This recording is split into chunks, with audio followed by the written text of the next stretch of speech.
but we're here. 1, 2, 3, 4, 5, 6, 7, 8, 8 ways better than Swan soap. Yes, sir, the new Burns and Allen Show, presented by Lever Brothers Company, the makers of Swan, the new white floating soap that's 8 ways better than old-style floating soap.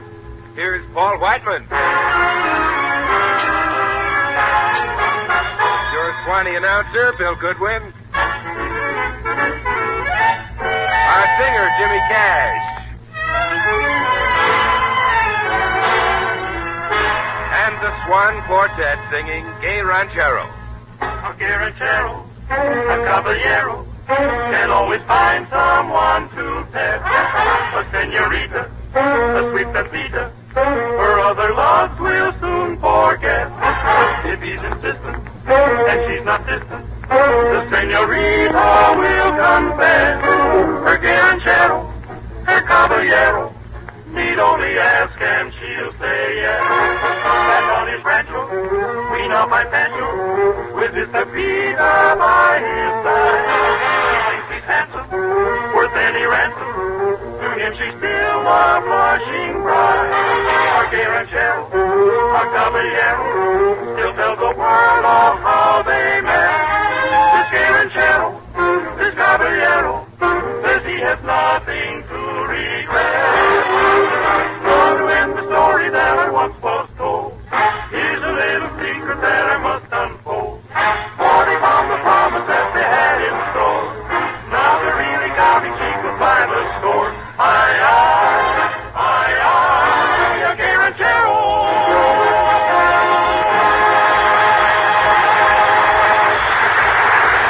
Tonight's stars of our show, George Burns and Gracie Allen.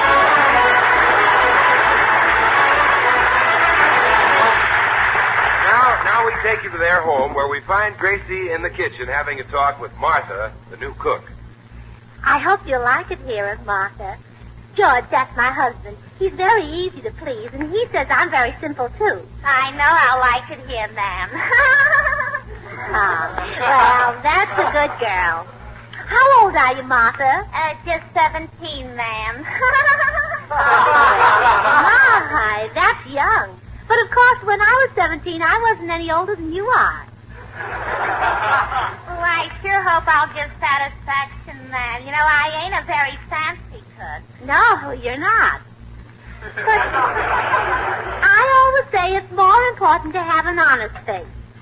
Oh, everybody says my spirits are good. Well, that's nice. And it's important to be healthy, too. Oh, and by the way... Oh, I'll answer it, Martha. Hello? Who? Yes. Oh, you sound just like my Sister Bessie. Oh, you are my Sister Bessie. Ah, well, now guess who this is? No. No. No. Give up? Well, this is Gracie. How's Mama? Well, that's good. And Papa? You don't care to discuss Papa? You mad at him? What happens every time you bring a new fellow to the house?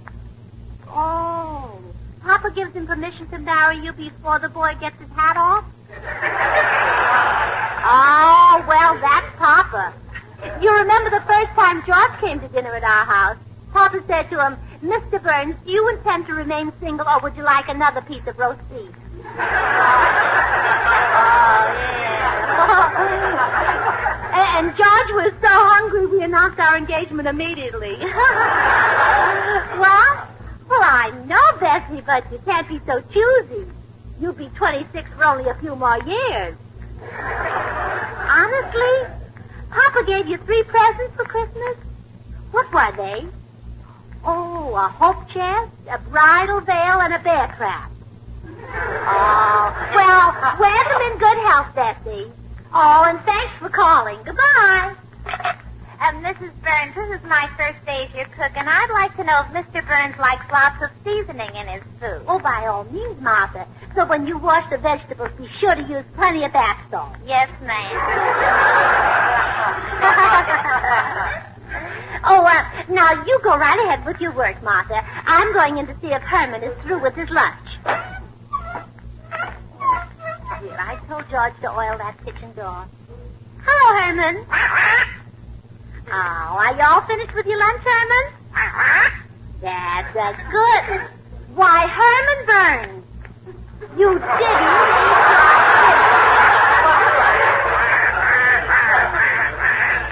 Oh, but spinach is good for you, Herman. I only give it to you because you must have iron in your system. No, I mean iron that gives you strength, not iron like in buckshot.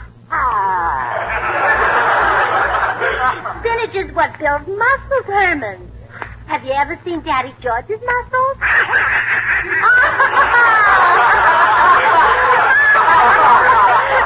So you've seen them, huh? But look what spinach does for Popeye. Popeye. Oh, Herman, sometimes I think you don't listen when I read you the funnies on Sunday. Well, Popeye is the big, tough sailor, remember?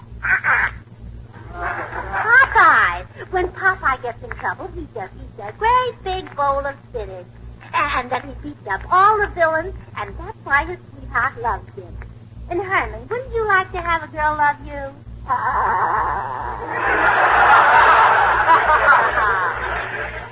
Oh, it's the door. Now, Herman, when I get back here, I want every drop of that spinach. Oh, hello, Bill. Hello, Jimmy. Hello. Hello, Gracie. Where's George? I sent him out to play golf for his health. Oh, I see. He doesn't know it, but the doctor told me that greens are good for him. I see. Well, tell him we just dropped in on our way to the post office. Jimmy is sending his girl a present. Jimmy, you must like this girl. Yes, ma'am. He's crazy about it. Yes, ma'am. How much do you love her, Jimmy? Well, How much does he love her? Why, Gracie, when she buys root beer at his grocery store, she doesn't have to leave any deposit on the bottle. yes, ma'am. Oh, why, Jimmy Cash, you're a regular Romeo. Yes, ma'am. And what a salesman. Gracie, you should see this kid at the grocery store. Oh, Mr. Goodwin. Now, Jimmy, just tell Gracie the way you spell Swan. Huh? Well, I tell my customers that Swan is... The first really new white floating soap since the gay 90s? It's 8 ways better than old-style floating soaps? Then what do you say, Jimmy? Well, I say that... Swan gives loads of rich, thick, creamy suds. Why, Swan suds twice as fast, even in the hardest water. That's why Swan is great for washing the dishes, and why it's swell for washing hankies and hose and lingerie. Isn't that what you say, Jimmy? Yes, sir. My, what a salesman. Jimmy, I never knew you had it in you. Me neither. And then for a grand finish, Jimmy says, Swan comes in a green wrapper with a white swan on the Front. My, what a salesman. salesman. Well, we better run along now, Gracie. We're on our way to the post office. Oh, that reminds me. I've got to mail this package, too. Gee, that's a beautiful package, all wrapped in pink cellophane with a big blue bow. What's in it? 2 dozen rocks. Rock? Yes, for a friend of mine who has a rock garden. Oh. Yeah, well, that's a nice, inexpensive gift. Yeah, I found them in my backyard, but she'll never know it. I pasted a Saks Fifth Avenue label on every rock. Well, goodbye, Gracie. Come on, Jimmy. Goodbye. Goodbye. Oh, Herman, all you've been doing is playing with that spinach. Don't you like it? Now, you eat it. It's good for you. It'll put feathers on your chest. Oh, maybe I put too much sugar in it. Let me see if I can find some lemon. Oh, here's something in this bottle that says lemon mint. Rubbing lemon. Oh. Now, there you are. I poured it all in. Now try it, Herman.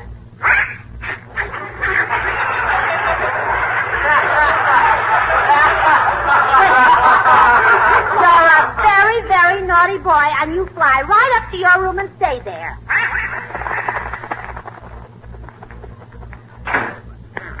I don't care if I did hurt his feelings. Oh, dear, now it's the door. Mother's Day is never done. Hello, sweetheart. Oh, hello. What a game of golf. Did you beat UFC again? Yeah, 3 weeks in a row. Boy, I'm starved. We have a new cook, George. She's just 17 years old, and her name is Martha, and she comes from Nebraska, And she's 5'3", and she likes Ronald Colman pictures. Did she cook? Oh, darn it, I knew there was something I forgot to ask you. Well, it doesn't matter as long as she knows what kind of movie she likes. Gracie, isn't there something to eat? Yeah, but it'll spoil your dinner. And besides, we have to go to the post office to mail this package. Well, I can't wait for dinner. I'm going to eat this spinach. Oh, what's in the spinach? It's simply awful. Oh, George Burns, you're just like your son Herman. You go right up My to your son room. Herman, Gracie, I told you about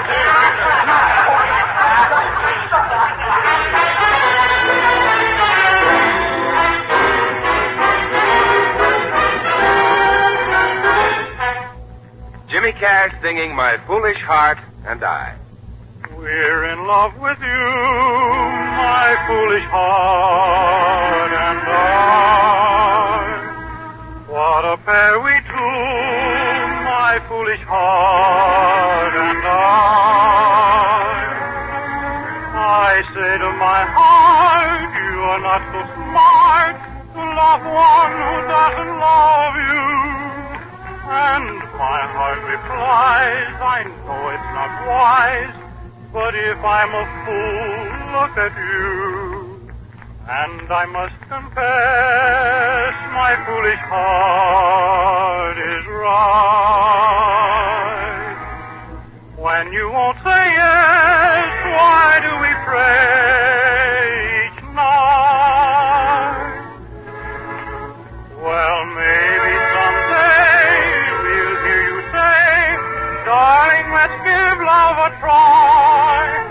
Oh, till then we'll pray, my foolish heart and I.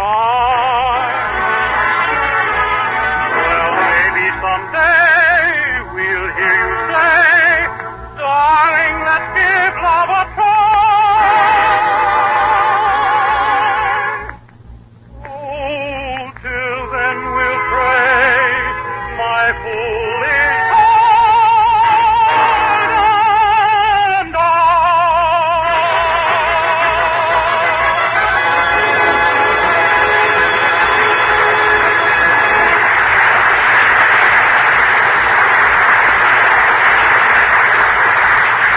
And now we pick up George, Gracie, and the package at the post office.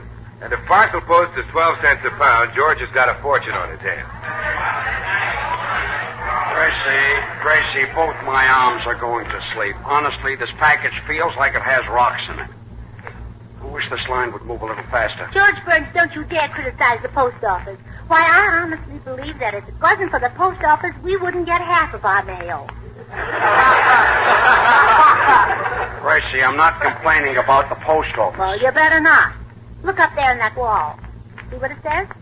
Neither rain nor snow nor sleet nor gloom of night shall stay these couriers from the completion of their appointed round. That's the motto of the California Post Office. That's the motto of all post offices. You mean they have that kind of weather in other places, too?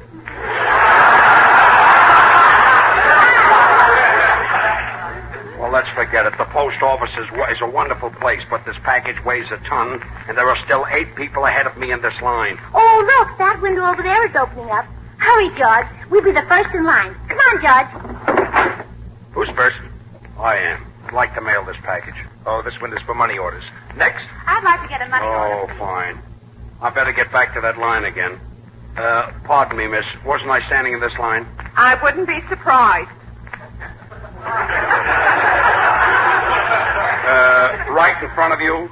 I wouldn't be surprised. Then I'll get back there. That would surprise me. But look, You miss. can't talk to my husband that way. If you have anything to say to my husband, tell it to me and I'll tell it to him. Well, tell him to get to the end of the line. George, get to the end of the line. I was standing right here. Back there. Get back there. Who do you think you are? You get from here. You got one, sir. Get back in line.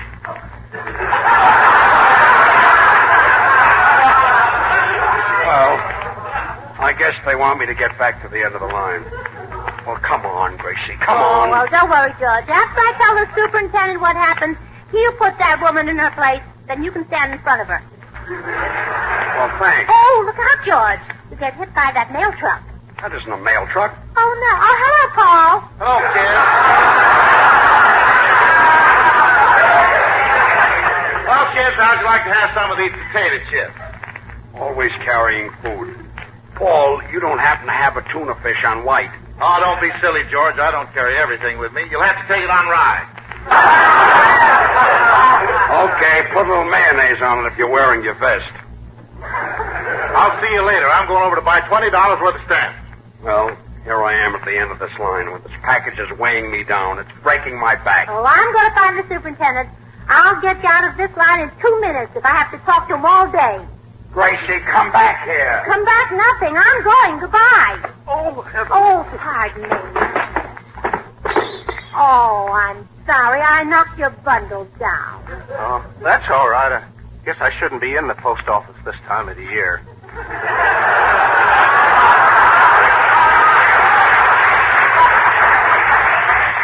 Now, I wonder where that superintendent can be. hello, Gracie. Hello, Bill. Did you help Jimmy mail that package to his girl? Oh, yes, he got it off all right. Gee, that Jimmy's a cute kid. He was so worried because he didn't know what to give his girl for Christmas. Well, what did he finally give her? Well, I don't know yet. He mailed her 250 box tops and told her to send in for what she wants. Well, George gave me a beautiful bracelet for Christmas. Well, Gracie, Christmas isn't until next week. Well, I won't tell him he gave it to me until next week. Where is he now? Right over there in line. He's the one holding the bundle with the flannel patch. Boy, he looks all in. If the line wasn't so close together, he'd fall down. Well, I'll see you later, Gracie. Oh, dear, gotta find that superintendent. Oh, I've got an idea. George, come here. Gracie, I'm second in line. But I must see you before you get to the window. Well, what is it? When you get to the window, ask the man where the superintendent's office is. Is that what you called me out of the line for? Yes. Well, I'm sorry, mister, but I was standing in front of you. Get back at the end of the line. Well, I was standing right here. Get back at the end of the line. Get back. Get back. Get back. Yeah, get back.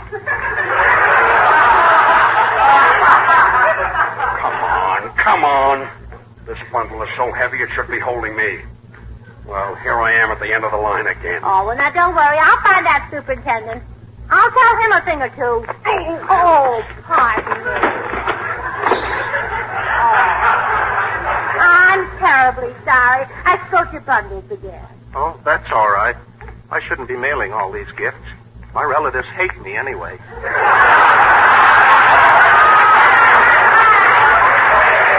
Where could that superintendent be?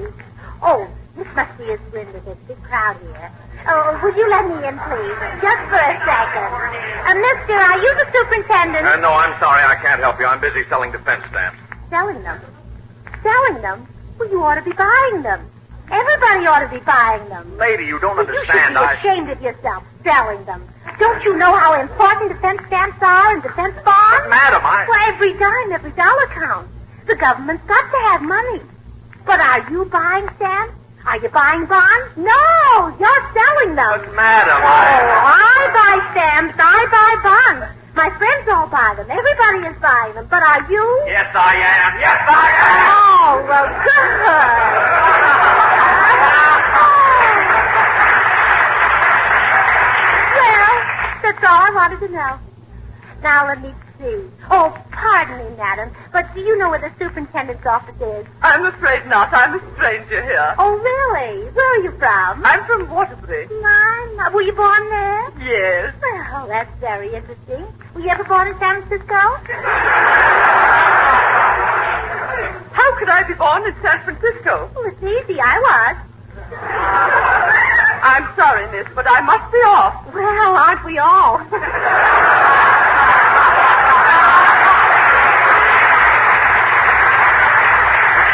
Gracie, is George still in line? Right there. He is? Oh, gee, I better help him. George, I better hold that package for you before I have to hold you, too. Thanks, Bill, but I'm next in line. Well, here, give it to me and you stay in line. Thanks. Yes, sir, you're next. I'd like to mail this package. What package? Bill, let's have that package. Just a minute, George. I'm busy talking to this lady. Well, stop talking and bring me that package, Bill. Stop talking. I'm telling her about Swan.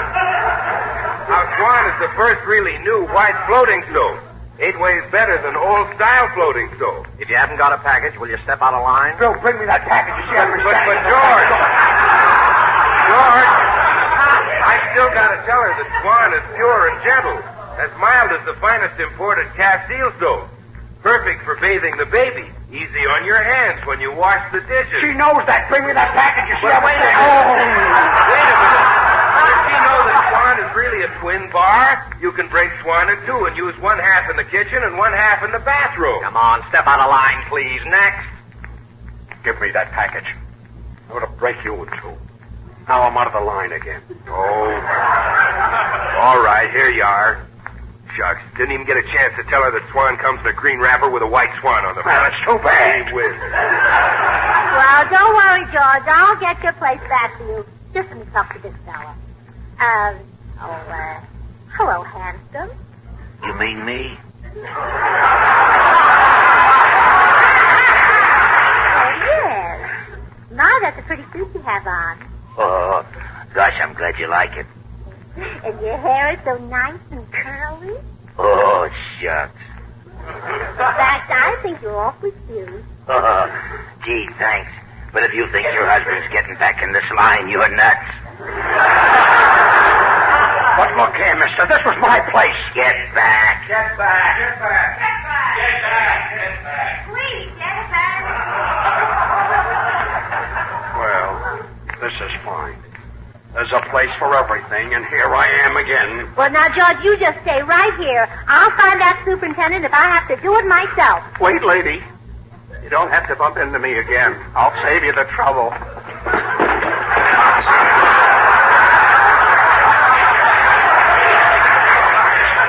Pardon me for beating you to it. Oh, well, it's really my fault. I should have bumped into you sooner.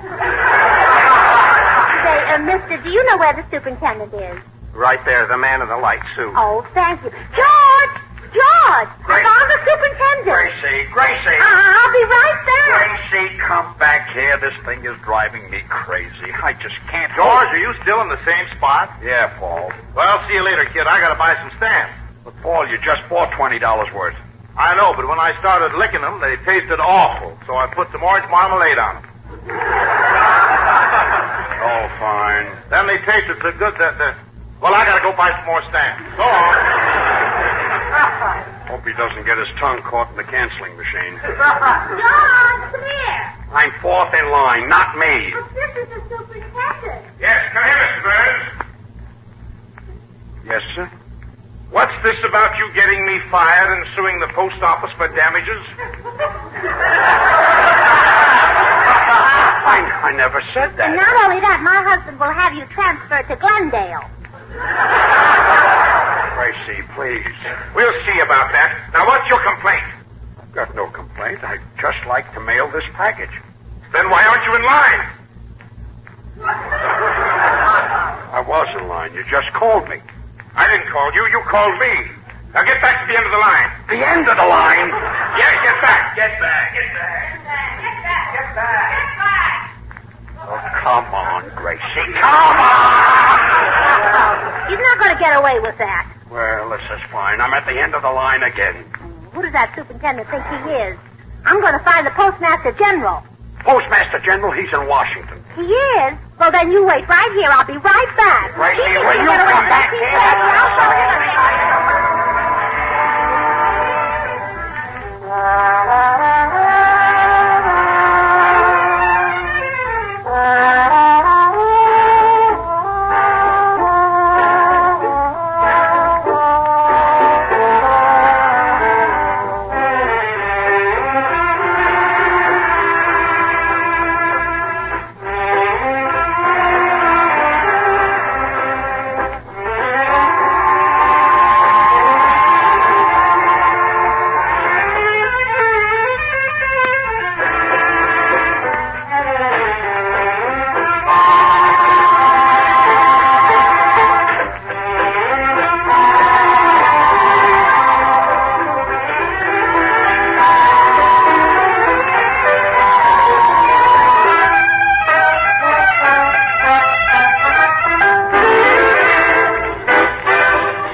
you're back home after finally mailing the package.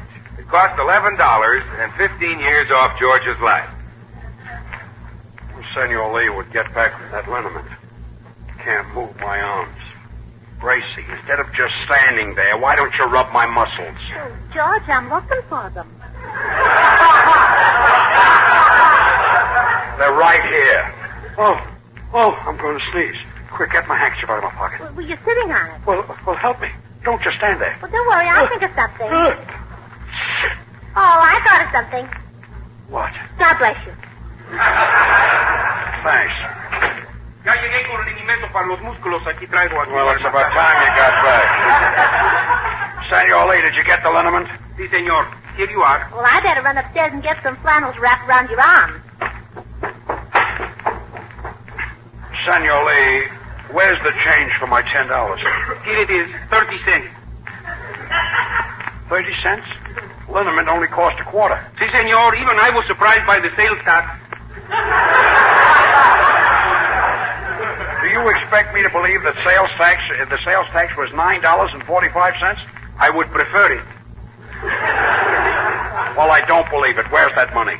I tell you the truth, Senor Burns. Outside, I met a poor old man. He looked so hungry, I gave him the money. I say, here, old man, for Christmas, buy something nice for your son. With tears in his eyes, he said, thank you, Carlos. Carlos? How did he know your name? My father shouldn't know my name?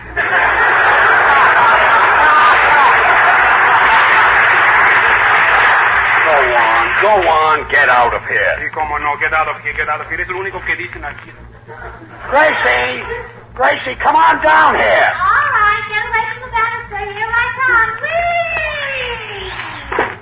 Look, I landed on my feet. Well, for a minute. If there's any liniment left over, I'll let you have some.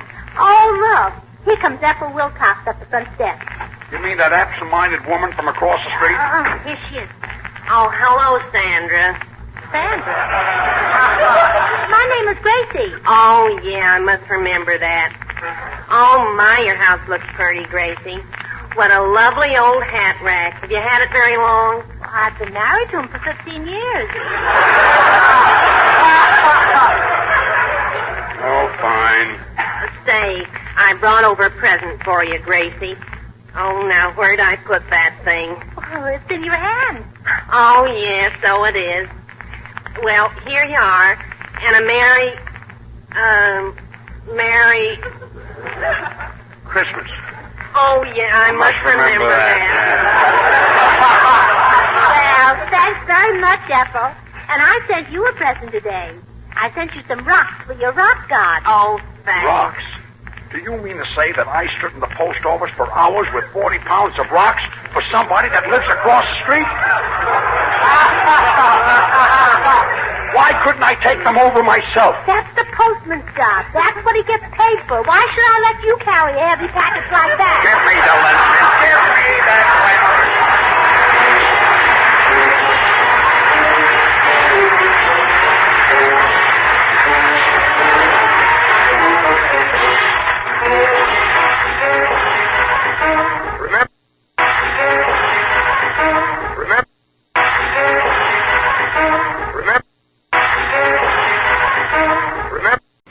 Are you there?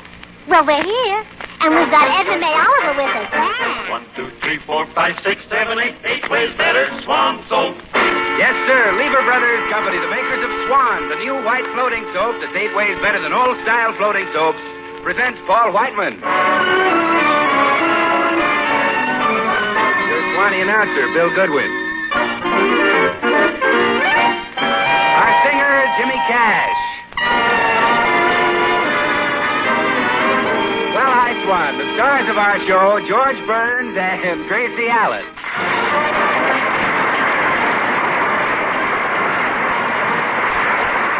It's the new Burns and Allen show. And now we take you to their home the night before Christmas.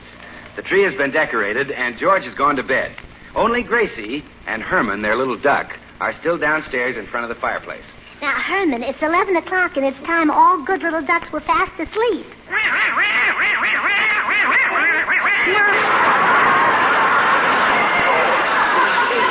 Herman Burns, you go right to sleep. Well, all right. I'll tell you a bedtime story. Then will you go to sleep? Now, once upon a time, there was a little girl. She was very, very beautiful and very, very smart, and her name was Gracie.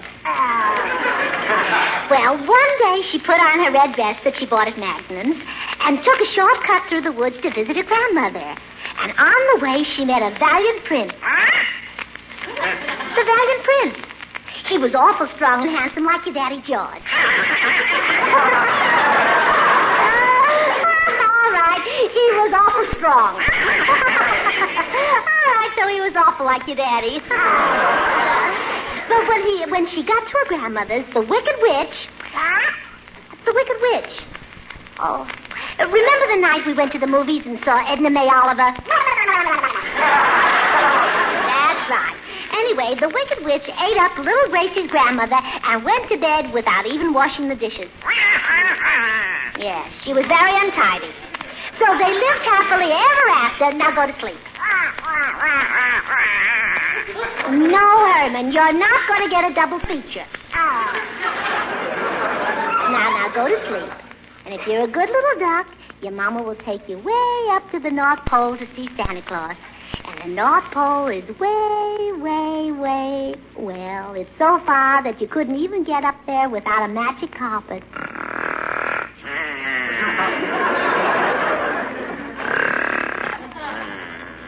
Well, he finally fell asleep.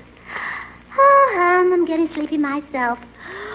Oh, take Herbert, the Santa Claus, the North Pole magic carpet.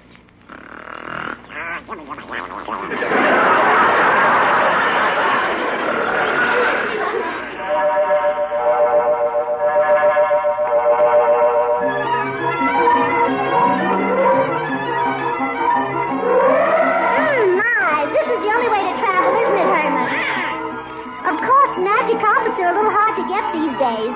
Priorities, you know. Oh, look. There's a sign. North Pole, 3 million miles. We must be getting near Santa Claus's workshop. Oh, Ducky. You get your Christmas wish. Lots and lots of fish. Oh, Ducky. You're going to get the best from Santa Claus. Because Ducky, he knows that you've been good like little Ducky should. Oh, Ducky, he'll make you happy, wait and see. Oh, hold on, Herman. Santa Claus has quite a knack for making things you break your back for. He has a great big sack for all the toys that you could quack for. Ducky, you get a swimming pool to keep your feathers cool. Oh, Ducky, you're mighty lucky, Ducky Wucky.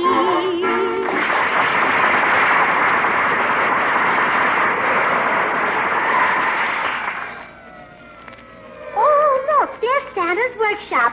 Hold on, Herman. Oh, my goodness, I'll have to get the brakes on this carpet rewoven.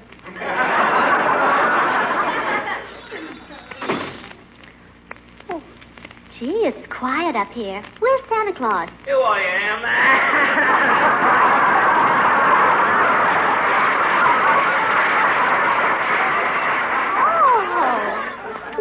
You crying? You can't be Santa Claus. Oh, sure I am, Gracie. I'm Chris Kringle in the flesh. Oh, well, why are you crying? Did you forget to write yourself a letter? No, the Wicked Witch stole all my Christmas toys, and now I won't have any presents to give to the good little boys and girls who brush their teeth. Or their feathers. A ass and a whack, Gracie. Christmas will be a flop over. Don't cry, Santa Claus. Be brave and strong like I am. Oh, imagine no presents for all little kitties. Or ducks.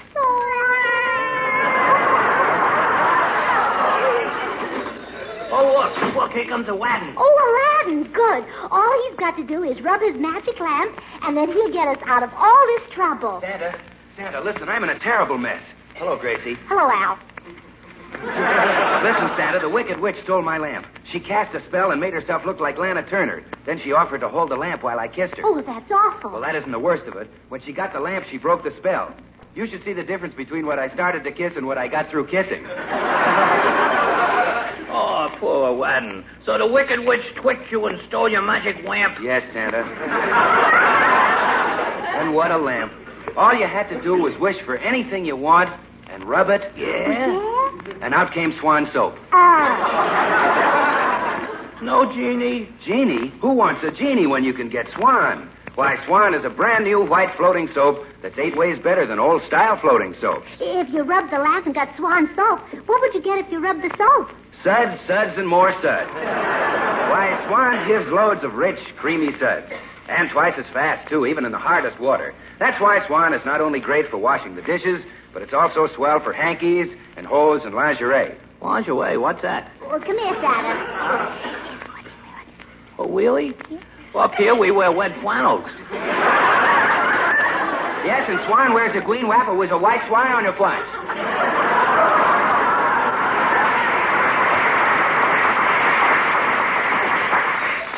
Hey there, whose magic carpet is that parked outside in front of the fire plug? Well, it's mine, officer. Well, you'd better be moving it, or I'll be giving you a ticket. Aha! And would a big, handsome lad like yourself, all decked out in a nice blue uniform, be after giving a little Irish Callie a ticket? That blarney will do you no good. I'm an Eskimo. Come, Herman, we're going. Well, we've got to get Santa's toys back. And Santa Claus, when I find the Wicked Witch, I'll send Herman back here. You jump on his back and fly to the castle. Oh, I'm too heavy. It's impossible for me to fly on a wicked duck's back. Oh, nothing's impossible for a man who can be at the May Company and Bullocks at the same time. Come on, Herman. The magic carpet is waiting.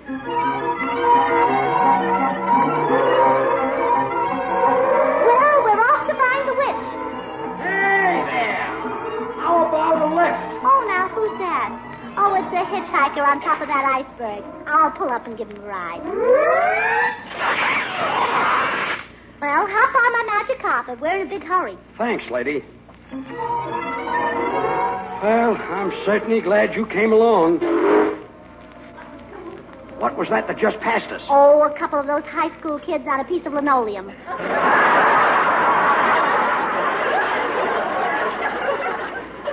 Darn those jalopies. Oh, who are you? Who am I? I'm the bravest man in the world. Why, Errol Flynn. What happened to your face? That's not my name. I'm Prince Valiant. Oh, how do? I'm Gracie. I'm the world's greatest hero. I fear no man. I fear no beast. Take him away. Take him away. Help! Help! Oh, he won't hurt you. That's just my little duck. Oh. Herman, stick your wing out. I'm going to make a turn.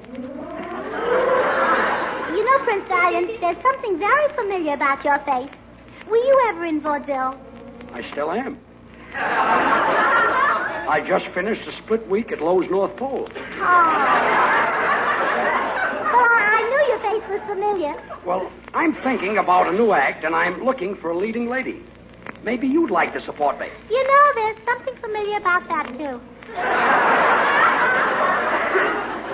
I guess I should have stayed on the iceberg. Well, I better land and find out where I am.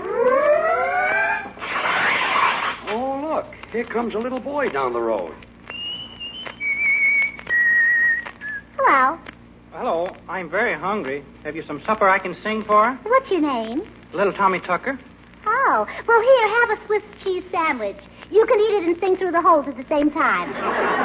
Thanks. Beautiful dreamer, wake unto me. Starlight and dewdrops are waiting for thee. Sounds of the rude world heard in the day, lulled by the moonlight, have all passed away.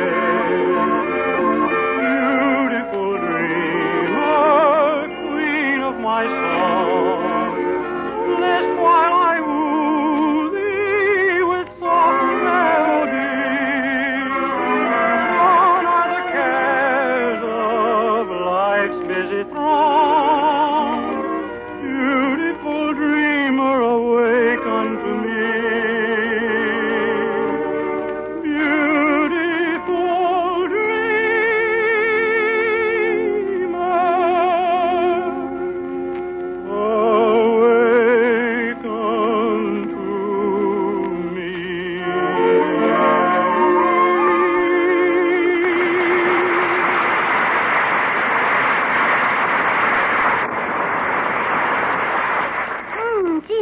beautiful little Tommy Tucker? Tell me, do you have to sing for your supper every night? Yes, or the Wicked Witch will cut off one of my legs. Oh, she wouldn't do that. No, she only says that to scare me. Well, I've got to be hopping along. Well, goodbye. Come on, Herman. We've got to find that Wicked Witch. Oh, I'll tell that Wicked Witch a thing or two, believe me. You just wait till I see that Wicked Witch. So, you would like to see the Wicked Witch, eh? Me guileless one.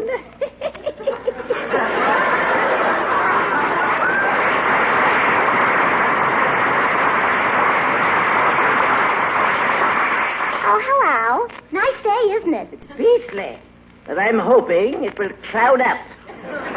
Little does she realize that I'm the Wicked Witch in the flesh, what there is of it. Well, I'll see you later, Gracie. Do you live around here? Who knows where I live? One day a lonely castle in the hills, the next a crowded city street. Today a villa by the sea, tomorrow a mountain retreat. My, how do you do it? We've been trying to break our lease for months. I've had enough of this shilly-shallying, me girl. Do you know, you look exactly like someone I've seen in the movies. Now, let me see. Well, is it Annie Sheridan, or are we going to argue about it? Anne Sheridan? Oh, no, I'm not that silly. Oh, I know who it was. Shirley Temple. Don't be fantastic. There's a good 20 years difference between us. And a few bad ones, too. Well, it's been awfully nice meeting you, but I really must be going. Wait. You're looking for the Wicked Witch, eh? And just what do you want to see her for? Well, because I've got to get Santa's toys back. Oh, I see. You know what the Wicked Witch will do to you? She will transform you into a pain-racked mass of quivering flesh. Then wring your pretty neck and toss your body to the vultures. Oh, you're sweet. Well, you shouldn't worry about me. In fact, I'm a little worried about you. About me? Why, may I ask? Well, you're all alone out here in the woods, and there might be some men hanging around. A man where? Oh. All over. I don't suppose you could direct me to the castle of the Wicked Witch. Just straight ahead. You can't miss it. The walls are made from bones of skeletons, and the cornices are decorated with human skulls. Oh, well, I couldn't live in a house like that. Why not? No barbecue pits. Well, thanks anyway. You're quite welcome. Little does she know that I have given her the wrong direction. The treacherous swamps lie in her path. Those swamps have killed hundreds of men. Darn it. Well, goodbye. Come on, little ducky. Oh, what a cute little duck. Oh, yes, he's just like my own son. His name is Herman. Oh, indeed.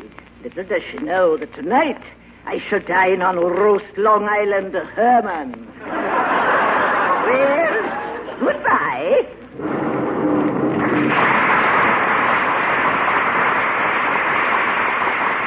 Oh, gee, she's gone. She's disappeared. Come, Herman, we've got to find... Herman? Where's Herman? Herman! Herman! Gracie, are you still in trouble, or can I come back? Oh, valiant prince. Herman is missing. He must have been duck-napped.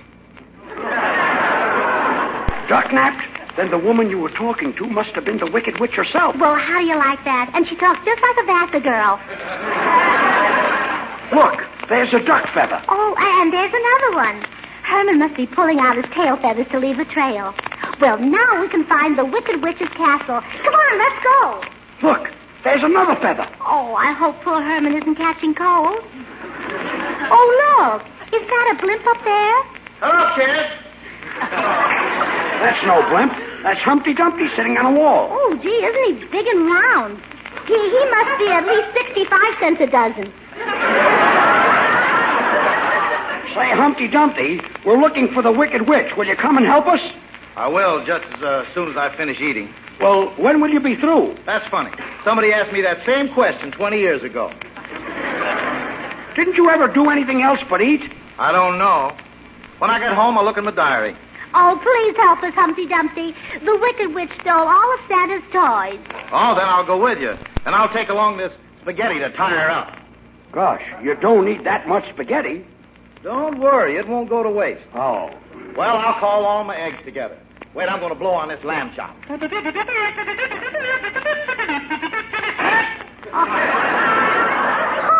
what do you think of that? He blew the paper panties right off the chop.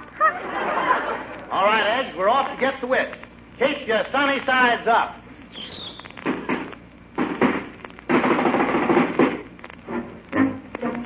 We're off to get the witch. We're off to get the witch. Hi-ho, the cherry-o. We're off to get the witch. We're hunting for the witch.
There's the witch's castle. Well, what happened to Humpty Dumpty and his gang? My, how those eggs scrambled. Well, don't worry, Gracie. The valiant prince will protect you. I'm not afraid. How do your legs feel? My legs? Fine. Then I'll put you down. Oh, look. Herman's tail feathers lead right up to the steps. Wasn't it smart of him to leave a trail for us? If we get the toys back, he'll be a hero. It'll certainly put a feather in his cap. Oh, that's not where he needs them. What a ghastly-looking castle. Oh, wait. Here's one more of Herman's feathers. I'll pick it up and save it for him. Oh, he hasn't dropped this one yet. Oh, my, I'm glad to see you, Herman. Now, quick, you fly to the North Pole and bring back Santa Claus. Oh, and Herman, don't fly backwards. You'll catch cold. Well, if we're going in to get the Wicked Witch, I better knock on the door. Well, she's gone. Come on, let's go. No. Wait, Valiant Prince, I'll knock.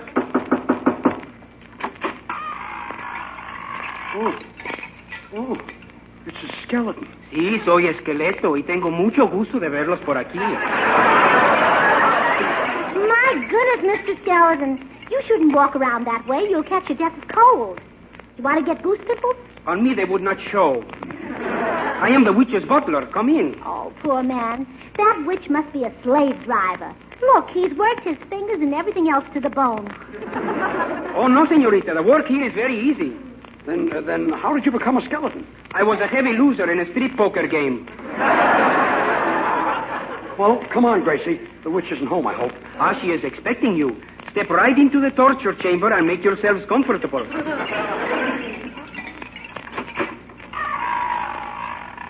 Will we have to wait long to see the witch? Oh, no, she just arrived. She is outside tying up her bat. Oh, was she on one? Si, senorita. While you are waiting, Senor Prince, would you like an arsenic and soda or a beer? I'll have a beer. Fine. Little does he know that the beer is spelled V-I-E-R.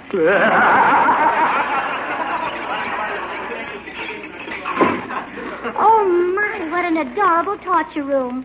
I'll bet she subscribes to the Witch's Home Journal. Gracie. Who is it? It's Aladdin. I sneaked in here and got my magic lamp back, and I'm hiding in this tub of boiling oil. Oh, well, just keep cool. Well, don't worry. If there's any way to escape, the valiant prince will find it. Come back from that door. Well, it was locked anyway. You know, the witch is not much of a hostess. She's forgotten all about us. Forgotten you? Not at all, me pretty. Oh, there you are. Miss Witch, I'd like you to meet my friend, Prince Valiant. Yes, I saw him once before at a distance, and it's still a shock.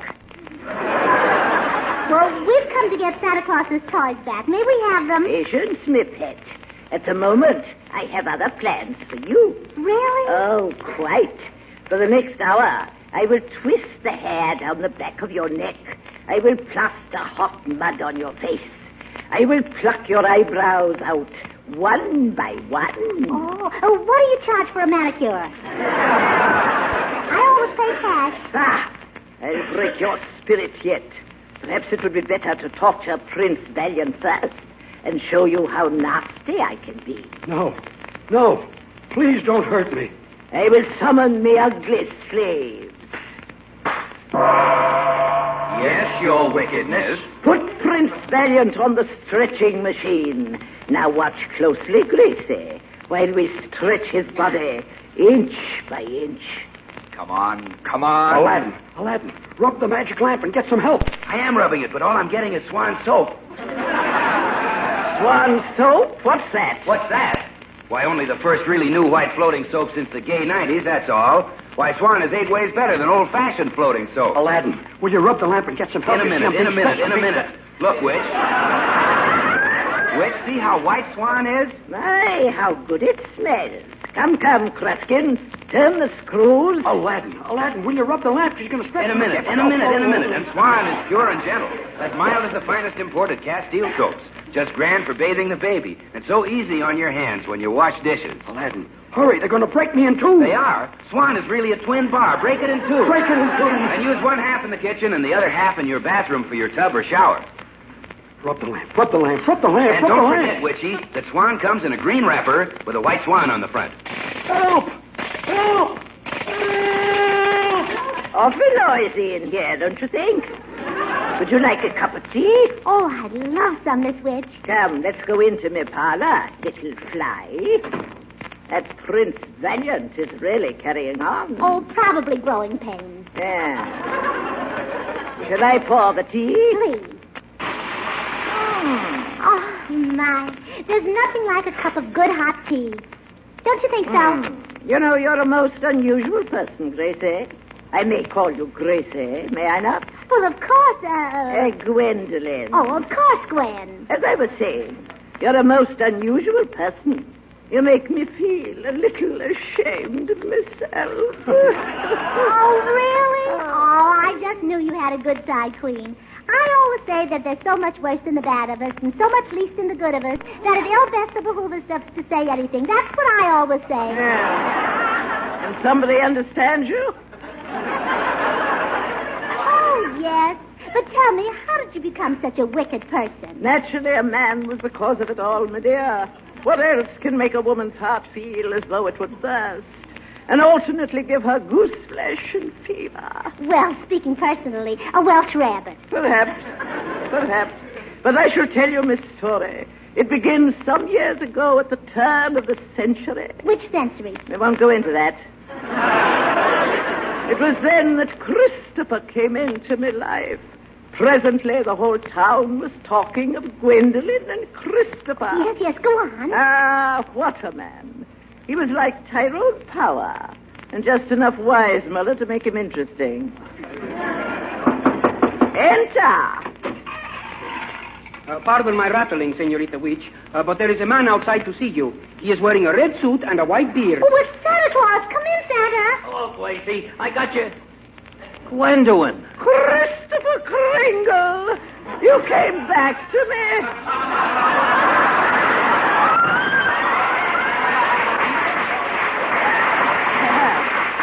My little dream girl. Ah, the love of my life. Here's your bag of toys. Now I can make me Christmas delivery. And I'll go with you and help spread the joy. Oh, and now all the kiddies will have a Merry Christmas after all. Isn't that wonderful?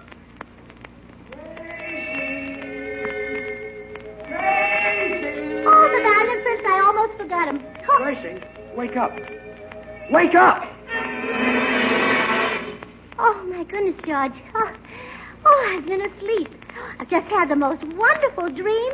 Gee, you look short.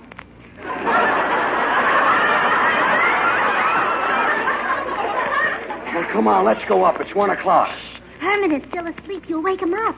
Well, give him to me. I'll carry him up. Oh, now you're welcome, Mom.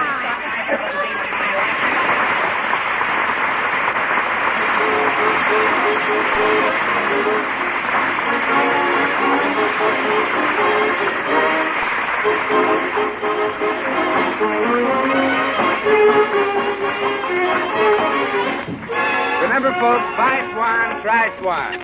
See for yourself if Swan isn't really 8 ways better than old-style floating soaps. And now, once again, George and Gracie. I want to thank Edna May Oliver for appearing with us tonight, and in behalf of the entire cast and our sponsor, the makers of Swan, I want to wish you all a very Merry Christmas. And that goes double for me. Oh, and triple for Herman. Good night.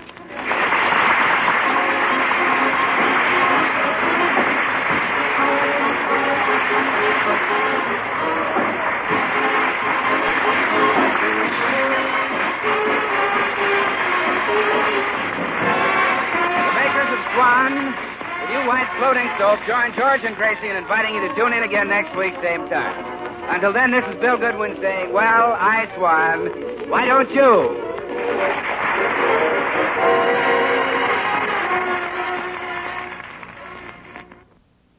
Are you there? Well, we're here. Swan's a soap that's pure and gentle. Come on, swing to Swan. Swan, the new white floating soap, presents the Burns and Allen Show with Paul Whiteman.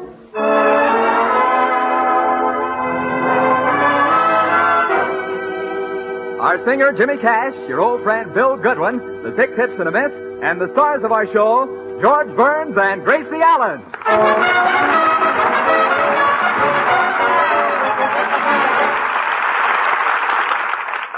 And now to the Burns house, where we find George and Gracie. Well, Gracie, isn't it nice to be back home again? Oh, yes. Everybody's been so sweet to us. Wasn't that a wonderful homecoming party our neighbors gave us last night? Say, that was quite a party. Yes, I love those games we played.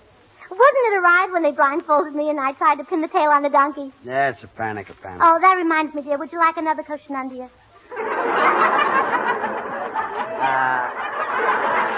No, thanks. I heal pretty fast. And wasn't it fun when we took turns acting out famous events of history? They never did guess ours. No, they didn't do that. It was easy, too. The purchase of Manhattan Island from the Indians. I just stood there and you gave me $24. That's right. I can't understand why everybody thought it was Moses getting water out of a rock. Well, neither can I. Are you sure you don't want another cushion, dear? No, what for? Well, you're sitting there tilted. I always sit that way. I would have enjoyed the party last night a lot more if you hadn't been so mean to me, though. I was mean to you? Well, When?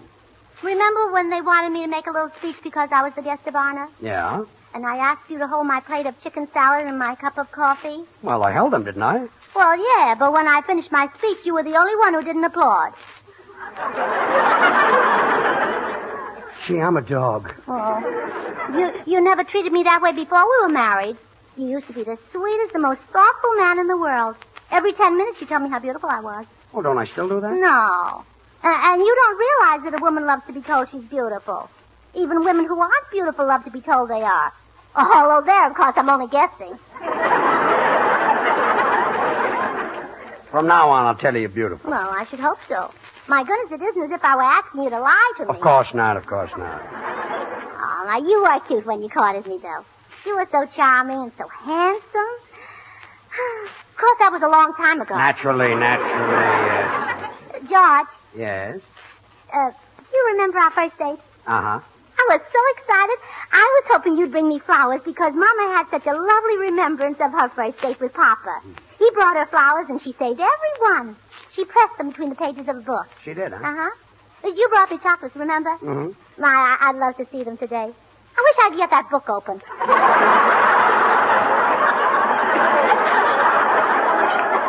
Gee, that box of chocolates certainly brings back memories. We just started keeping company then. Mm-hmm. I was in vaudeville playing Altoona. Yes. Right after the show, I'd rush back to New York to keep a date with you.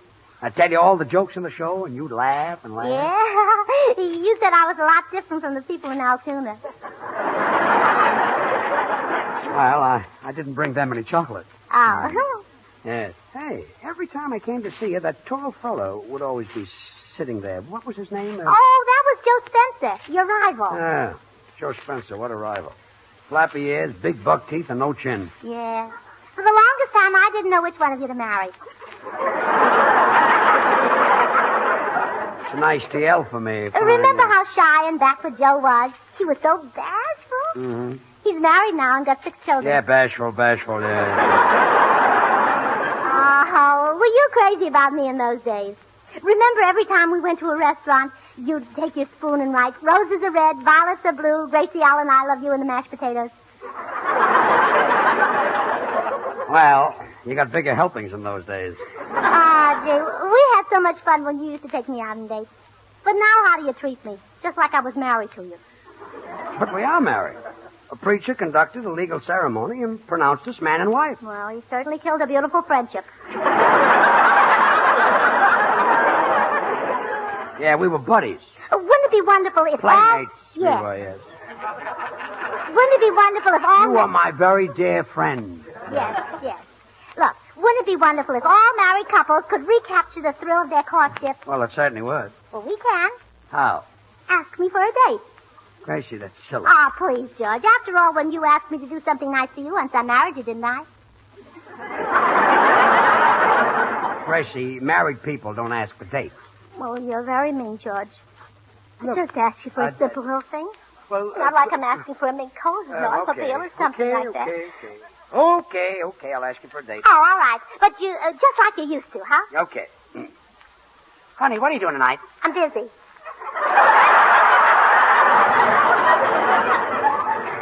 You're busy? Sure. I'm popular. Well, I'm glad. Then you're going out with somebody else. Oh, no, George, you didn't do it right. No. You have to go out and come in like you were coming from Altoona, like you used to, full of jokes and everything. Look, Gracie, I'm a grown-up. Oh, now, George Burns, please. All right, I'll do it. At least that Joe Spencer with the buck teeth won't be sitting here. Oh, still jealous, huh? Well, anyway, dear, count to 50 before you come in. I want to print a little here. All right. Well, I wonder if other husbands have to go through things like this. 1, 2, 3, 4, 5, 6, 7, 8, 9, 10, Hello, George. 11. Hello, Bill. 12, 13, 14, 15. You going out? No, I'm coming back. 16, 17, 18, 19 from Altoona. 20, 21. George, have you gone crazy? No, 22, 23. You see, I'm not married to Gracie. I'm her boyfriend. 24, 25, Oh, well, that 26, clears it up completely. 27, 28. I thought you'd catch on. Go right in. 29, 30. George. What? That's to you, 31, 32.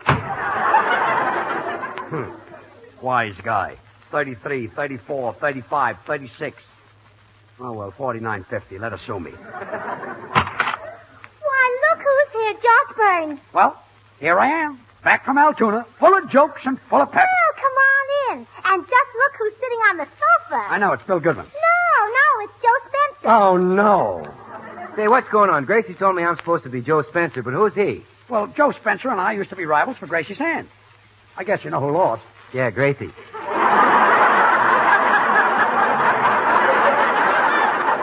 Very comical. He screamed that Good, fellow. well, come on, George. asked me for a date. Oh, all right. How about a date, baby? Well, Joe was here first, weren't you, Joe? Well, weren't you, Joe? Oh, yeah, that's me, the rival. Gracie, don't go out with that broken-down comedian. Broken down comedian? Why, I killed him in Altoona. They held me over for a second day. Gracie, go out with me and we'll have a million laughs. Get this one. Do you know how to make a Venetian blind? Yeah, stick your finger in his eye. Oh, he's so sure. Gracie, go out with me and I'll come over every night and help you wash the dishes. And with Swan, the new white floating soap that's a regular suds and whiz. The soap that suds faster than other floating soaps, even in hard water. Gracie, go out with me and you'll have a laugh a minute. Get this one. Do you know what fellow in the army wears the biggest hat? The fellow with the biggest head. Yeah. Gracie, go out with me and I'll show you how Swan helps you with every soap and water job in your house.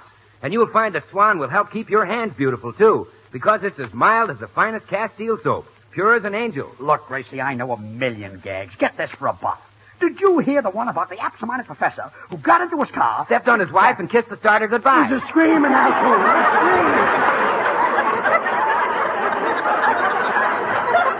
Gracie, listen, go out with me and I'll show you how Swan breaks in two, so you can use half in the kitchen for your dishes and housework, and the other half in the bathroom for your tub or shower. What do you say, Gracie? It is a date? Look, Gracie, I'm not going to keep this up all night. You're going out with me, or aren't you? Oh, well, it's hard to decide. Let me see. Eeny, meeny, miny, mo. I think I'll go out with Mo. Mo? Well, that's enough for Joe. Think I better blow. Oh, don't forget to shut the door. Joe. Oh, go. Gracie, what was that Mo? Oh, nothing. I just made that up to get rid of Joe. Oh, I see. Well, anyway, George, now you and I can go out together. Yeah, that'll be swell. Oh, George, this is going to be so much fun. It'll be just like it used to be. Mm-hmm. We'll go to a movie. Yes. And then we'll go to a restaurant. And then go dancing. Yeah, just like it used to be. And then... Oh, I almost forgot. Here's the money. Oh, just like it used to be. Here's the money, yeah.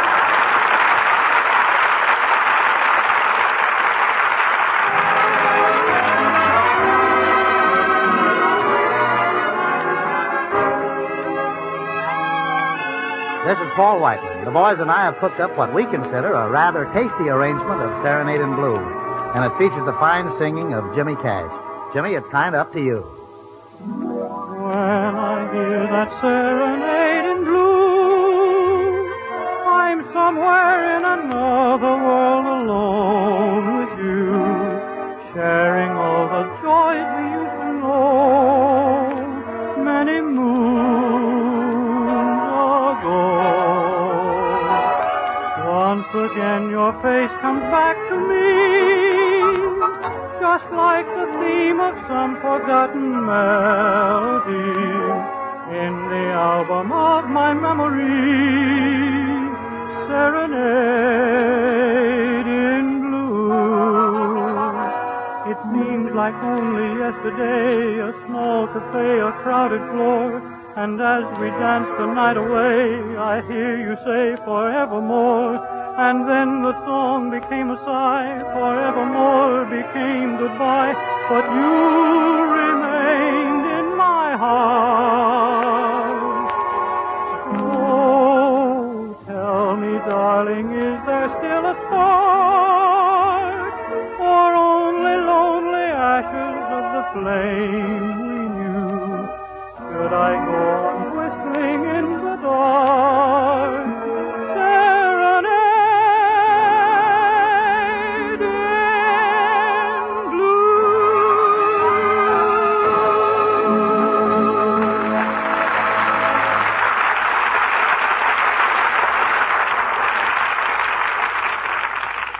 This is going to be so wonderful. We're actually going to have a date, and we won't let on we're married at all. Huh? All right. We won't tell anybody we're married. No. Now go upstairs and get dressed. Oh, I feel so young. I feel just like I'm 17.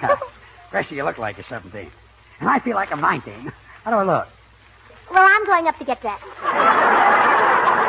All right, so I look like I'm 20. Anyone doesn't know just put my heart in beside them. You send them to the one I love. Well, if it isn't Herman, my darling little ducky. Oh, darling. Now, don't bother Mama, Herman. She has to powder her nose. Would you like to have Mama put some powder on your nose? Oh, you love it. Hold still. Hold still now. That's good, Ducky. Well, most of it stayed on. Now settle down and go to sleep, darling. Mama's going out on a date tonight. What's a date? Well, that's what people go out on when they're courting. It's lots of fun. Well, of course ducks can have dates. Some night you'll have a date with a pretty little girl duck, and you'll sit on her front porch for hours and hours. And then you'll reach over and hold her wing. And she'll put her head on your shoulder and snuggle up real close, and you'll kiss her. And then you'll tell her good night and go home.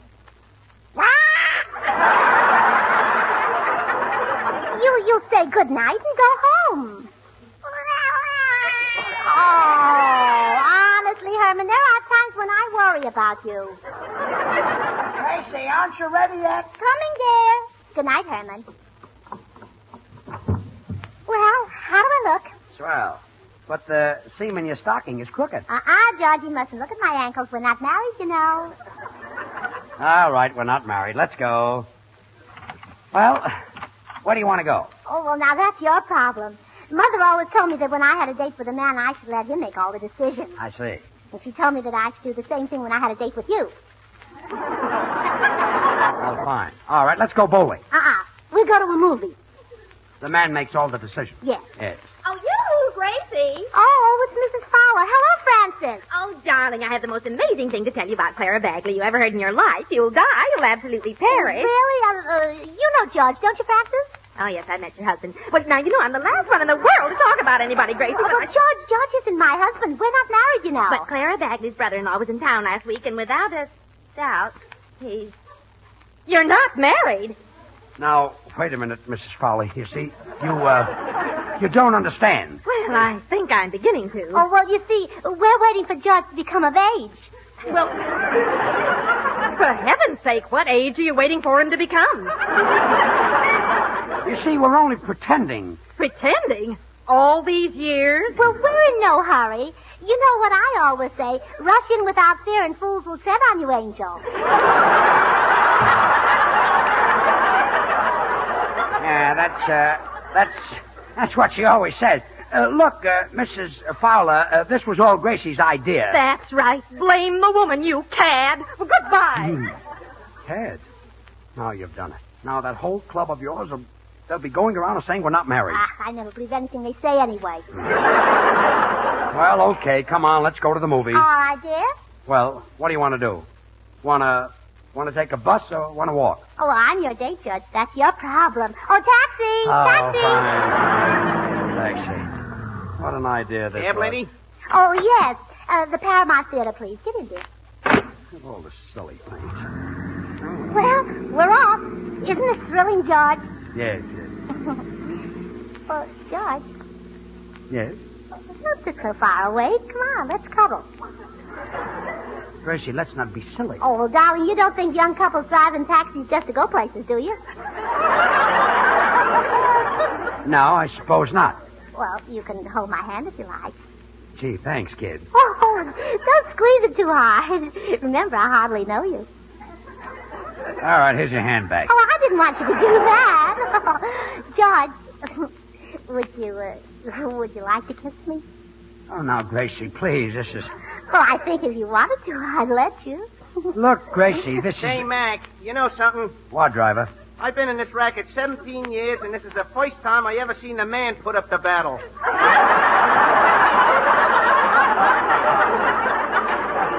You mind your own business and just keep driving. Darn, a silly idea anyway. George, I think it's wonderful. I feel so unmarried. Now, believe me, you acted, too. Oh, stop the car. Stop the car. Stop the car. What's the matter? What happened? Well, look at that beautiful dress in Magnan's window. Georgie. Oh, no, I can't buy it for you. You're only my date, and we're not married, you know. Georgie. What? How about a 10-minute furlough? Oh, no.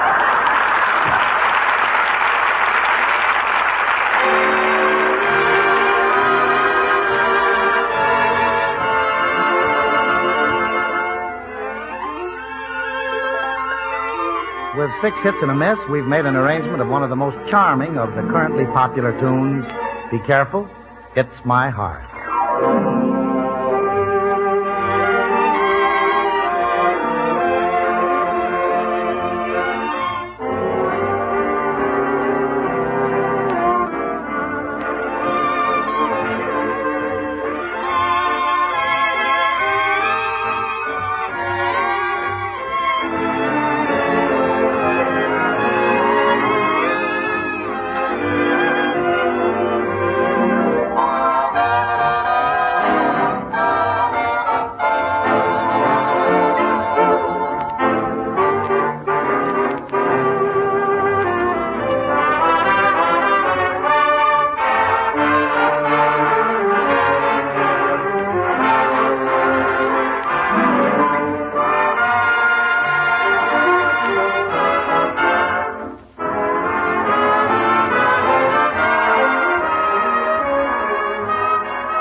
George and Gracie, still reliving their courtship days, have left the movie theater and are strolling toward an ice cream parlor, just as they did on their first date together.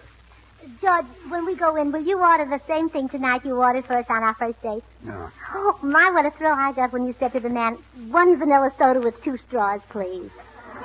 Oh, I couldn't order a thing like that now, Gracie. It would embarrass me to death. Well, you've got to. Everything must be exactly the same. Oh, but Gracie, I'm a... please, George. Well, all right, come on.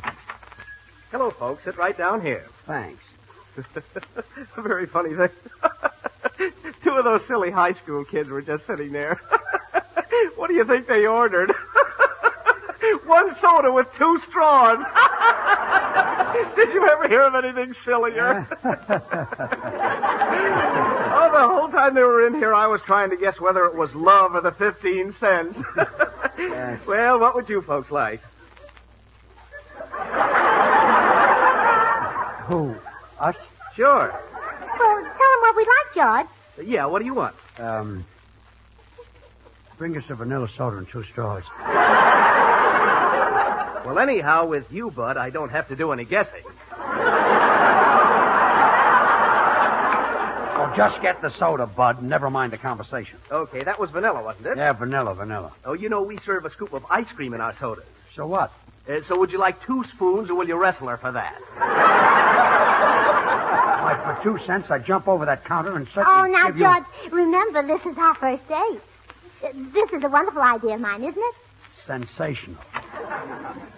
No, honest, sweetheart, I wouldn't tell you that if I didn't mean it. Oh, Mr. Goodwin. Well, George, look who just came in. Oh, hello, George. Hello, Gracie. Oh, come on, sit down with us, Bill. Hey, Bud, are these people friends of yours?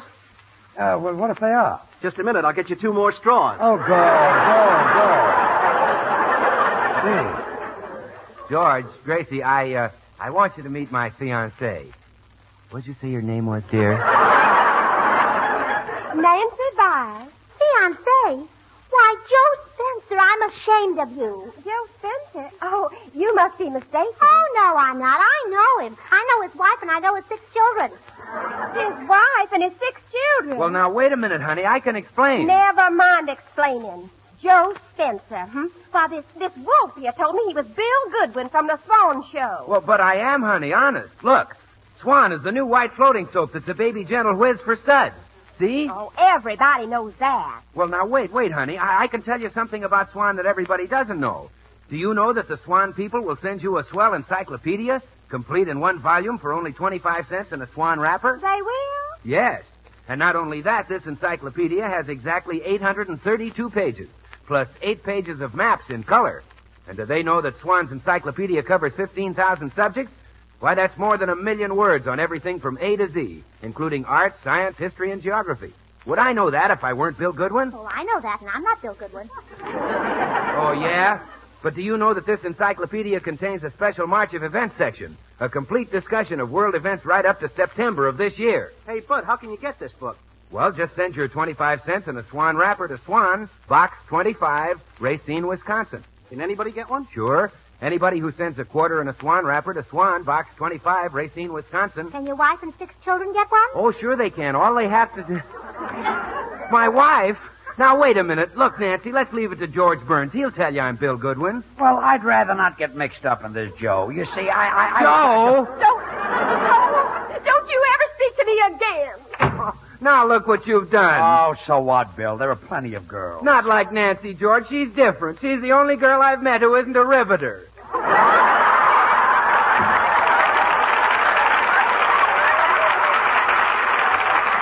Nancy. That'll be 15 cents for the soda, Bud. How much? 15 cents for the soda. Well, there you are. 15 cents out of 15 cents. Come on, Gracie, let's get out of here. Where would you like to go? Well, that's your problem, dear. You work it out any way you like as long as we go for a walk in the park. Walk in the park. Park is a mile long. But it's so romantic. It's after 11. But there's a full moon. I'm too tired. Look, Daddy, you mind the fountain, I'll take Oh, it. shut up.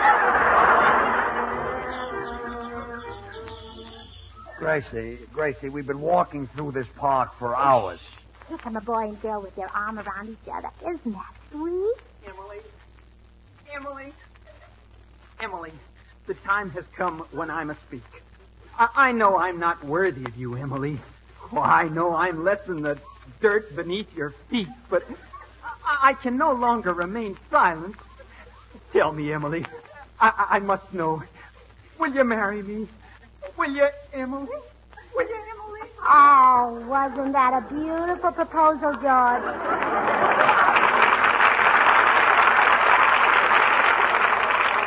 You know, it reminds me of the way you proposed to me. Did I say it like that? Well, certainly. Oh, you changed 1 or 2 words, but it was the same beautiful thought. Really? Uh-huh. You took one of my little hands in yours, and you looked in my eyes, and you said, Gracie, we've been in vaudeville now for 2 years, and it's costing me plenty for separate hotel rooms. Let's get married. Yeah, I was irresistible in those days. Let's sit down on this park bench. My feet are killing me. All right. George, you know what? What? You haven't kissed me all evening. Well, Oh, you know, it was on a park bench just like this that you first kissed me. Was it? Don't you remember how it happened? Well, not exactly. Well, I'll show you. You had your arm around me. Well, go ahead. Put it around. Okay. And then you asked me for a kiss, and I said no. And then you stole the kiss anyway. Oh, go ahead. Steal one. And then... Oh! Why, you almost broke my jaw. Oh, remember now? Oh, yeah, it all comes back to me. Come on, let's go home. I've had enough of this.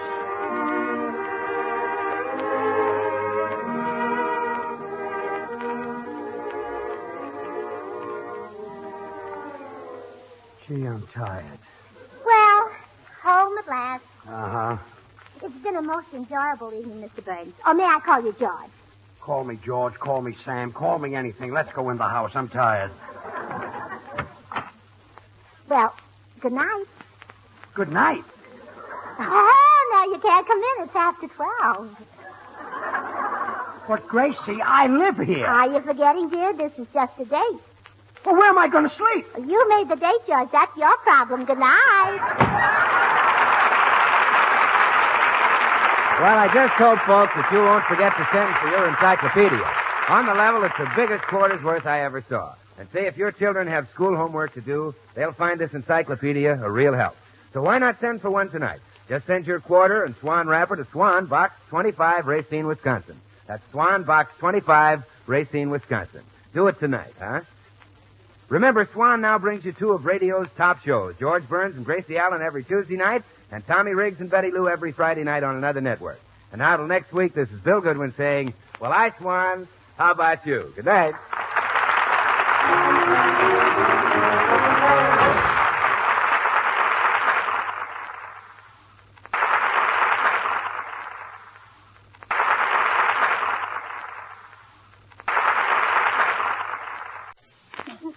Hello? Are you there? Well, we're here. Swan, the soap that's pure and gentle. Come on, swing to Swan. Lever Brothers, the makers of Swan, the new white floating soap, present the Burns and Allen Show with Paul Whiteman.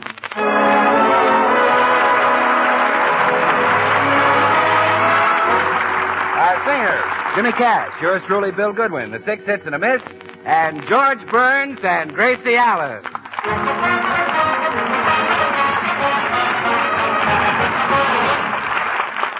Well, unknown to George, Gracie has sent away to the Successful Marriage Institute for their booklet on how to keep husbands happy. She is now on the telephone discussing it with her spinster girlfriend, Tootsie Sagwell. Let's listen in. Well, yes, Tootsie. It's a course that tells wives how to keep their husbands completely fascinated. What? No. I had it mailed to your house because George mustn't know about it. You see, I want to fascinate him secretly. Huh? Uh-huh. So the minute you get it, bring it right over here and we'll... Here comes George. Goodbye. Gracie, what were you talking to Tootsie about? Who? Me? Yeah, what were you and Tootsie talking about? The weather?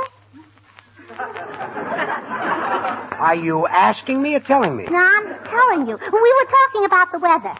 Well, you girls better be careful with those military secrets. Oh, well, that's silly. How can they keep the weather a secret? You just look out the window and there it is. Well, we don't want the Japs to know what kind of weather we're having in California. Oh, well, they wouldn't care anyway. They only like very, very cold weather. Japs only like very, very cold weather? Sure. I read in the paper that they even left Alaska because it got too hot for them. I think you got something there. No, I'll answer it, dear. I still don't believe you were talking to Tootsie about the weather. Oh, good morning, Mr. Postman. Good morning, Mrs. Burns. I only have a postcard for you today. Oh, well, that's all right. I know you did your best.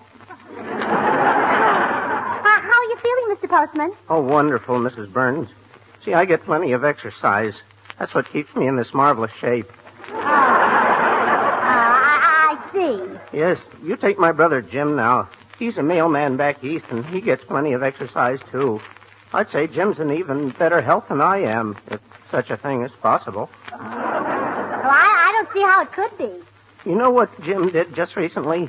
He walked all through Egypt, and then he hiked his way through China. Oh, what was he doing over there? Well, Jim's very conscientious. He was trying to deliver some mail to a fellow on his route. A fellow named Wilkie. Well, I'll see you tomorrow, Mrs. Burns. Oh, goodbye, Mr. Postman. Any mail, Gracie? Oh, just a postcard. Oh, my goodness. It's from my brother Willie, George. Guess what? He's enlisting.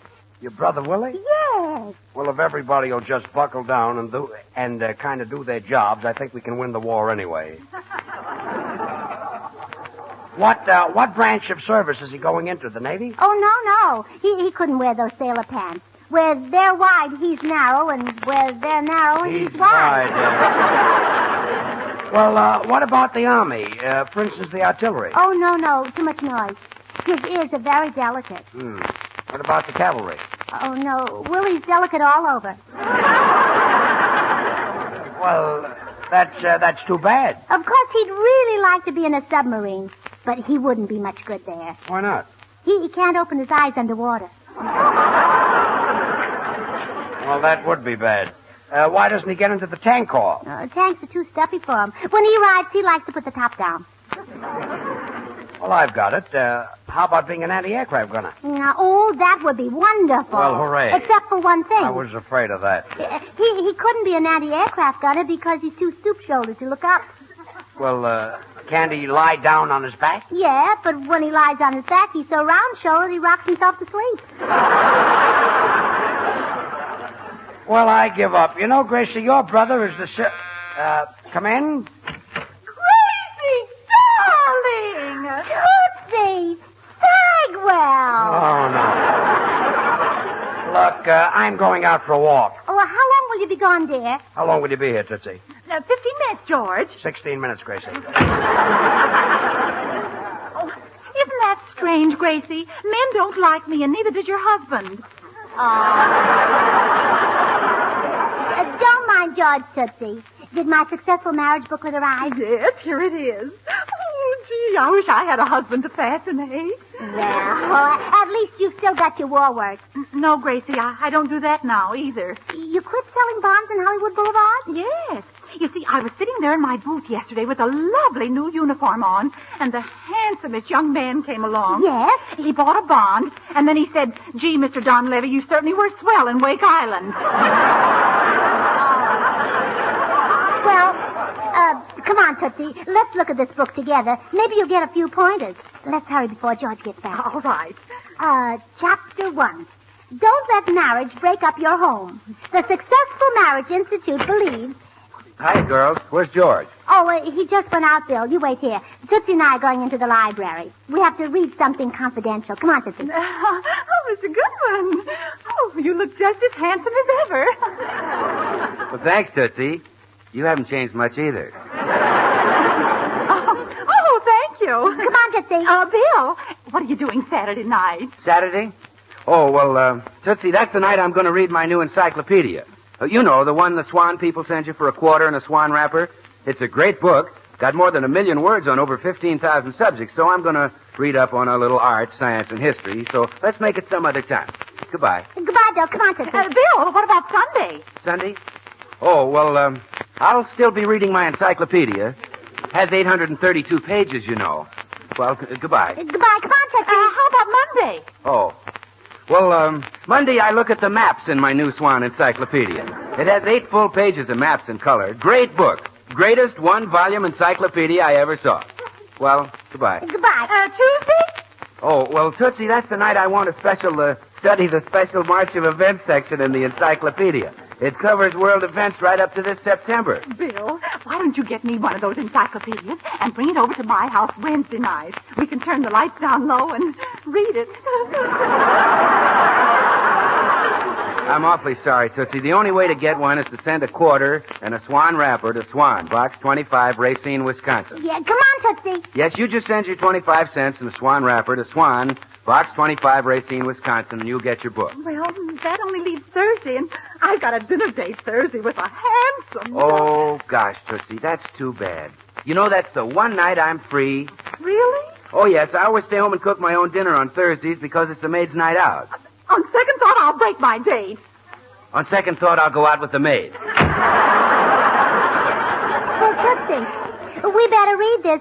George will be back any minute. Well, all right. It says, the Successful Marriage Institute believes that a wife must be all things to her husband. Not merely one woman, but many women combined. Doesn't that sound a little difficult, Gracie? No, not at all. My mother never even heard of this course, but my father always said that she was at least 3 women. He did? Uh-huh. Whenever he tried to sneak out at night, she was at the front door and at the back door and under the bedroom window. Gracie, do you really think George will respond favorably to this treatment? I hope so, Tootsie. But you never can tell about a husband. You know what I always say? You can make a lead to water, but you can't horse with a drink. Yes, I've heard you say it time and time again. I always say that.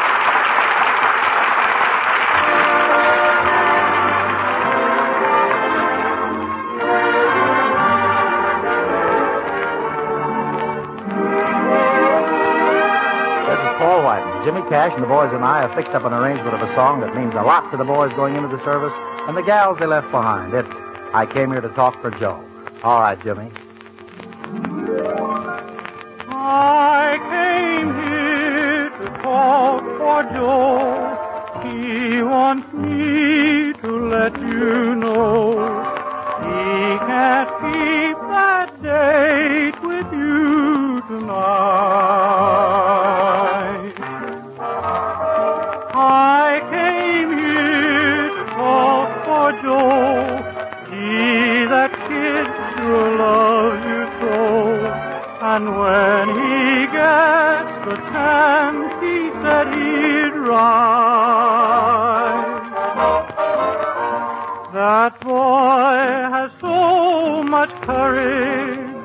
I've seen the things he can do, but he never had the courage to tell you how he feels about you.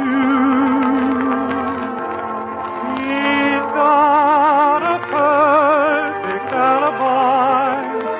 He can't be here and in the sky. So I came here to talk for Joe.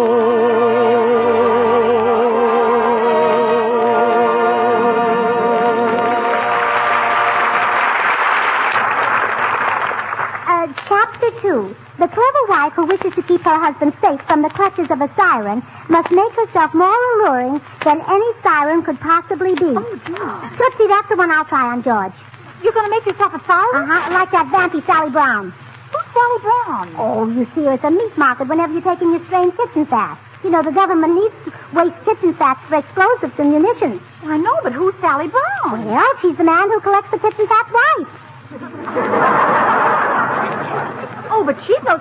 Wait, did I hear George come in? Yeah, I think so. Now, you stay right in here in the library, Tootsie. I'm going to be a siren and make George the happiest man in the world. Oh, dear. Oh, great, big, strong, wonderful you.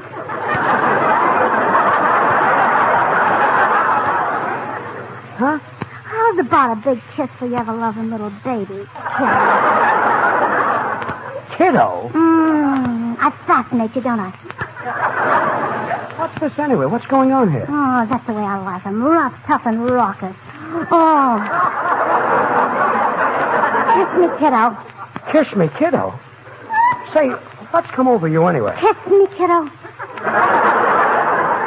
Gracie, are you all right? I'll say I am. Just try me.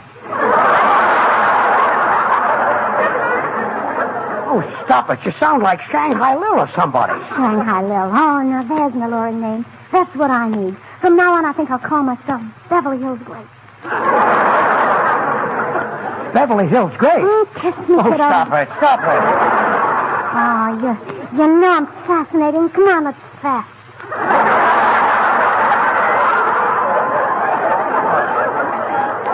Gracie, I don't know whether this is a game or not, but I want to stop right now. I don't like it. But, George, don't you like alluring women? Of course I like alluring women. Kiss me, kiddo. Stop it. I've had enough of this. I'm going out again. Oh, no, wait a minute. Don't go away. You stay here and I'll be right back.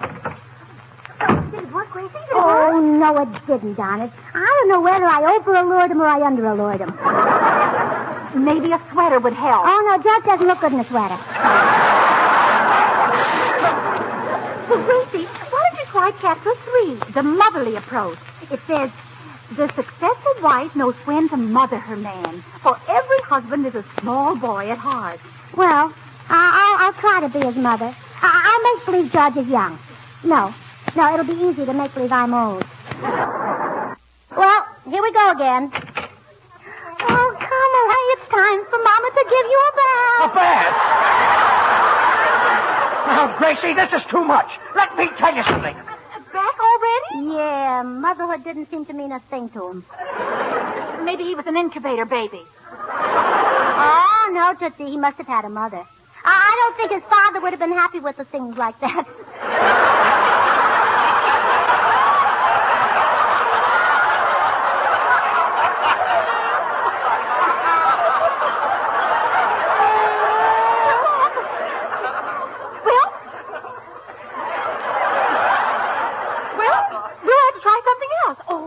this.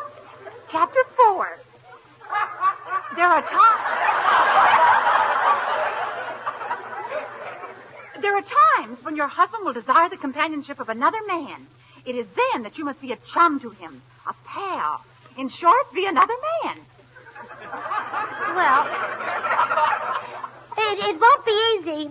Gee, wonder what men talk about among themselves. Oh, they laugh at each other's jokes, talk about baseball. How do you know what men talk to about each other? Well, because that's what they do when I'm with them, talk to each other. Well, all right, I'll try it. Well, hiya, Burns, old man. Got a cigar?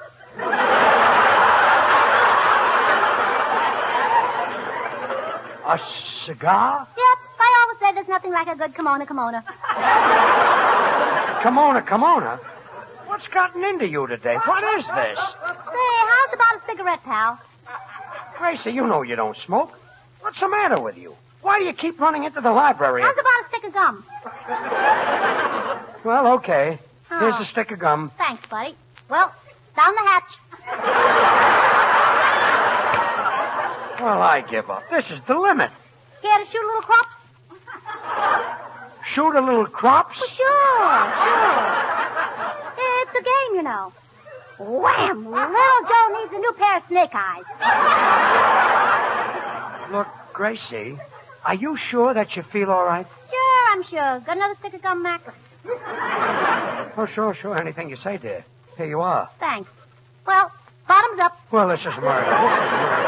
Hey, have you heard any new stories lately? Well, no, I haven't. Oh, come on. Let's have one, kid. Now, please, Gracie. Okay. I'll tell one. Did you hear the one about the traveling salesman? Never mind. Okay, I'll tell one. Good. A man went up to a conductor on a streetcar and he said, "Which end of the car do I get off?" No, that's terrific, Bud. That's marvelous.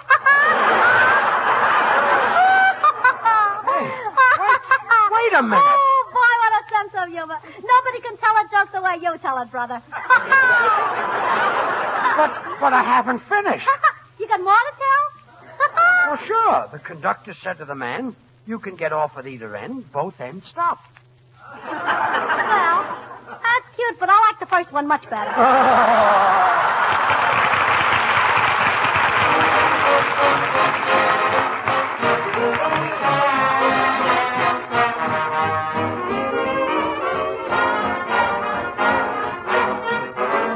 4 or 5 months ago, we made a record of a tune we thought was going to be a big hit. And now we know it. It's Kalamazoo with 6 hits and a miss.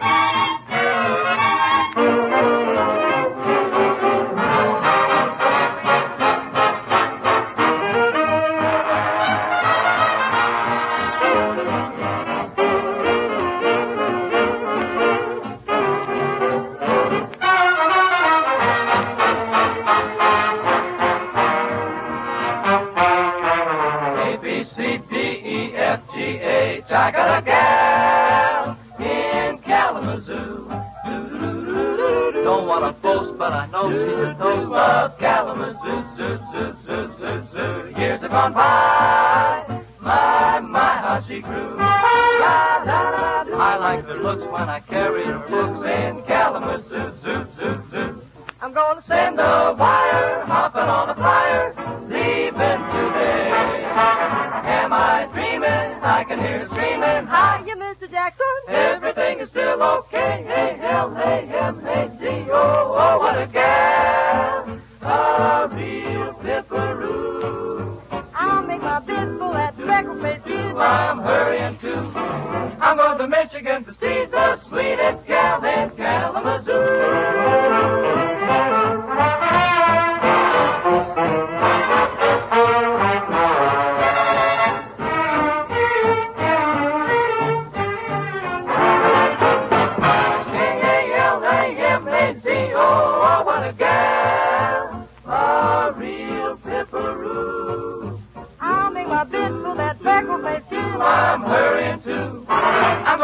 Michigan to see the sweetest gal. In Kalamazoo. Zoo, zoo, zoo, zoo, zoo. Go to Kalamazoo.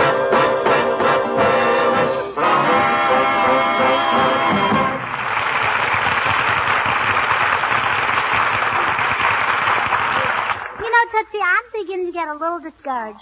George doesn't seem to be one bit happier since I started the Successful Marriage course. Try chapter 5. It says here, the successful wife is deeply interested in her husband's business. She discusses it with him constantly. Oh, I couldn't talk to George about his business, Tootsie. After all, he's a big radio star, and I wouldn't even be on his program if he wasn't giving me a break.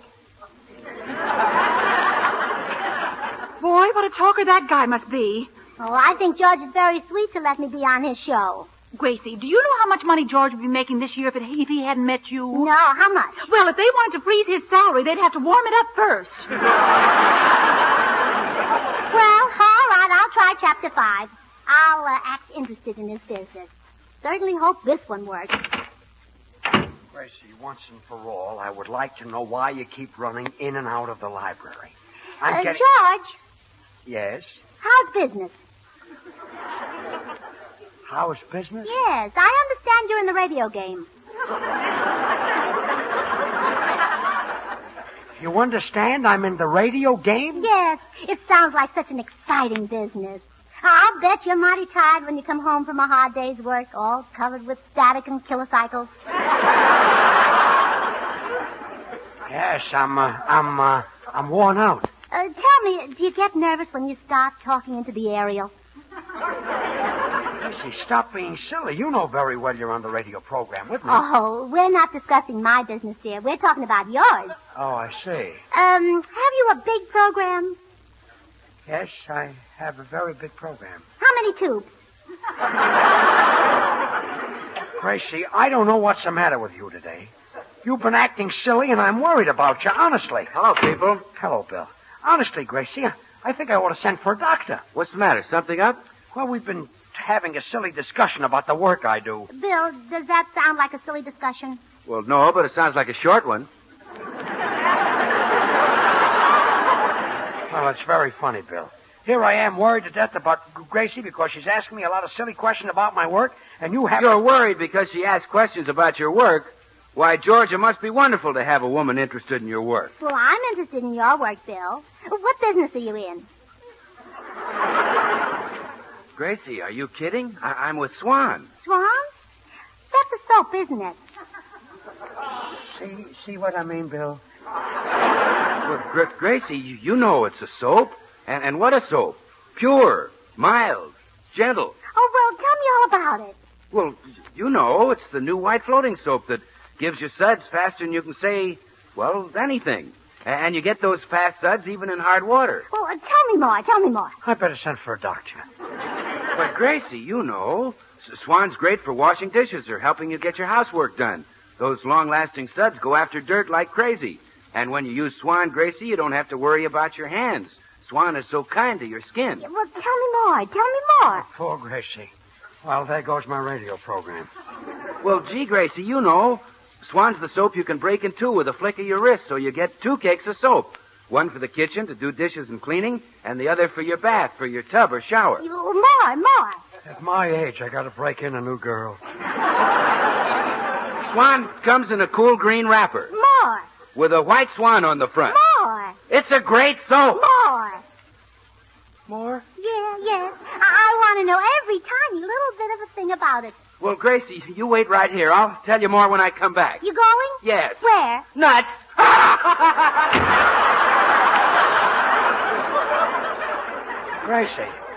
Gracie, tell me, what's the reason for all this? I'll be right back. Don't tell me, Gracie. I can see it for your face. That one didn't work either, huh? Oh, that one didn't work the most. It didn't work on 2 people. Oh. Well, how about this one? Chapter 7. It is often effective for the wife to act the part of a helpless little child, protected by her strong, fierce, handsome brute of a husband. Oh, you know, Tootsie, I wonder if this course applies to George. I know what you mean. Listen, there's more. Men are like lions. They have a fierce desire to protect the helpless, Think of yourself as a little child, and your husband is the king of the jungle. Well, Tootsie, I think this one will get him. I'm a helpless child, and he's a lion. Uh-huh. Now, I'll stay right here by the door where I can hear what's going on. All right. Georgie. Yes? Oh, Gracie's fighting when she's away from her big, strong mate. I'm your big, strong mate? Yeah. You are my lion husband. Now, wait a minute. Maybe I fibbed once or twice. George, I'm so helpless without you, so weak and helpless. Would you bring me a glass of water?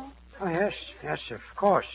Here's some right here. Will you hold it to my lips? I'm so weak and helpless. And you're so strong. Yes, a glass of water is hard to lift. I'm a brute. That's all.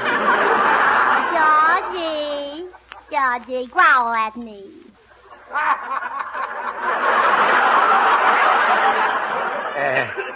Growl at you? Uh-huh. Like a lion. Oh, no. Oh, you magnificent beast. I'm a magnificent beast? Georgie. What? Would you defend me with your claws and fangs? Oh, definitely. Would you drag home a deer for me and our little cub? Right away, I'll run out and get one. Georgie. Yes?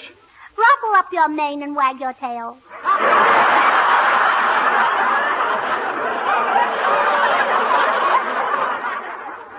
Well, all right. This I gotta see!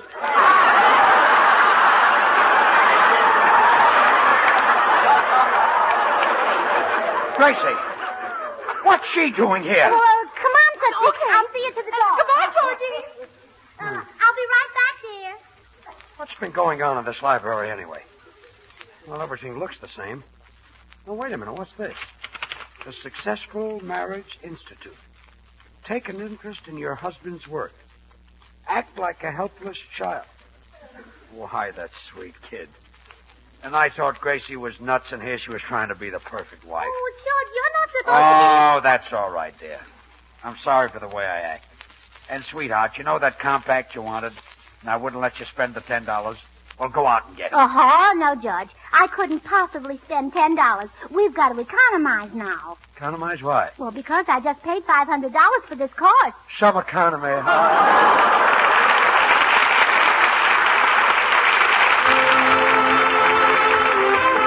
George and Gracie will be right back. Meanwhile, I'd like to ask you if you've sent for your Swan Encyclopedia yet.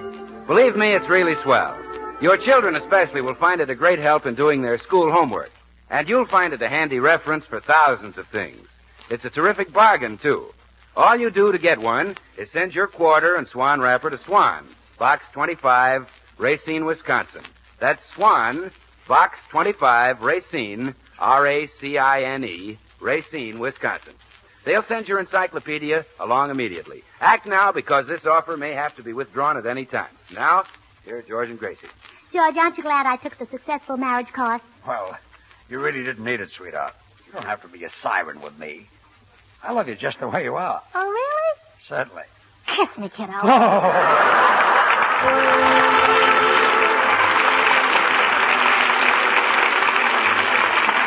The makers of Swan, the new white floating soap, join George and Gracie in inviting you to tune in again next week, same time.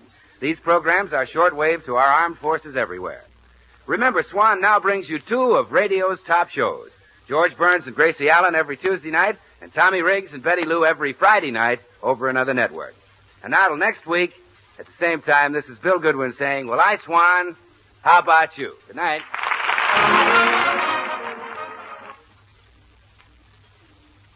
Try Spry. You'll find the baking you turn out fluffy and light. Try Spry. You're sure to hear your family shout, what a delight. For cake, pie, donuts, the things you fry. Try Spry. What's that you say you're going to try today? Why, sure. Try Spry. KNX, Columbia Square, Los Angeles. The following announcement is transcribed. Los Angeles. The following announcement is transcribed. Los Angeles. The following announcement is transcribed. Los Angeles. The following announcement is transcribed. Hello, are you there? Well, we're here. Want a soap that's pure and gentle? Come on, swing to Swan. Lever Brothers, the makers of Swan, the new white floating soap, present the Burns and Allen Show with Paul Whiteman.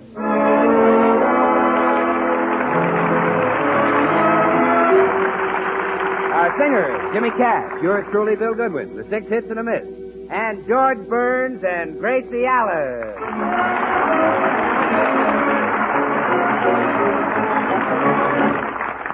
Well, today is the season's first meeting of Gracie Allen's club, the Beverly Hills Uplift Society. Last year, George said the girls couldn't meet at his home again. He put his foot down. As we look in now, George is about to put his other foot down.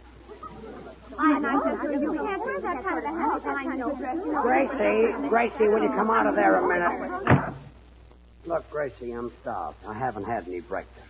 Is the meeting about over? Oh, we haven't even started. Blanche Morton, Clara Bagley, and Tootsie Sagwell haven't arrived yet. Well, then, what have you girls been talking about? Blanche Morton, Clara Bagley, and Tootsie Sagwell.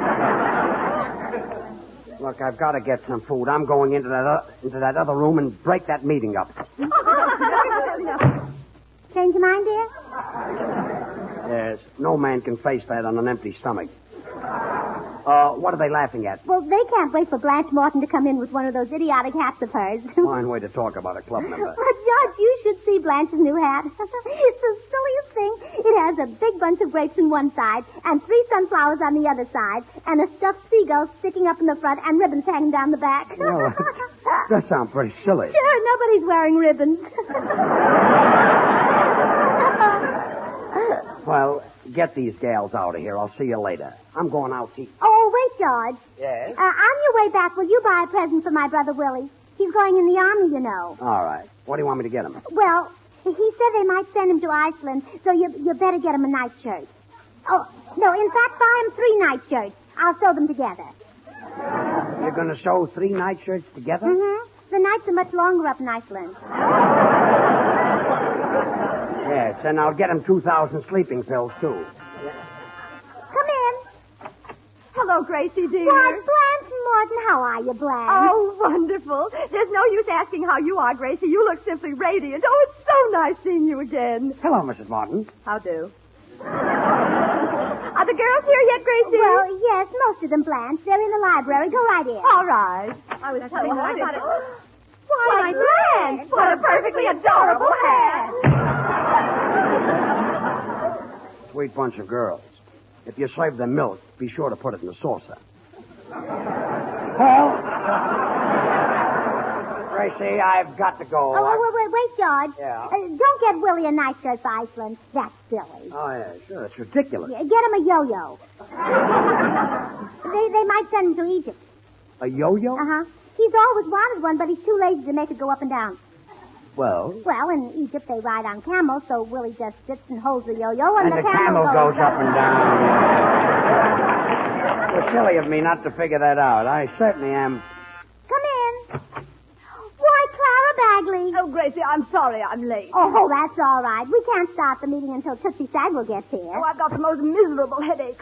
That's why I brought this ice bag with me. Oh, well, here, Clara, take off your hat and put the ice bag on your head. There. Oh. Now, you'll feel better in a few minutes. Now, go into the library. The girls are right there now. Why, Clara, what a perfectly adorable hat!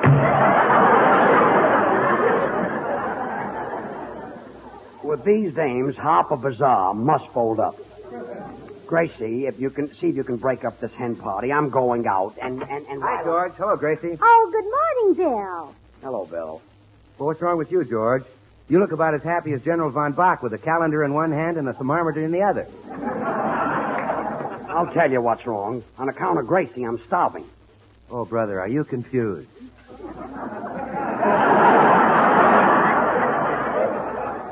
You certainly are a scream. Well, I guess the girls are getting impatient in there. I'll go in and tell them we'll start as soon as Tootsie gets there. Come on, Bill. I'll buy you a cup of coffee.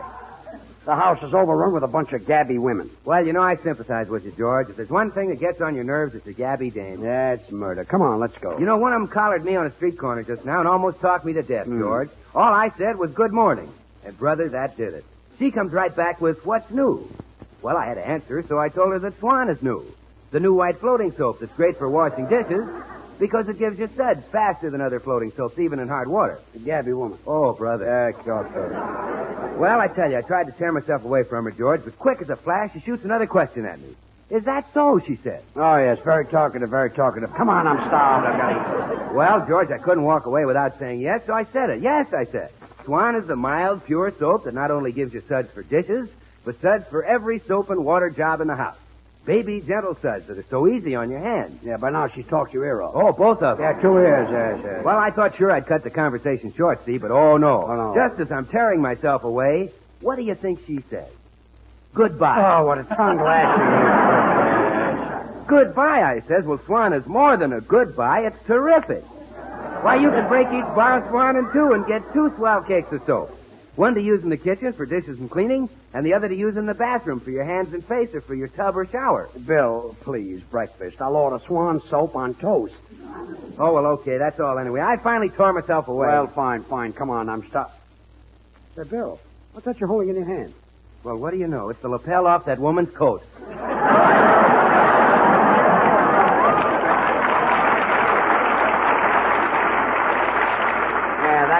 That was nice tearing. Bill, come on. Oh, George, I'm glad you're still here. Never mind that yo-yo for Willie. Sure, too silly. Yes. Get him a picture frame. He might go to Alaska. A picture frame? Yes, I'll put a picture of my sister Bessie in it, and he can hang it in the barracks. Sister Bessie? Maybe the rest of the boys would rather have a picture of Lana Turner. Oh, don't worry. After the boys have been in Alaska a few months, Bessie will look just as good to them. Well, okay. Go back to the meeting. Oh, Gracie, you've done this the cutest thing. Blanche Morton said in her opinion, George Bird was absolutely... Well, let's go, George. Wait a minute. I want to hear the rest of that. Well, George, looks like we'll never know, doesn't it? Come on.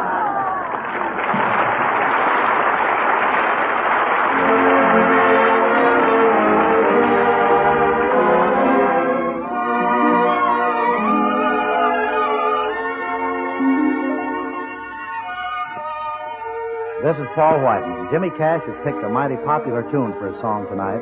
It's White Christmas. Okay, Jimmy. The sun is shining, the grass is green, the orange and palm trees wave. There's never been such a day in Beverly Hills, L.A.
We drop all these petty discussions and get right down to business. Who are you talking about? Maggie Ettinger. She says that she's only 35. Well, personally, I think she's very honest and straightforward. I've known her for years, and she's always said she's 35. Now, settle down, girls, and I'll read the minutes. The last weekly meeting of the Beverly Hills Uplift Society was supposed to be held at the home of Mrs. Gruskin, but Mr. Gruskin locked all the doors and threatened us with a garden hose. It was then decided that the meeting should be held at the home of Mrs. Taylor, whose husband was confined to his bed with a nervous breakdown. Before the meeting, we all showed our appreciation by gathering around Mr. Taylor and singing, for he's a jolly good fellow. By the way, Mrs. Taylor, how is your husband? Oh, he's at the Good Samaritan now. Well, that's nice. Such a lovely hospital. Well, back to the minute. The president of the club, Mrs. George Burns, then made our annual Friendship Award. This year, the congenial spirit of our organization was best represented by those two lifelong friends, Mrs. Morton and Mrs. Bagley. The award was made in the form of two china lovebirds, one of which was slightly cracked. In the struggle to see who would get the one without the crack, both lovebirds were broken. Mrs. Morton lost a tooth, and Mrs. Bagley sustained bruises and lacerations. If Clara Bagley wasn't such a selfish pig. Never in the history of our club has this honor been so richly deserved. At the conclusion of the meeting, our hostess, Mrs. Taylor, served spaghetti, which she said was made from an old family recipe. It was delicious. Oh, well, thank you, Gracie. Miss Sagwell later on went into Mrs. Taylor's kitchen, and she reported that she found several empty cans and that the name of the old family which made the recipe was Heinz. Of all the low, snoopy tricks. And that concludes the minutes, girls. Now, is there any new business? May I have the floor, Madam President? The chair recognizes Miss Sagwell. What is it, Tootsie? Well, as you know, we're having a lot of trouble getting new members for our club because so many women are busy with war work. But I have an idea. You have? Mm-hmm. Let's take some men in our club. Gracie, can I see you a minute? Oh, all right, then. Excuse me, girls. Gracie, isn't that silly meeting over? If you girls were doing something important like war work, I wouldn't mind. Well, we do war work, George. We knit all the time. Well, we've had sweaters and things sent back to us from every camp in the country. I know, but those silly discussions you have in there.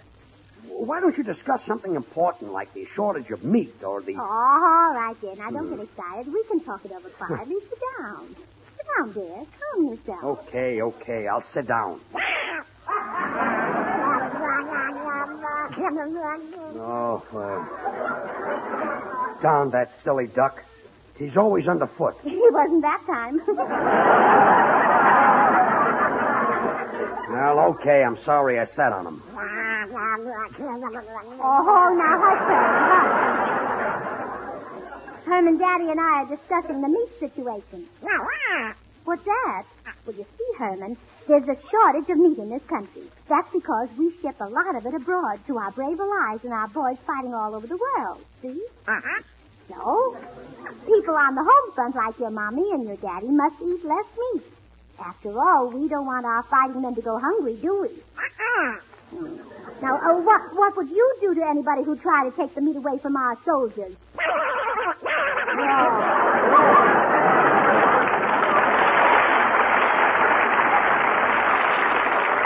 That's right, Herman. So our government suggests that we limit ourselves to 2.5 pounds of meat a week for each person. In that way, we all have our share. And then, too, when we have a meat rationing... Rationing? Well, you see, rationing means that everybody, rich and poor alike, shares what there is equally. That's the American way. Oh, you bet. And the time to start cutting down on the meat we eat is right now, before rationing. After all, there are still large supplies of other things to eat instead, such as eggs, fish, poultry. What's poultry? Well, chickens, or turkeys, or ducks.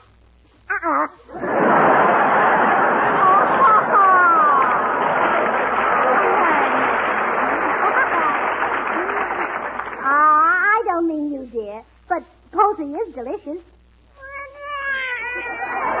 Oh, now, baby darling, Mama wouldn't eat you in a million years.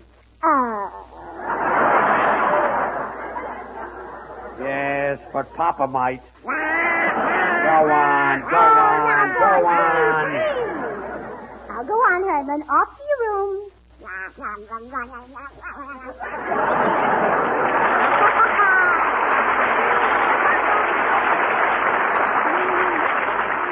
Isn't he cute? Look at him waddle off. Yeah. He's got the cutest drumsticks. I've got to go back to the meeting, George. And I'll tell the girls what you said. And you can talk about pooling, too. About pooling their cars and other things. In times like these, we should share and share alike. All right, dear, I will. Well, I know that you And now, girls, I have something very important to say. I've just been having a little talk with George, and he says from now on we girls should pool things. Pool our cars, pool our food. Well, as long as we don't have to pool George. Oh, I wouldn't think of it, Clara. Now, we're going to start right away, girls. We'll pool everything we can. Well, that's a very good idea. Where will we start? Oh, I know. We'll pool George's cigars. You girls divide them up and take them home to your husband. Henry, is this going to be... But remember, girls, remember, this is share and share alike. So after your husbands have smoked half of each cigar, bring what's left back to George.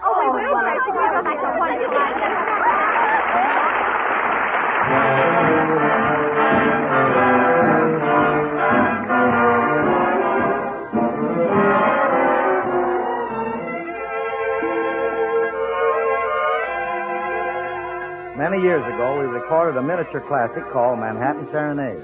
Now it's all dressed up, and it's the #1 hit, which just goes to show you can't keep a good tune down.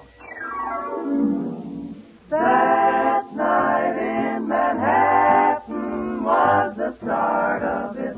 Doo-doo-doo-doo-doo. We lived it and we loved every part of it. Doo-doo-doo-doo-doo. The glow of moonlight in the park. The light that spells your name. The autumn breeze that fanned the spark that set our hearts aflame. Our kiss was the sky right to the highest stars. We made it without touching the handlebars. And I gave you my love to the melody of the music, the madness that made our Manhattan Serenade. Manhattan Serenade.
I'm so proud of you. Because of what you said, our club has already buckled down and started pooling things. Well, I just saw my duty. Oh, just think.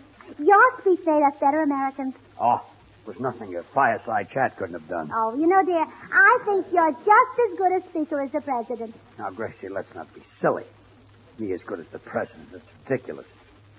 My friends, he's better than I am.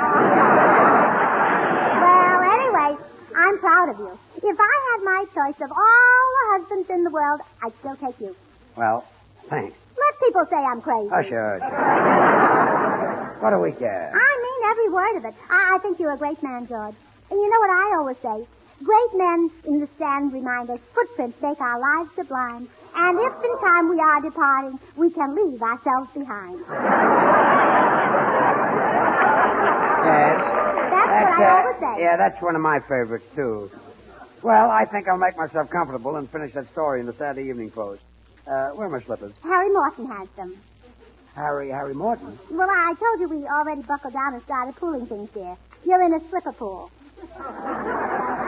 A slipper pool? Well, it's really more of a clothing pool. Harry Morton took your slippers, your bathrobe, and your lounging pajamas. Now, Gracie, that's the wait, silly... George. He said that you can go over and help yourself to any of his suits. Really? Yes. Here. He left you these pawn tickets. Oh, fine. Gracie, you see... I'm so proud of you. This was all your idea. You're a great man, George. Oh, all right, I'll do it the hard way. Without slippers, I'll read the Saturday Evening Post. You're in a magazine pool, too. Oh. Mrs. Gruskin took your magazine and left you one of hers. What magazine did she leave? Oh, you'll love it. The Welders Weekly. Now, wait a minute. You're a great man, Oh, George. sure. A barefooted great man with nothing to read. Well, I'm going upstairs to shave. George, was General Grant a great man? Well, of course he was. You're just like him. I'm like General Grant? Mm-hmm. I've seen his picture, and I don't think he had a razor either. Gracie, don't tell me. A shaving pool. Yeah. Mr. Bagley took your razor and your brush and your shaving cream. Well, that leaves me in fine shape. Put it share and share alike, George. In exchange, you get a derby hat. A derby hat? What's that got to do with shaving? You put your old lace in it. Gracie, when I... You're a great man, George. Yes, I'm great. I wonder where the aspirin are. Gracie, hide me. What's the trouble, Bill? Well, Tootsie Sagwell's outside, and I don't want her to see Bill! me. Darling! Oh, Tootsie Sagwell. I thought it was you I was running after. I'd recognize you on a desert island. I wish. Well, so long, Tootsie. I have to run. Oh, wait, Bill. You know what you asked me to do last week? Well, I did it. Oh, Tootsie, you didn't. Yes, I sent for one of those Swan encyclopedias. Oh, well, that's a great book, Tootsie. And I know you love it. Oh, wait, Bill. I did something for you now. How about doing something for me? Like walking home with me? Well, Tootsie, how do I know you really got the Swan encyclopedia? Does the one you sent for have 832 pages? Does it have over 1 million words on more than 15,000 subjects from art to zoology? Are you sure that you have the Swan encyclopedia? Well, of course, Bill. Well, does it have a special March of Events section covering world news and events right up to this past September, huh? I know I've got the Swan encyclopedia, Bill. Come over to my house and see it for yourself. I keep it right in the middle of the sofa. Well, some other time, Oh, Tootsie. but Bill, I thought you might come over and explain the war maps to me. Oh, now, Tootsie, the maps in the Swan encyclopedia don't need explaining. Those 8 pages of war maps in color make it easy for anyone to follow the world situation at a glance. In fact, whenever I listen to the news, I keep my Swan encyclopedia maps right in front of me, and I mark important developments right on them. Oh, that's a wonderful idea. Why don't you bring your war maps over to my house and we'll compare them? I think it'd be nice to get our maps together.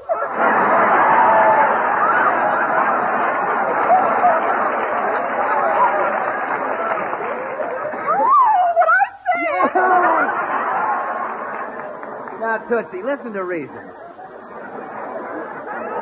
My goodness, you know that anybody can get a Swan encyclopedia by sending 25 cents in a Swan wrapper to Swan, Box 25, Racine, Wisconsin. Is that right? Yes, Well, thousands of women are sending their quarters and Swan wrappers to Swan, Box 25, Racine, Wisconsin, and those women don't expect me to come to their houses. But Bill, I'm different from other women. Yes? And that's just the trouble, Tootsie. Goodbye.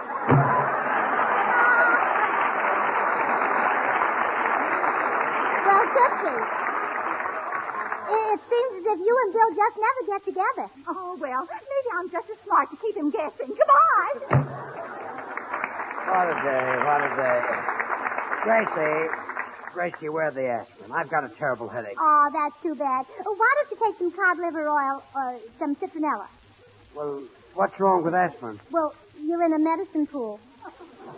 A medicine pool? You're a great man, I George. know. I ought to be in Grant's tomb. Come in. Oh, it's little Billy Marks from next door. How are you, Billy? Okay. Well, come on, turn on the radio. Turn on the radio. You heard me. I'm in your radio pool. Now, just a minute, Oh, kid. now, George, I told him to come over. Well, okay. What do you want to hear, Sonny? A little music? Music? Well, get him. Turn on Frank Fearless, the commando. Why, for 2 cents I would... George. Well, okay. And so, bound and gagged, weak from a dozen knife wounds, suffering from the 4 bullet holes in his chest and choking from the deadly monoxide gas, Frank Phillips gives a sigh of irritation. His boat has sprung a leak. Tune in again tomorrow night for another great installment of Frank Phillips, the Commando. Now I missed the whole program. Well, I'm tickled to death. Now beat it. No, you said it. Believe me, lady, if he was my father instead of yours, I'd Go on, out. You're a great man, Oh, George. stop that. I told you the pool thing, but I didn't mean only pool my thing. Either you do it the right way or you don't do it at all. Do you understand? Yes, dear. And remember that. Yes, dear. Could just be an idea to you. I must be nuts. Yes, dear. Well, I'm going upstairs. Holy everything I own. Might have known this would happen. Oh, boy, am I worn out. I'll jump into bed. Oh, does this bed feel good? Certainly does.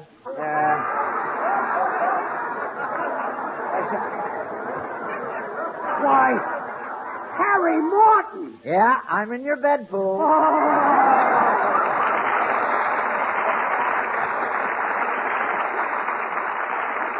Say, folks, hurry and send in for your Swan Encyclopedia now, because honestly, we're afraid we might have to withdraw our offer pretty soon.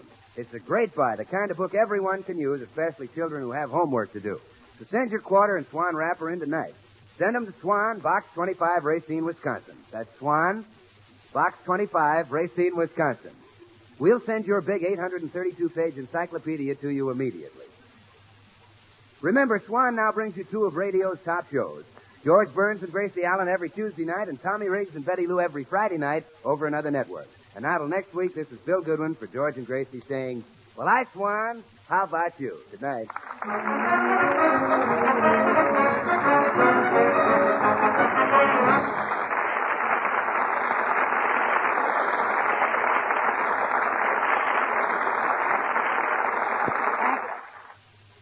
Try Spry. You'll find the baking you turn out fluffy and light.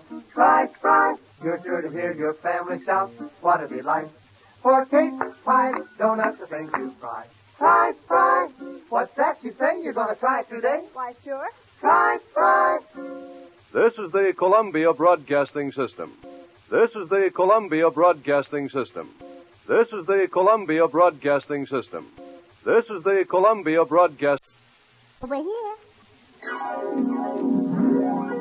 Swan's a soap that's pure and gentle. Come on, swing to Swan. Lever Brothers, the makers of Swan, the new white floating soap, present the Burns and Allen Show with Paul Whiteman.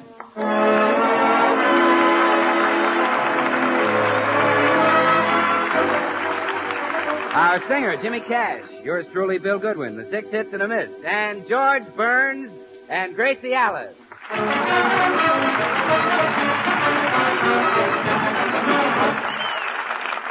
And now we take you to the Burns home, where George and Gracie are just finishing breakfast. More cream, dear? Another slice of toast? No, thanks. Well, did you notice the toast wasn't burnt this morning? I finally had a man come up and look at the toaster. Good. It's about time. I made him take it apart and check the whole thing. He charged me $5, but it was worth it. Found out what the trouble was, huh? Mm-hmm. I was leaving the toast in it too long.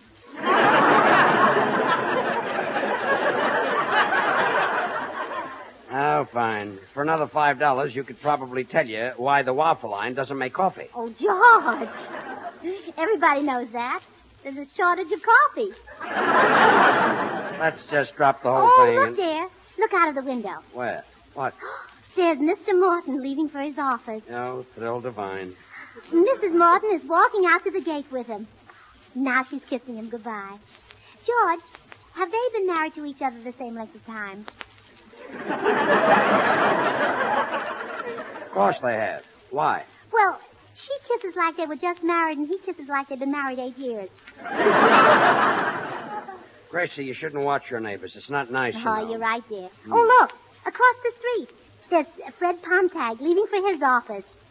And Mrs. Pomtag is kissing him goodbye.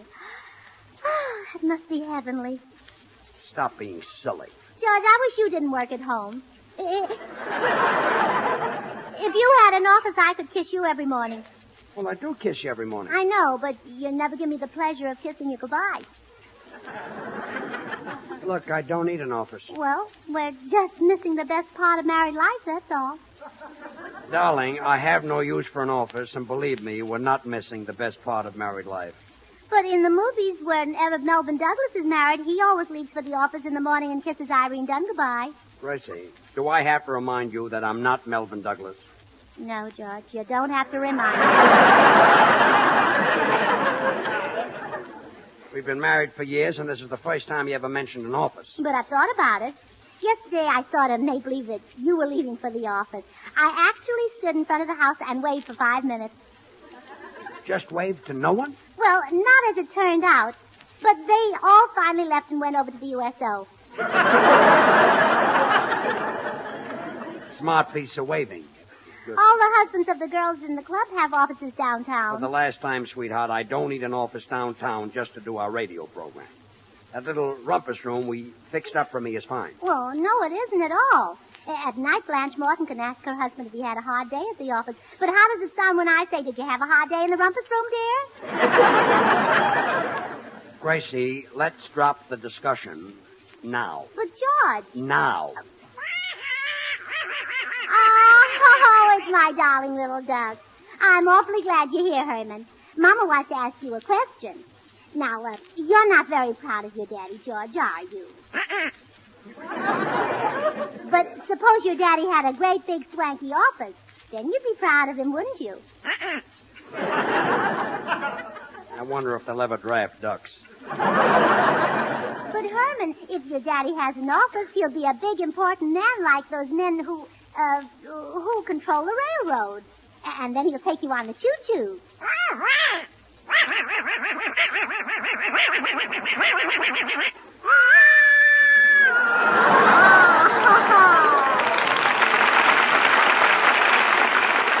My darling, that's the best imitation I ever heard. Mama's so proud of her clever little boy. Oh, that's fine. A ham with drumsticks. Gracie, maybe you've got something with that office. At least I'd get away from that silly duck. Oh, that's wonderful. You hear, Herman? Your daddy's getting an office. He's going to be a big businessman like Henry Kaiser. Do you know what Henry Kaiser built?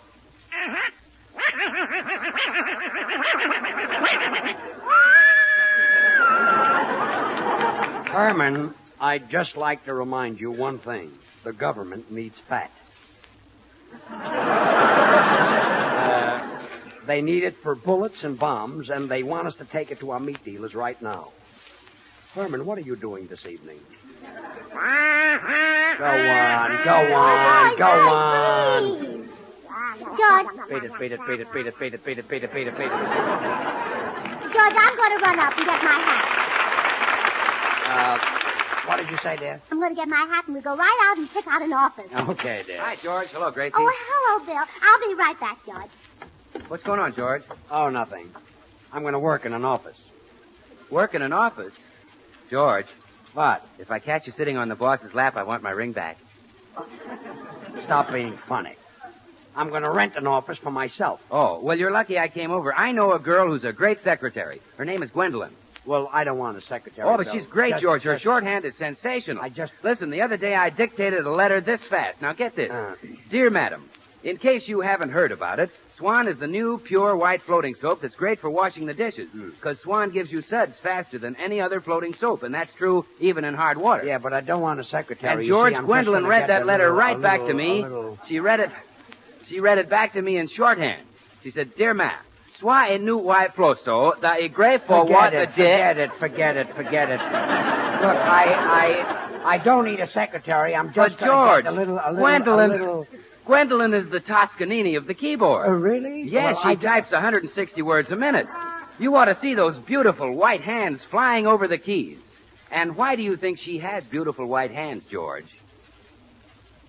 Why, Bill? I'll tell you, George.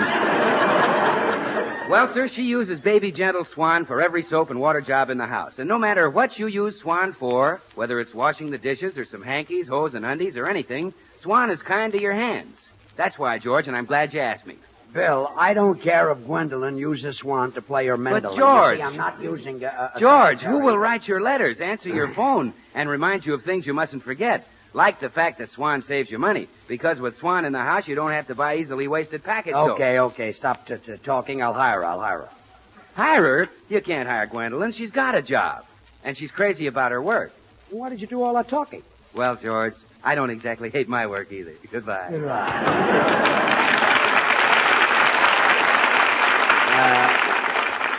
At breakfast, I'll bet he wears a green wrapper with a white swan on the front. Oh, George, while I was putting on my hat, I was thinking how wonderful your office is going to be. You were? Mm-hmm. Monday morning, you'll kiss me goodbye, and Monday night, you'll kiss me hello. Oh. And Tuesday morning, you'll kiss me goodbye, and Tuesday night, you'll kiss me hello. And Wednesday morning, you'll kiss me goodbye, and Thursday morning, you'll kiss me goodbye, and Thursday night, you'll kiss me hello. Wait a minute. I didn't come home from the office Wednesday night. You didn't? Well, don't let it happen again. What? The idea of leaving your poor little wife home slaving Oh, over a hot stop stove while it, you're having a stop daytime it, in your stop office.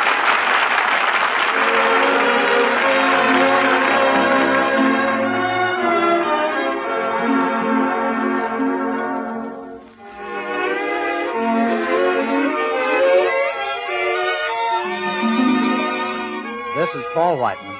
Tonight, Jimmy Cash sings of a time we all hope will come soon, when the lights go on again. All right, Jimmy.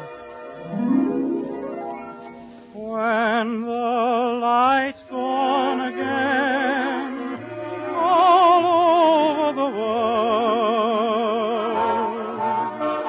and the boys are home again, all over the world, and rain or snow is all that may fall from the skies above. A kiss won't mean goodbye, but hello to love. When the lights go on again, all over the world, and the ships will sail again, all over the world, then we'll have time for things like wedding rings, and free hearts will sing.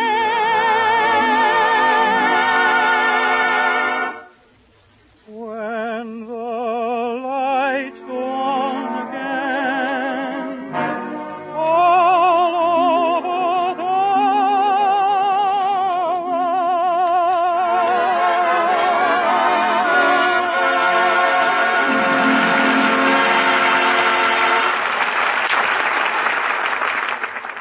Gracie, this office building looks too expensive. I'm going across the street and try the other one. All I need is just a little cubby hole. Well, I'll talk to the manager and see what he's got here. Yeah, but don't look at anything too expensive. Well, you don't have to worry, dear. You know what I always say? A pound of pennies is wise foolish.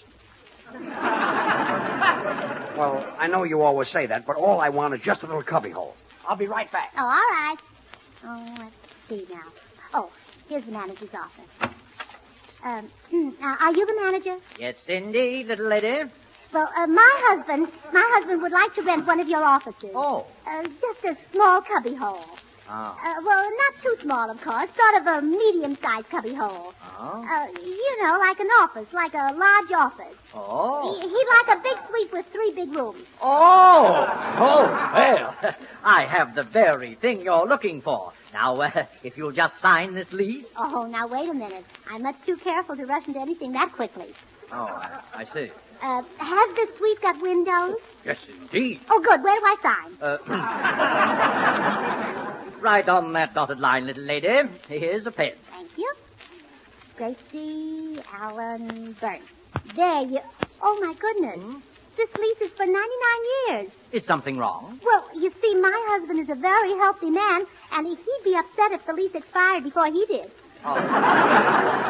Well, I wouldn't worry about it, little lady. Now then, what kind of office furniture will your husband require? Well, I don't know. What do you usually put in your offices? Oh, it all depends on what the office is used for, madam. Could be desks and steel files, a cabinet for law books, a dentist chair, an operating table, a stock ticker. Well, that sounds satisfactory. Which? All of them. All of them? Of course. Little lady, do you happen to be married to Orson Welles? Oh, no. His name is George Burns, and that's the name I want on the door. George Burns Limited. With that office equipment, I hardly think he will be. I'll say. What? I said with Oh, that never office... mind. I think I'd like to see the suite now. Oh, yes, of course. It adjoins my own office. Just right out this door, if you please.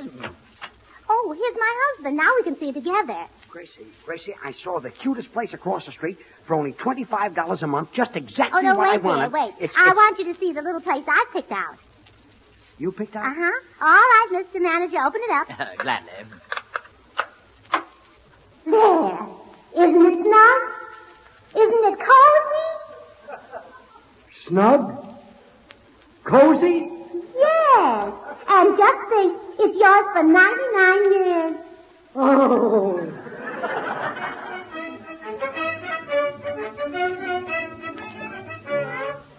What an office. 6 filing cabinets, 5 desks, 12 chairs. What a job moving this furniture in here. George, you'll have to move it all out again. Move it out?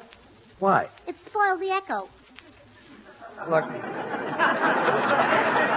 Gracie, will you sit down? All I wanted was one little room. And I've got an office you could hide a flying fortress in. Oh, but now I can kiss you every night when you come home. If you had a little office, I'd just give you one little kiss. But you've got a big office with 3 big rooms, so I'll give you 3 great big kisses. No. Glad you didn't rent the whole floor. I'm not as young as I used to be.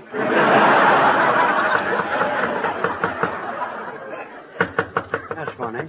Who knows we're here? Well, it's probably the girls from the employment agency. I told them you'd want a secretary. Now, wait a minute. All I wanted was just a little cubby hole. Well, I don't all want... big men have secretaries, George.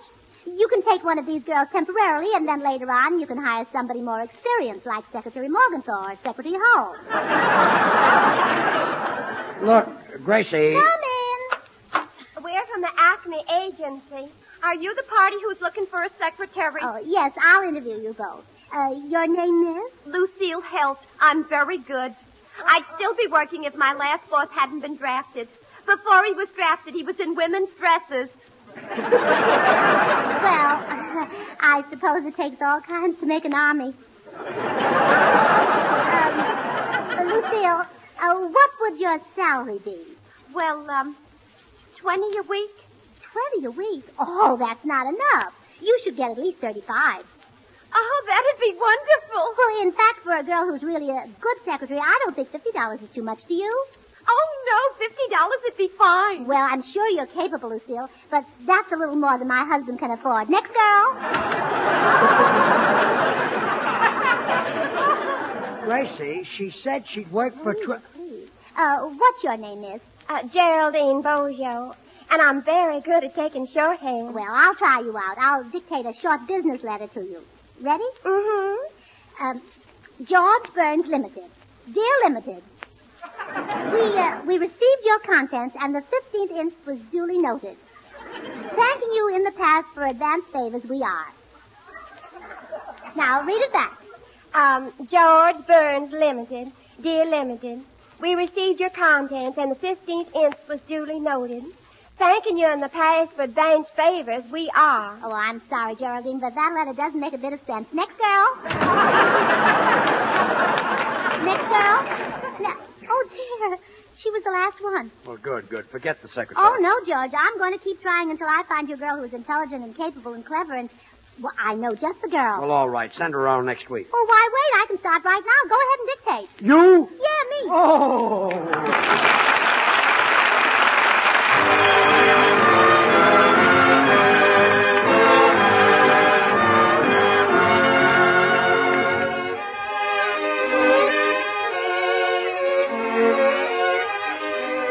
6 hits and a miss, and the boys in the band, and one of Jerome Kern's and Johnny Mercer's very, very best, Dearly Beloved.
This office is ridiculous, Gracie. Miss Allen, please. Huh? Well, I'm just your secretary now, so you better call me Miss Allen. Or Toots. Toots. And I'll call you GB. GB? That's office talk for Judge Burns. You know, your initials, GB. I don't want you to call me GB. But that's the way it's done, dear. My sister Bessie used to be secretary for a man named Philip Simmons, and she always called him FC.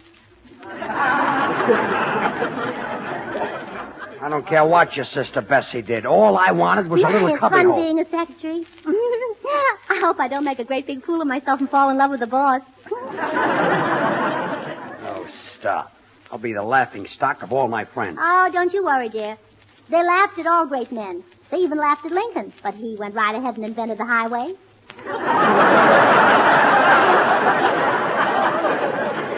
All right. Don't get excited, GB. And quit with that GB. GB. What is this? Probably the janitor. Come in. Oh, wait, George. The secretary does the work. Come in. Thanks. Holy smokes, what a place. Do you like our little office, Bill? Well, yeah, I've always wondered how the Rose Bowl would look with a roof. You haven't seen anything, Bill. Look at this. Where's the barbecue pit? I've got 3 rooms like this, and it's silly. I've got no business. No one wants to see me. Oh, excuse me, boys. I'm going out into the hall. Gracie. Yeah, I've got an idea. George, why don't you get a smaller office? Why? Because the landlord had Gracie sign a 99-year lease.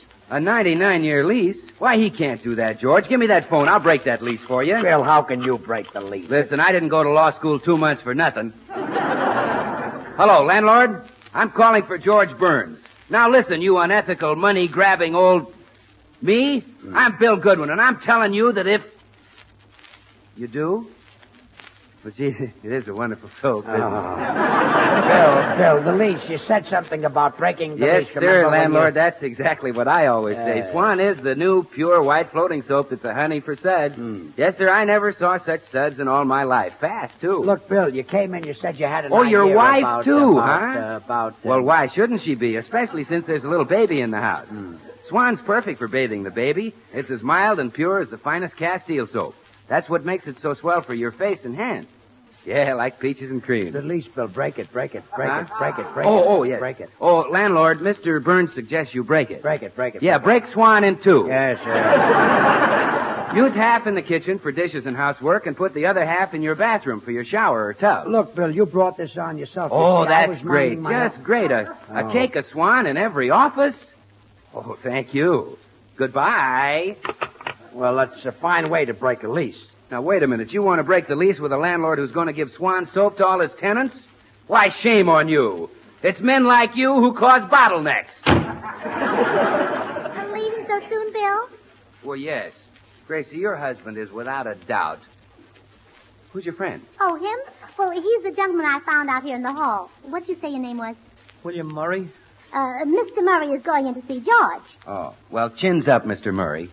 So long. All right, Mr. Murray. GB will see you now. Well, what do I want to see him for? Well, Mr. Burns just opened this office, and you can be his very first customer. But I can't afford to buy anything, lady. You see, what with the $25,000 ceiling and the fact that I ain't worked in 12 years. Oh. Why, it won't cost you a cent. Everything is with our compliments, absolutely free of charge. Go right in. I'll wait out here. Yes, ma'am.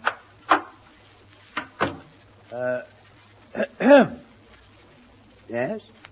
How'd do? How'd do?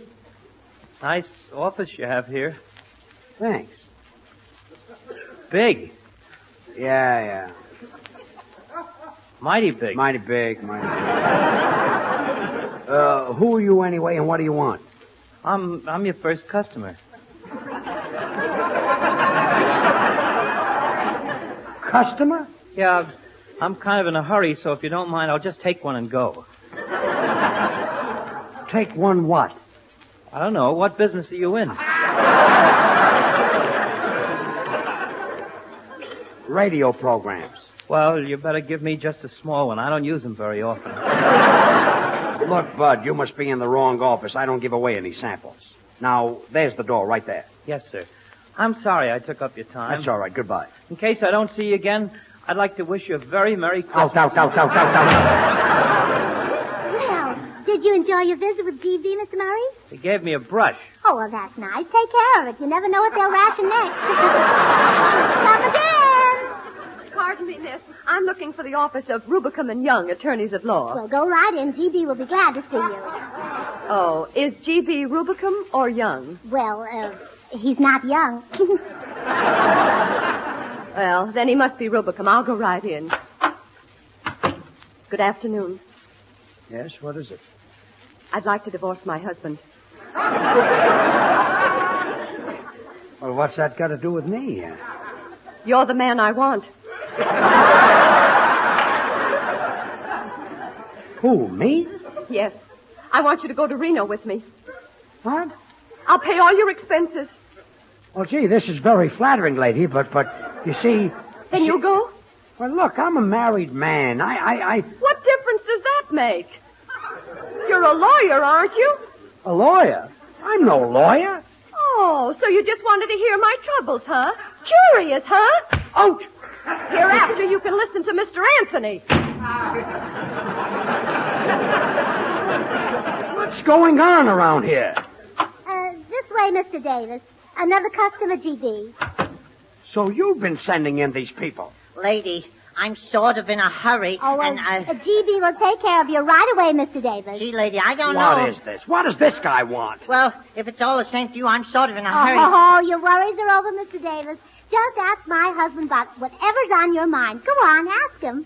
Okay. Hey, mister, is there a place on this floor where a fella could wash his hands? Out.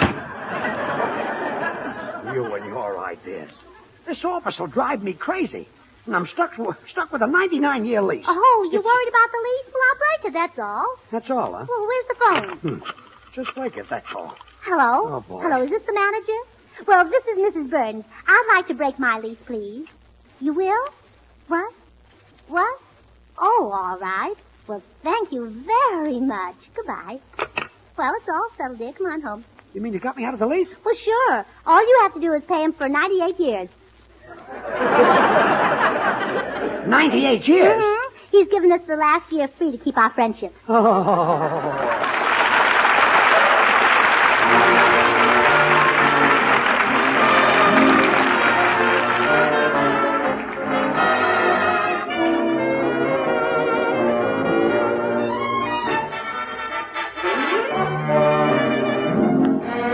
George and Gracie will be right back.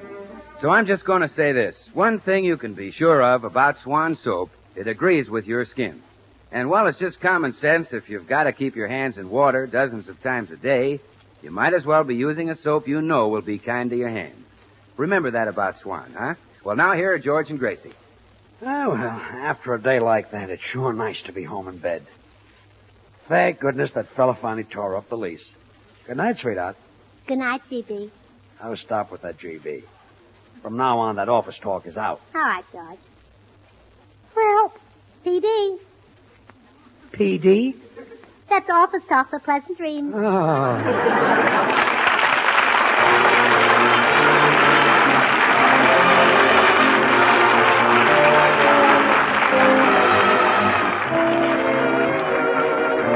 The makers of Swan, the new white floating soap, join George and Gracie in inviting you to tune in again next week, same time. These programs are shortwave to our armed forces everywhere.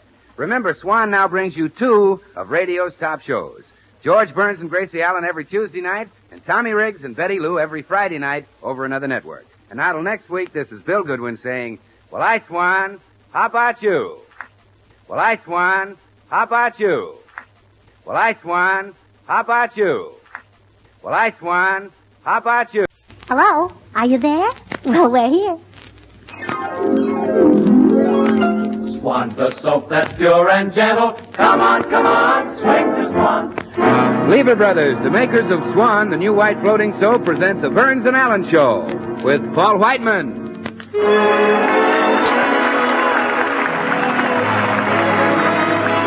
Our singer, Jimmy Cash. Yours truly, Bill Goodwin. The 6 hits and a miss. And George Burns and Gracie Allen.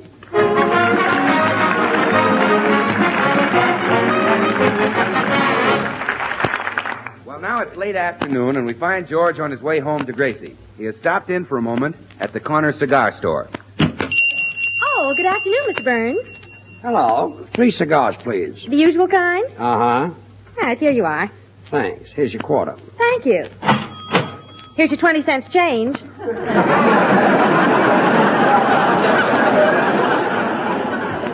Thanks. You know, you're smart to buy these cigars, Mr. Burns. Tobacco's habit forming. Well, I happen to like these cigars. Oh, excuse me, Mr. Burns. Yes, sir? I'd like a pack of... Well, I'll be darned. George Burns. Huh? Why, it's Lester Hamill. Gee, George, I haven't seen you in years. How are you? Fine, Lester. What are you doing out here in California? Well, I've been here a couple of months. I'm working over at MGM. MGM? You don't say. Well, what are you, an actor, director, writer? I'm a plumber. A plumber at MGM? Yeah. I guess it don't seem possible to a movie fan, but even Irene Dunn has to wash her hands once in a while. Well, so you're a plumber, huh? Yeah, but don't tell anybody. You see, if it gets out around the lot, all those movie stars will try to borrow money from me. I see. Gee, Lester, it's been years since we've worked together in New York. Yeah, it sure has. Hey, I heard that you and Gracie Allen got married. Uh-huh. Just think, if she'd said no, you and I might be working together over at MGM.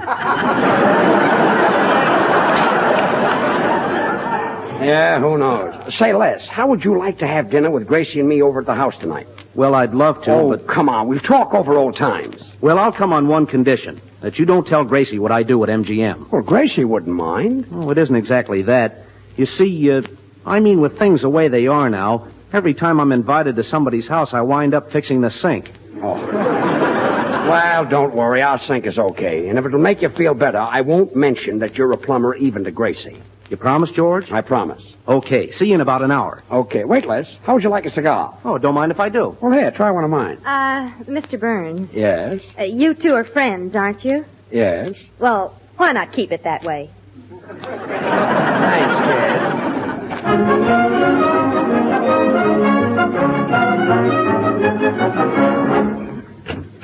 Hello, sweetheart. Hello, dear.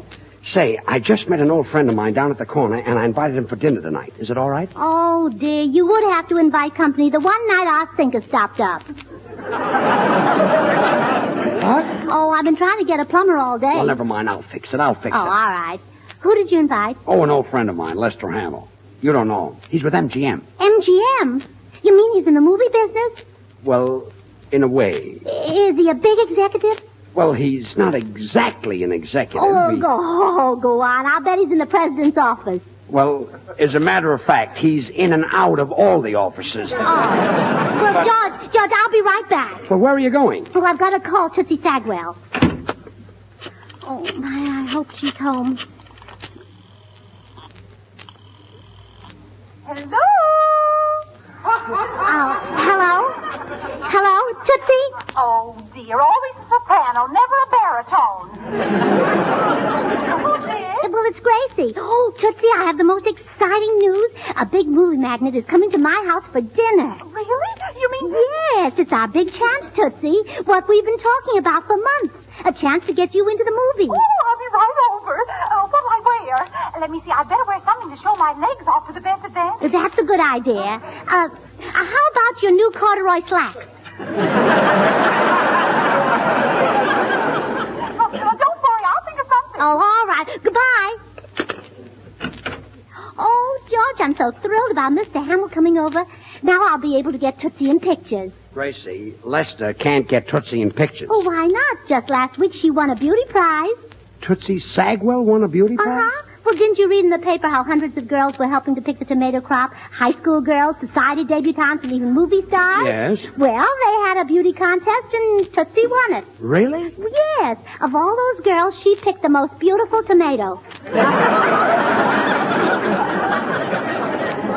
Well, good for her. Oh, and she's a very fine actress, too. When our club put on My Sister Eileen, she had the part of Eileen, and she was wonderful. But Eileen is a gorgeous young girl. How could Tootsie look the part? Well, she didn't exactly, but we took care of that. We fixed up the plot a little bit and changed the title to My Brother Eugene. Kid must have been sensational.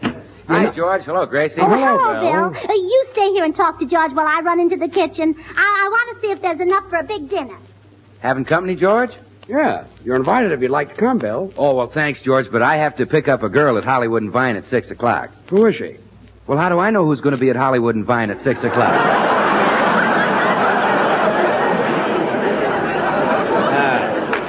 I thought maybe you'd like to stay. A friend of mine who works at MGM is coming over. MGM?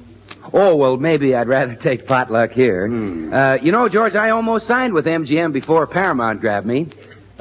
You saw me in Wake Island. Yes. Great 10 seconds. Well, you know, it was a funny thing about that MGM deal. We just couldn't see eye to eye on a couple of very small things. Like your salary? No. For example, they considered me for that last Gable picture, George, and here's what they wanted to flash on the screen. Somewhere I'll find you, introducing handsome, talented Bill Goodwin with Clark Gable and Lana Turner. Oh. But, you didn't want that. Oh, no, George. Instead, I just wanted them to say, introducing Bill Goodwin, through the courtesy of Swan, the new white floating soap that's pure as fine cast steel, and that gives lots of suds. Swan, the sud sensation of the century, with Clark Gable and Lana Turner. Oh, I see.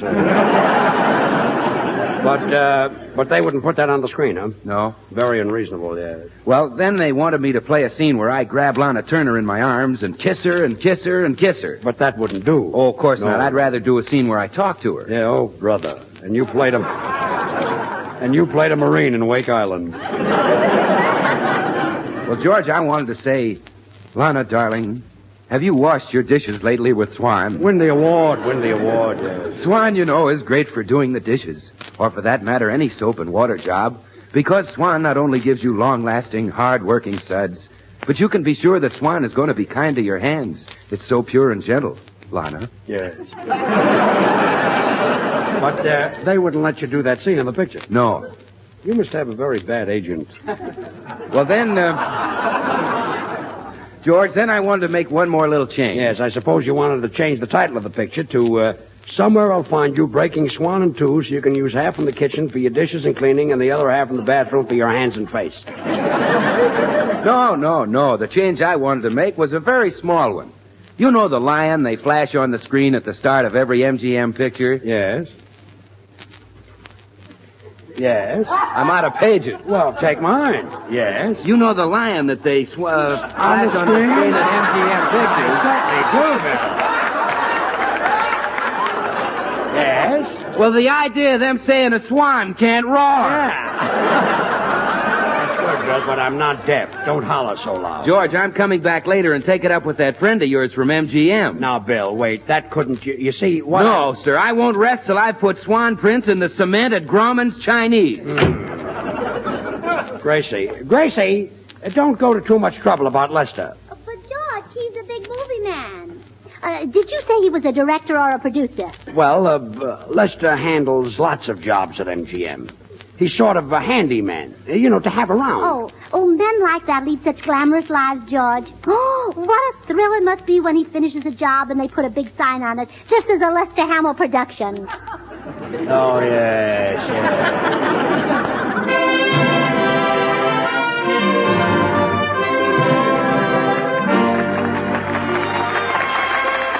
This is Paul Whiteman speaking. Jimmy Cash sings one of the top tunes, Dearly Beloved. Okay, Jimmy boy. So I say, merely, dearly beloved, tell me that it's true. Tell me you agree. I was meant for you. You were meant for me. Dearly beloved, how clearly I see. Somewhere in heaven you were fashioned for me. Angel eyes knew you. Angel voices led me to you. Nothing could save me. Fate gave me a sign. I know that I'll be yours come shower or shine. So I say,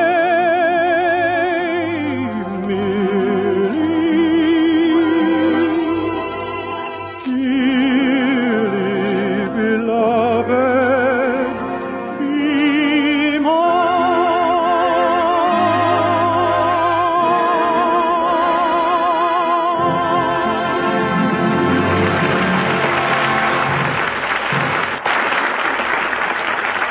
Now, George, when Mr. Hamill gets here, we'll make him feel at home by using movie talk. At dinner, when we serve the roast, I'll say, cut. And when it's time to pass the peas, I'll holler, roll 'em. Gracie, I don't think Lester would kind of like that. Oh, it's my darling little ducky. It's your bedtime, Herman. Say goodnight to Mama. Ah, good night, Herman. Now, what do you say to your daddy? Go on, go to bed. Go to bed. Go to bed. Come in. Gracie, darling. Tootsie Sagwell. This is awful. Gracie, do I look all right? Well, no, Tootsie, your makeup is wrong. You shouldn't have rosebud lips. I shouldn't? No. What if your mouth is large? That's nothing to be ashamed of. When you put on lipstick, just follow the natural lines of your mouth. Well, all right, I'll do it. But after you get it on, don't smile. Lipstick looks so messy on the tips of your ears. I'll be careful, Gracie. Gee, I wish there was some way to make my nose look shorter. Let me see. With such a long nose. Oh, I've got it. Now, later on, we'll serve tea, and I'll give you an empty cup. And then when Mr. Hamill looks at you, you can stick your nose in it. Oh, Gracie, you're wonderful. You think of everything. Well, now run along upstairs and get fixed. And I'll let you know when it's time to make your entrance. I'll make you proud of me, Gracie. Ah, what a dame. Why do you waste so much time with her, Gracie? Believe me, she'll never be another Veronica Lake. Too tall, huh? Yeah, too tall. Come in. Well, here I am, George. Oh, hello, Lester. Here, let me take your hat. Gracie, this is my old friend, Lester Hamill. Oh, Mr. Hamill, I'm so pleased to meet you. George told me about your job at MGM. George, you promised that you wouldn't. Well, Lester, I only told her. Well, what if she does know? It's just between friends. But, Lester, I didn't... Oh, Mr. Hamill, your work sounds so exciting. Tell me, do you work close to all the big stars at MGM? Oh, sure. Only yesterday I was in Jeanette McDonald's dressing room. She had trouble with her pipes. Mr.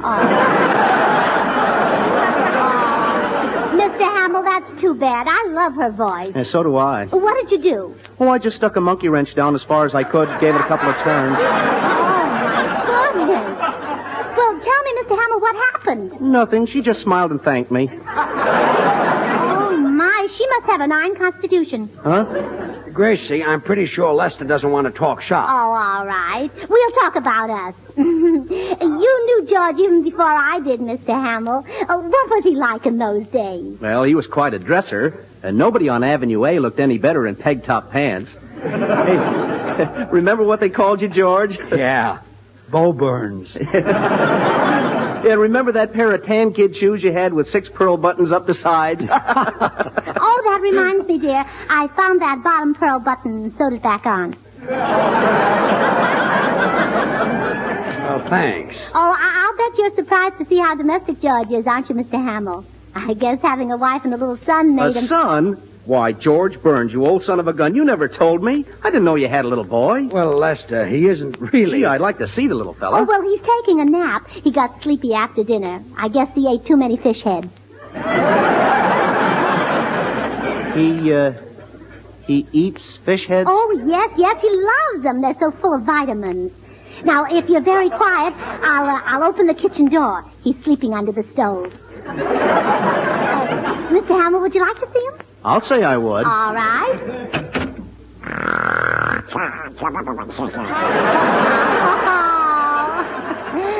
Oh, isn't he sweet?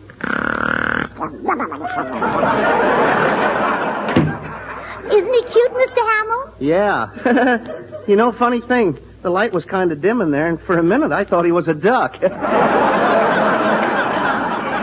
it's bad light. Oh, but after a second look, I knew he was George Burns' son, all right. If you look once more, you'll see it was a duck. Oh, my. It's getting late, isn't it? I wonder what can be keeping Tootsie upstairs. Gracie, about Tootsie. Well, I better run up and see. Pardon me a moment. Well, Tootsie, aren't you ready yet? Gracie, how do I look? Glamorous? Oh, Tootsie, you're gorgeous. Honestly, you look enough like Aunt Sheridan to be her mother.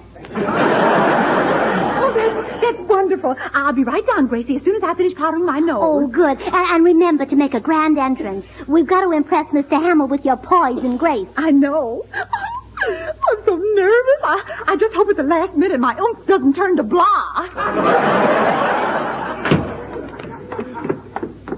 Oh, Tootsie will be right down, Mr. Hamill. Gracie, I don't think Lester is interested in Tootsie. Oh, Mr. Hamill, Tootsie's a very remarkable girl. Why, she might turn out to be another Claudette Colbert, or Ginger Rogers, or Jean Hersholt.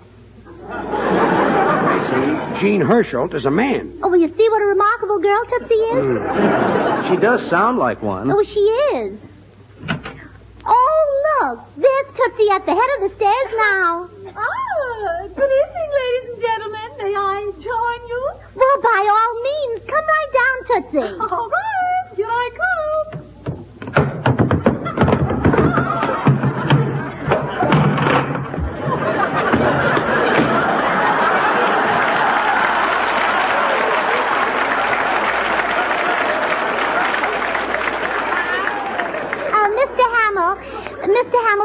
you to meet Miss Sagwell. How do you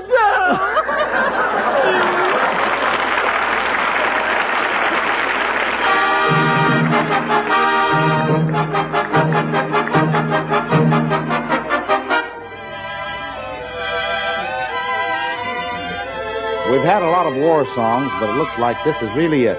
Pass the Ammunition with 6 hits and a miss. Down went the gunner, a bullet was his fate. Down went the gunner, and then the gunner's mate. Up jumped the sky pilot, gave the boys a look, and manned the gun himself as he laid aside the book, shouting, "Praise the Lord, and pass the ammunition. Praise the Lord, and pass the ammunition. Praise the Lord, and pass the ammunition, and we'll all stay free." Hallelujah. Praise the Lord. And swing into position. Can't afford to sit around a-wishing. Praise the Lord. We're all between perdition and the deep blue sea. Yes, the sky pilot said it. You gotta give him credit. For a son of a gunner was he. Shout it. Praise the Lord. We're on a mighty mission. All aboard, we're not a-going fishing. Praise the Lord and pass the ammunition, and we'll all stay free. Come on and pass the ammunition, and we'll all be on board. Praise the Lord.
Coffee in the living room and continue our discussion. Well, Gracie, I'm glad I came back. That was certainly a nice dinner. Oh, well, thanks, Bill. Now, Mr. Hamill, don't you think Tootsie Sagwell would be wonderful in pictures? Gracie, Mr. Hamill doesn't want to hear any more about Tootsie. You talked his ear off all through dinner. Oh, but there are a lot of angles she hasn't mentioned yet. Oh, that's right, Mr. Hamill. In fact, Tootsie has more angles than any girl I've ever met. And in the funniest places. But be that as it may, Mr. Hamill, I've been trying to get in a word with you all evening myself. I guess you know that I just finished starring in Wake Island. You movie people are funny, Mr. Hamill. You scour the country for talent, but when it's right under your nose, you ignore it. Now look at Mickey Rooney. He always had the talent he has now. Why wasn't he a star 25 years ago? Because he wasn't born yet. Oh, George, you and your silly arguments. I guess so, yeah. Yes, Gracie's right about talent, Mr. Hamill. Now, when I made Wake And Island... that isn't all either. Think of Robert Taylor for a minute. And then think of Cary Grant and Tyrone Power and Melvin Douglas. Gracie, not so fast. I'm not through with Robert Taylor yet. This is the silliest talk I ever heard in my life. Well, speaking of handsome leading men, when I made Wake Island... It isn't silly. I'm trying to convince Mr. Hamill that Tootsie might be an undiscovered star. Oh, that's right, Mr. Hamill. Now, when I made Wake Island... Well, now, when I made Wake Island... And that isn't all. You movie people think just because a girl is beautiful, she can't have any talent. Well, look at Tootsie. What for? No. I wouldn't say that Tootsie is better looking than Lana Turner, would you, Mr. Hamill? No, I wouldn't say that because I have a reason not to. I don't believe in knocking the other fellow's product. Oh, you're right. Now, when I made Wake Island... Oh, sit down with that Wake Island. Well, that does it. I can take a hint. If you don't want to listen to me, I'm going and I'm never coming back. But mark my words, George, you'll miss me. The next time you have guests and there's a lull in the conversation, who's going to jump up and say, have you heard about Swan, the new white floating soap that's a baby gentle whiz for suds? More suds than you ever saw in your life. Who's going to say that? Well, I'll just have to jump up myself. I'm a very high jumper, you know. See what I mean? Yeah. And I'm up. And at 6 o'clock in the morning, who's going to phone you and say, George, time to get up and take your shower with Swan. Swan, the soap that's so great for your shower or bath because it's as mild as fine Castile soaps. So pure it's perfect for a little baby's tender skin. Who's going to do that? Grovney, Dittenfest, Newman, Sam Tralafash. Oh, all right. I've got thousands of friends. Well, let them do it then. Let them do it. But I'm going. What's more, I had some great news for you, but now you can find it out for yourself. Goodbye. Oh, Bill, wait. What's the news? Oh, no. Goodbye. Oh, come on, Bill. What's the news? Well, lots of dealers right now are running a special sale on Swan. You buy 3 bars and save. Swan gives you more real soap per penny than any leading toilet soap tested, and it goes further than easily wasted package soaps. So when you buy 3 bars, you save in more ways than one. Well, you made me tell you, but I'll never open my mouth again. I'm going. I know when I'm not wanted. I'll never set foot in this house again as long as I live. Well, that's that. So long, everybody. See you tomorrow, George. Someday that kid will stop hinting and come right out with it. Oh, let me see now, where was that? Oh, yes, Tootsie Sagwell. Would you believe, Mr. Hamill, that Tootsie Sagwell is just as talented as she is beautiful? That he'd believe. Yeah. I wasn't talking to you, George. What do you think, Mr. Hamill? Then, as I was saying, your studio will make a big mistake if they don't sign her. She has all the qualities that a great actress needs. Poise, emotion, subtlety, loud voice. Would you like to hear a sample of her work? Well, of course you would. You should hear her do a big dramatic scene where she has to be heartbroken. Oh, she's wonderful, aren't you, Tootsie? Uh-huh. Oh, nobody can cry like Tootsie. Nobody can say, goodbye, Joe. Goodbye. Don't forget me, Joe. Don't forget our home. Don't forget the children. Don't sit under the apple tree. Nobody can do that. She's dynamic, aren't you, Tootsie? Uh-huh. Oh, wasn't that the best heartbreak you ever heard, Mr. Hamill? But Tootsie's Wicked Vampire is even better. Oh, she does it with the French accent. Do you not, Tootsie? Uh-huh. Oh, you should hear her when she say, I am irresistible. Comme si? I am enchanting. Comme ça? Yes, comme si? No, comme ça? Why don't you come see me sometime, comme ça? Oh, she's marvelous. Don't you think so, Tootsie? Uh-huh. Well, that gives you an idea of her talent, Mr. Hamill. Oh, when can you get a screen test? This is going far enough. Look, Gracie, Lester does work at MGM, but he's not a producer. He's a plumber. A plumber? What? Well, my goodness, why didn't you tell me before? Well, he asked me not to. I guess he thought you wouldn't be impressed. Well, that's silly. I think plumbers are wonderful people, and I'm proud to have a husband who's a plumber's friend. Well, I'm glad you feel that way. Of course, this means Lester can't get Tootsie a job. Oh, I wouldn't say that, George. Mr. Hamill, Tootsie's not only a great actress, but she's strong. Show me your muscle, Tootsie. Yeah, that's right. Well, Mr. Hamill, how about giving her a chance as your helper? Oh, thank you, Mr. Hamill. Isn't it thrilling, Tootsie? I've got a job for you in pictures. You're going to be a plumber's helper at MGM. Well, I've carried a torch for lots of men, so I might as well carry one for him. Oh, imagine Mr. Hamill not wanting to say he was a plumber. Why didn't you tell us, Mr. Hamill? I thought maybe you wouldn't... Gee, listen to me, I'm talking.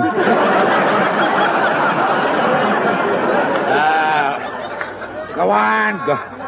Go right ahead, Lester. Why, Mr. Hamill, I'd rather have you in our house tonight than the president of MGM. You would? Yes, of course I would. Could Louis B. Mayer fix a sink? Come along in the kitchen, Mr. Hamill.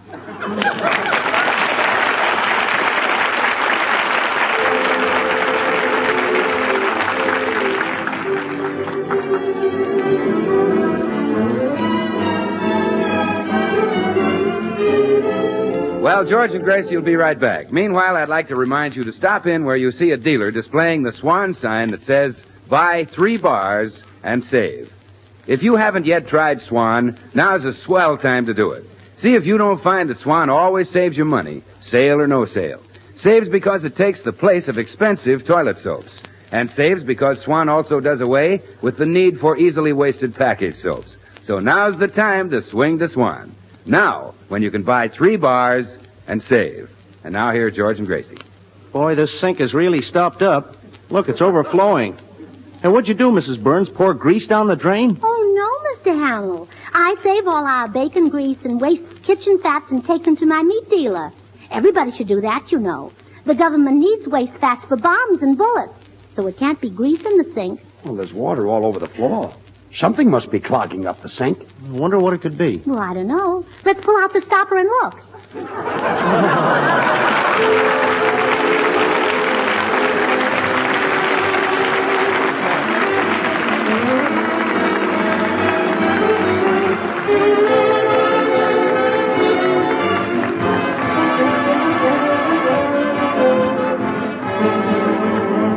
The makers of Swan, the new white floating soap, join George and Gracie in inviting you to tune in again next week, same time. These programs are shortwave to our armed forces everywhere. Remember, Swan now brings you 2 of radio's top shows. George Burns and Gracie Allen every Tuesday night, and Tommy Riggs and Betty Lou every Friday night over another network. And now till next week, this is Bill Goodwin saying, well, I, Swan, how about you? Good night.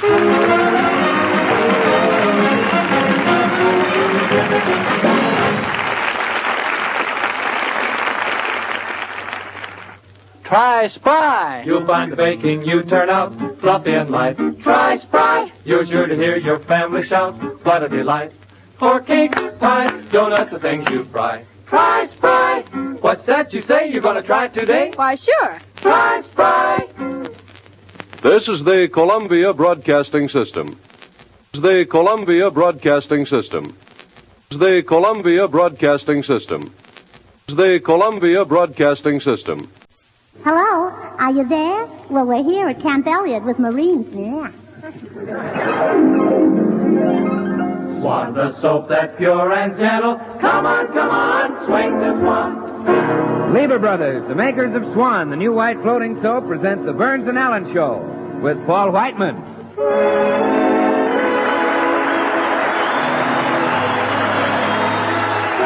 Our singer, Jimmy Cash. Yours truly, Bill Goodwin, the 6 hits and a miss, and George Burns and Gracie Allen.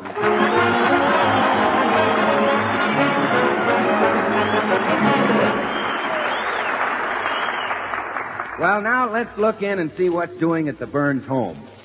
Gracie, In the living room, dear. Gracie, what happened? I looked in the drawer and I haven't got a single clean shirt. Oh, darling, I forgot to tell you. Our laundress quit. Oh, she wasn't a very good laundress anyway. Remember how she used to cut the tails off your shirts to make her work easier? Yes, it's just as well she's gone. Well, she's got a job over at Consolidated now, making airplanes. Oh, that reminds me. I better call Consolidated and warn them. Why? Airplanes have tails, too. Well, Gracie, don't bother. Do you think that you could wash out a shirt for me? Oh, well, I'd be glad to, Judge, but I'm expecting 2 of the girls from my club any minute. Oh, the Beverly Hills Uplift Society. Yes.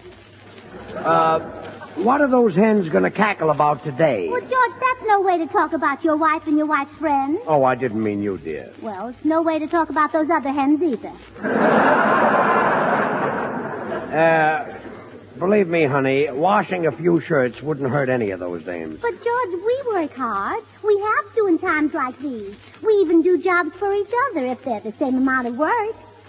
Well, what do you mean? Well, for instance, Ruthie Palmtag and Clara Bagley have a deal. Ruthie mows Clara's lawn and Clara cuts Ruthie's hair. Well, I guess that's even. They're both green. Well, you know, the Beverly Hills Uplift Society is doing everything it can to help win the war. Hardly a week goes by that we don't send out a long list of helpful suggestions. Suggestions? Well, who do you send them to? General MacArthur. Well, oh, fine. That's all we need. Oh, yeah? Well, he wrote back and said if our ideas were used, the war would be over in 2 weeks. Well, I'd rather take a little longer and win it. You see what I mean? Look.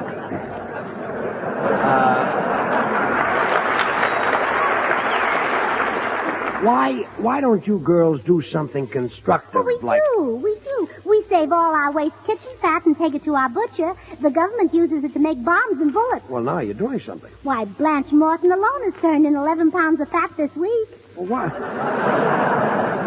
why does she cook so much? There's the worst cook in the whole world. Her food is enough to kill you. Well, that's the idea. She can't invite the whole German army to dinner, so she figures if her cooking doesn't get them one way, it'll get them another.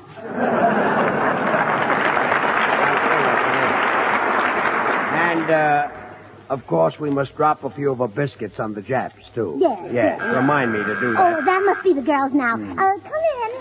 Oh, hello, Gracie. Oh, hello, Ruthie. Hello, Clara. Ruthie, I was just telling George about the deal you two had, where you mow Clara's lawn and she cuts your hair. What do you think of it, Mr. Burns? Well, it's very interesting, only it looks like the wrong one is using the lawnmower. Well, excuse me, girls. I've got to go and wash a shirt.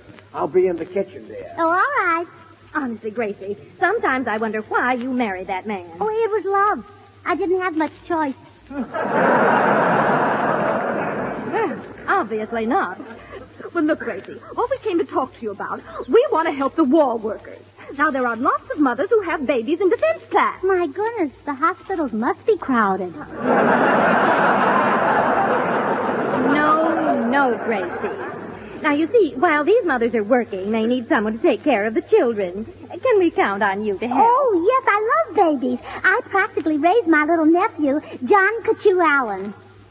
The child's name was John Cachu Allen? Yes, the minister who christened him had a very bad cold.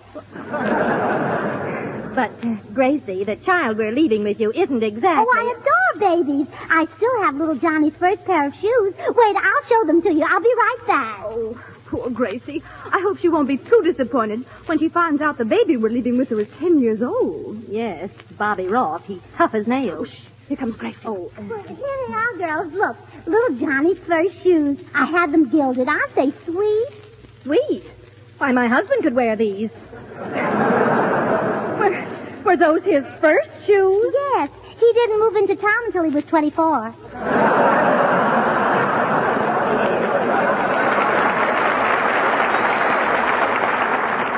Well, we'll have to run along, Gracie. We're going to let you take care of little Bobby Ross. He'll be here in a couple of hours. Oh, Goodbye. Goodbye. Oh, I can't wait to tell George that we're going to have a little baby in the house. I wonder if the baby will change George. I wonder if George will change the baby.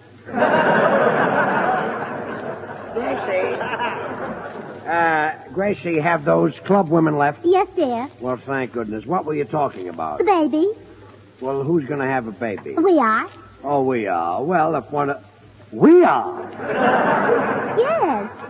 We're going to have a baby? Yeah. Are you happy, George? Happy? Why, I'm delirious. I'm a father. I'm a success.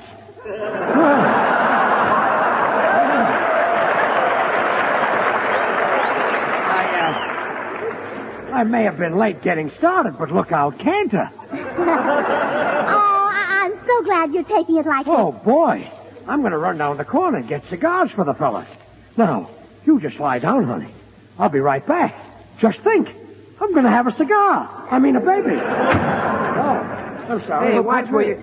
Oh, George. Hello, well, what's the rush? What's the matter? Oh, why, Bill, I just heard the greatest news a man could hear. Oh, so you heard it, too?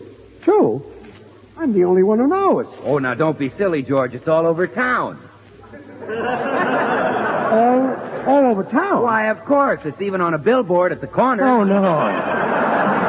Well, George, why not? Why keep it a secret? But, Bill... Now, George, if a lot of dealers want to run a special sale on Swan soap, I think people ought to know about it. After all, here's their chance to buy 3 bars of Swan and save. Why keep news like that a secret? But, Bill, that's not what I meant. I'm going to have a baby. After all, George, Swan is the new white floating soap that gives you all those mild, pure suds so fast. And a Swan sale is big news. Although Swan saves you money, sale or no sale. You see, Swan not only gives you more soap per penny than any leading toilet soap tested, but for housework, Swan saves again. Because it goes further than easily wasted package soaps. And it... You're going to have a baby? Why, Yes, Bill. Well, gee, why didn't you tell me sooner? Well, Well, imagine me talking about Swan when you're expecting a baby. I'm sorry, George. Oh, that's all right. You see... I didn't give you a chance to tell me about it. Oh, that's all right. You see... I feel like a heel. Oh, that's all right. You see, Here Gracie you are and I... telling me you're having a baby, and I just stand here and go on talking about Swan. Oh, that's all right. You see, The soap Gracie... that's as mild as the finest Castile. The soap that's so mild and gentle it's kind to your hands, no matter what soap and water job you use it for. Oh, George, I'm just a false friend. Oh, Bill, forget it. Well, gee, thanks. When do you expect the baby, George? My gosh, I forgot to ask Gracie. Just a minute. Gracie? Yes, dear? When are we expecting the baby? March, April, May? Oh, it should be here in about 2 hours. 2 hours? Bill, go for a doctor. Okay.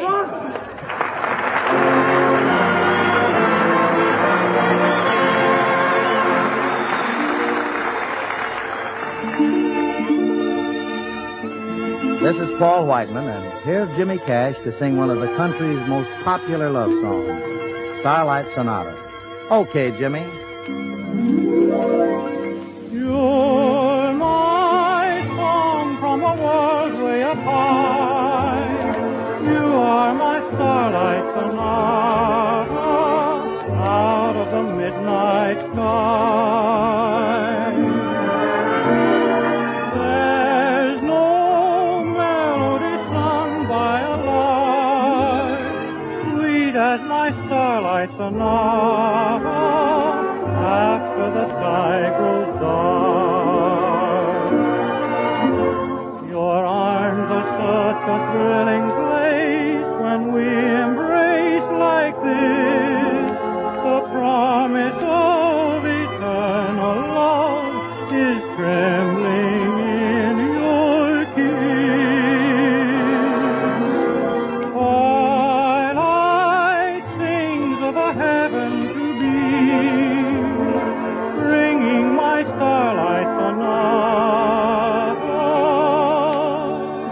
straight from your heart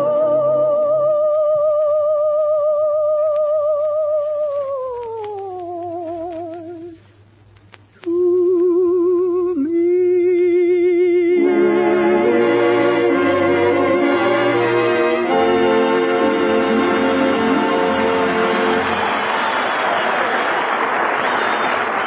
Well, Gracie is waiting to take care of the defense worker's baby, while poor George still thinks he's going to become a father. Now, just lie down, dear, and take it easy. Would you like another pillow under your head? Oh, I wish I knew what's come over you, George. All this fuss over one little baby. Suppose I was going to have 4 or 5 of them. At once? Well, I'd be glad to do it if you'd like me to. Oh, no. Gosh, why doesn't Bill get here with that doctor? What's the matter? Don't you feel well? Of course I feel well. The doctor is for you and the baby. Oh, I see what you mean. He examines the baby, and then if he isn't healthy, we give him back and get another one. I can't understand what you... Oh, there's Bill and the doctor. Now, you stay right here. I'll answer the door. Come in. Oh, hi, George. Here's the doctor you wanted. This is Mr. Burns, Doc. How do you do? How do you do? That'll be $5, please. Well, for Pete's sake, Bill, this is Dr. Lewis. I don't want him. Well, gee, I'm sorry. I just grabbed the first one I found. What's wrong with him? Well, this guy is a screwball. Well, let's get down to business, Mr. Screwball. Unusual name, by the way. Only heard it once before. A woman I know told me your husband was a screwball. Well, I don't care what she told you. Charming woman, delightful. Great friend of mine. Married to her, come to think of it. Bill, why did you do this to me? Now, look, George, I just stood on a corner and yelled, I want a doctor. Who'd you expect to answer, the Mayo brothers? Well, never mind. Just get him out of here, will you? Out. Well, I guess we'd better leave, Dr. Lewis. My friend's a little jittery. Yes, I noticed that, Mr. Jittery. Very bad, very bad. Does he happen to have a toothache? No, there's nothing wrong with my teeth. But my head is beginning to ache. Just as I thought. Well, I'd advise you to have it pulled out. Well, and I'd advise you to get out. Now, go on. Scram, scram. Yes, indeed. Well, let's get down to business, Mr. Scram. My name is Burns. To be sure, to be sure. My wits must have been gathering wool. Well, let's get down to business, Mr. Wool. Burns. Naturally, wool burns. Has a horrible odor, too. Well, let's get down to business, Mr. Oder. Phil, you better remove this character before I murder him. Okay, George. Come along, Dr. Lewis. To be sure. Is it too late to catch the 4 o'clock bus? No, it's only 1 o'clock now. Oh, dear. Missed it again. Well, goodbye.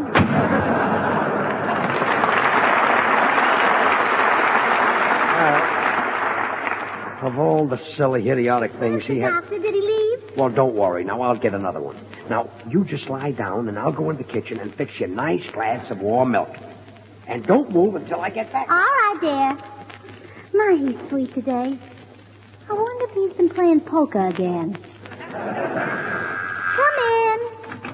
Oh, hello, Gracie. I brought over the child that you're to care for, little Bobby Ross. Oh, how nice, Ruthie. Where is he? Right behind me. Drop that frog, Bobby, and come on in. Okay. This where I'm going to hang out? Yes. Well, take good care of him, Gracie. I'll pick him up later. Goodbye. Goodbye. My, Bobby, you're bigger than I expected. You're quite a handsome little man. Take it easy, lady. I'm going steady. Oh. Well, tell me about yourself, Bobby. Where does your mother work? On one of the airplane plants. She works on the propellers. My goodness. I should think she'd get dizzy spinning around like that. Do you think you're going to like it here, Bobby? Yeah, this is a swell joint. Yeah, what are you doing? I'm mowing them down. Don't you see him up there? Where? There goes a Stuka. There goes a Messerschmitt. Why, you're a regular quiz kid. Imagine knowing the scientific names of those mosquitoes. Are you kidding? Say, I'm hungry. You got any chow? Yeah, there's some fruit out in the dining room. Get yourself an apple. Okay, don't care if I do. Oh, can't help wishing he was just a little smaller. Here's your milk, Gracie. Did you keep quiet while I was gone? Yes, George, perfectly quiet. Oh, by the way, while you were out in the kitchen, the baby came.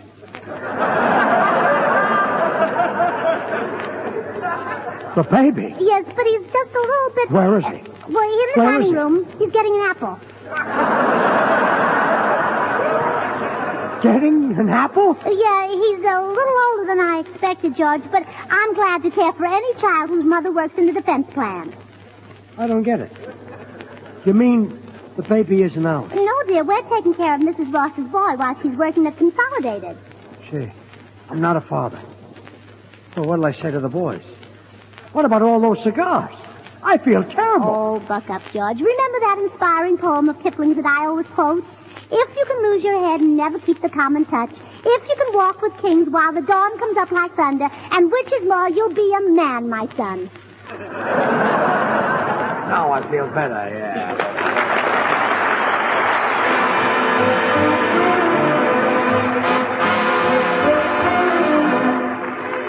The 6 hits and a miss, and the boys in the band, and yours truly, have brought a little fat man over here to Camp Elliott to join the Marines. He's overweight, but a few weeks in boot camp will put him in fine shape. Going to give him to you right now. It's Mr. 5x5. Twirl my turban, man alive. Here comes Mr. 5x5. He's one of those big fat mountain boys, solid average boy. Mr. 5x5. He's 5 feet tall and he's 5 feet wide. He don't measure no more from head to toe than he do from side to side. Mr. 5x5, a 15 chin and a line of jive. He's a mellow old cat, a real hep fan. He be Mr. 5x5. That man can really jump it for a fat man. Boy, the only trouble is there's no way of knowing whether he's coming on or going. 5x5. He's slightly plump on the solid side. He don't shake it no more from head to toe than he do from side to side. Mr. 5x5.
Hide me, Gracie. Hide me from that kid. Where is Bobby? You're supposed to be playing with him. I've played with him for 3 hours and I'm worn out. If his mother works overtime tonight, I'm dead. Well, did you play games? Yeah, games. I was supposed to be a Japanese zero, and he shot me down 5 times. Oh, yes. I thought that would be fun. I hope you didn't mind the little extra touch I added. What extra touch? Telling him to put a lighted cigar in your pants pocket so you come down with your fuselage smoking. So, that's where he got that idea. I wish I'd never set eyes on that kid. Here you are. You're a zero, and I'm going to get you. You're down. Okay, I'm down. Now let go of my sleeve. What are you doing? I'm tearing off a piece of your wing for a souvenir. Now cut it out. Now I'm not going to play any more zero with you. Okay, you make a lousy zero anyway. My grandmother is more maneuverable. Why, you... Oh, now, little... dear, please. Oh, I'll tell you what, Bobby. Suppose I tell you a story. I hate stories. You hate stories, huh? Sure, they're corny. Gracie, tell him a story and make it long. All right. I'll tell you the story of Goldilocks and the 3 bears. Oh, brother. Now, once upon a time, there were 3 little bears who lived in a itty-bitty pool. And whenever they huffed and puffed, they blew it down. Is she on the level? Keep your yap close, kid. Go ahead, Gracie. Well, one day, a girl named Little Red Goldilocks was riding through the woods in a pumpkin coach. She came to the itty-bitty pool and knocked on the door, but nobody answered, so she climbed up the beanstalk and went in. Hey, lady! Shut up. Go on, Gracie. Well, while she was asleep, the 3 little bears came home and they said, fee, fo, fi, fum, I smell. Little Red Goldilocks tried to run away, but she had very small feet, and at midnight the bears caught her and hit her on the head with a glass slipper. Oh, go on. That's all. That's the story? Mm-hmm. Okay, kid, shoot me down again.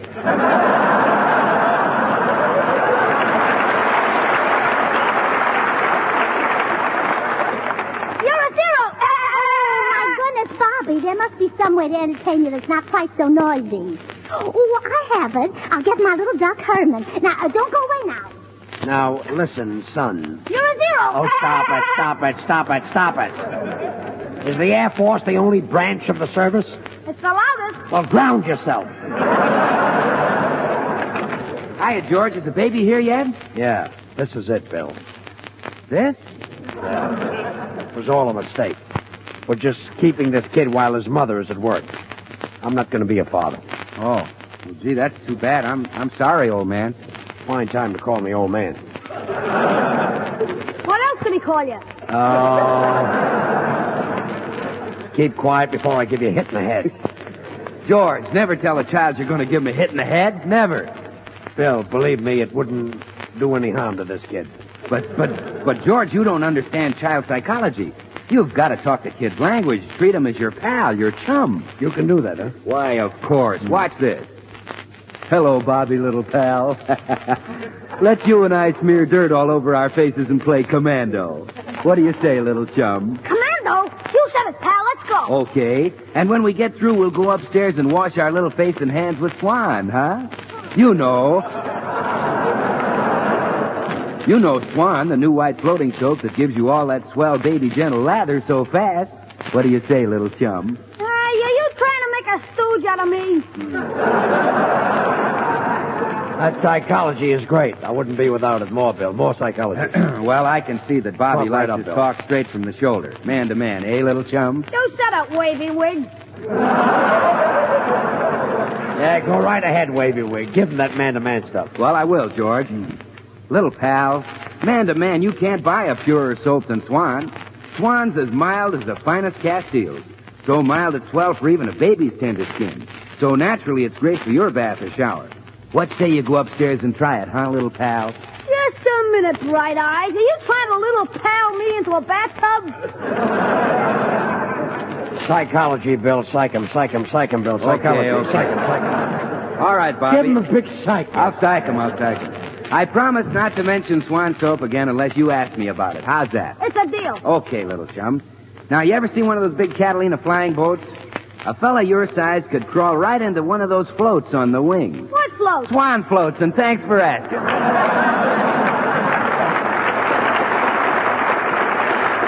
Yes, sir. Now that you brought it up, Bobby, I might mention that you can break Swan in two and use half in the kitchen for dishes and housework and half in the bathroom for your hands and face or your bath. One soap for the whole house, little chum. Cross me up, huh? Now you're a zero.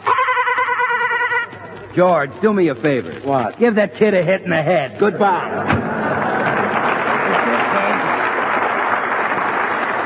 Yeah, kid. Everybody loves you. Oh, here we are, Herman. Now say hello to your little friend, Bobby. You're a zero, Herman. Oh, boys, please. Herman, why don't you sing a song for Bobby?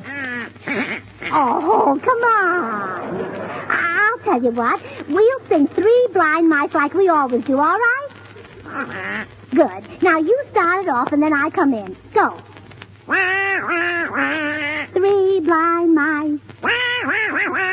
See how they run.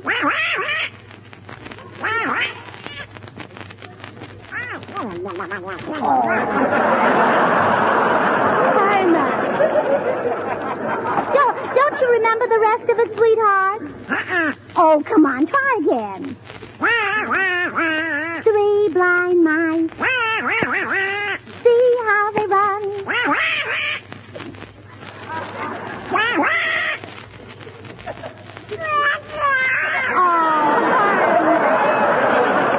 Herman, I'm surprised at you.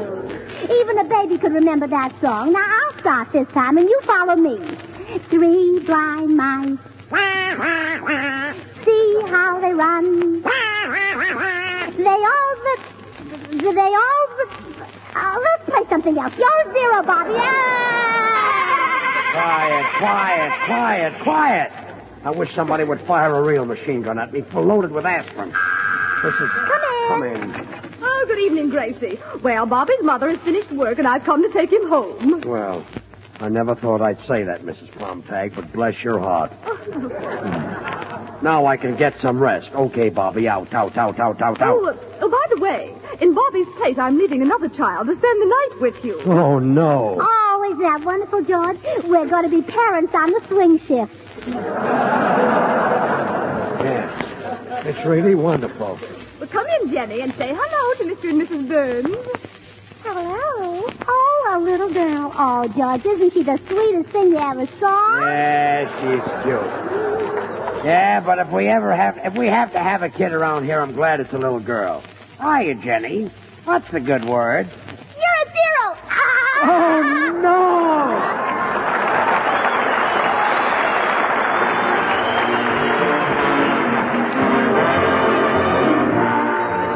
George and Gracie will be right back, so I'm just going to say, don't forget that special sale on Swan Soap that so many dealers are running right now. Buy 3 bars and save. And I do mean save. Because sale or no sale, Swan saves you money. Use Swan for dishes and housework, and you save because Swan goes further than easily wasted package soaps. Use Swan for your hands and face or for your bath, and you save again because Swan gives you more soap per penny than any leading toilet soap tested. So come on, swing to Swan now, when you can buy 3 bars and save. Well, here they are, George and Gracie. Oh, George, wasn't it fun doing our show down here at Camp Elliott today? Yes, and I'm especially glad that we're here today. It happens to be the Marine's birthday. Oh, well, that's wonderful, George. Today, the Marines are 167 years old. Oh, really? Well, some of them don't look it. Well, congratulations.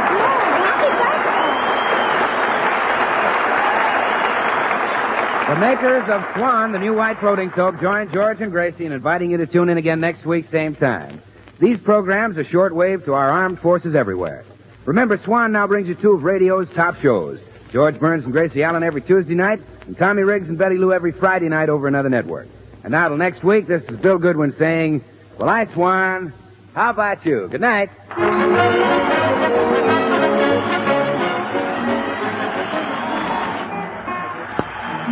Try Spry. You'll find the baking you turn out fluffy and light. Try Spry. You're sure to hear your family shout what a delight. For cake, pies, donuts, the things you fry. Try Spry. What's that you say? You're going to try it today? Why, sure. Try Spry. This is the Columbia Broadcasting System. This is the Columbia Broadcasting System. This is the Columbia Broadcasting System. This is the Columbia Broadcasting System. Hello? Are you there? Well, we're here. Swan, the soap that's pure and gentle. Come on, swing to Swan. Lever Brothers, the makers of Swan, the new white floating soap, present the Burns and Allen Show with Paul Whiteman.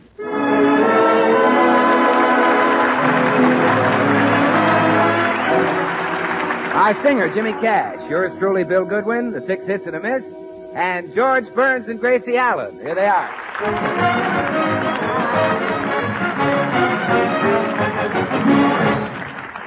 Well, today George and Gracie are discussing a subject that most husbands never mention to their wives. In fact, it's a subject that never arises in the average American home. Let's listen.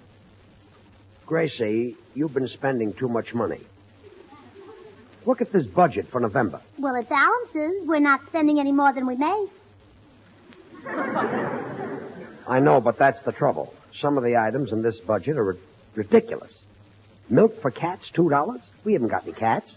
No, but we have mice. Well, I don't get it. Well, if I put bowls of milk all around the house, the mice will think we have cats and they'll be afraid to come out of the hole. Oh, fine. And some night I'll kick over a bowl of milk and ruin the rug. Oh, you're right, dear. I hadn't thought of that. Oh, I know. I'll scare the mice with milk that doesn't splash. Milk that doesn't splash? Sure, cheese. Yeah, that'll scare the mice to death. Oh, I'll answer it. Okay, dear. Oh, it's the postman. Good morning, Mr. Postman. Good morning, Mrs. Burns. Only one for you today, and I'm afraid that one's a bill.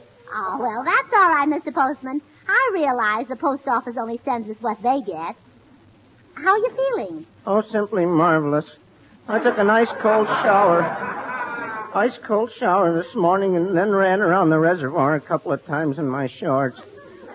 I guess that's what put all this pep in me. Oh, no doubt about it. It is a gorgeous morning, isn't it? Cool and snappy, sort of. Yeah. On a morning like this, I can feel the blood racing through my veins. Can't you? Well, no, I can't, but then you're much closer to your veins than I am. Yeah, that's true. Well, goodbye, Mrs. Burns. Remember, keep smiling. Any mail, dear? Oh, it's just a bill, probably for my new hat. It only costs $12. $12? Well, George, I only buy what I absolutely have to. Just bare necessities. Is a $12 hat a bare necessity? No, but I didn't want my head to be one. Gracie, you don't need any more hats. And today, when you buy anything you don't need, you're taking something away from our fighting men. Oh, well, gee, I never thought of that. I'll wrap up the hat right away. That's the idea. I wonder who would look better on, a soldier or a sailor. Gracie, it's not the hat. You see, very few things are being made for civilians today. And if everybody tries to buy those things, the demand makes prices go up, and we've got inflation. Oh, well, gee, the sales girl said that the hat would cause comment, but I never thought it would cause inflation. Well, let's get back to this budget. What's this silly item? Bicycle pump, $1. Well, that's an economy. That'll save us lots of money on breakfast food. A bicycle pump will save us money on breakfast food? Well, yeah, from now on, we'll puff our own rice. Yes, that'll save us a fortune. And what's this? Rose bushes, $75. Well, you know that florist who has that lovely big greenhouse just off Glendale Boulevard? Yes. Well, I happened to be out in that direction yesterday and went through it. Yeah, but I don't see any rose bushes around here. Where are they? Well, there's one still stuck in the bumper of my car.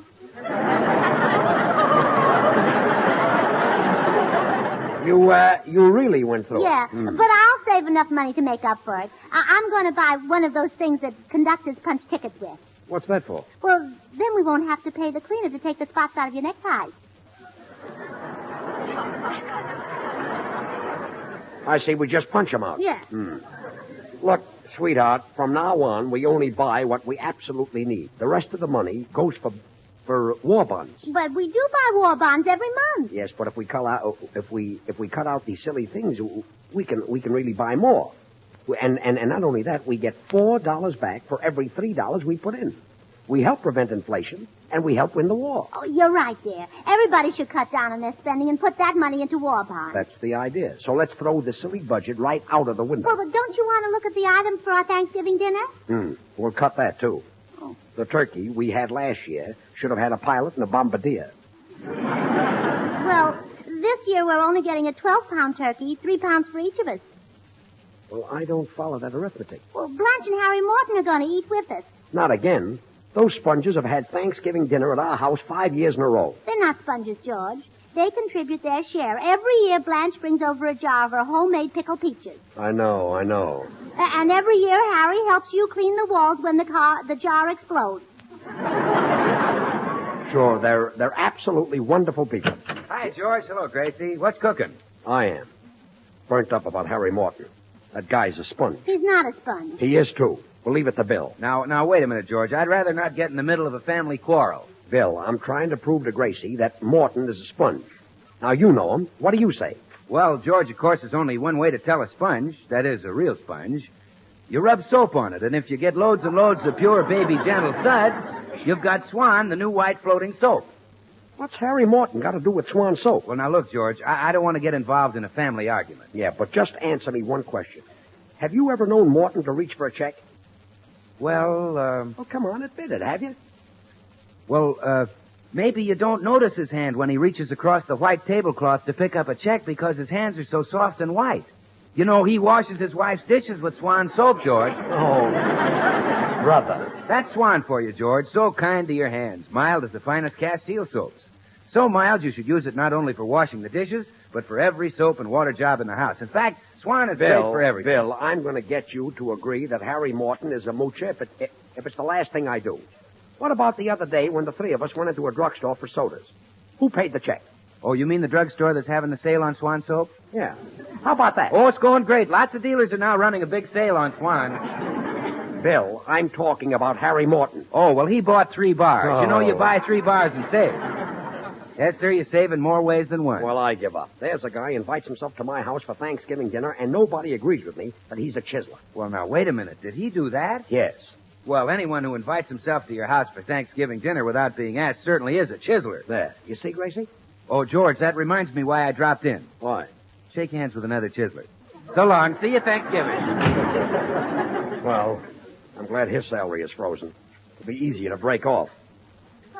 Anyway, Gracie, there's no reason why we should buy a turkey to feed the Mortons. Well, but George... Look, Gracie, why can't we eat at their house for a change? Well, I could call Blanche and sort of hint around. Well, I wish you would. Of course, I don't want you to be too blunt about it. Oh, don't worry, George. She won't suspect a thing. I'll be very subtle about it.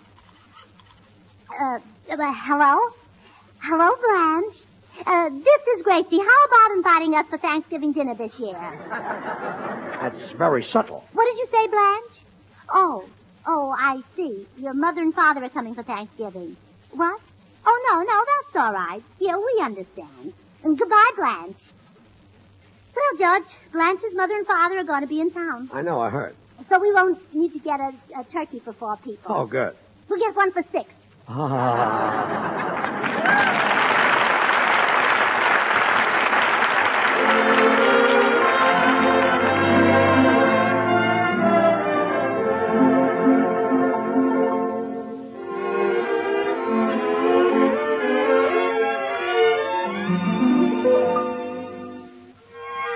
This is Paul Whiteman, and here's Jimmy Cash voicing the hopes of millions of people all over the world. When the lights go on again all over the world, and the boys are home again all over the world, and rain or snow is all that may fall from the skies above. A kiss won't mean goodbye, but hello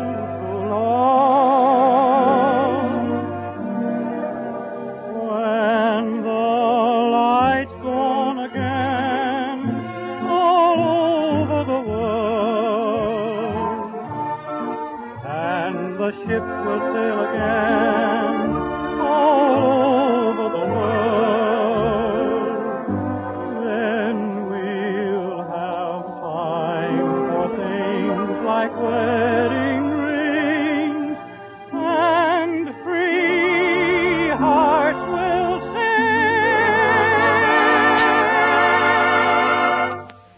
When the lights go on again, all over the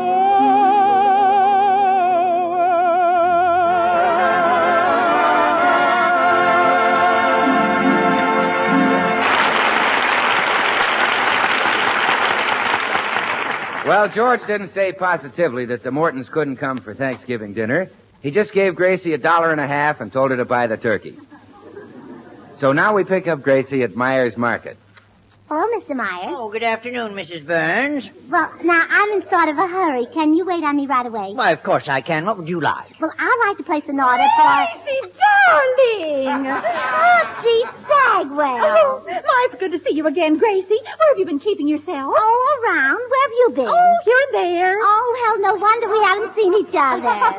Oh, what are you doing? Shopping for dinner? Yes, I bought some nice carrots. Oh, well, what a piece of luck, Tootsie. Only yesterday I read the most wonderful new recipe. It's called Carrot Supreme. Oh, sounds delicious. Oh, it is. First you take the carrots. Yes. And then you wash them. Yes. And, well, that's all I remember, but it's called Carrot Supreme, and it's wonderful. Oh, I can't wait to try it. Oh, dear. Mr. Myers has wandered off somewhere. Mr. Myers? Yes, Mrs. Burns. Look, I don't want to be a pest, but I am in a hurry, and could you wait on me now? Right away. What would you like? Well, I'd like... Oh, Tootsie, I noticed you're carrying a hat box. Yes, I got a new hat at Sally's. Well, I got a new hat, too, but George made me send it back. Is he trying to act like a man again? Well, he was right this time. We're cutting our budget down, and besides, the hat was pretty extreme. What are the new creations? Well, yeah, with a military motive. The hat had a flat top, and when you leaned over, a little toy airplane took off. Oh, how adorable. Oh, my goodness, Mr. Myers is gone again. He's much too scatterbrained to run a market. Mr. Myers! Yes, Mrs. Burns. Look, I hate to complain about the service, but I do think you might remember that I'm in a hurry. I'm sorry, Mrs. Burns. What would you like? Well, I'd like it... Oh, Tootsie, look! Look who's driving by the market. Who is it, Gracie? Bill Walsh. Have you still got a crush on him? Not anymore. After what happened Saturday night, I never want to see him again. Why? What did happen? Oh, I invited him for dinner, and I thought it would be more cozy if I locked all the doors. Well, there I was picking broken window glass out of my soup. Well, this is the limit. That silly Mr. Myers has forgotten all about it. Mr. Myers! Yes, Mrs. Burns. Look, if you want me to trade here, you shouldn't keep disappearing when you know I'm in a hurry. Okay, Mrs. Burns, what would you like? How much is turkey? 50 cents a pound. All right, here's $1.50. Give me an 18-pound turkey. Oh, Mrs. Burns, that isn't enough. Oh, yes, it is. We're only having 6 for dinner. No. $1.50 would only buy that little turkey over there. He only weighs 3 pounds. Why didn't you pluck his feathers out like the others? Well, he might not like it. You see, he's alive. Oh. Say, I've got an idea. I could fatten him up, and then the Mortons could come to dinner, and it'll only cost George $1.50. Mr. Myers, I'll take him. Okay, Mrs. Burns, I'll get it. Gracie, what does George say if you bring a live turkey in the house? Oh, gee, I never thought of that. He'll be mad. He even had a fight with Herman this morning. Did he pick on that sweet little duck? Yeah, George yelled and yelled, but Herman didn't say a word. He just sat there quietly in the nest he'd made of George's shorts. Oh, such a darling. Yes. Oh, I know. I'll sneak the turkey in. Tootsie, would you lend me your hat box to hide it in? Of course I would. I've been dying to show you my new hat anyway. I'll take it out of the box. All right. Now, here's the turkey, Mrs. Burns. No, not by the neck. You hold him by the feet. Oh, all right. Oh, my, his little feet are chapped. Well, he shouldn't be running around barefooted in November. Well, Mr. Myers, why does he make that funny noise? Well, all turkeys gobble. Well, then he should eat slower. or else take some bicarbonate of soda. Gracie, look. I've got on my new hat. How do you like it? Well, do you want my frank opinion, or would you rather have me tell a little white lie? I'll take the little white lie. Tootsie, it's simply gorgeous. Oh, thank you, Gracie. You're welcome, Tootsie. Goodbye.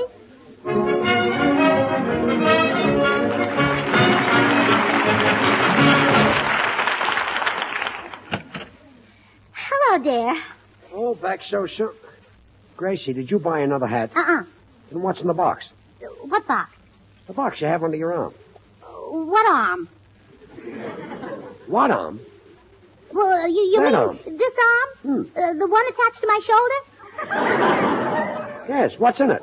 Oh, bones and muscles and arteries. And... Not the arm, the box. Oh, the box. The box. What's in it? Well, a picture? Are you asking me? No, I'm telling you. It's a picture of my cousin Philip. That's what it is, a picture. A talking picture. Oh, Cousin Philip spoke very little English. Gracie, for the last time, what is in that box? Well, all right, I'll tell you. But you've got to promise you won't get mad. Will you get mad? No. How much do you want to bet? Gracie. Well, you told me I could spend $1.50 for a turkey. So I bought a little live one, and we can fatten them up, and that way we can have the Mortons over. You bought a live turkey? Well, they're easier to fatten up that way than the other kind. Oh, well, that's fine. I knew we'd wind up feeding those Mortons again. Okay, let's see this turkey that we're going to fatten up. Gee. He isn't very friendly. He looks like he's thinking of biting my nose off. Well, look what you're thinking of doing to him. Yes, I guess so. Oh, it's my darling little ducky. Oh, Herman, Mama has a surprise for you. Yes, really. Look in this box.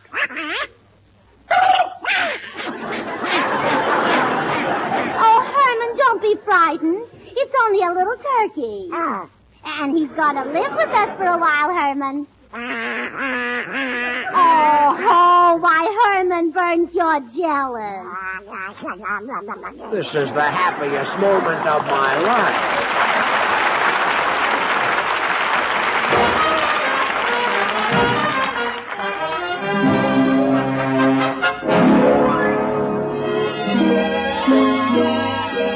From Irving Berlin's This Is the Army, here's a tune that's coming up fast to be a real winner.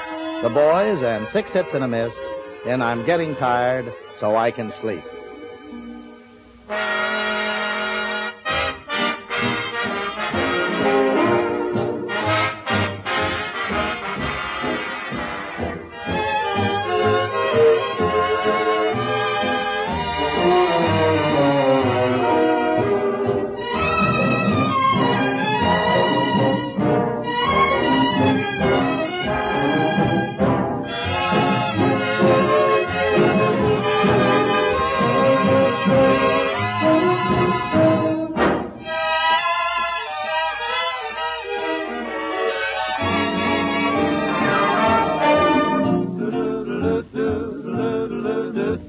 I'm getting tired so I can sleep. I want to sleep so I can dream. I want to dream so I can be with you. Baby, I'm yours. I've got your picture by my bed. Soon I'll place it neath my head to keep me company the whole night through. For a little while, whatever befalls, I will see you smile till reveille calls. Do-do-do-do, I hope you're tired enough to sleep, and please sleep long enough to dream. And look for me, for I'll be dreaming. I'm dreaming dreams, but now it seems I'm getting tired, so tired.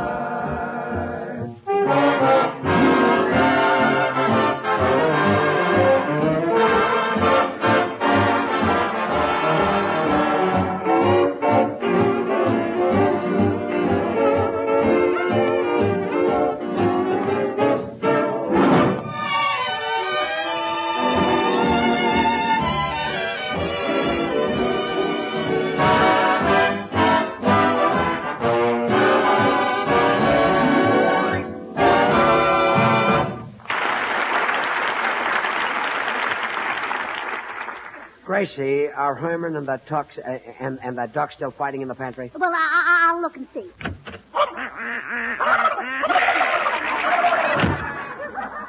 I think they're still fighting. I got the same impression. And unless we do something, the neighbors will be complaining about the noise. Yeah, I wouldn't put it past that snippy Mrs. Marks who lives next door. She's had it in for me ever since I borrowed her vacuum cleaner last week. I don't know why. Well, maybe you kept it too long. Oh, no, I gave it back to her as soon as I finished cleaning the fish. Very unreasonable woman. Hi, people. What brings you back, Chisler? Well, that's what brought me back. I invited myself over here for Thanksgiving dinner, and then I remembered I have a date with a girl for Thanksgiving. Oh, well, that's too bad, Bill. But, Gracie, you love having her. She eats like a horse. Oh, fine. Well, Bill, your Thanksgiving dinner's in the pantry, and he's fighting with that silly duck. Oh, a live turkey? Well, I better go out and break it up. You know, it'd be just like Herman to bite him in the part I like best. Leave it to me, George. Now, wait a minute. Wait a minute. Just a minute. Don't you birds realize that you get along better in life if you behave yourself and don't fight? Yes, that's so. Now, you take the case of a little swan I know, Herman. He was a good little bird, and now he's famous. They put his picture on every Swan wrapper, and he's very proud, because Swan is the new white floating soap that gives you all that pure, mild lather so fast. So you see, Herman, it pays to be a sweet little bird. Yes, that's so. Oh, shut up. Oh, now, wait a minute. I didn't mean that, Herman. I meant you should be gentle, like Swan soap is gentle. It's as mild as the finest Castile soaps, so mild that mothers use it to bathe their babies, so mild that it's perfect for anybody's bath or shower. So, Herman, why don't you be mild and gentle, too, and put your wing around a cute, itsy-bitsy baby turkey?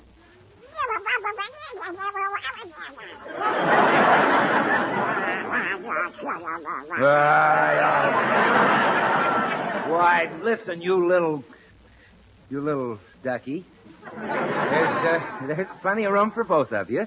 So instead of fighting, why don't you go half and half? You know, like Swan soap. You break it in two, put half in the kitchen for dishes and cleaning, and the other half in the bathroom for your hands and face. Now do you see what I'm talking about, Herman? Well, what do you say to the little turkey? Hey, ow, cut it out, ow. Well, so long, George. So long, Gracie. Oh, what's your hurry, Bill? Why are you limping? Herman bit me in the part he likes best. Goodbye.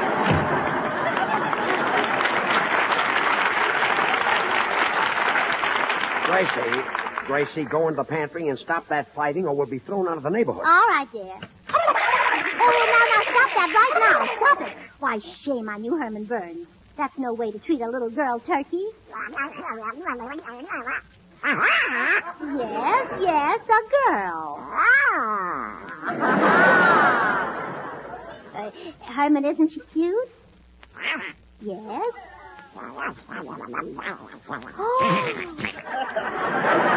Why, Herman Burns. You know, sometimes I think you're older than you look. Hey, George. Gracie. Look, George, Gracie, I our man just delivered all these things. What are they anyway? Well, they're for the turkey, George. I bought a little tub for it to swim around in, and I also bought... A tub for the turkey to swim around in? Well, yes, I thought it would be more humane. The turkey can get used to it by degrees, and it won't be such a shock when the time comes. Get used to what by degrees? Well, I'm going to fill the tub with gravy. Well, that's a brilliant idea. Anything else? Yes, I bought a sun lamp. A sun lamp for the turkey? Yeah. Well, why did you get that? Well, mostly for your sake. For my sake? Yeah, I know you prefer dark meat. Gracie, your ideas about raising a turkey are too advanced. But, George, people shouldn't be afraid to try something new. Suppose Marconi had been afraid to experiment. We'd only have spaghetti. Oh, sure. Gracie, this turkey is costing me a fortune. Look at these price tags. Tub, $5. Sun lamp, $15. I could have bought 3 turkeys with this. We're coming. This is absolutely ridiculous. How do Going you out do? and buying. Have you a little turkey and a little duck, as reported by a neighbor? Well, yes. Why? May I refer you to Statute 193 of this county? Possession of 2 or more live fowl shall in this county be deemed ipso facto a poultry farm, and such aforesaid property pertaining thereof shall be governed according to Article 38, Section 17 of the laws of said county.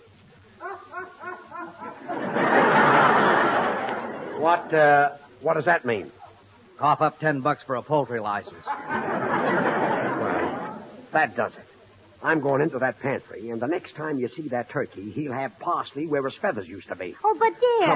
Come on. I'm going to settle this right now. I knew that this thing would cost me a fortune. George, look. Herman and the turkey. Herman's got his wing around it. Ah. Well, that's fine. Get this.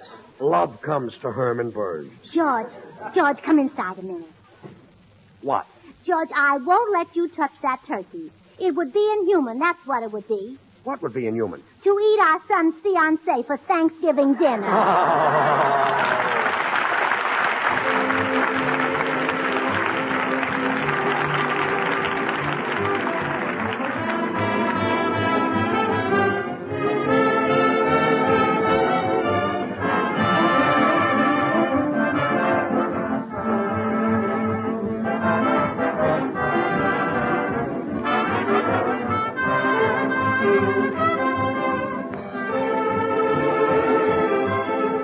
Well, George and Gracie will be right back, so I've got just a second to remind you to stop in where you see the Swan sign that says buy 3 and save.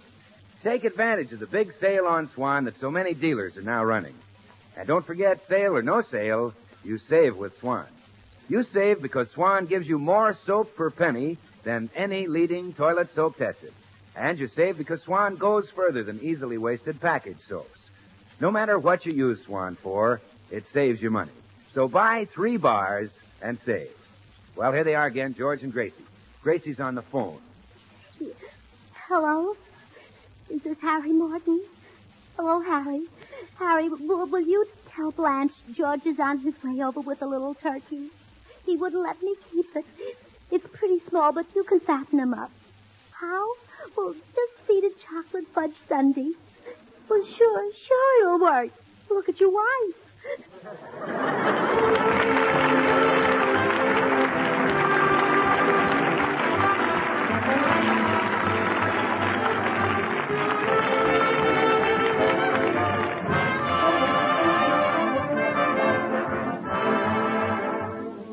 Next week at the same time, Eddie Cantor will be George and Gracie's guest, and there's a rumor that Ida might join the Beverly Hills Uplift Society. So the makers of Swan, the new white floating soap, join George and Gracie in inviting you to tune in. Remember, Swan now brings you 2 of radio's top shows. George Burns and Gracie Allen, and Tommy Riggs and Betty Lou over another network. And now till next week, this is Bill Goodwin saying, well, hi, Swan. How about you?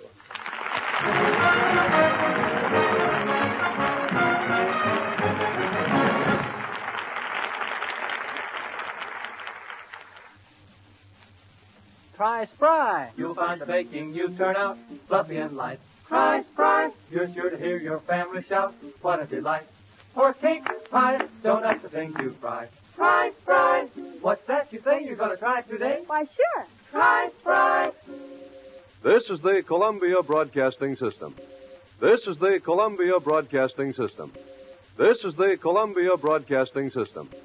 This is the Columbia Broadcasting... Well, hello. Come right in. Oh, George, we've got company.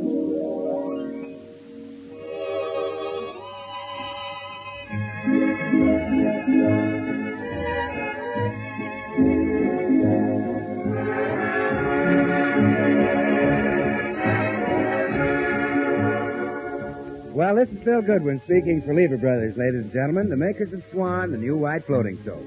It's Tuesday night again, and that means another pleasant visit with George Burns and Gracie Allen, their guest Eddie Cantor, and Paul Whiteman and his music.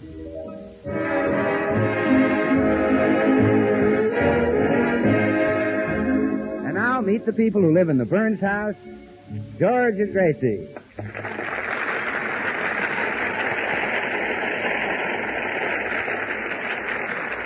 Well, George is a very happy man this morning. He's on his way downstairs now, bubbling over with good cheer, never dreaming that fate is about to slug him. You see, he's forgotten completely that this is the day on which Gracie's club, the Beverly Hills Uplift Society, meets at his house. Well, here he comes like a lamb to the slaughter. Sitting on top of the world and rolling along and rolling. Hey, Gracie! Gracie! Where are you, sweetheart? Sweetheart! Ah, bless her heart. Probably out working in the garden. Hope she left the morning paper in the library. Oh, no. No. It can't be the club. Not on a lovely day like this. Were you looking for me, dear? Yes, I was. In spite of all I've said, you brought those dames over here again? Oh, yes. And we're having a marvelous meeting. Did you hear old girls laughing? Vicky Gruskin just told us the funniest joke. Oh, she's so witty. Yeah, I'll bet. I'll tell it to you in her own words. I know you'll appreciate it. Two Irishmen named Pat and Mike met each other on the street one day, and...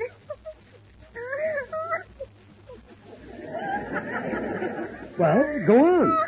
We laughed so hard that we never heard the rest of it.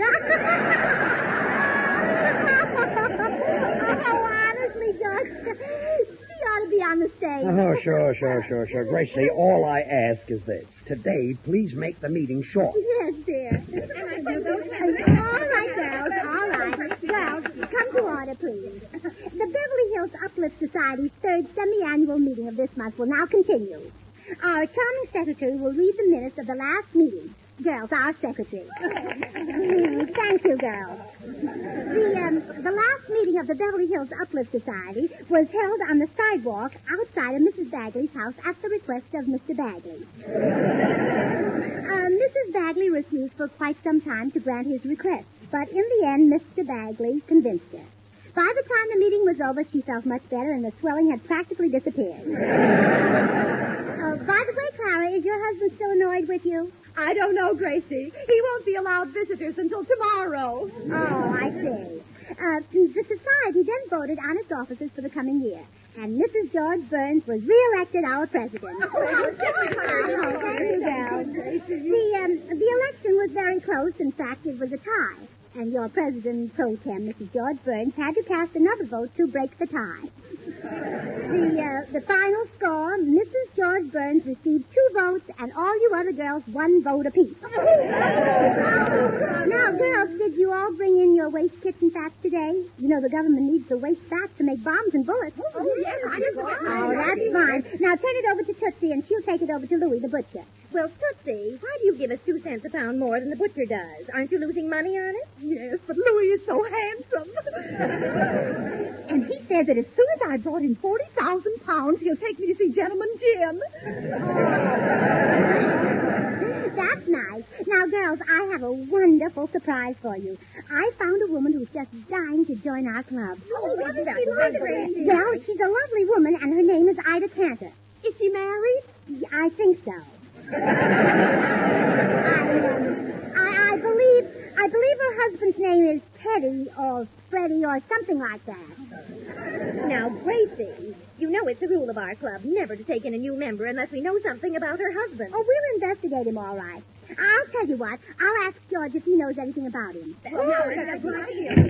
Well, have you broken up that silly meeting? Well, not quite, but it won't be long. You can help us if you will. Oh. Well, we want a little information. Do you know a fellow named Freddie Cantor? Freddie Cantor? Or maybe it's Teddy. It's one of those names that sound like it belongs to a college boy.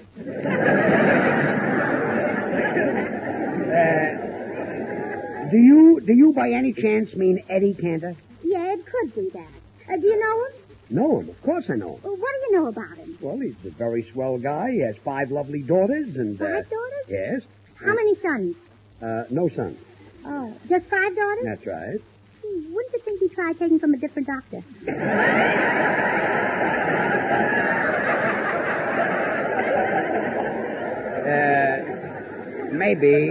Maybe the doctor had a contract. Oh. Why did you want to know about Eddie Cantor? Well, his wife, Ida, wants to join our club. Ida Cantor in your club? Yes. Gracie. Hiya, George. Hi, Gracie. Hello, Bill. Gracie, here's the welcome song for Ida Cantor. I just finished writing it. Oh, good. You want to hear it, George? Oh, no, thanks. I've got to warn a friend of mine. He's going to be hit with the club. I'll see you later. Well, come on, Bill. The girls are waiting. Okay. Oh, girls. Look who's here. Bill Goodwin.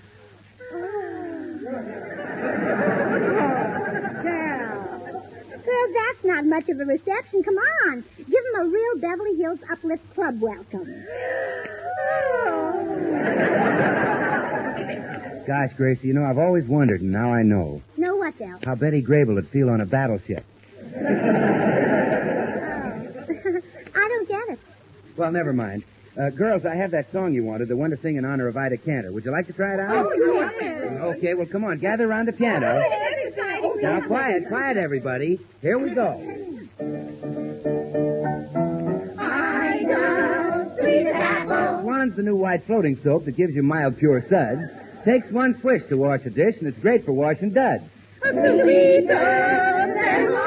Because Swan gives you heaps and heaps of baby gentle lather, sure it makes gobs of household jobs quicker for mither and father. And Swan is mighty kind to your hands, as pure as the finest Castiles. Why, it's just a soap Bill, that... don't you think the song ought to say a little more about Ida? Oh, well, it's all about Ida from now on. It is? Oh, sure, Gracie. We even sing about how Ida goes to the store to take advantage of the sale many dealers are now running on Swan soap. Buy 3 bars and save. You really save, Ida. Well, I don't know. I'd rather not put that in the song, Bill. Well, okay, Gracie. I'll leave it out. Oh, all right, girls. All together on the finish. Because we love you, Ida, please. Go to your dealer. We love you, Ida, please. Buy 3 and save. We love you, Ida, please. Look for the green wrapper with the white swan on the front. We love you, Ida, please. It's a mild and a pure.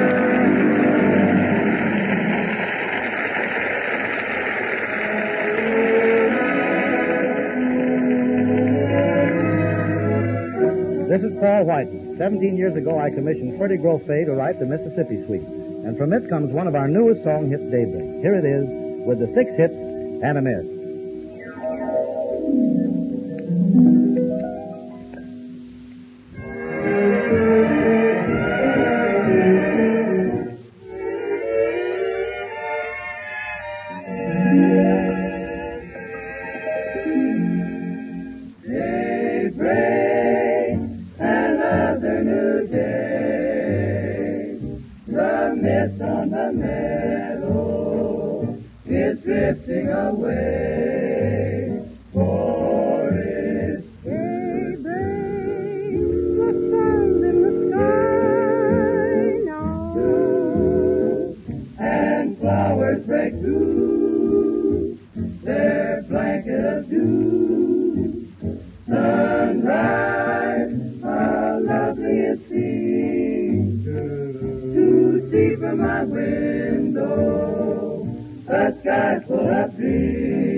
George has just arrived at Eddie Cantor's house to warn him that Ida is joining the Beverly Hills Uplift Society.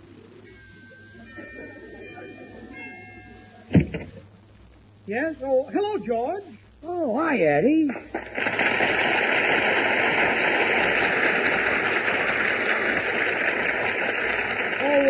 George, come on in. Come on.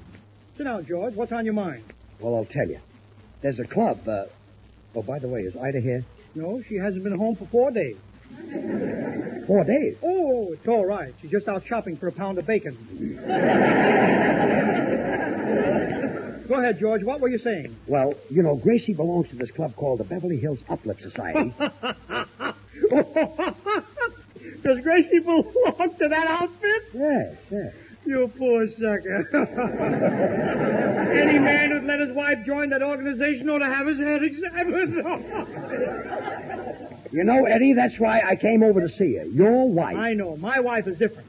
But that's because I've trained her, George. When I give orders, Ida jumps. When I say to her, Ida, get your coat off this bed so I can make it, she gets it off. You're the boss in your house. You said it. When I tell Ida to move a chair, she moves it. And believe me, she doesn't put it back until I'm through sweeping under it. I know my thing. Look, I hate to say Don't this. be ashamed to bring your personal problems to me, George. After all, you and I have a lot in common. I'm in show business. You're in show business. I've been fairly successful. You've been fairly successful. I've got a certain amount of talent. Gracie's got a certain amount of talent.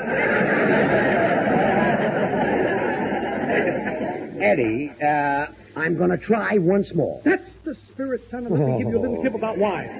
There's nothing like a good old-fashioned spanking to keep them in line. I know.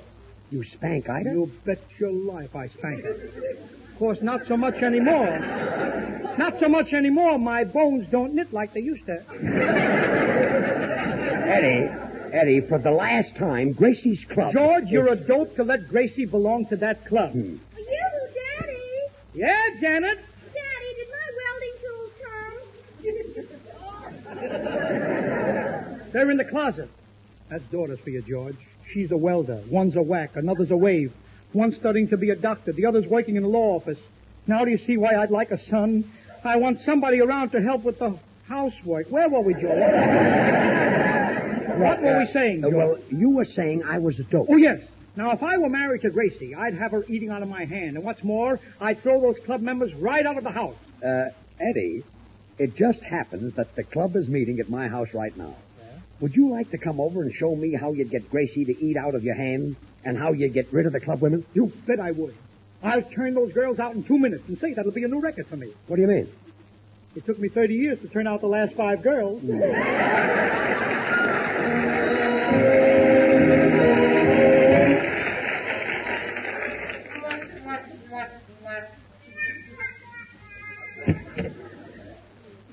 Well, here we are, Eddie. Fine. Now, where's that club meeting? Lead me to him. Well, just open that door.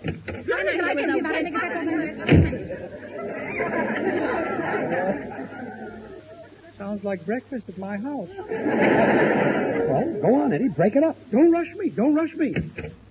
Oh, George, I'm so glad you're home. The funniest looking little man just stuck his head in. Yeah. Oh, there he is again.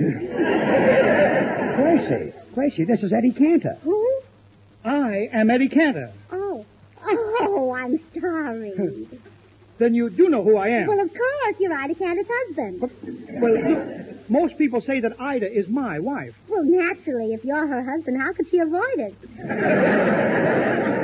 Eddie, make her read out of your hand. Don't rush me. Mr. Cantor, your being here is a coincidence. The girls were just talking about you. They were? Yes, come on into the meeting. Watch how I handle them, George. Oh, sure. Oh, girls, please, let's come to order now. Now, you know what we were just talking about. Well, here he is.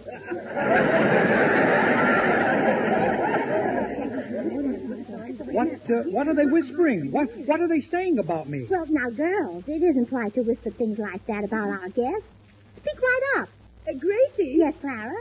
Tell him to close his eyes. I keep thinking of a plate with nothing on it but 2 olives. Mr. Cantor, please close your eyes. Now, just a minute. Listen, ladies. Gracie, are you sure his name is Cantor? Oh, yes, Tootsie. Why? He looks just like Mr. Miggs, the only man who ever proposed to me. But, Tootsie, we all know where poor Mr. Miggs is. Well, I thought he might have escaped. You're killing them, Eddie. You're killing them. Just give me time, George. Now, quiet, girls. Ladies, if my wife belonged to a club like this, Sit down, Mr. Cantor. What? I said sit down. Yes, ma'am. What a tiger. Look, I'm going to ask you some questions. First, Mr. Cantor, your financial status. Are you wealthy? Wealthy? Are you kidding? Look at my coat. Coffee stains. Well, that's nice. Now, Mr. Cantor, what business are you in? What business am I in? I sell pickles. Oh, wholesale or retail? I'm on the radio. I'm a comedian. Oh, really? A radio comedian? Well, yes. Oh, I do it? I do it? Gracie, don't you recognize me? I'll give you a hint. I'll pop my eyes out. Look. That ain't the way I heard it? I better pop them back. Gracie, look at my face. I's regusted? No, Gracie. Don't you know my voice? I got a problem, Mr. Anthony? If you knew Susie like I know Susie, oh, what a girl. There, does that give you an idea about me? Well, it certainly doesn't. You ought to be ashamed of yourself. Oh, wait till Ida hears about her. No, listen. I'd love to spend 1 hour with you. Well, Gracie? He is a wolf, isn't he, girl? Well, this is amazing. He certainly doesn't look like a ladies' man. Or any other kind. Well, girls, you know what I always say. You can't cover a judge by a book. George, does she always say that? Only when it rains. Well, girls, you've all heard and seen Mr. Cantor. Shall we vote on our new member now? Yes, I think so. Any discussion? Well, I'd like to say that if that unfortunate woman has to see and hear him every day, she certainly deserves some pleasure. Who? What is this? What goes on here? All in favor, say aye. Aye. Good, it's unanimous. Well, you can go now, Mr. Cantor. Now, wait a minute. Would you mind telling me what you girls just voted on? Oh, no, not at all. We just made your wife a member of this club. Oh, no.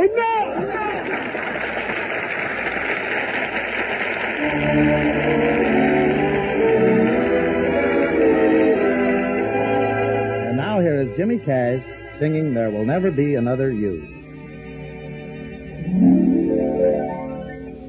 There will be many other nights like this, and I'll be standing here with someone new.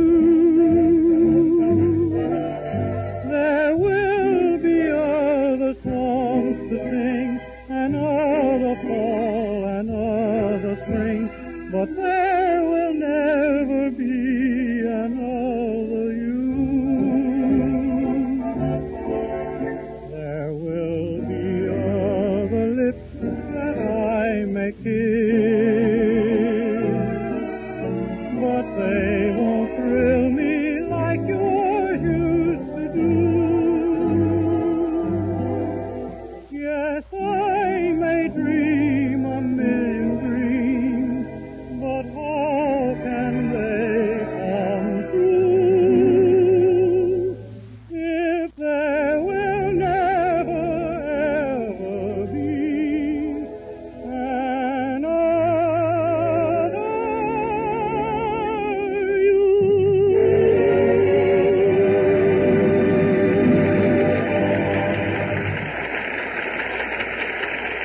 Well, when Cantor found out that Ida had joined the Beverly Hills Uplift Society, he knew that something drastic had to be done. So he sent for Paul Whiteman and me to come over to George's house. Boys, I've got a great idea to break up this club of Gracie's. We fellas will hold a meeting just like one of theirs. Then when Gracie sees how silly it is, no more club. Eddie, that's a swell idea. You mean you want us to act like a bunch of dizzy dames? That's the idea, Paul. You see, that club is really a threat to all of us. You see, fellas, we're all married men, and there's no telling whose wife will be next. Well, I don't have a wife. I'm not married. And we make those girls see how... You're not married? No. Well, have a cigar, son. Why don't you come over to the house and meet my daughter, Janet? Well, thank you, Eddie. I'm very anxious to meet her. He's anxious. Come on, Eddie. Let's get started. You Just have a an minute. idea. Well, come on. Wait a minute. You make a fairly comfortable living, don't you, son? Oh, sure. You see, I represent Swan, the new white floating soap that's as pure as the finest Castile soap. Pure as an angel, gentle as a summer breeze. Sounds like a good job. Oh, Eddie, what about the club? What about Ida? Look, George, I've been trying to get Ida out of the club for 10 minutes. I've been trying to get my daughter out of the house for 10 years. Let me alone, will you, please? What were you going to say, my son, I hope? Well, I was just going to tell you that Swan is so pure that it's the perfect soap for bathing a little baby. It agrees with even a baby's tender skin. Already he's thinking of baby. Come on. And Eddie, if Swan is that pure and mild, well, you know it's great for your bath or shower. George, can I use your tub for a minute?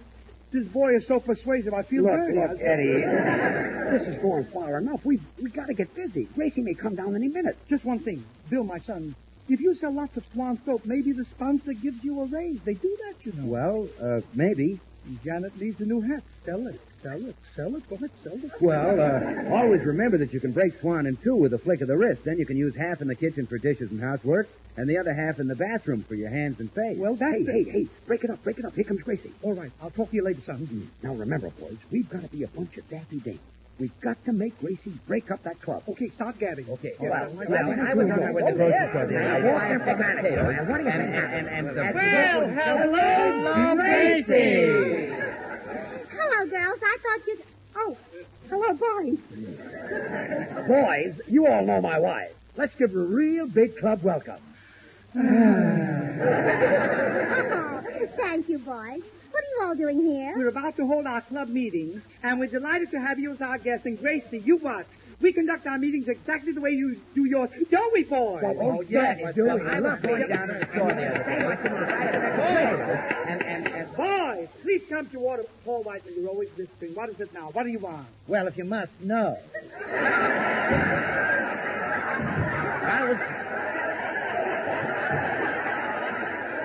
I was telling William that with this rubber shortage, I don't know where to get my girdle. Well, girdle and no girdle, just pull yourself together. Now, as your president, it is my privilege to open another meeting of the Beverly Hills Downtrodden Society. Now, I'm going to read the meetings of the last meeting. The minutes of the last meeting is as follows. The Beverly Hills Downtrodden Society was held at the home of Mr. Paul Whiteman. Mr. Whiteman prepared a delicious light luncheon for 4, but as usual, he ate it before the other 3 arrived. It's no wonder all the boys call him Mr. 5x5. Oh, huh. Oh, 5. Oh, stop! Oh, he started it. I did not. He started. You started. You started. Why don't you two make up? Well, if he wants to make up, let him say A. I won't say A, you say B. All right, B. All right, A. Boys, please! Please, fellas, please! Remember our guest. Gracie is liable to walk out of here disgusted and break up her own club. Won't you, Gracie? Well, no, I think your meeting is wonderful. Wonderful? Well, don't you think it's kind of silly? Well, our club was a little silly when it started, but look at us now. Eddie, more minutes, more meetings. Leave it to me, George. Well, boys, back to the minutes. Mr. Goodwin made a motion that our next meeting be held outdoors on the corner of Hollywood and Vine, but the motion was voted down. It was very mean of you, too. Well, we older boys saw no reason why we should get rheumatism on that windy corner just because Mr. Goodwin likes to watch the girls getting on street cars. Oh, I never have any fun. Oh, you do, too. No, I don't. I am not. Boys, please, boys! Fellas! Gracie, you'll think we're a bunch of old silly willies. Oh, no. Well, I can't believe this club has just started. You boys sound like you've been doing this all your lives. Eddie, it's no use. We're not getting nowhere. Don't worry, we'll break it down. All right, boys, we'll now hear a financial report from our treasurer, my son, William Goodwin. Oh, let's hear the report. Thank you. Thank you. Well, after the last meeting, I started for the bank with our club fund, $15. And in front of the Palladium, a gorgeous blonde said, "How do?" I said, "How do?" Gene Krupa's music was wonderful, and the club now has 83 cents. Believe me, if I do say it myself, this is embarrassing. Now I know Gracie won't want to have anything to do with our club or any other club. Will you, Gracie? Well, you mean your total assets are 83 cents? Yeah. Isn't that awful? Awful? Well, that's 80 cents more than we've got. Eddie, it's no use. I give up. Not me. I've got one left I can't miss. We've closed the meeting by reciting the pledge of the Beverly Hills Downtrodden Society. Now, all together, boys.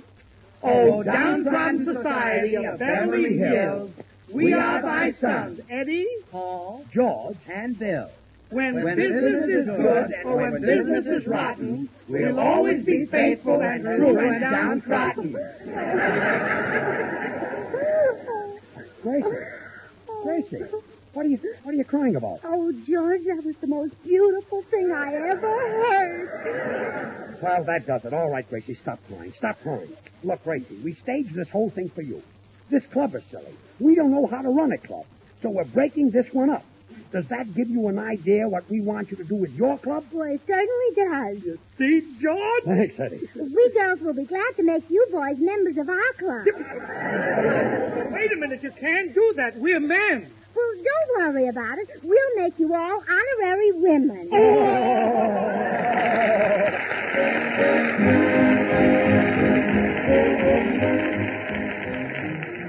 Well, I have just a second, so I'm going to suggest that you start using Swan for your dishes.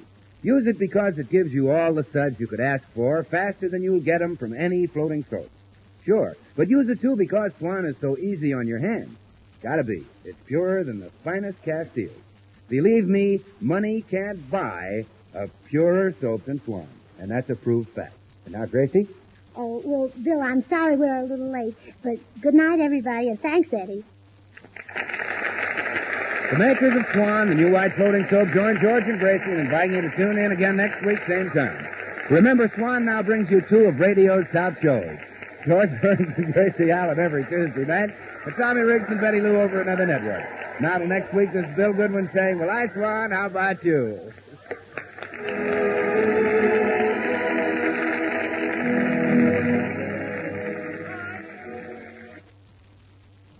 Try Spry. You'll find the baking you turn out fluffy and light. Try Spry. You're sure to hear your family shout. What a delight. For cake, pies, donuts, the things you fry. Try Spry. What's that you say? You're going to try it today? Why, sure. Try Spry. This is the Columbia Broadcasting System. This is the Columbia Broadcasting System. This is the Columbia Broadcasting System. This is the Columbia Broadcasting. Well, hello. Come right in. Oh, George, we've got company.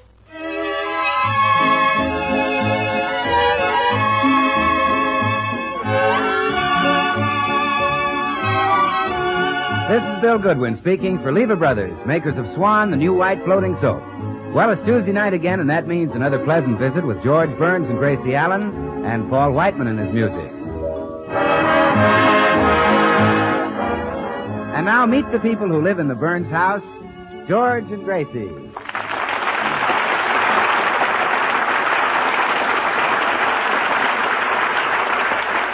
Well, today we pick up Gracie at the beauty shop. She is chatting with her friend Tootsie Sagwell. Well, you mustn't be impatient, Tootsie. That mud pack will do wonders for your face.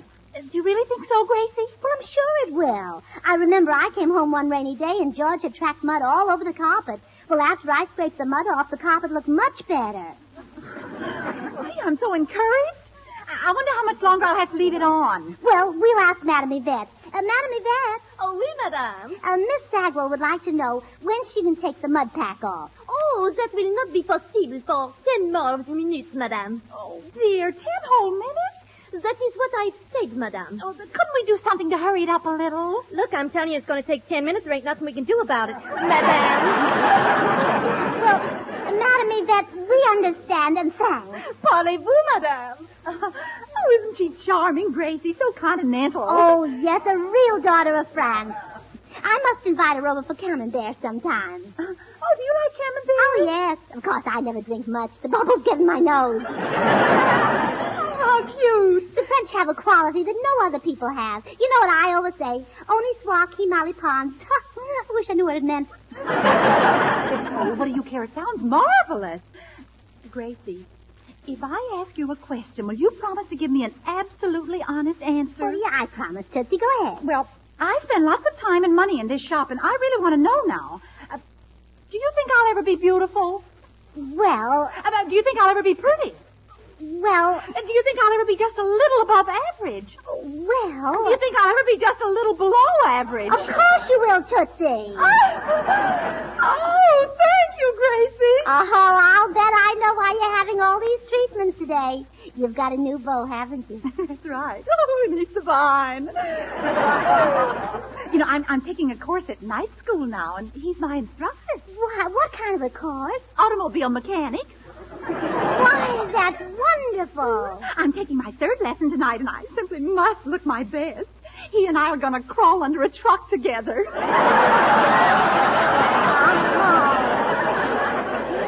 Well, Tootsie, I have to be going. I hope you make a big hit tonight. Goodbye. Goodbye, Gracie. I'm leaving, Madam Yvette. See you Thursday. Parlez-vous. Inky dinky. I'll bet she got a shock when I answered her in her native tongue. Hello, Gracie. Oh, hello, Bill. Where are you walking to? Oh, down to Sunset. Well, I'm driving that way. Hop in. I'll take you as far as my house. Oh, thanks, Gracie. Gee, you know, Gracie, I'm getting a lot of lifts from girls lately. Only last night I had a funny experience riding in my girlfriend's car. Really? What happened? Well, I asked her to stop, so she did. And she kind of put her head on my shoulder, and I was whispering to her. What were you whispering, Bill? Oh, you know, Gracie, just cuddly stuff. Well, like what? Like what? Oh, you know, the same thing George whispered when he was courting you. Oh. And did she lend you the money?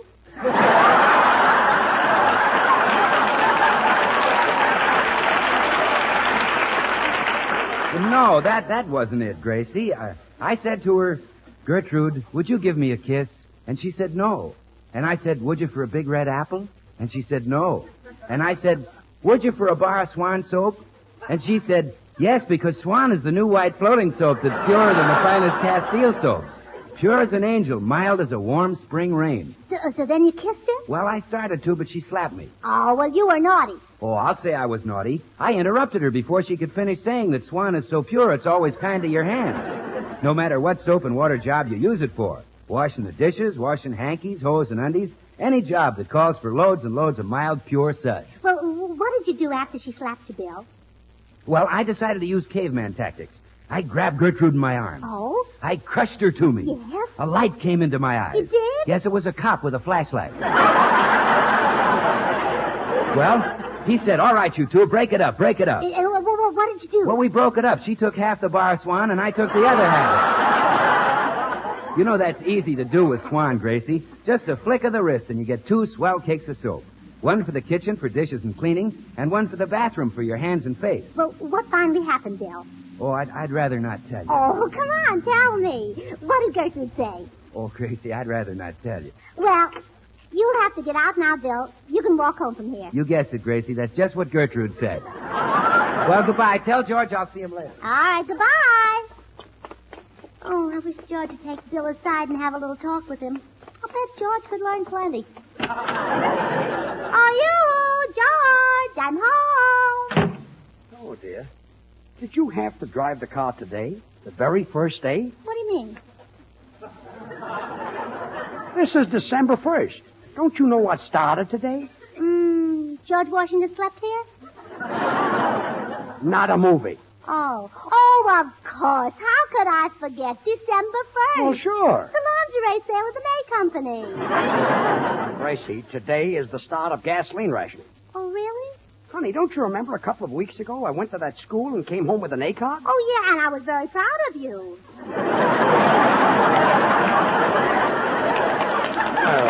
Thanks. Very proud of you. Well, although I did wonder what subject a man of your age was taking.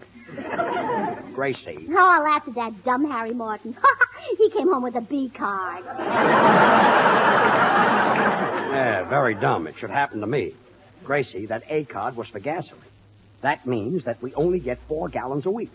So we can't do any needless driving. Oh, I remember now. I read in the paper that the car should only be used for things like driving the man of the house to work. Correct. My goodness. We're not going to use any gas, are we, dear? Don't worry. Don't worry, Gracie. We'll be using it. I only wish I had that motor overhauled. Overhauled? That motor was in good condition. It saves gas, you I see. Then it would help if a mechanic overhauled the car. You bet it would. Well, I'll be right back. Where are you going? Well, I have to make a phone call.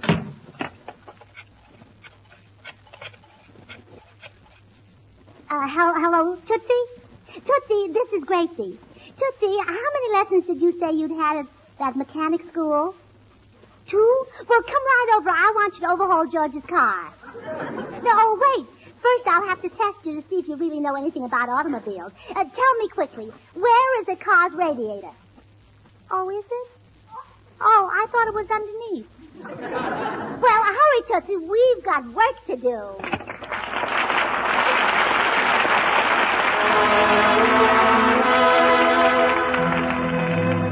This is Paul Whiteman. From Irving Berlin's smash hit, This is the Army, the boys in the 6 Hits and a Miss have cooked up a mighty military arrangement of This is the Army, Mr. Jones.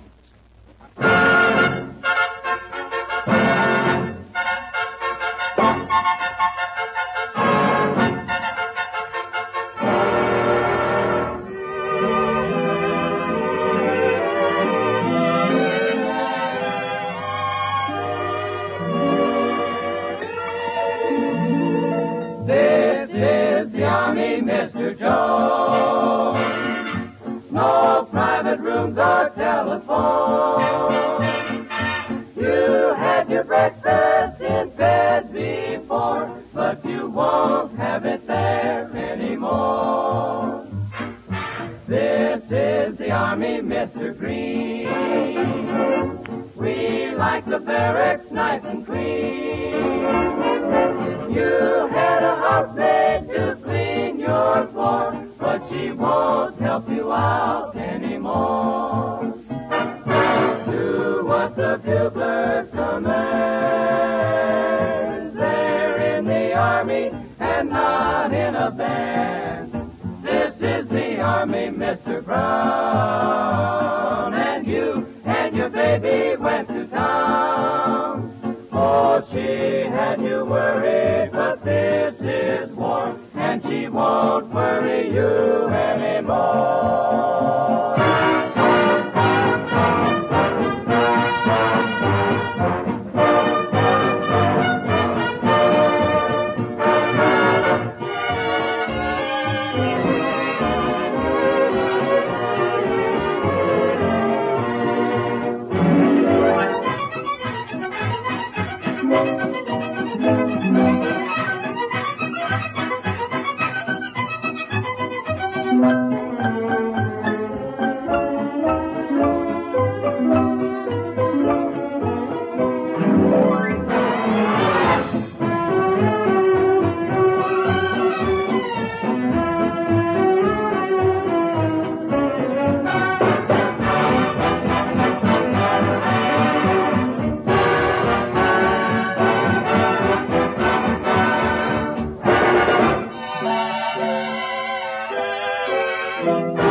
Door closed while we're overhauling George's car. I want it to be a big surprise. Now, Gracie, remember, I've only had 2 lessons at that school. Oh, Tootsie, you're just modest. To tell the truth, you've always looked like a mechanic to me. Oh, you're sweet. Gracie! Oh, Gracie! Oh, dearest George, you stop working, Tootsie, and I'll be right back. I'm coming. What is it, dear? Look, I just got a call from Harry Morton. He told me he'd be waiting for me tomorrow morning. What's it all about? Well, you'd been talking about sharing rides, so I arranged a carpool. Oh, well, good. Now, tomorrow you pick up Harry Morton and Mr. Bracebridge and drop Harry off at the Douglas airplane plant. Then... Wait a minute. Harry Morton's in the real estate business. Yeah, I know he is. He only works at the airplane plant to make a living. Well, that's a smart move. And now the next day, you pick up Jim Bagley and Mr. Bracebridge, and you drive Jim down to the Venice amusement park. Wait a minute. What kind of work does he do at the amusement park? Oh, he doesn't work. His wife has joined the wax, and he gets an allotment from her.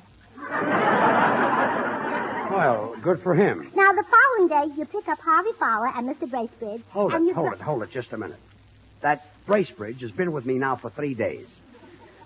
Where is he going? No place. You see, he hasn't been feeling well, so his doctor told him to get plenty of fresh air. Look, I listened to all these arrangements you made for me, and now I would just like please, don't try to thank me, George. It embarrasses me. But I know how grateful you are, so let's just forget it. I'll see you later, dear. Oh, George is such a darling. He takes so little to make him happy. Oh, my goodness, Tootsie, you've done lots of work. Oh, yes, I've been busy, all right. First, I went over the whole motor with a damp sponge. Oh, wonderful. But, Gracie, I had a slight accident. The sponge fell down inside the motor somewhere and got lost. Oh, well, don't worry about it. Sponges are very cheap. I took out some of the parts and cleaned them separately. Want to help me put them back? Well, I'll be glad to. What are these little things? Oh, those are spark plugs. My instructor says that spark plugs can waste 10% of your gasoline. They can? Well, let's throw them away. Oh, now we're making progress. Well, what's this funny thing over here with the wires coming out of it? That? Oh, but that's the... that came from... Gracie, are you sure that's part of the car? Well, it's in the same pile with the other stuff you took out. I guess I haven't reached that lesson yet. Oh, well, it doesn't matter. We'll just leave it out. Is that safe? Oh, perfectly. One little part couldn't keep a car from running. Why, we drove into a garage once for a checkup, and the man told George his motor'd been missing for days.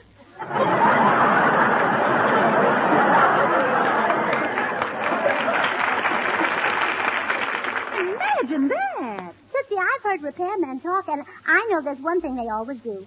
They tune up the motor. Oh, I haven't reached that lesson either. Well, who needs the lessons of that? There can't be but one way to tune up a motor. Hand me that hammer. All right, here you are. Oh, I'm sorry, Tootsie, but it's not right. No? No, it's badly out of tune. I couldn't even play a simple piece like White Christmas. Oh, what a shame. Oh, you got grease on yourself, too. Well, I better get the tools and start again. Well, Tootsie, I know what the trouble is. Just look at these tools. What's wrong with them? Wrenches, pliers, and screwdrivers. They're no good for us. What we need are a couple of hairpins. You're right, Gracie. I'll go in the house and get some. Gracie, why do you keep running in and out of the house? Oh, well, I've been out... who, me? Yes, and how did you get that grease on your face? Where? On your face. Which face? You've only got one face. Oh, George, let's not complain. There's a scarcity of everything these days. Well, I've got to go. Goodbye. Come back here. Have you been fooling with our car? The car? Oh, George, don't be ridiculous. Gracie, George, really, it's getting late and I'm in a hurry. See, it's 1 o'clock already and I have a lot of things to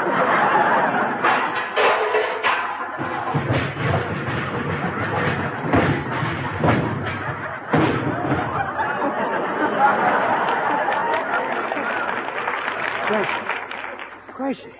Holy smoke, what was that? I didn't hear anything. Come on.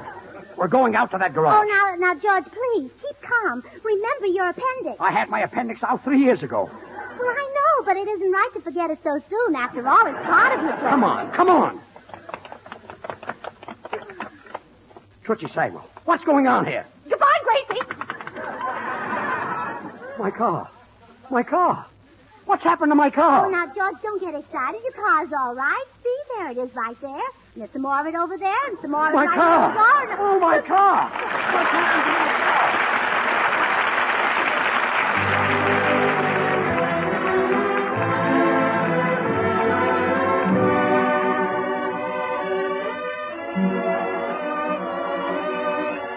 For his number tonight, Jimmy Cash has selected a song that will never die. Jimmy Cash singing Lovely Lady. Reaching for moonbeams, oh heart of mine.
George, don't get excited. Tootsie's instructor is on his way over here to fix the car. He's a wonderful mechanic. He'll have to be.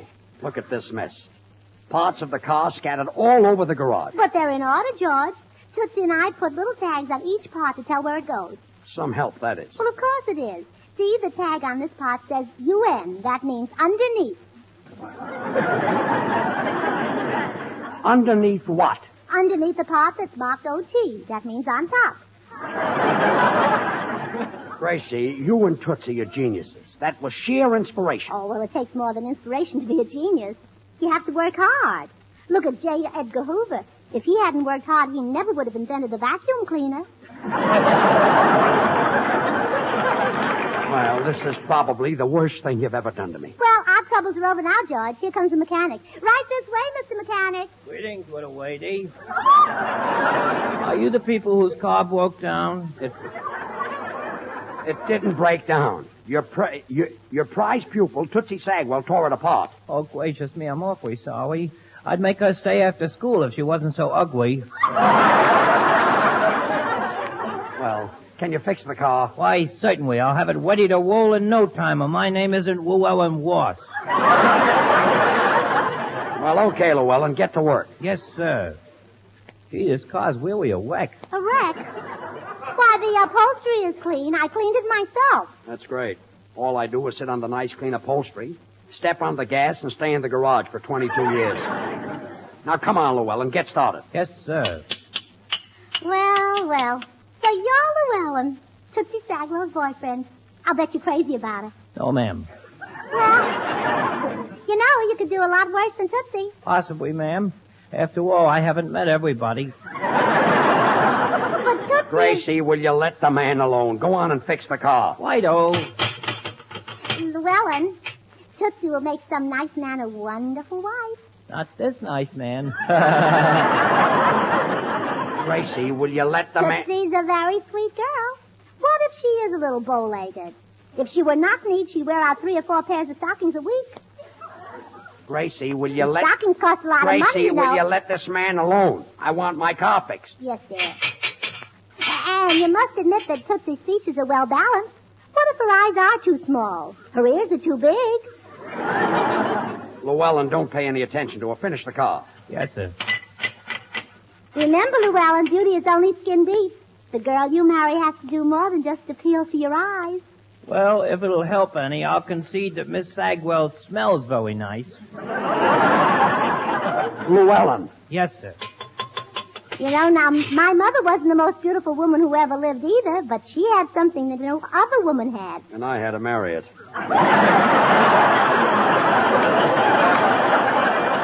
Gracie, once and for all, will you let the man do his work? I want this car fixed. Hi, George. Hello, Gracie. Hello, Bill. Well, Bill, I'm glad to see you. Gracie, Bill looks chilly. Go into the house and get him a cup of hot coffee. Oh, all right, dear. Coffee? What's that? Well, that's that light brown stuff that used to be dark brown. Oh, yeah, it's a great drink, wasn't it? Bill, I had to get rid of Gracie. This mechanic wasn't getting any work done on my car. Yeah, she was trying to get me married. Oh, that's ridiculous. Now, wait a minute. Just a minute. What's so ridiculous about you getting married? Oh, no, Bill, not you, too. Why, marriage is wonderful, Mr. Mechanic. Just picture a little white cottage with a little white kitchen.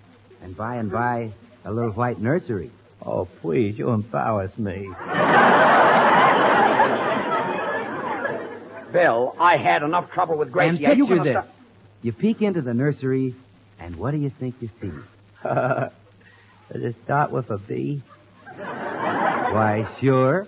It's a sweet little precious bar of Swan soap. There goes my car. Swan, the new white floating soap that's purer than the finest Castiles. You can't buy a purer soap than Swan. Bill, let the man go to work. Mister, is that all that's in the nursery? A bar of Swan?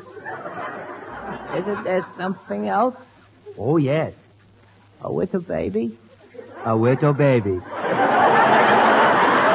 And that's why Swan's there. Because Swan is just perfect for bathing that little baby.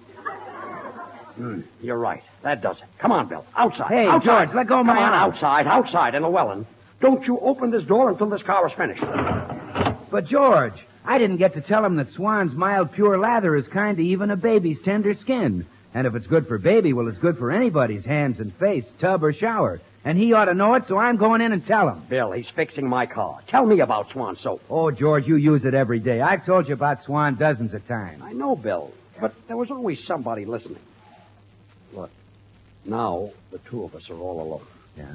How about giving me the real inside lowdown? Well, George, if you hadn't asked me, I wouldn't have told you this in a million years. It's great. It is, huh? Oh, sure. And every bar of Swan saves you money, you see. Saves in the kitchen because it goes further than easily wasted packaged soaps. And it saves in the bathroom because Swan gives you more soap per penny than any leading toilet soap tested. Okay. Thanks, Bill. I won't let it go any further. Oh, that's right. Don't tell it to a soul. I would... What am I saying? Tell it to everybody. I'll shout it from the housetops. Buy Swan. Swan's a great soap. Buy Swan. Swan, the new white floating soap. Buy Swan. Oh.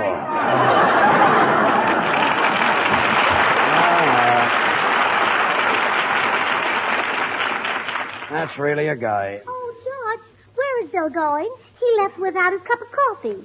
Is that coffee? Well, no, I was out of coffee, so I heated up a bottle of beer and I put some milk and cream in it. It's all right. Well, he'll be sorry he missed it. You know, Gracie. Mr. Burns. Yes, Llewellyn. The car's all fixed. How do you like it? Gee, it looks swell.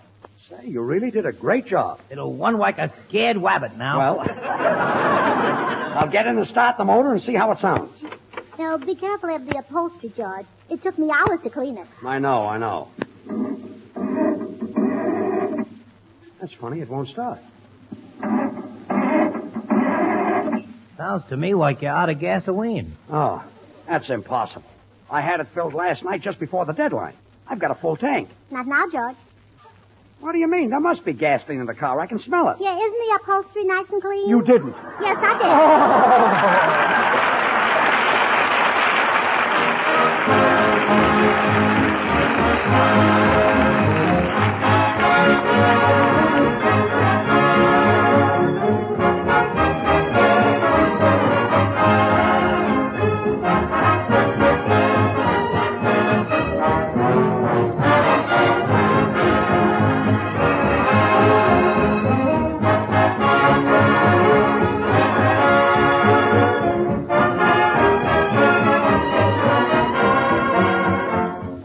George and Gracie will be right back. Meanwhile, I'd just like to clear up one little point.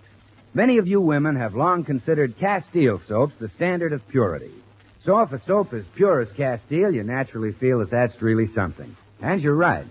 Well, Swan is even purer than the finest Castile soaps. So try Swan. Try it for dishes, for every soap and water job in the house. See what it means to your hands and skin to use a soap that's purer than the finest Castiles. Well, here they are again, George and Gracie. Oh, well, George, I'm awfully sorry about the car. Oh, it's all right. But it wouldn't have happened if you and Tootsie realized one thing. There are certain jobs women do, and there are certain jobs men do. Now, overhauling cars, building ships, running steam shovels. Those are... I know what those are. And what are some of the jobs men do? Well, never mind.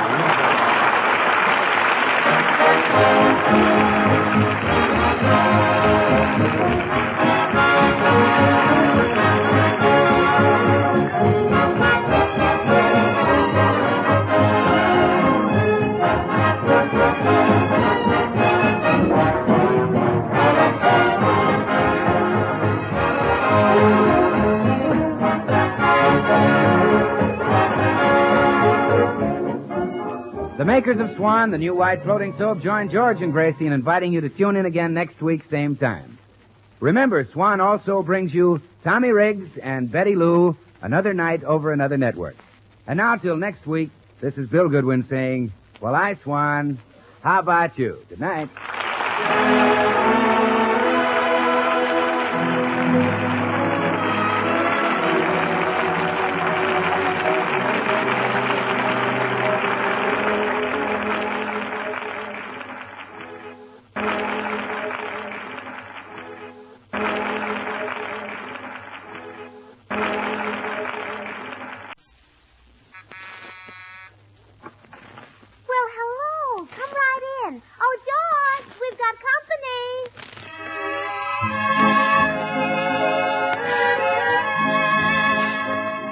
This is Bill Goodwin speaking for Lever Brothers, makers of Swan, the new white floating soap. Well, it's Tuesday night again, and that means another pleasant visit with George Burns and Gracie Allen, Jimmy Cash, and Paul Whiteman and his music. And now, meet the people who live in the Burns house, George and Gracie.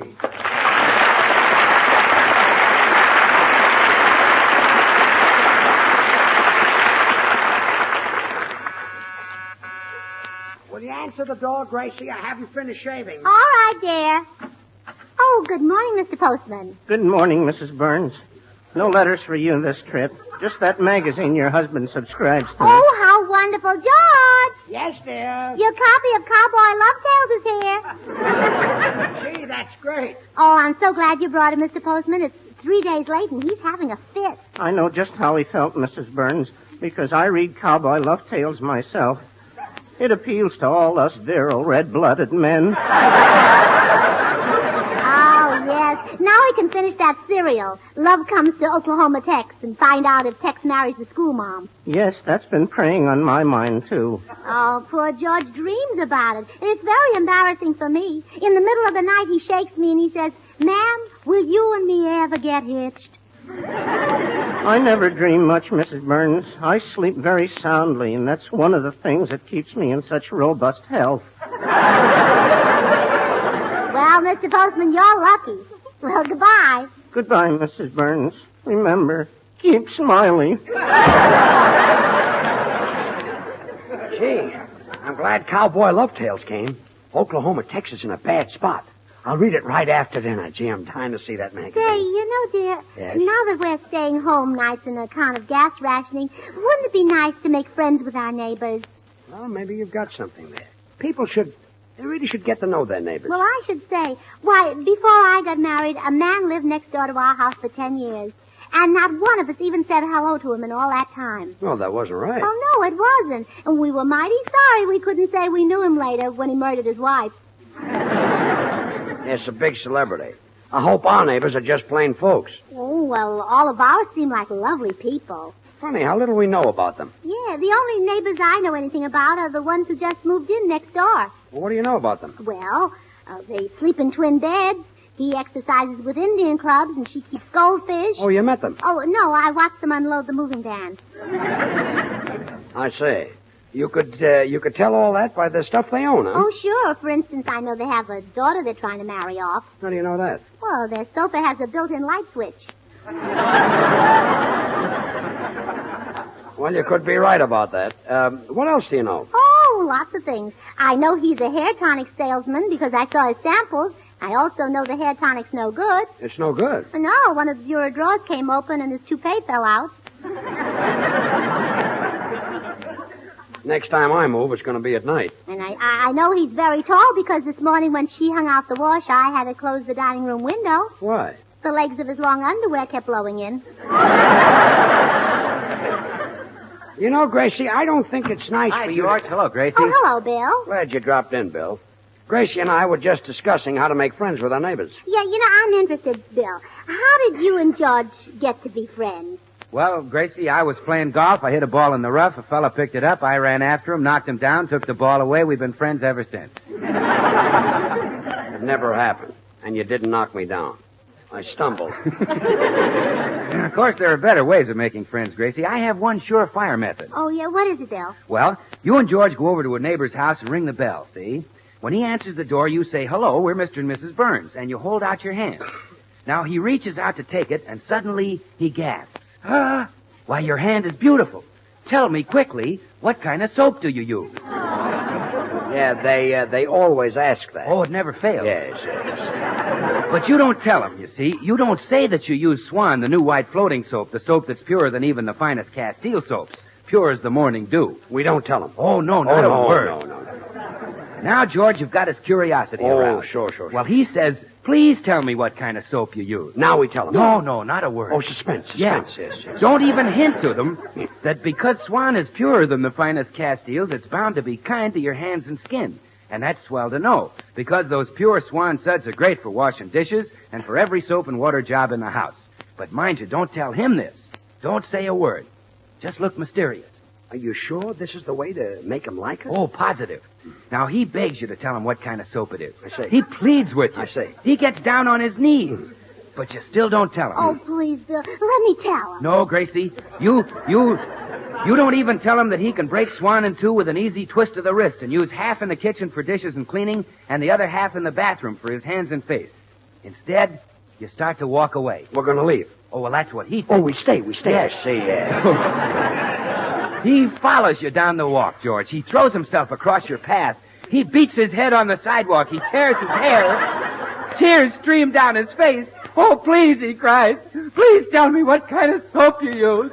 I've got to know. I've just got to know. Oh, Bill, let me tell him what soap we use. Well, all right, Gracie, go ahead. Oh, thank you, Bill. It's Swan, mister. It's Swan. Oh. That does it. The fella is now so grateful, he's your lifelong friend. Now, you see how easy it is to make friends? That's what you want us to do. Yeah. Look, Gracie, here's the way to do it. First, you pick out an impossible name like Tralafas. Chauncey J. Tralafas. Now, you ring the bell and you say, I beg your pardon, but isn't your name Chauncey J. Tralafas? And the fella says no, because nobody's got a name like that. Then you say, you look like Chauncey. We used to go to school together. And before you know it, he invites you in for a cup of tea, and you get to be friends. Oh, well, George, that sounds wonderful. I'll go right out and do it. Good. All right, Gracie, we'll watch you through the window.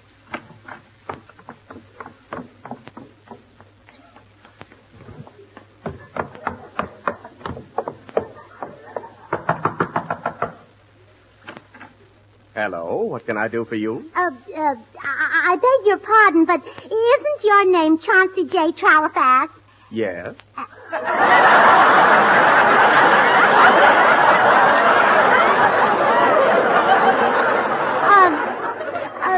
It is? Yes.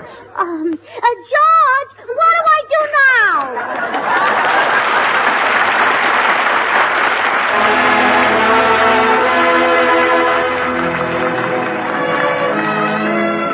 This is Paul Whiteman. Well, this week we've taken an oldie, and the boys have given us 4 new motors. The 6 hits and a miss have added a bomb rack and streamlined the fuselage. And here it is, Johnny Comes Marching Home.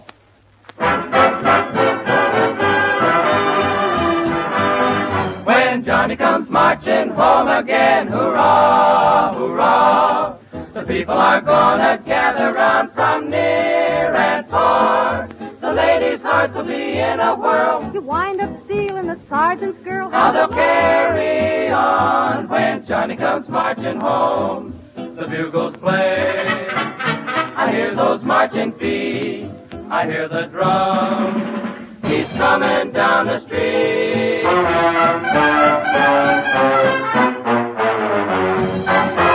When Johnny comes marching home again, hooray, hooray, hooray, we'll give him a hearty welcome then. Hooray, hooray, he'll wear a medal for bravery. You wear a smile for the crowd to see. And we'll all feel gay when Johnny comes marching home. Hooray, hooray, hooray, hooray, when Johnny comes marching.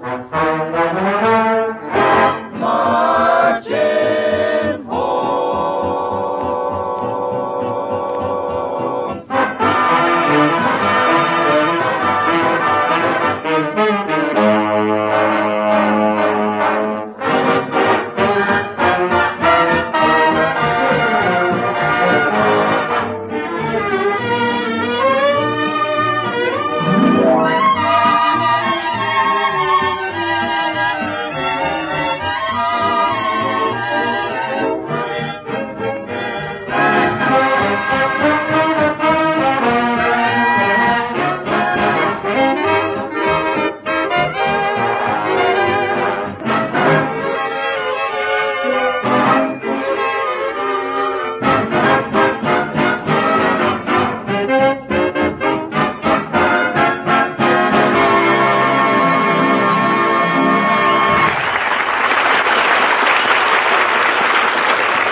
Gracie, listen to this.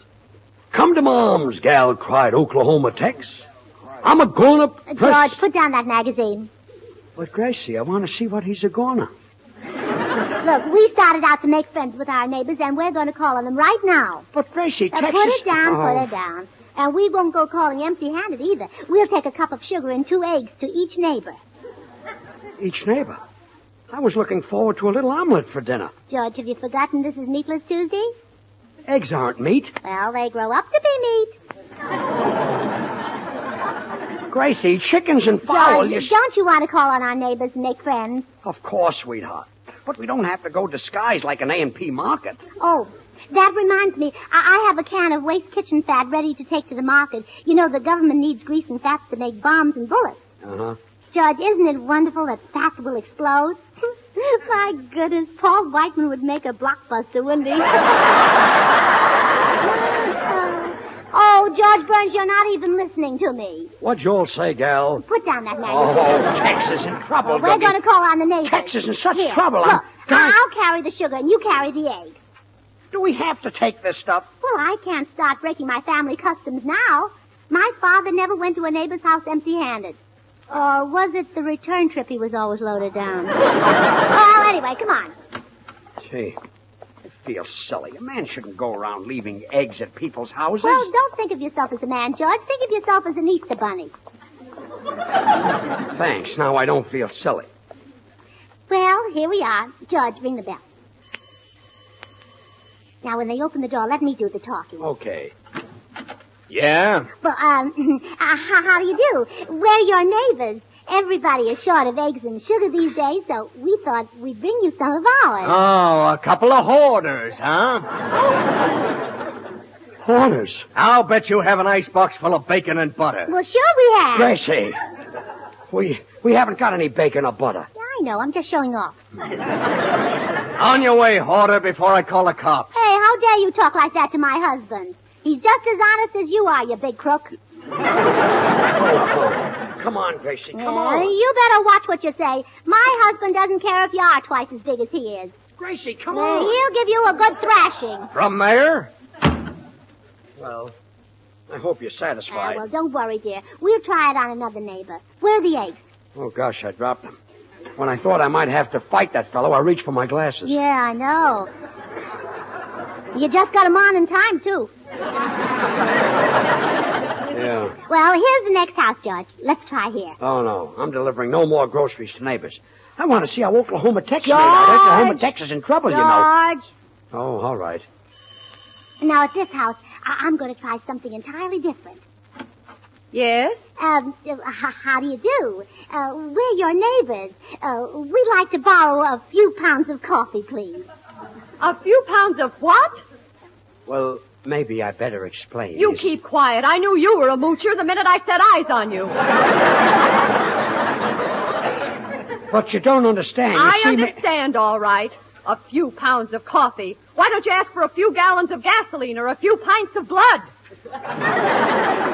Look, miss, if you'd let me explain a what fine pair of moochers. I'm not surprised at you, mister, but I can't understand how you can let your daughter stoop to a thing like this. My daughter?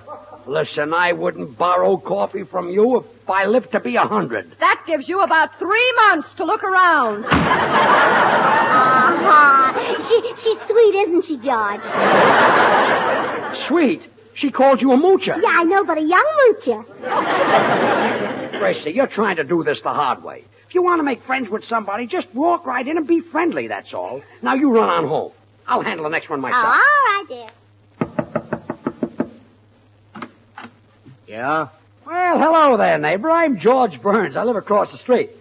I thought I'd drop over and just sort of get acquainted with you. Yeah? Nothing like getting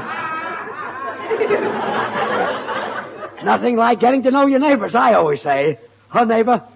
Yeah.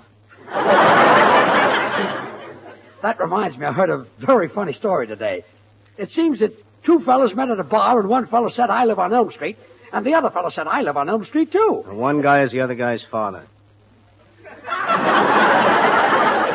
Yeah, that's the joke, all right. You know the one about the boarder who stopped at a... Yeah. No more lemon pie. Yeah, that's the one. Well, did you hear the one about... The woman on the streetcar? Yeah. Funny story, huh? No. No, I guess it isn't. Say, how do you know all these stories? Are you on the radio, too? Nope. In the theater? Nope. What do you do? Mind my own business. You make friends with neighbors. Phooey.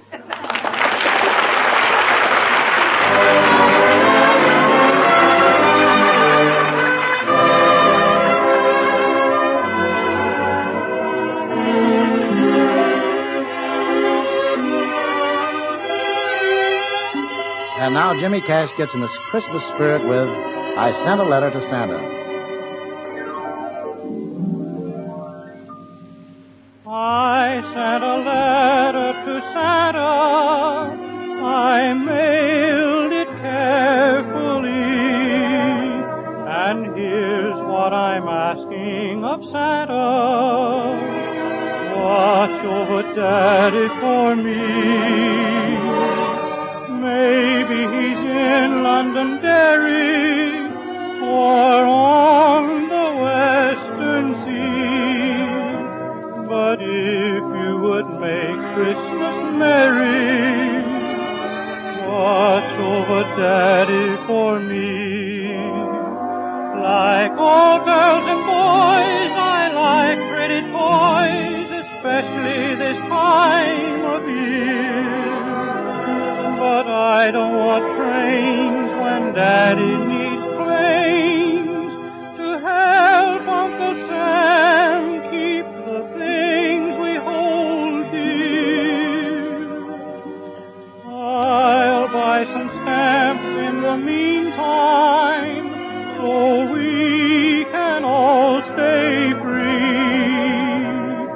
But please, Santa Claus, in between time, watch over Daddy for me.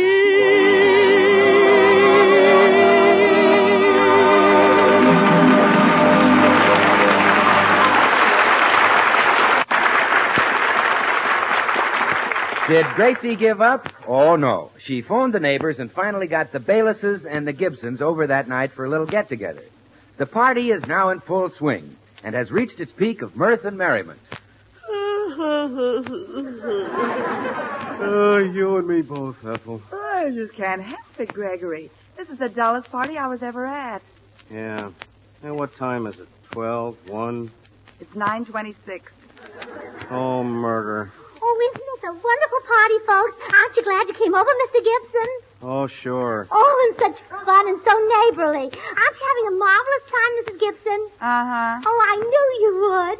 Well, when you and your husband finish with those snapshots of our trip to Seattle, I'll bring you something else exciting. Great. Well, now, you'll have to pardon me while I talk to Mr. and Mrs. Dalis. Our hostess must keep busy, you know. Yeah. Well, Mr. and Mrs. Dalis, isn't this a wonderful party? Oh, delightful, Mrs. Burns. Simply delightful. Well, don't forget to enjoy yourselves. All righty. Bert, I could kill you for dragging me to this clam bake. Don't yap at me. It was your idea. It was not. You're Hey, always... close it. Here comes Burns with more of those drinks. Did you get rid of the last ones? Yeah, what a beating those goldfish are taking. Well, here you are, folks. Just shook up a new batch. Hey, Bill, bring the Bayless something to eat. Okay, George. Want a cracker? Want a cracker? No thanks. Come on, Bill. You're a big help. Want a cracker? Want a cracker? They're people, not parrots. Have you taken a good look at her nose? Well, never mind. Hiya, Mr. Gibson. How about another drink? Yeah. Well, just yell when you're ready for more. Only a guy with a C card could make drinks that taste like this. Then why do you drink them? I keep hoping they'll put me to sleep. Hey, what time is it? 2, 3? It's 9:31. Wow. Bill, come here a minute. What is it, George? Look, I haven't got the heart to tell Gracie, but this party is a mess. Can't you do something to pep it up? Oh, sure. Listen, I got a routine that's a riot at parties. I hypnotize a woman, and then I ask her questions. Well, all right, go ahead. Nothing can hurt this party. Okay, George. Folks, I'm going to try a little trick. Oh, wonderful! Oh. Mrs. Bayless, do you mind if I hypnotize you? I'd better ask my husband. Bert, do you mind if Mr. Goodwin puts me in a trance? Are you kidding? All right, Mrs. Bayless. Now, look me right in the eye. Now, relax. Relax. There. Now, listen. I can make her say anything I want her to. Suggest a word, somebody. Umbrella. Any word at all. Banana. Just suggest a word. I can make her say it. Telephone. Any word at all. Swan. Thank you, little lady. I almost forgot it, didn't I, Bill? Yeah, Gracie. Well, I will now make Mrs. Bayless say swan. Mrs. Bayless, listen carefully. What do you use to wash your dishes? My husband. No, concentrate, Mrs. Bayless. What can you break in two with a twist of the wrist? My husband. Mrs. Bayless, I want you to say Swan, the new white floating soap that's purer than the finest Castiles. You know, women have long considered Castile soap the standard of purity, and Swan is even purer than the finest Castile soaps. Money just can't buy a purer soap than Swan. Swan, Mrs. Bayless. Swan. Oh, come on, Bill. Give her a little hint. Oh, well, all right, I will. Mrs. Bayless, because Swan is purer than the finest Castiles, it's ideal for bathing a baby. And if it's that pure, well, you know it's great for your complexion and for your shower or tub. Tub, Mrs. Bayless. Think of Saturday night. Think of a big tub full of suds. My husband. Some hypnotist. Hey, Ethel, what time is it? 4, 5? 9:36. Still Tuesday? Oh, aren't we having fun, everybody? Now let's all play solitaire. Gracie, don't look now, but this party is dying on its feet. Well, yeah, the gaiety has slackened off a little bit. Yes. Oh, but don't worry. I know the very thing to bring it to life. Quiet, everybody. Quiet, please. Some noise they were making. Listen, everybody. I've got a wonderful surprise for you. Herman. Oh, come in, dear. Oh, now, folks, I want you to meet my little duck, Herman. Oh, brother. Poultry yet. Herman has learned how to recite the alphabet. Go ahead, baby. Recite it. That's right. A, B, C. That was ABC? Yes. Go ahead, Herman. What comes next? No. No. That's right. D. That was D, huh? Yes. Oh, Herman, darling. You're such a clever little ducky. Gracie, I'd like to make that kid real smart. Let's stick him in a nice hot kettle of alphabet soup. Go on.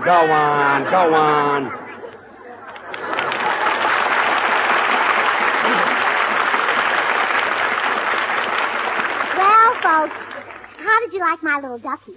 Wasn't he entertaining? I thought so, too. Gracie, this party is absolutely awful. Well, I've got an idea. We'll take all of your cigars and soak them in water, and then we'll pass them out, and when they try to light them, that'll be a scream. Forget it, huh? I would, yes. Well, leave it to me. I've got a wonderful surprise, everybody. I've got a wonderful surprise. My husband is now going to sing. This I don't believe. Let's get the duck back. All right, George. All right, go ahead. Well, I hope you folks like this little number. I always sing it at parties. From time to time in every clime, blessings come from above. To show a name. Well, goodbye, everybody. Yes, goodbye. Well, we've got to go. Good night. Well, Good night, Gracie, and thanks. Come on, don't block the door. Well, good night, everybody. All right, there. You can stop now. They're all gone. Much They're gone. You can stop. Come on, it's all over. You mean they left while I was singing? Yeah, I couldn't pep it up, so I decided to break it up. Gracie, don't ever mention neighbors to me again. Oh, I won't, dear. Well, it's all over. You sit down and relax, and I'll read to you. Walking out in the middle of my song. I was going to jazz up the second chorus. Oh, well, I'll read you all about Oklahoma Tech. Why, the nerve of those people. What? Oklahoma Tech? Mm-hmm. Oh, boy. At last I'll find out whether the schoolma'am accepted him. Go ahead, read. All right. Come to my arms, gal, cried Oklahoma Tex. I'm a-gonna brand you with a burning kiss. Oh, so that's what he was a-gonna. Read on. Oklahoma Tex looked deep into her eyes, into the eyes of Lucy, the schoolma'am. Never had they seemed bluer. Lucy, he said, and he quivered. Lucy, let's you and me travel double harness, honey. Let's you and me put on our feed bags in the same corral. Lucy smiled. Oklahoma.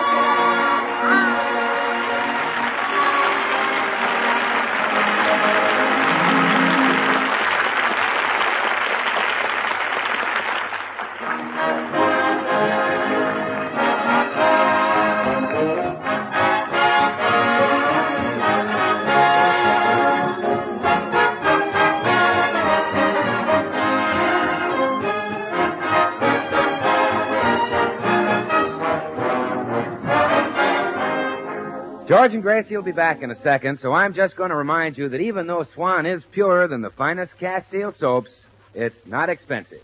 In fact, you save money with Swan. You save in the kitchen because with Swan you don't have to buy easily wasted packaged soaps. And you save in the bathroom because Swan gives you more soap for your money than any leading toilet soap tested. So save money with Swan. And at the same time, see what it means to use a soap that's purer than the finest Castiles. Well, here they are, George and Gracie. Oklahoma Tex backed slowly away, but the drink-mad and desperado edged closer and closer. Oh, boy. Suddenly he thrust the barrel of his gun down Oklahoma Tex's throat, and its finger tightened on the trigger. To be continued. Darn it. Why do they always do that? Well, George, how can you read this silly stuff when there are so many worthwhile books? Real literary masterpieces. Right here on our own shelves. But I love this one. Oh, all right. Well, let's go to bed. Oh, and bring me my copy of Agonizing Detective Tales with you.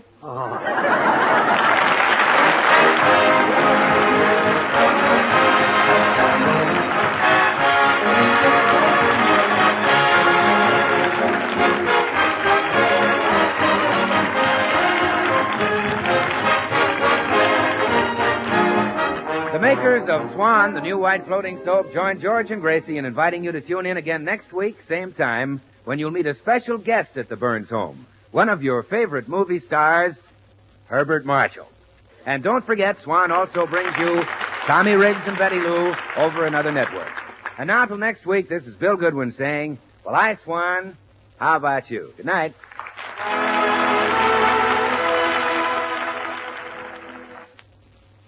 Try Spry. You'll find the baking you turn out fluffy and light. Try Spry. You're sure to hear your family shout, what a delight. For cakes, pies, donuts, the things you fry. Try Spry. What's that you say? You're going to try it today? Why, sure. Try Spry. This is the Columbia Broadcasting System. This is the Columbia Broadcasting System. This is the Columbia Broadcasting System. This is the Columbia Broadcasting. Well, hello. Come right in. Oh, George, we've got company.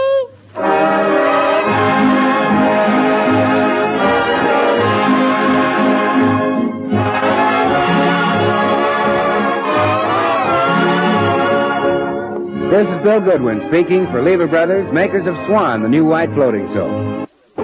Well, it's Tuesday night again. Time for another pleasant visit with George Burns and Gracie Allen, their guest, Herbert Marshall, Jimmy Cash, and Paul Whiteman and his music. And now meet the people who live in the Burns house, George and Gracie.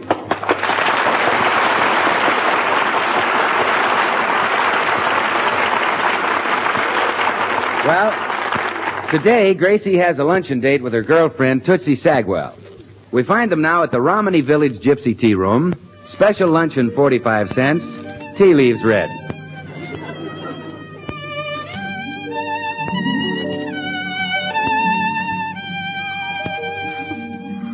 Oh, isn't this place simply marvelous, Tootsie? So quaint, so gypsyish. Yes, and I just love this gypsy food. Isn't it delicious? Oh, wonderful. I've never tasted such corned beef hash. My pig's knuckles are divine, too. Pardon, madame. I am the SWAMI. Would the ladies care to have their fortune told? Oh, crazy lad. Oh, I'd love to. How much do you charge? Oh, there is no charge, madame. You have merely to order a cup of our gypsy tea, and I will read the leaves absolutely free. Oh, wonderful. How much is the tea? $3 a cup, madame. $3? Oh, my goodness, we're lucky gypsies don't read coffee grounds. Here is the tea, madame. Now then, I shall start with the fortune of the young lady. Me? Perhaps I should start with the pretty one. Oh, well, I would have lost anyway. Come on, Mr. Swami. Tell my fortune. Very well, madame. I see a man in your life. No, wait. It is not a man. Yes, it is a man. Or is it? Well, isn't that wonderful, Tootsie? He sees George already. Yeah. And this man's name, it starts with a G. Well, now that's uncanny. How on earth did you know? The leaves are infallible, madame. Oh, I just can't wait. Read my fortune now, Mr. Swami. Very well, madame. Oh, my. I see trouble for you in the future. It is something about taxes, I think. Income taxes. Why, this man is amazing. Isn't he, though? And I know he's right because there's a letter from the tax department sticking right out of your handbag. Oh, Gracie, you know, you're so lucky you're married to George. You don't have to worry about income tax. I know. Oh, gee, Tootsie, I hope you get married soon so you'll have a dependent, too. Mr. Swami, what else do you see in the teacup? I see someone coming into your life in the very near future, madame. It is a man. Oh, that's nice. A man? Yes, a handsome man, and well-to-do. He will cross your path soon. Oh, Tootsie, isn't that thrilling? Isn't that wonderful? What's his name, Mr. Swami? His name? I cannot see his name. Oh, just tell me the initials of this handsome man. Handsome man. H.M. H.M. I don't know any H.M., Gracie. Well, neither do I, Tootsie. Except, oh, gee, could that be possible? You, Tootsie Sagwell, ruling over all those people? Gracie, what are you talking about? Everybody bowing? Oh, no, of course I forgot. What's that? His Majesty is already married.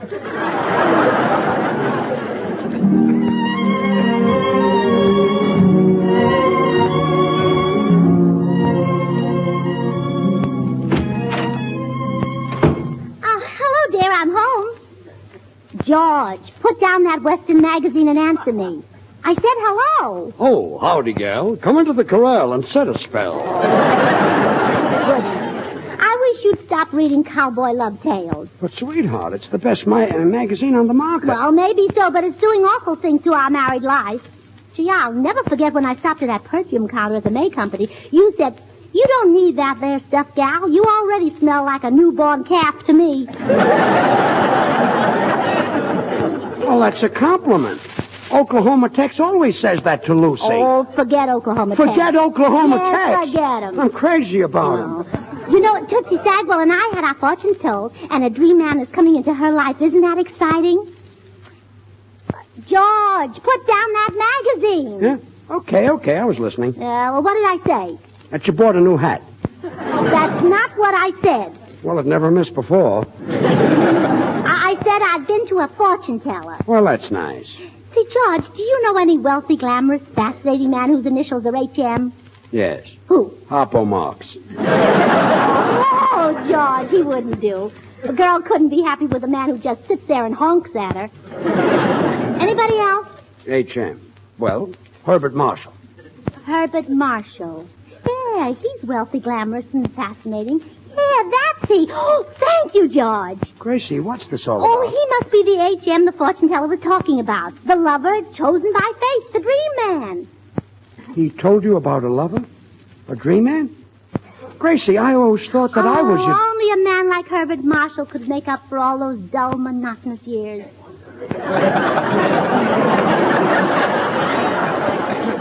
Well, Gracie, granted, I'm not... George, you just don't realize that a girl can be starved for romance. Stop. Oh, it's marvelous, George, just marvelous. Well, I'll see you later. Where are you going? Upstairs to put on my very best dress. Gracie. And then I'm coming right down and I'm going over to Herbert Marshall's house and fix up a date. Gracie, come back here. Please come back. Gracie! Gracie! George, I heard you yelling clear out on the porch. What's the matter? Well, it's Gracie, Bill. She's leaving me. She said I wasn't attractive. She said I wasn't a dream man. Gracie said that? Yes. Well, gee, and imagine those millions of people who think of her as a nitwit.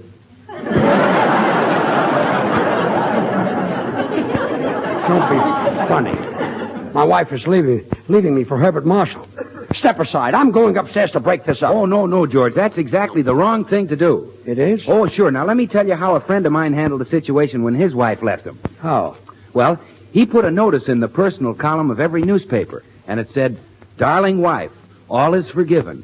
Come home to hubby, and he'll buy you Swan, the new white floating soap that's purer than the finest Castile soaps. Pure as an angel." Oh, Bill, but George, it worked. It not only worked for my friend, but 10,000 other wives came home to their husbands. They did. Bill, you're worse than I am. Look, Bill, I'm going to talk to Gracie. No, now wait, George. I don't say that plan will get Gracie back from Herbert Marshall. In fact, I don't think it will. You don't, eh? Oh, no, you'll have to go further. You'll have to say that because Swan is purer than the finest Castiles, you can use it to help safeguard your hands when you wash dishes or do any other soap and water job that comes along. And those mild, pure Swan suds will really get your work done, too. Just put that in the personal column. Oh, fine friend you are. Talking about Swan. And my heart is breaking. Well, I'm sorry, George. And believe me, my heart is breaking for you. Breaking like a bar of Swan, which you know you can break in two with an easy twist of the wrist. Out. And use one half in the kitchen for your dishes and house cleaning. Out. Gee, he drives me crazy. And the other half in the bathroom for your hands and face or for your tub and shower. Out. Gee, even Bill hinted that I'm not so attractive anymore. Maybe I don't smile enough. I'll bet very few people know I've got dimples. How do I look, George? Do you think he'll be impressed? Gracie, are you really going through with this? Well, yes, why shouldn't I? Well, okay, before you go, answer just one question. All right. What's Herbert Marshall got that I haven't got? Oh, well, George, look, I'm in a hurry now. Let's discuss that sometime when we've got the whole day together.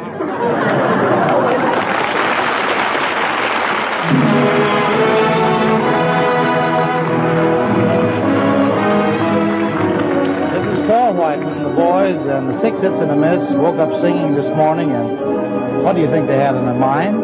It was, "I had the craziest dream."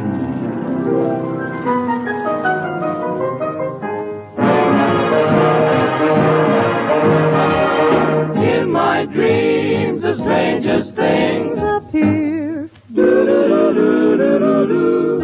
I had the craziest dream last night. Yes, I did. I never dreamt it could be, yet there you were, in love with me.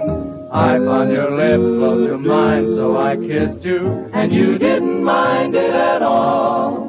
But when I'm awake, such a break never happened. How long can a guy go on dreaming like I?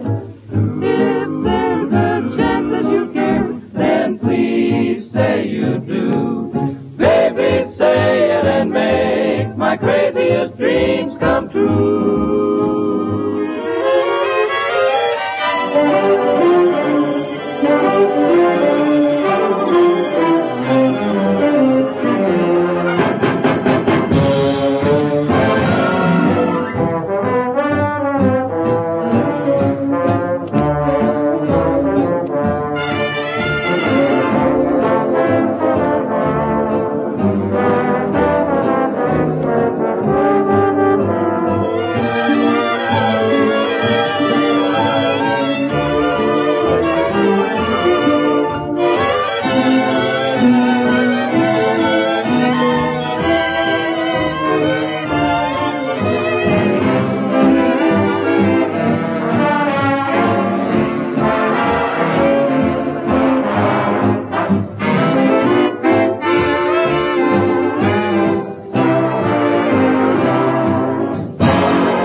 Now, Gracie has rushed over to Herbert Marshall's house to inform him of his romantic future. She knocks at the door. Oh, hello. Oh, hello, Mr. Marshall.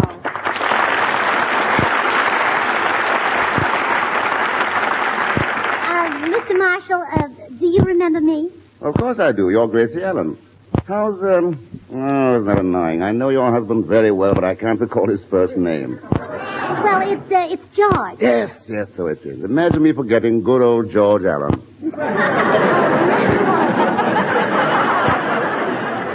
Oh, Mr. Marshall, it's George Burns. Oh, yes, of course. I guess you got George confused with my father.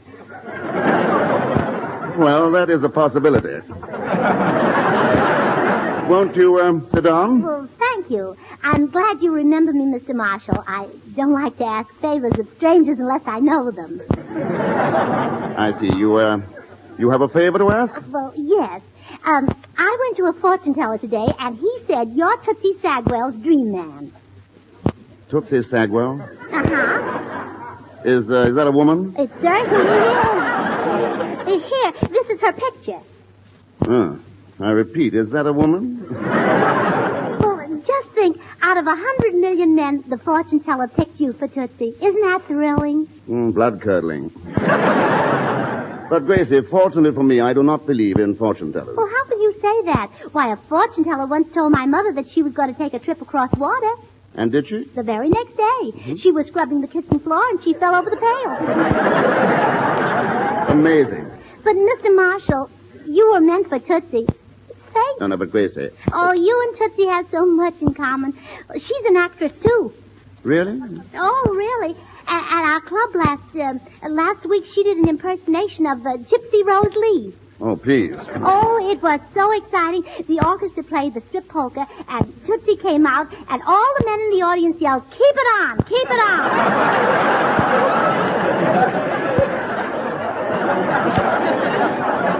Yeah, I can see that point. No, Grace, I simply can't have a love affair with this Miss Sagwell. You won't be Tootsie's dream man? Frankly, I have neither the time nor the courage. But, Mr. Marshall, the fortune teller... Gracie, it would take more than a fortune teller to make me go out with a creature like that. You'd need a more important reason. I certainly would. Oh.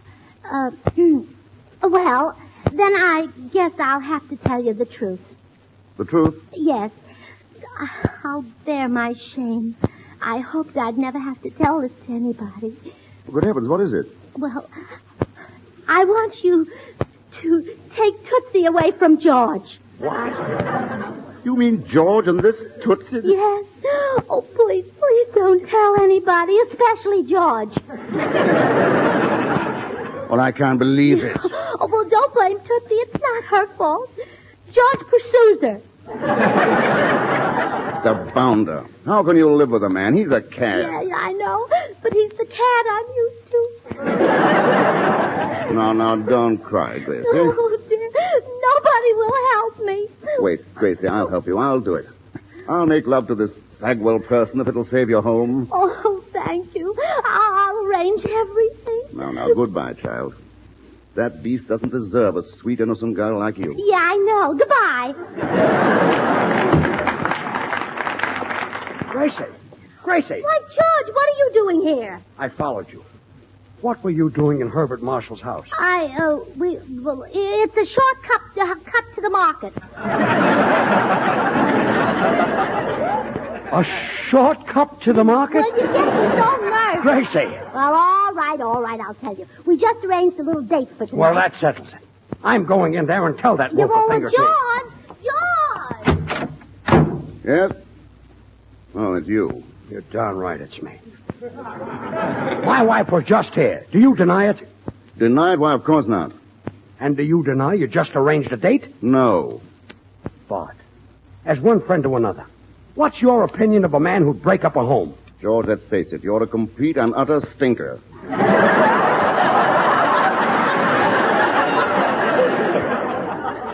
I'm a stinker? Unquestionably.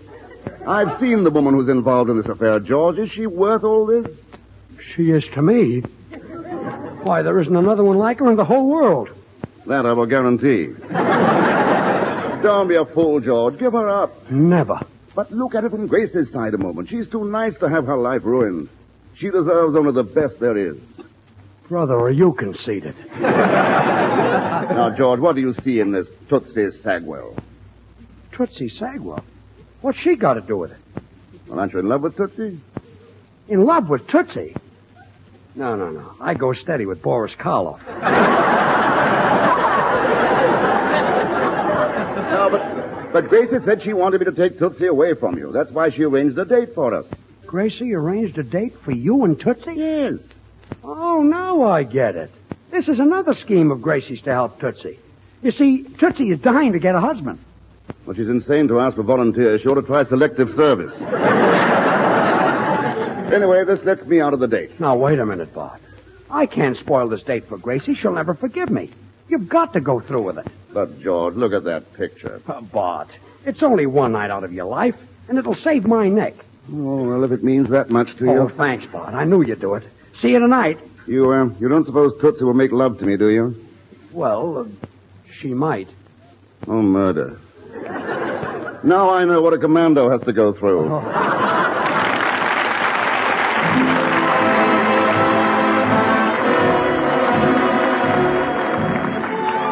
Well, Jimmy Cash has cooked himself up a mighty tasty arrangement of I Cared a Little Bit Less. And here it is, Okay, Jimmy. Maybe I haven't a chance. Maybe you don't even care. Baby, is this a romance or a one-sided love affair? I wouldn't feel so lonely for someone I love and adore if I cared a little bit less and you cared a little bit more. I wouldn't cry my heart out for kisses I miss at your door if I cared a little bit less and you cared a little bit more. It all would be so simple if you were me and I were you. You'd realize what love is and you could see my point of view. So, darling, time's a-wasting when heaven is only next door. 'Cause I'll never care any less. Won't you care a little bit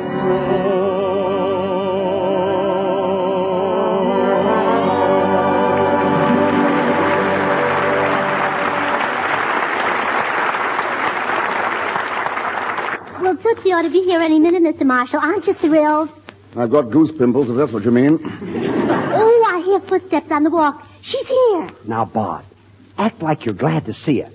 George, I'm as hammy as the next, but frankly, I'm not that good an actor. Here she is. Hello, everybody.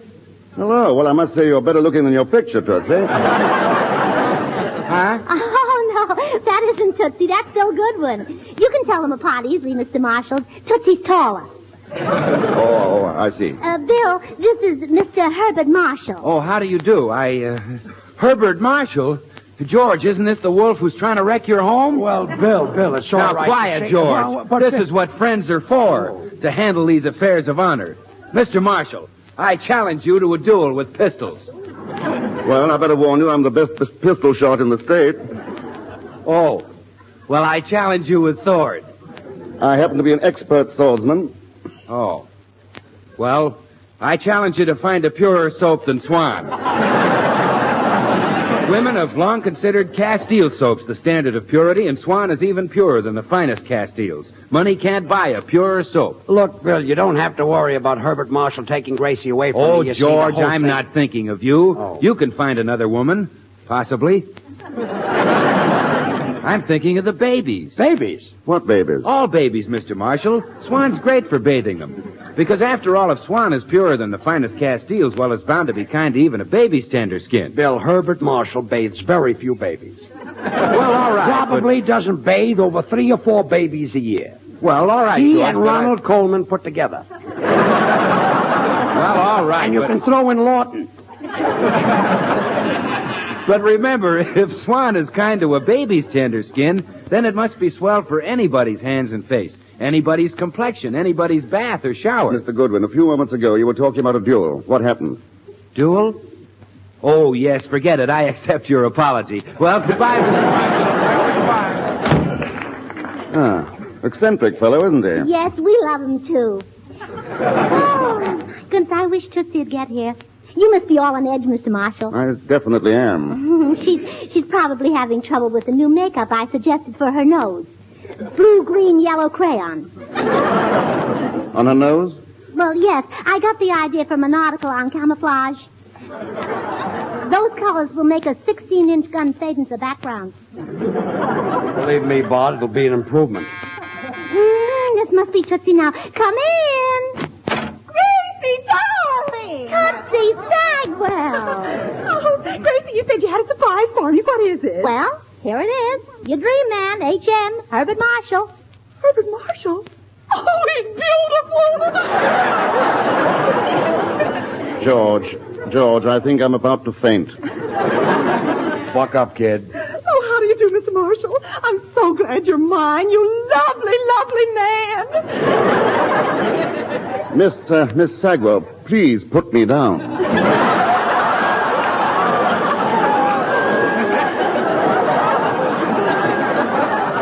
I have to, Gracie? Well, Tootsie, I guess you'd better. Here, put him on the sofa. All right, there. You comfy, Herbert? Do you realize you're sitting on my lap?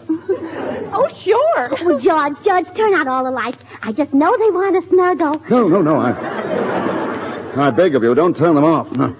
No, leave them on. My dream man and I want to look at each other. Look at me, Herbert. George. Yes, Bart. You may turn them off.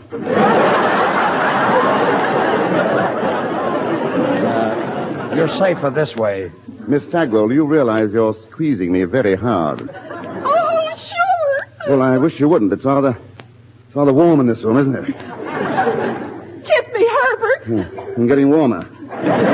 George, is this house heated by an oil burner? Yes, it is, Bart. Kiss me, Herbert. George, you should really cut your thermostat down to a temperature of 65 degrees. The government is asking all homeowners to do that in order to prevent a more serious shortage of fuel oil this winter. Well, that's right. I'll do that.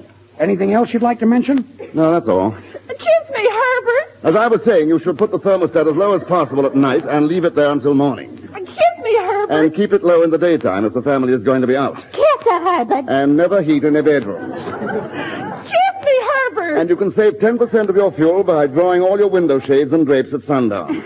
Herbert? Yes, Miss Sagwell? That's enough courtship. Let's get married.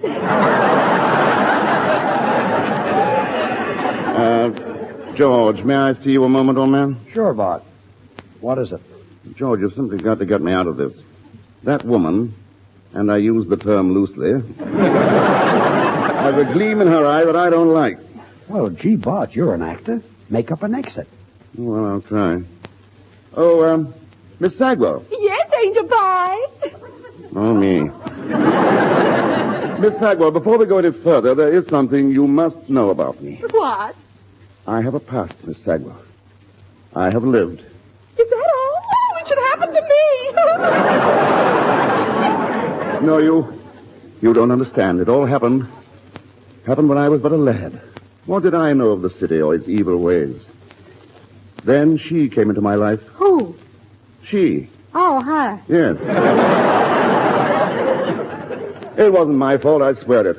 How was I to know there was anything more than harmless 7-Up in that glass? Oh, she didn't. You don't know her. Who? Her. Oh, she. Yes. Gad, how I hated myself in the morning. Women are beasts. Yes, they are. Well, you'll never find a nicer beast than Tootsie. Oh, Herbert, forget your past. All I want to hear are those 3 little words that'll tell me how you feel about me. Very well. Say them. Goodbye, Miss Sagwell. Herbert! Mr. Marshall, come back. Stop it. Herbert Marshall never had any idea of marrying Tootsie. And goodbye. Oh, dear. I don't know what. Oh, no, don't cry, Tootsie. There isn't any reason to cry. I can't help it. I can't get a feller. Fortune tellers are never wrong, Tootsie. Someday your HM will come along. I won't even be here if he does. They'll probably throw me in jail on account of my income tax. Oh, no, they won't, Tootsie. Let's see that letter from Washington. Here. I was just born under an unlucky star, that's all. Tootsie! He's come into your life, HM. The fortune teller was right. Huh? Well, look at the signature on this letter. Henry Morgenthau.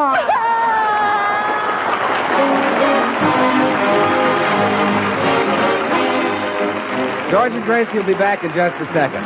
So all I have time to say is this. When you buy Swan, you not only get a soap that's purer than the finest Castile soaps, you get a soap that gives you all the suds you need for any soap and water job in the house. Faster than other white floating soaps. Use Swan for the dishes. Use it for your hankies, hose, and undies. Use it in place of easily wasted packaged soaps. Use it in place of expensive toilet soaps.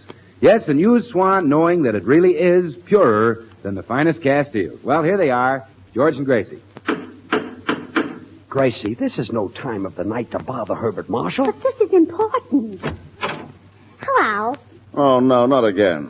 Well, I just wanted to tell you that poor Tootsie can't sleep a wink.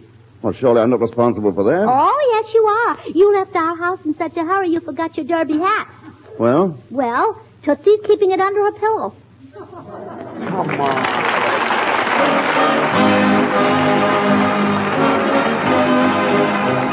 The makers of Swan, the new white floating soap, join George and Gracie in inviting you to tune in again next week, same time, when their special guest will be that bad man of the movies, Akim Tamirov. Remember, Swan also brings you another of radio's top shows, Tommy Riggs and Betty Lou, over another network. Now, till next week, this is Bill Goodwin saying, well, I, Swan, how about you? Good night.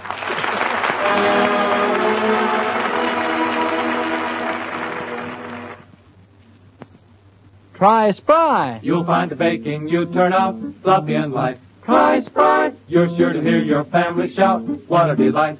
For cakes, pies, donuts, and things you fry. Try Spry. What's that you say you're going to try today? Why, sure. Try Spry. This is the Columbia Broadcasting System. This is the Columbia Broadcasting System.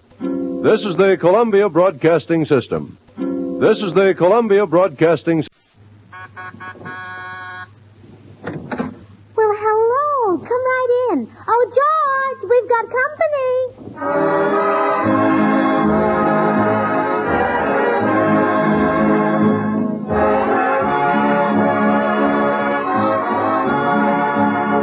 This is Bill Goodwin speaking for Lever Brothers, makers of Swan, the new white floating soap.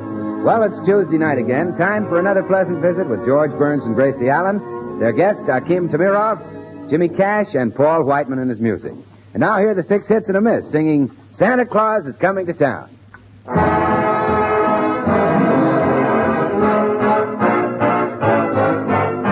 better watch out, you better not cry, better not cry, I'm telling you why. Santa Claus is coming to town. He's making a list and checking it twice, gonna find out who's naughty and nice. Santa Claus is coming to town.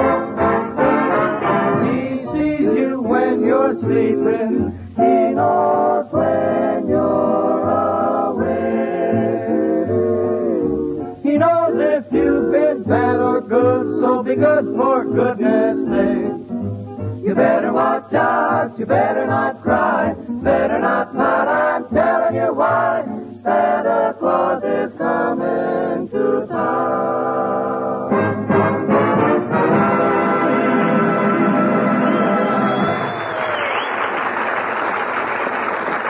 And now meet Introduce the people who live in the Burns house, George and Gracie. Well, it's only 2 more nights till Christmas, and Gracie has already started to trim her tree. But as she hangs the ornaments, there's a worried look on her face. Her little duck, Herman, hasn't come home yet. Oh, George, I wish you'd go out and hunt for the poor baby. It's way past his dinner time. Oh, calm down, Gracie. Even with the meat shortage, nobody would want that darn duck. But he's never been out this late before, except that time he flew up on the Morton's clothesline and crawled into the seat of Mr. Morton's union suit. Fine place for that kid to fall asleep. We mightn't have found him at all if Mr. Morton hadn't been ticklish. Gracie, will you stop worrying about that silly duck? Come on, let's finish trimming the tree. Oh, all right, dear. Hand me that big silver star and some of those little twinkles. Oh, George, I hear him on the porch. Open the door. Oh. Come to Mama, darling. Why, you're frightened to death. And some of your tail feathers are missing. How did you lose them? You did not lose them. They're here in my hand. Oh, my goodness. Who are you? I'm Akim Tamirov.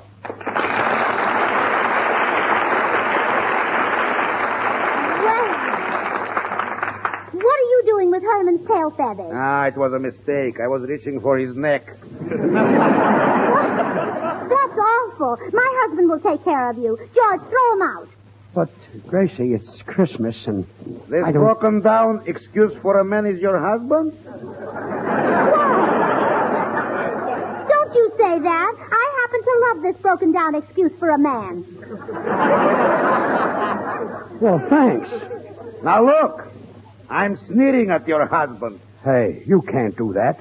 You can't come into my house and sneer at me. I'm in the house, no? Well, yes. And I'm sneering, no? Well, yes. And you're going to stop me, yes? Well, no. That's telling him, dear. Mr. Tamirov, I demand to know why you were chasing Herman. Because in my yard I have a pond which used to be full of little goldfishes. Now you have a duck which is full of little goldfishes. Well, I don't believe it. Herman wouldn't do such a thing. He's a sweet, innocent little angel, aren't you, baby? And he didn't eat any of your goldfish, did you, baby? Mr. Tamirov, you should be ashamed of yourself, feeding goldfish to a delicate little baby duck. They might gild his little tummy. I hope so. Madame, I'll give you a word of warning. In the future, my yard is Stalingrad and that duck is Hitler.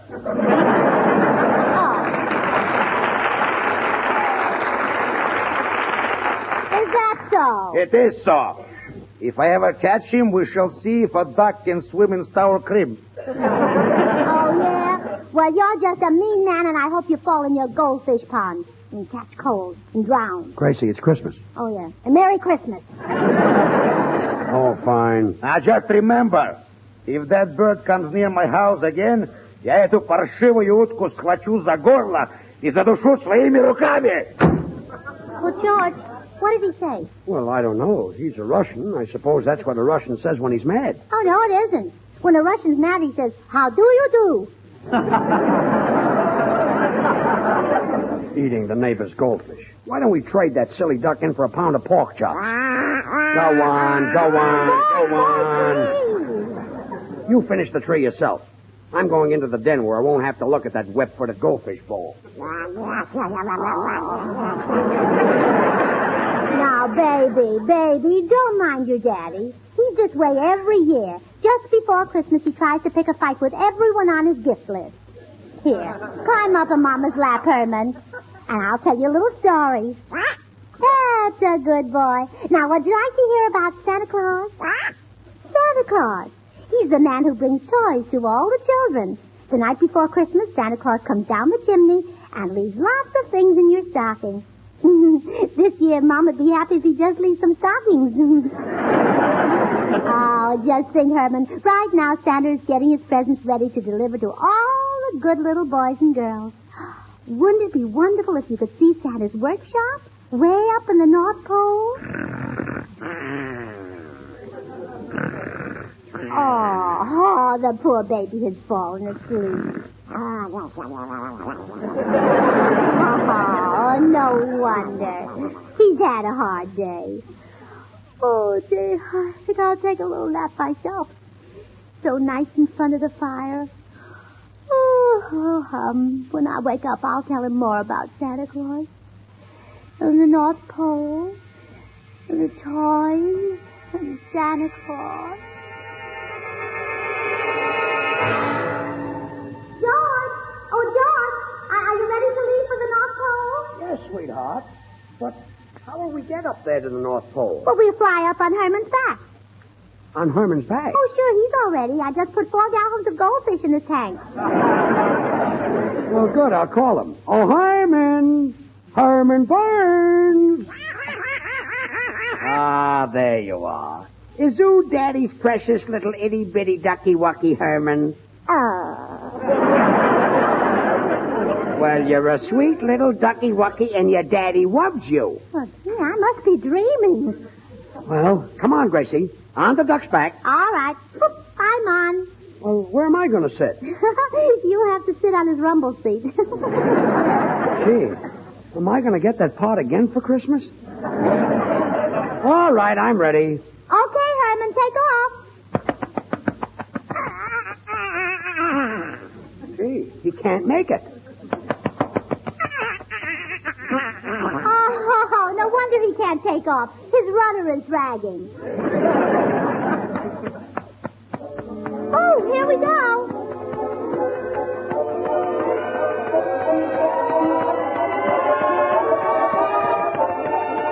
My, this certainly is the way to travel, George. Well, look, we're over San Francisco already. See, there's Mama's house. Yoo-hoo, Mama! Gracie, she can't hear you. Oh, sure she can. Look who's with me, Mama. George. Of course you know him, Mama. It's George. You know, the man I married anyhow. Dear old mother. She's a sweet, sweet girl. Say, we're really making time. Look, we're over Canada already. Oh, yes. And here comes Alaska. Yeah, and there's... Oh, pooh. Oh, George, that wasn't nice. Gracie, we were over Kiska. Oh, we must be nearly there now, George. Yeah, there's Santa's place right down there. Okay, come in for a landing, Herman. Okay.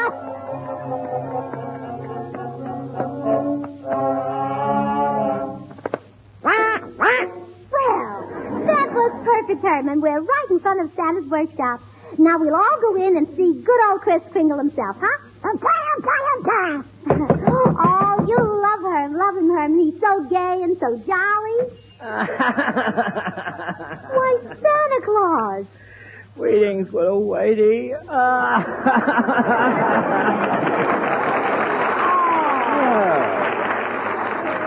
Now, buck up, Chris, old man. What's the trouble? Oh, Wes and a whack, my Christmas is ruined.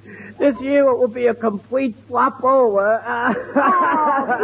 Please don't cry anymore, Santa Claus. The tears are running down on your pretty red suit. And if your suit fades, you'll lose your job in the May Company window. Oh, what? I'll stop.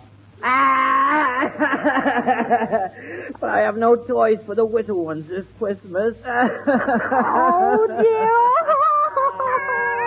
Wait a minute. Santa Claus, why haven't you got any toys for the kids? Because a wicked pirate stole them. The wicked pirate? Well, don't worry. My husband will get those toys back. He'll take that mean old pirate and smack him down, won't you, George? But, dear, it's Christmas. And... Well, smack him under the mistletoe. Well, I'll try. We'll leave right away. I'll tell my assistant to take care of things while I'm gone. We're going out to look for the wicked pirate. You look after things. Okay, Chris, I sure will. Well, that's Bill Goodwin. Bill, don't you know me? Where's he? Why, no, I don't believe we've met before, madam. But you're Bill Goodwin. Oh, no, not me. I'm one of the Kringle boys, Irving Kringle. How do? Irving Kringle? Are you sure you're not... Gracie, let him alone. Don't you see he's busy working? What's all the black stuff you're washing? Oh, that? Well, that's snow. But it's black. Well, sure it's black. That's the way it comes out of the mine. You see, it's white when we deliver it because I wash every flake. Didn't you know snow is really black? Why, no. Southerner. Well, Bill, how do you wash it? I mean, Irving. Well, sit down at the piano, Santa Claus, and let's tell him about it. All right. Beat it out on the old 88, Santa. Why, Santa, you got a cannon in your left hand. I'm in a groove tonight. You solid are, Santa. Now everybody wants a white Christmas this year, so I'm a-washing all the snow so pretty and clear. With Swan, the new white floating soap, I wash it with zeal, 'cause Swan is even purer than the finest cast steel. Rub-a-dub. Swan is the grandest soap, a rub-a-dub. Swab me with Swan. Because Swan soap is purer than the finest Castile, it's kind to your hands and gives them extra appeal. It's great for washing dishes, washing hankies or hose, or any other soap and water job you propose. Rub-a-dub. Swan is the grandest soap. Whoop-de-up-dub. Swab me with Swan. Now, Swan has got a feature that you cannot resist. You break a bar in two with just a twist of the wrist. Use one half in the bathroom for your shower or tub, the other in the kitchen, and you won't have to scrub. Rub-dub-dub. Swan is the grandest soap. Whoop-dub-dub. Swab me with Swan. Rub-de-up-dub. Swan is the grandest soap. Scrub me, mama, with a bar of Swan soap.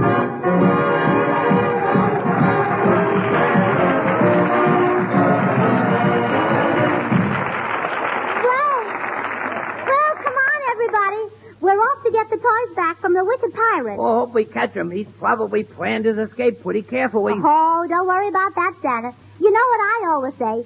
The best planned men are oft-times mice and lay after glee, gang. Yeah. Isn't that the truth? Isn't that? Well, I better call my reindeer, and then off we'll go in the sleigh. Hey, transportation, we port. Whoa, boy. Oh, George, look at Santa's reindeer. There's Dancer and Prancer and MacArthur and Doolittle and Comet and... Wait a minute. MacArthur and Doolittle? You mean Dunder and Blitzen? Not this year. Oh, it's a bad year. In this way, everybody, we're ready to leave. Well, Herman, you sit up front, and if you see the pirate's boat, you yell, Mama, Mama. That's right. Well, we're off. Giddy up, gang.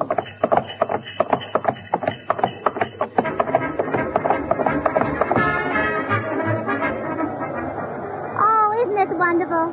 But Santa Claus, aren't we going too fast? Oh, no, we're only going 32,000 miles an hour. Oh, well, just so we stay under 35. I guess so, yes. Where? Oh, Herman, that's not a pirate ship, that's a stork. What kind of a stork is that? It's carrying a T-bone steak. Well, of course, George. Today, that's a real bundle from heaven. You know...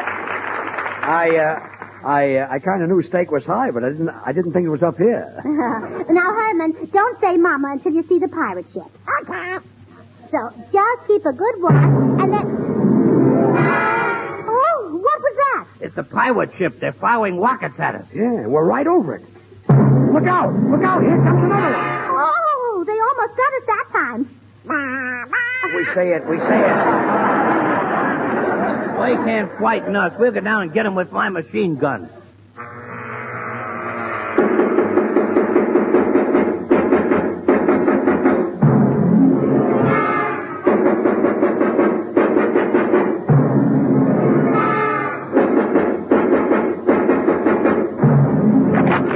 Oh, they got us. We're falling. Oh, Gracie.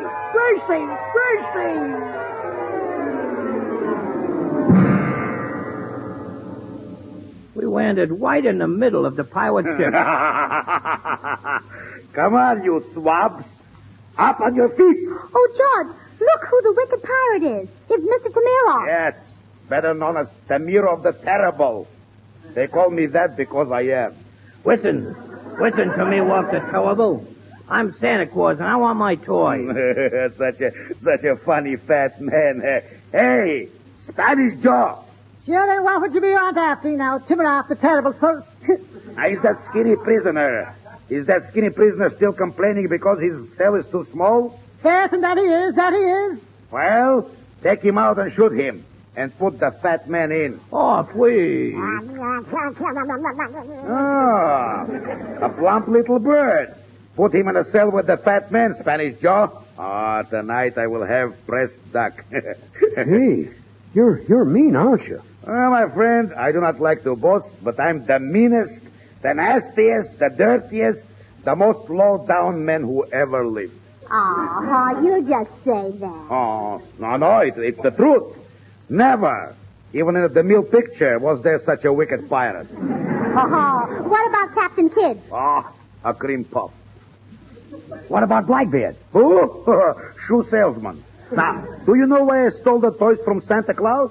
Huh? To sell them? No, I just took them because I'm mean. I hate people. You do? Yeah, I hate everybody. Look.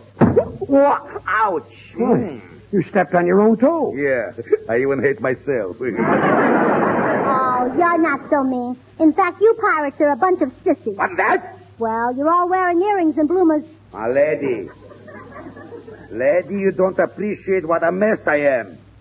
Walking the plank and cutting off the ears is for junior pirates. When I take prisoners, I tear up their ration books. Pretty mean, eh?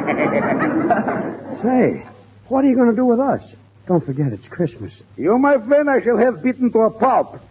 And then throw your body into the sea for the sharks to finish. But the little lady here is too pretty for such a fate. Oh, flatterer. Now, look, you're not going to take... Quiet, Wickling. I think I will have a little fun with you. I will show you how a man kisses. George, don't you let him kiss you. Gracie, he means you. Yes. Now I shall make love to your wife, and you shall have the pleasure of watching. Boy, am I a heel, huh? Yeah. George, are you just going to stand there? Say something to this man. You bet I will. Listen, pirate. Yes? What you're doing is not nice. Oh, that's telling him, dear. Enough of this talk. Come, my little chicken. Put your lips close to mine. Oh, no, I won't. How do I know you wouldn't try to kiss me? Yeah. Sure. You can't be trusted. Maybe we need music, to create a romantic mood. Yeah, very well.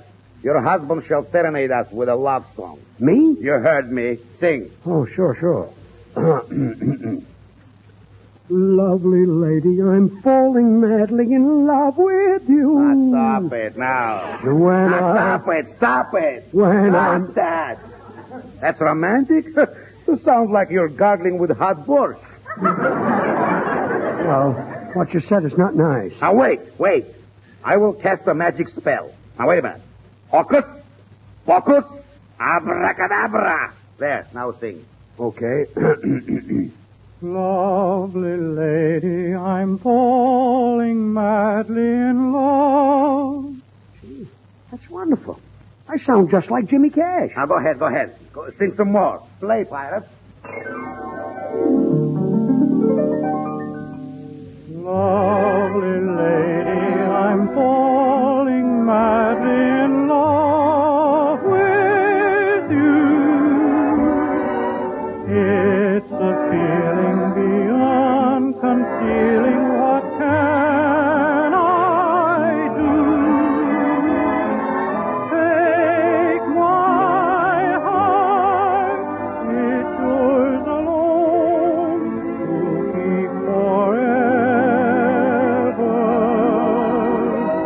Lovely lady, I'm falling madly in love with you. Lovely lady, I'm falling madly in love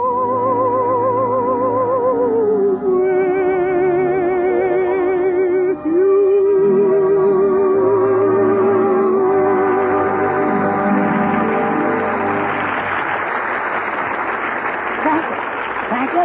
Thank you very much.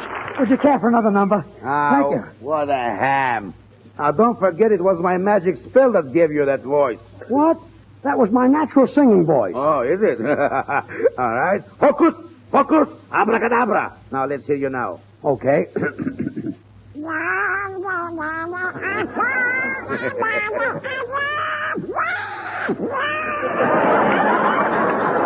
Gee, What happened? Oh, George, I'm so happy now you sound like yourself again. Well, are you ready to make love now? Come, my pigeon. Don't you touch that little girl. You're the meanest and lowest skunk I ever met. Yes, Why, you're nothing but a low-down, miserable rat. yes. Why, even Gracie's sister Bessie wouldn't make love to you. Oh, now, wait a minute, George. That's going too far. Well, I guess it is. I had enough of this. Hey, only the sweet. Yes, boss. Here I is. Now open the hatch and throw this riffraff down the hole. Sure enough, boss. Yes. Down with them!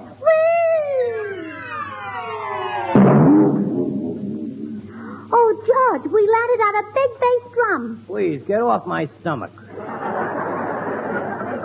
Why, it's Santa Claus. Oh, pardon us for dropping in on you like this. Well, that's all right, Widow Wadey. I was just looking at all my toys. This is where that snake in the glass pirate put them. Well, just look at all these wonderful toys. Scooters and sleds and dolls. And look, here's a bubble pipe. And the card says, from Mama and Papa to Willie. That's probably for your brother. Oh, George, don't be ridiculous. My brother Willie's 37 years old. He stopped blowing bubbles 2 years ago. Well, good for Willie. Oh, here's my pride and joy right here. It's a talking doll. All you do is wind him up and he talks. Oh, really? Oh, let's try it. I'll wind it up and see what it says. Mama. Oh, it's a mama doll. Mama. Hey, Mama, get me some Swan, the new white floating soap that's kind to your hand. That's some dolls. You women have long considered Castile soaps the standard of purity, Mama. But Swan is even purer than the finest Castiles. Money can't buy a purer soap. That's why Swan is so good for baby. Oh, it ran down. Well, good. Oh, I want to wind it up again. He's so cute. Oh, Gracie, don't wind him up again. That's why Swan is so good for bathing the baby. After all, if Swan is purer than the finest Castiles, well, it's bound to be kind to even a baby's tender skin. And if it's the soap for baby... I took the key. Oh, well, here's a cute little gift. Look, George, a toy telephone. Oh, that's a dandy present. You can dial with it and everything. Oh, well, I want to try it. Hello? Hello. As I was saying, if Swan is swell for baby, then it must be swell for your hands and face, your tub or shower. Gracie, hang up. Santa Claus, did your assistant, Irvin Kringle, have anything to do with these toys? He made them. I thought so. Leave them alone, Gracie. Oh, but George, I want to see how this little toy dog works. Well, I guess a dog is safe. Arf! Use Arf in the kitchen and Arf in the bath. Oh, no. Arf.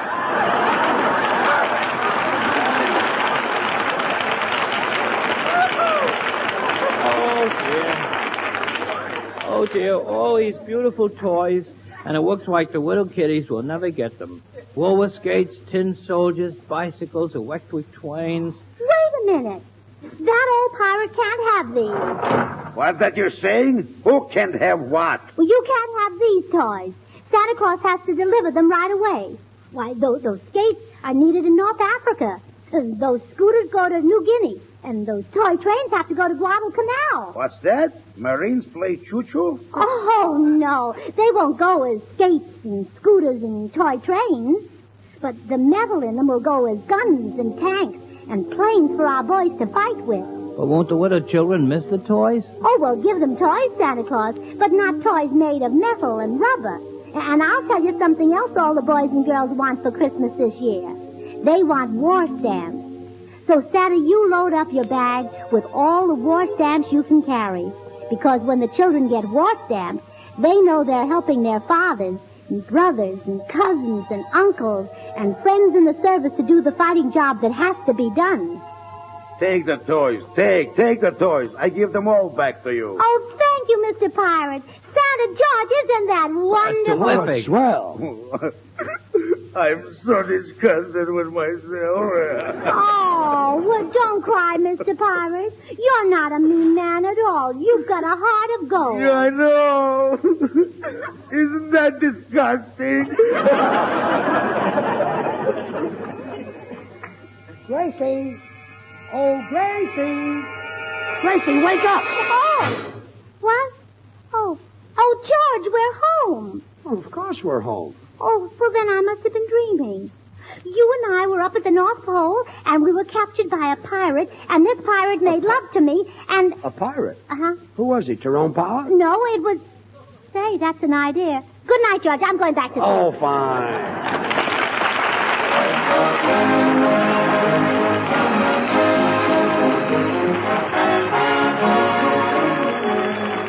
George and Gracie will be right back, so I'm just going to remind you that many women would have beautiful hands if it weren't for dishwashing. So when you're washing dishes, help safeguard your hands. Wash those dishes with Swan. Swan is purer than the finest Castile soaps. So naturally, with Swan in the dishpan, you help keep your hands lovely. And say, since Swan suds faster than other white floating soaps, you'll find it makes dishwashing a faster, more pleasant job. So what say? Why wash dishes the hard way? Why not try Swan? Well, here they are, George and Gracie. Yes? Oh, it's you, Mr. Tamiron. Where's that duck? Oh, don't you dare touch one feather on my little duck's head. Lady, that duck left only one goldfish in my pond. Well? Well, it's Christmas, so I brought it over for the little fella. Oh, thank you, and a Merry Christmas. Merry Christmas to you. Oh, and ladies and gentlemen, a Merry Christmas to you all. That goes for me, too. Merry Christmas, everybody.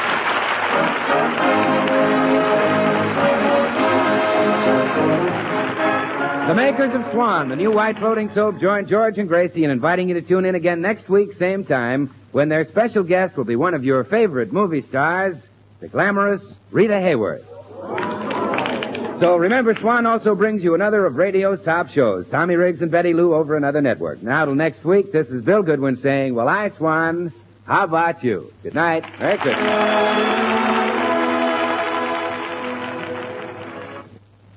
Try Spry. You'll find the baking you turn out fluffy and light. Try Spry. You're sure to hear your family shout. What a delight. For cakes, pies, donuts, the things you fry. Try Spry. What's that you say? You're going to try it today? Why, sure. Try Spry. This is the Columbia Broadcasting System. This is the Columbia Broadcasting System. This is the Columbia Broadcasting System. This is the Columbia Broadcasting... Well, hello. Come right in. Oh, George, we've got company.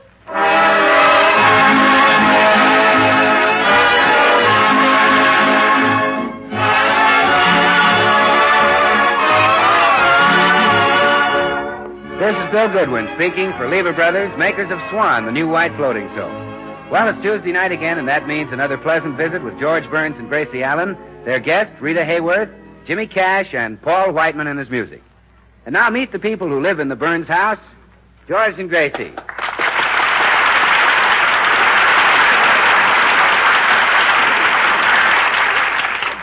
Gracie, did the postman get here yet? Now, George, that's the fourth time you've asked me. But, honey, it's important. Well, don't worry. He'll be here any minute with your copy of Cowboy Love Tales. Oh, gee. I wish he'd hurry. Oklahoma, Texas is in a terrible spot. You see, he and Lucy were alone in the ranch house, and Lucy was cooking their dinner. Then suddenly 6 bandits came in. Oh, that's terrible. You bet. Poor Lucy only cooked dinner for 2. I'll see you later. Well, Tex is in trouble. My goodness. He's like a child. Good morning, Mrs. Burns. Oh, it's the postman. Good morning. Here's your husband's magazine. Oh, thank you. Well, how are you feeling today, Mr. Postman? Oh, fit as a fiddle. Of course, I'm always in top-notch condition. Oh, yes. I know. Did you have a nice Christmas? Yes, indeed. Was a little old man with a red nose and big stomach good to you this year? Oh, yes. George gave me... Oh, you mean Santa Claus? Oh. Oh, yes. I got some lovely things. Well, that's nice. Well, goodbye, Mrs. Burns. Happy New Year. Oh, and a very, very happy New Year to you, although I know it won't show. Oh. Thank you. And remember, keep smiling. George!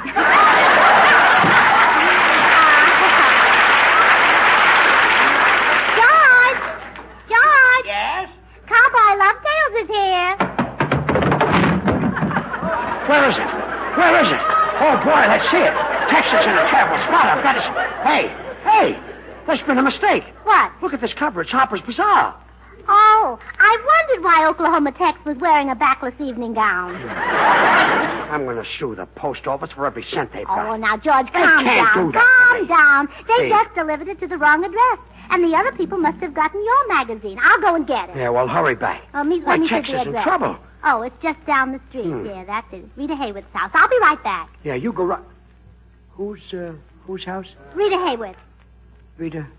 Well, maybe a little fresh air wouldn't do me any harm. George Burns, get that gleam out of your eye. Gracie, it's I've always got that gleam in my eye when I'm worried about Oklahoma Tex. No, I've seen that one. This is a new gleam entirely. Gracie, stop being silly. I meant we'll both go. Oh, well, all right. Hello, kid. Oh, hello, hello, Bill. Bill. I'll be back as soon as I get my hat here. You going out, George? Yeah, going over to Rita Hayworth's house. Rita Hayworth? That's a lie. I'm only going over to get my magazine. Uh-huh. On your way, will you drop me off at Betty Grable's house? I want to get my shoes shined. Very funny, that scream. Bill, the postman left cowboy love tales at Rita Hayworth's. Oh. Well, I'll go get it for you, George. Goodbye. Come back here. You'd stay there all day. I want to find out if Oklahoma Tex got away from those bandits. Oh, well, I can tell you that. Sure he gets away. Really? Yeah. But how, Bill? They had him cornered in the ranch house. Well, I'll tell you, George. You know the bandits were backing Tex slowly down the hall. Yeah? And you know how fast Tex is on the draw. Yeah. Well, quick as a flash, Yeah? he whips out a bar of Swan soap and jumps in the bathtub. Oh. Well, you see, Tex knows that Swan is the new white floating soap that's purer than the finest Castiles. He knows that money can't buy a purer soap. Okay. I'll read it myself. Gracie, hurry. Hey, don't you want to know how Oklahoma protects Lucy and her ranch hands? Yeah, but you won't tell me. I know you. Oh, sure, I'll tell you. Lucy's hands are protected with Swan. Gracie, hurry. You see, George, Swan is not only a suds and whiz, but remember, it's purer than the finest Castile, so it's just got to be kind to your hands. That's why you should use Swan for washing the dishes or for any other soap and water job in the house. So then, Oklahoma Tex... I don't want to hear any more about it. You don't want to hear how he saved Lucy? No. Or how he shot his way out of the nest of rattlesnakes? No. Or how he... No. No. Well, gee, George, don't you even want to hear how you can break Swan in two with a simple twist of the wrist? Yep. And use half in the kitchen for dishes and housework and half in the bathroom for your hands and face? Yep. That I want to hear. Good, Bill. Tell me all about Swan. Oh, now you're just trying to milk me. Goodbye. Come on, Gracie, hurry up. You're in an awful rush, aren't you, dear? Yes, I am. Well, George Burns, remember this. The only thing Rita Hayworth's got that you're interested in is cowboy love tales. Well, of course. Yes, Is this the Burns residence? that's right. Say, aren't you Rita Hayworth? Yes. Oh.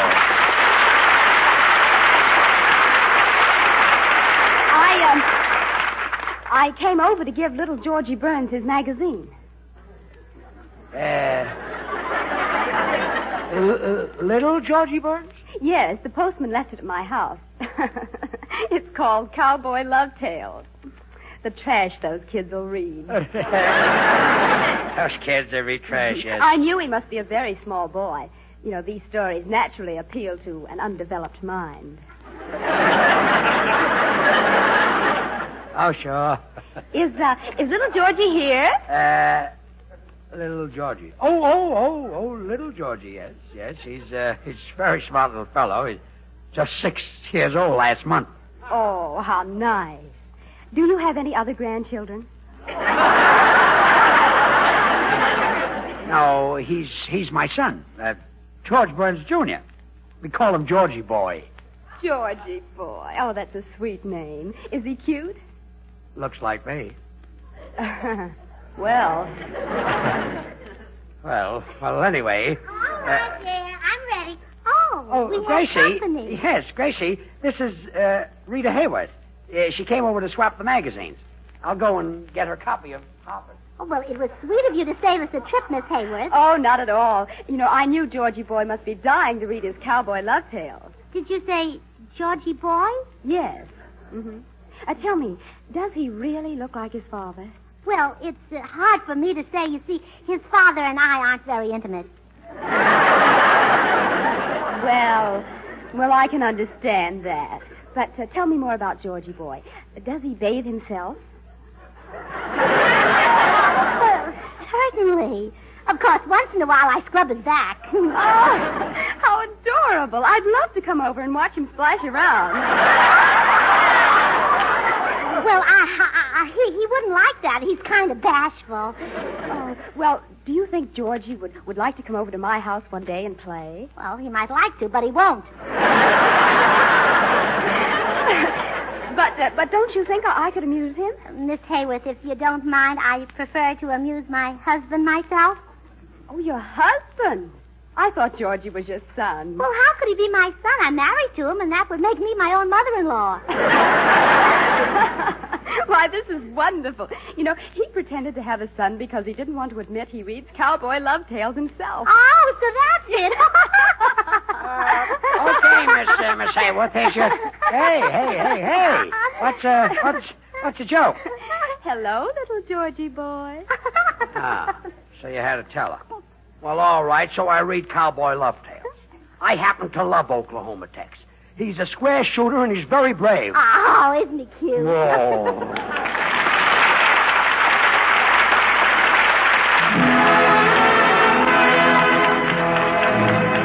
All right. You know, as long as you're not in love with somebody else, the boys and the 6 hits and a miss have a question for you. It's, why don't you fall in love with me?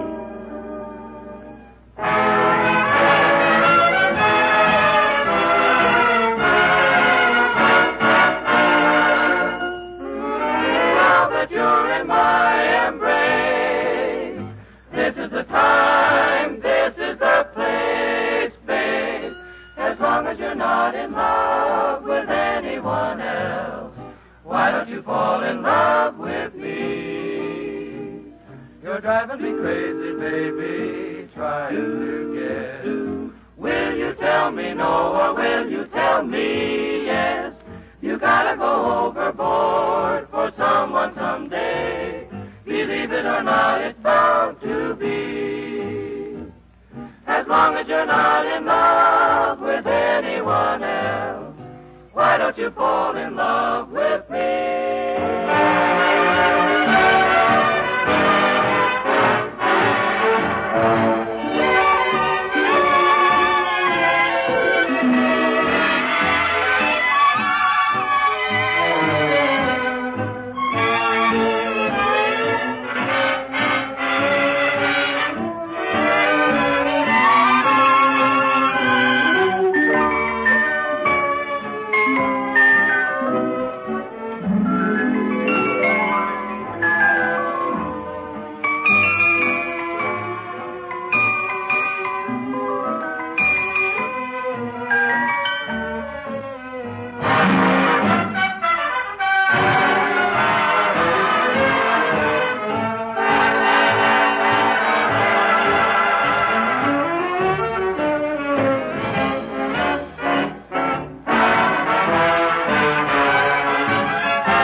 Well, for the last 3 hours, Rita Hayworth and Gracie have been having a very exciting conversation. Oh, and Rita, it was the cutest little hat you ever saw.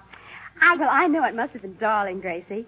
I get such a kick when I buy a new hat, don't you? Oh, yes. In fact, I get 2 kicks. The second one's from George. I heard that, and it's not true. Gracie, how about Rita staying for dinner? Well, of course. Rita, wouldn't you... Oh, no, you must have a date tonight. No, I don't have a date tonight or any other night. I can't get a date. Oh, stop. No, I mean it. Well, you see, the movie people have built me up as such a glamour girl that every man thinks I'm dated up, so no one ever calls me. Honest? Honest. Nobody takes you out at all? Nope. Not even Rudy Valley? Not even Rudy Valley has asked me for a date. You know you can get on We the People. Look, it's no joke, George. How do you think I feel sitting home alone night after night, staring out of my window and watching Patsy Kelly go merrily off to the Palladium? I don't believe this. I'd swear that a girl like you would be dated up 6 months in advance. Well, that's what every man thinks. That's why nobody ever calls me. Oh, well, cheer up, Rita. Maybe that isn't the reason at all. Maybe it's your looks. Well, that's nice cheering. Rita, I'll bet I can get you a date. Oh, Gracie, don't waste your time. Nobody can. Well, I can. I do things that no other woman does, don't I, George? You said it. Now, Gracie, if you really want to help Rita, look who's coming up the walk. Who? Oh, Bill Goodwin. Rita, quick, go into the living room. You're going to have a date tonight. I certainly hope so. Hello, Gracie.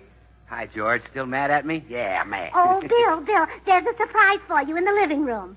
A surprise for me? Yeah, go on in. Okay. Wow! Oh, George, that should end her lonesome streak. Well, I hope so. But who would ever believe that Rita Hayworth couldn't get a date? I just... Come in. Oh, Gracie, darling. Sagwell. Oh, I'm so glad you dropped in. Guess who's in the living room with Bill Goodwin? Rita Hayworth. Rita Hayworth? Uh-huh. And Tootsie, you'll be so proud. Do you realize that you and Rita have something in common? Really? What? Neither one of you can get a date. Oh. Oh, well, now don't feel bad, Tootsie. Rita Hayworth is beautiful and charming and has no excuse. But look at all the reasons you've got. Oh, Gracie, you're the most comforting friend I've got. Where am I? Why, Bill. George, what's the matter with him? He's in a daze. Hey, Bill, speak to me. Gotta go now. Thanks for the drink. Oh, if I could only do that to a man. Well, George, run after him. That hat he just put on his head is one of our nicest ashtrays. That boy, he needs looking after. I'll see you later. Well, I wonder what happened to Bill. Oh, Rita. Yes, Gracie? Rita, what happened in there? Oh, this is my friend, Tootsie Sagwell. How do you do, Mr. Sagwell? Darn these slacks anyway. Oh, pardon me. Rita, tell us, what happened with you and Bill? Well, we sat down on the sofa. Did you have the curtains drawn? Oh, that's your technique, Tootsie. Rita can work in the lights. Go ahead, Rita. Well, he started out fine. He told me I had a neck like a swan. Yes? Well, from then on, it was all swan and no neck. But, you know,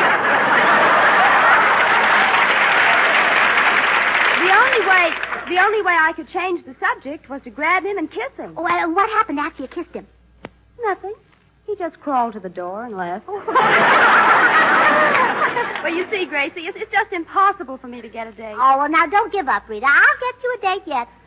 Wait, I've got an idea. Tootsie, run next door and see if that good-looking Edgar Myers is home. All right. Oh, he'll be perfect for you, Rita. Not only is he handsome, but he's very intelligent and has a world of charm. In fact, there's only one small disadvantage. What's that? He's 15 years old. Well, Gracie, I don't think that Rita, don't be silly. There's a war on. It was either him or his grandfather. Well, go into the living room. I'll call you, Rita. Well, all right, Gracie. Here he is. Hello, Mrs. Burns. You wanted me? Yes, Edgar. Edgar, do you like pretty girls? Well, yes, ma'am. Would you like a date with a pretty girl? Well, yes, ma'am. Where would you like to go? Oh, it isn't me, but it's a girl just as pretty. Oh. All right. Rita. Yes, Gracie? Edgar, I want you to meet Rita Hayworth. Rita Hayworth. Yeah, go ahead, Edgar. Go ahead. Ask her for a date. Miss Hayworth, Oh. Rita.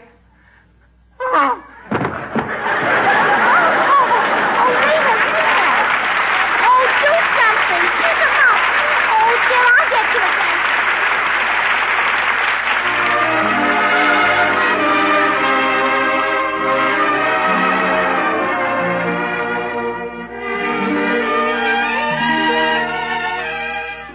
And now here's Jimmy Cash with the song that fits the season, My Best to You. Here's to love and laughter, yours forever after. May there always be happiness in your heart. My best to you, may your dreams come true. May old Father Time never be unkind. And through the years, save your smiles and tears. They are souvenirs. They'll make music in your heart. Remember this, each new day's a kiss sent from up above with an angel's love. So here's to you, may your skies be blue and your love blessed. That's my best.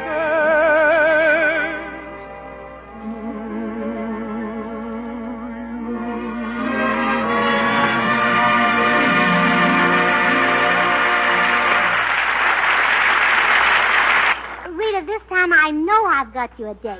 Oh, there he is. Quick, get into the living room. This one can't miss. At least it never missed before. Hello. Oh, hello. Come in, sailor. I'm so glad the USO managed to find one for me. One what? A sailor who was interested in pretty girls. Oh, yeah, there's only a few of us. Well, look, here's $10 for expenses. I want you to take a girl out on a date tonight, and she's really gorgeous. Who cares about that? I'd go out with the worst dog in the world for $10. Oh, so the USO did send one over. Hello, sailor. Here's your $10, lady. Goodbye. Oh, no, wait. She isn't the girl, sailor. Your date is in the living room. That door right there. Oh, okay. Be seeing you. Well, I guess Rita's worries are over at last. Yeah. Gee, I'd give anything to know what's going on in there. Oh, well, it can't be very exciting, Tootsie, after all. They just met. They're probably discussing the latest books and looking at his tattooing. Yeah, I guess so. Well, goodbye, lady. Sorry it didn't work out. Why, sailor, you mean you're not going to take her out? Lady, that dame in there is Rita Hayworth, the picture actress. If I take her out, I'll have no teeth. You'll have no teeth. No. Tomorrow the boys will say to me, where was you last night? And I'll say, me? Oh, I was out with Rita Hayworth. And they'll say, oh, a wise guy, huh? Bang, I'll have no teeth.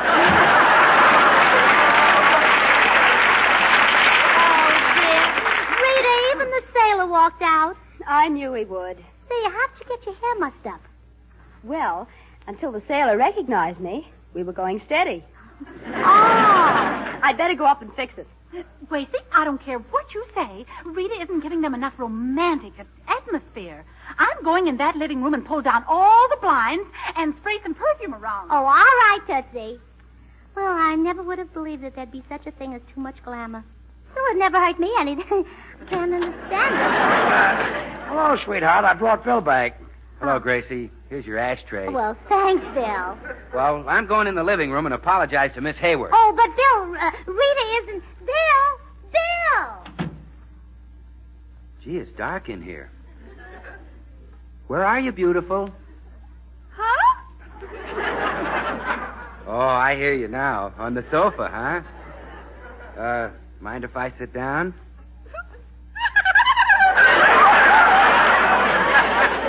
Well, come on, baby. Slip your little hand into my great big strong one. Say, are you wearing pigskin gloves?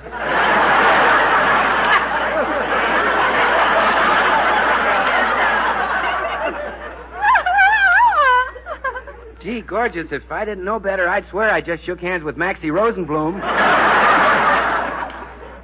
How about a little kiss now?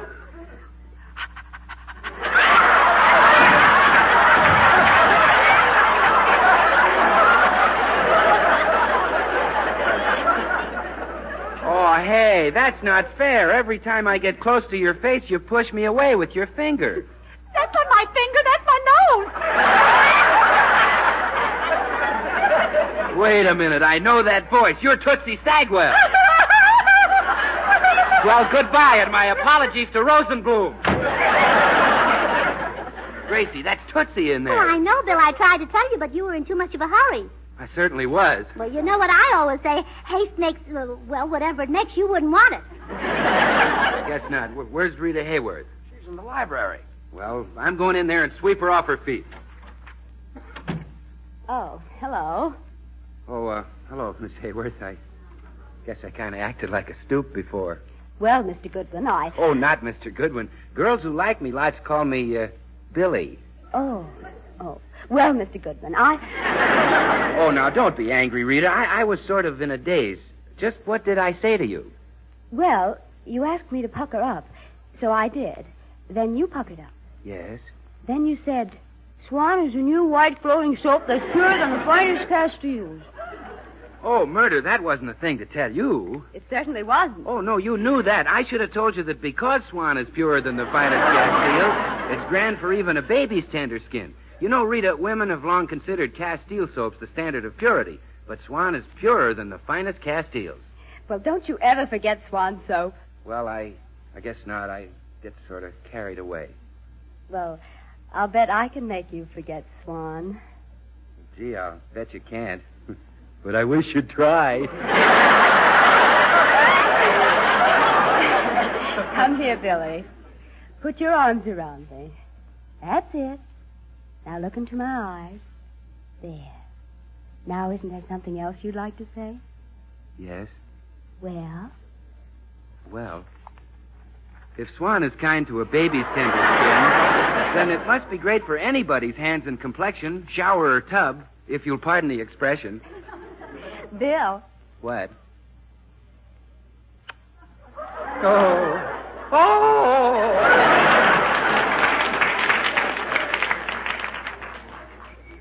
Well, Bill, what's the matter? Well, gotta go now. Thanks for the drink. Oh, dear. There goes our ashtray again. This time with my cigar in it. Oh, Gracie, this time I really give up. Oh, dear, I don't know what to say. Rita, are you sure it's your glamour that frightens all the men? I'm afraid so. They just stare at me. Well, maybe they wouldn't if you didn't wear such smart clothes. Why don't you wear something simple, like a sweater? Forget it. Rita is right. Her glamour scares the average guy away. What she needs is a man who's really down to earth. You mean a midget? Yeah, a little small man, about 2 inches. Oh, come in. Oh, it's the postman again. Yes, I left the wrong magazine here, Mrs. Burns. Oh, well, never mind that. How would you like to have a date with Rita Hayworth? Who's she? You don't know her? Never heard of Oh, her. well, how wonderful. This is Rita right here. Rita, this is the postman. Hello. Hello. Say, you're kind of cute. Thanks. How about that date? Okay. Do you know how to dance? Well, yes, a little. Well, if you're a beginner, I won't try my fancy one-step. Bless your heart, and let's go. Goodbye, Gracie, and thanks a million.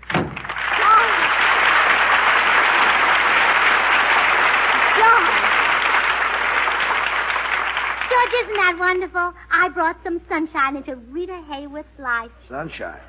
That postman is stormy weather. But life really is cockeyed. Who'd believe that a big movie star couldn't get a date? Yeah, because nobody had sense enough to ask her. I guess that happens to all movie stars. Oh, really? Oh, Tootsie! Hey, come on down. We're going out. Where are you going with Tootsie? Well, I'm going to bring a little sunshine into Robert Taylor's life. Not leaving this house.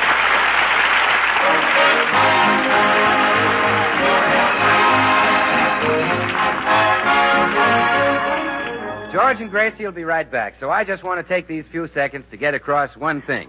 You just can't beat Swan for washing the dishes. In the first place, Swan suds faster than other white floating soaps.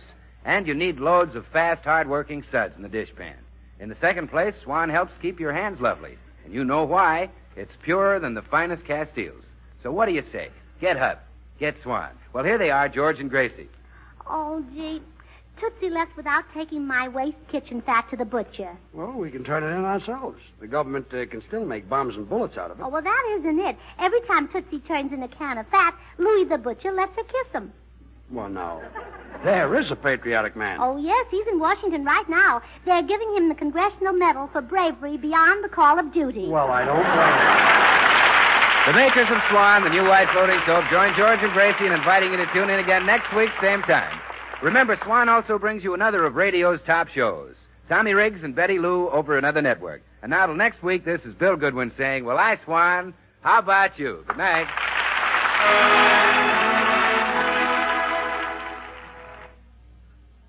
Try Spry. You'll find the baking you turn out fluffy and light. Try Spry. You're sure to hear your family shout, what a delight.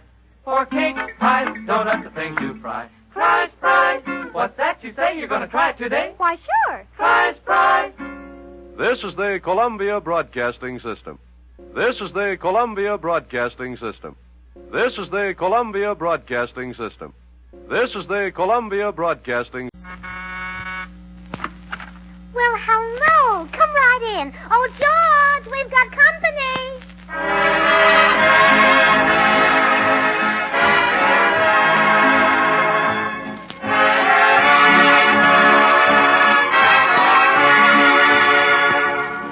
This is Bill Goodwin speaking for Lever Brothers, makers of Swan, the new white floating soap. Well, it's Tuesday night again, and that means another pleasant visit with George Burns and Gracie Allen, Jimmy Cash, and Paul Whiteman and his music. And now meet the people who live in the Burns house, George and Gracie.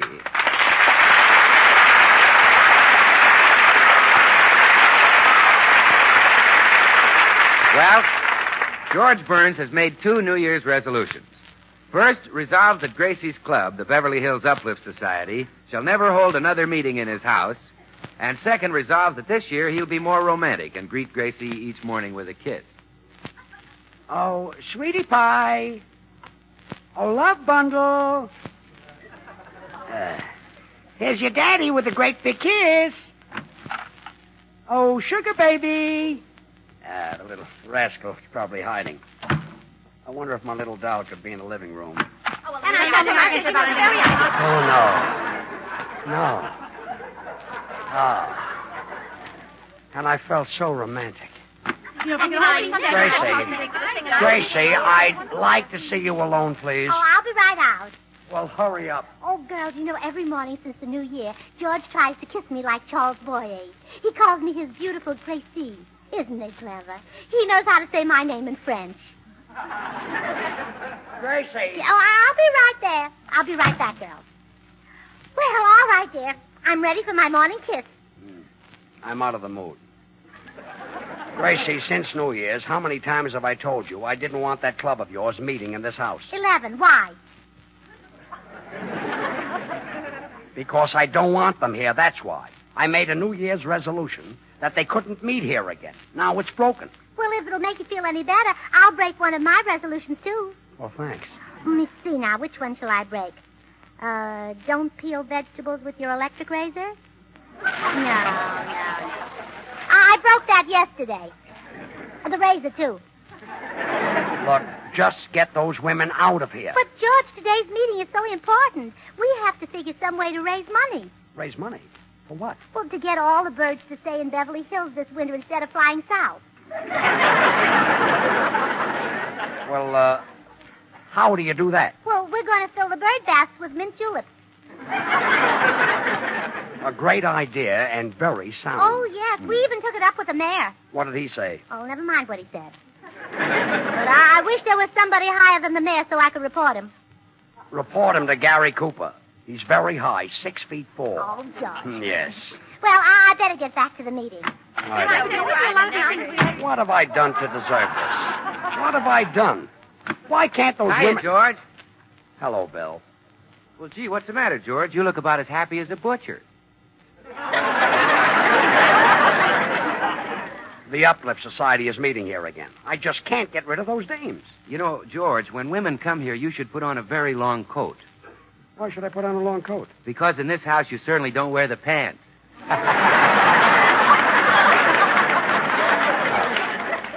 Certainly is very, very clever.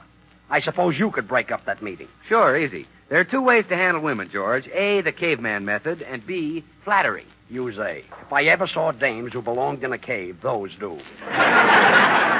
No, George, I think flattery would be better. Well, okay, but flatter them out of here. Yeah, all right. Watch this. Really, I never heard. Oh, look, it's still a good one. Well, girls. Girls? Bill, don't overdo it. Ladies, as I look into your faces. Yeah? As I look into your faces, I realize how charming, how lovely, how beautiful Yeah. a bar of Swan soap is. Oh. Swan, the beautiful new white floating soap that's purer than the finest Castiles. Now, you women have long considered Castile soaps the standard of purity, but Swan is even purer. In fact, Swan is so pure that thousands of mothers use it for bathing their babies. It's kind even to a little baby's tender skin. Bill, do you think I'll ever be bathing a tiny little bundle of yours? Well, would you like to, Tootsie? Oh, yes. Well, all right, I'll have my laundry at your house in the morning.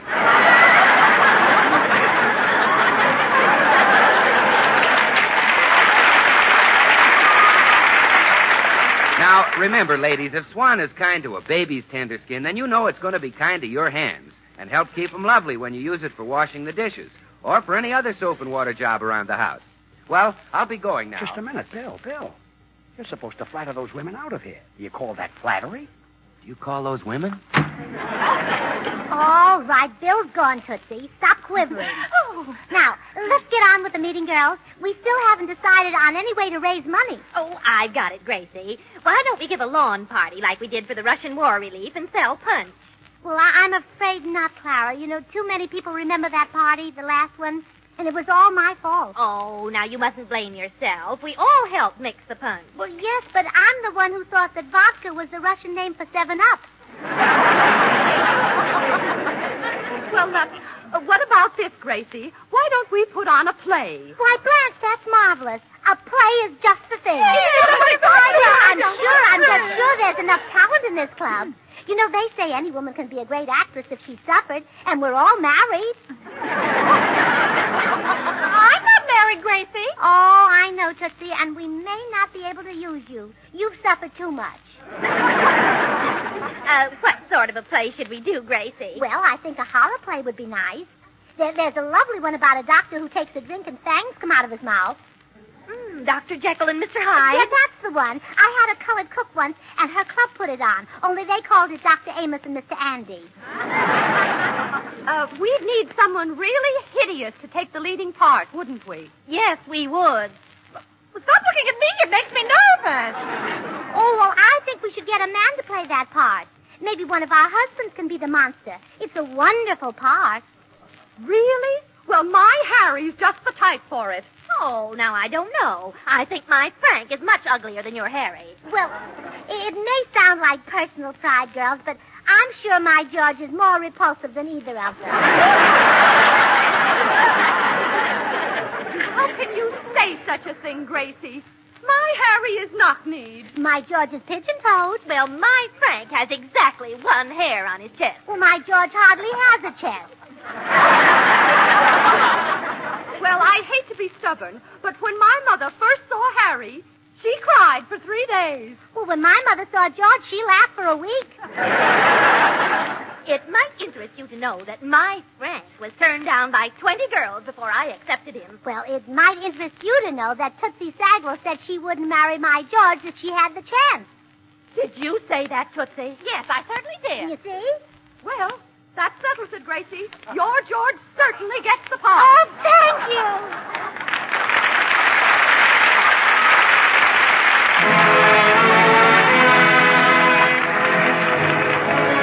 Paul White. Here's the tune, the 6 hits and a miss recorded a little while ago, and now everyone's humming it. Cole Porter's You'd Be So Nice to Come Home To.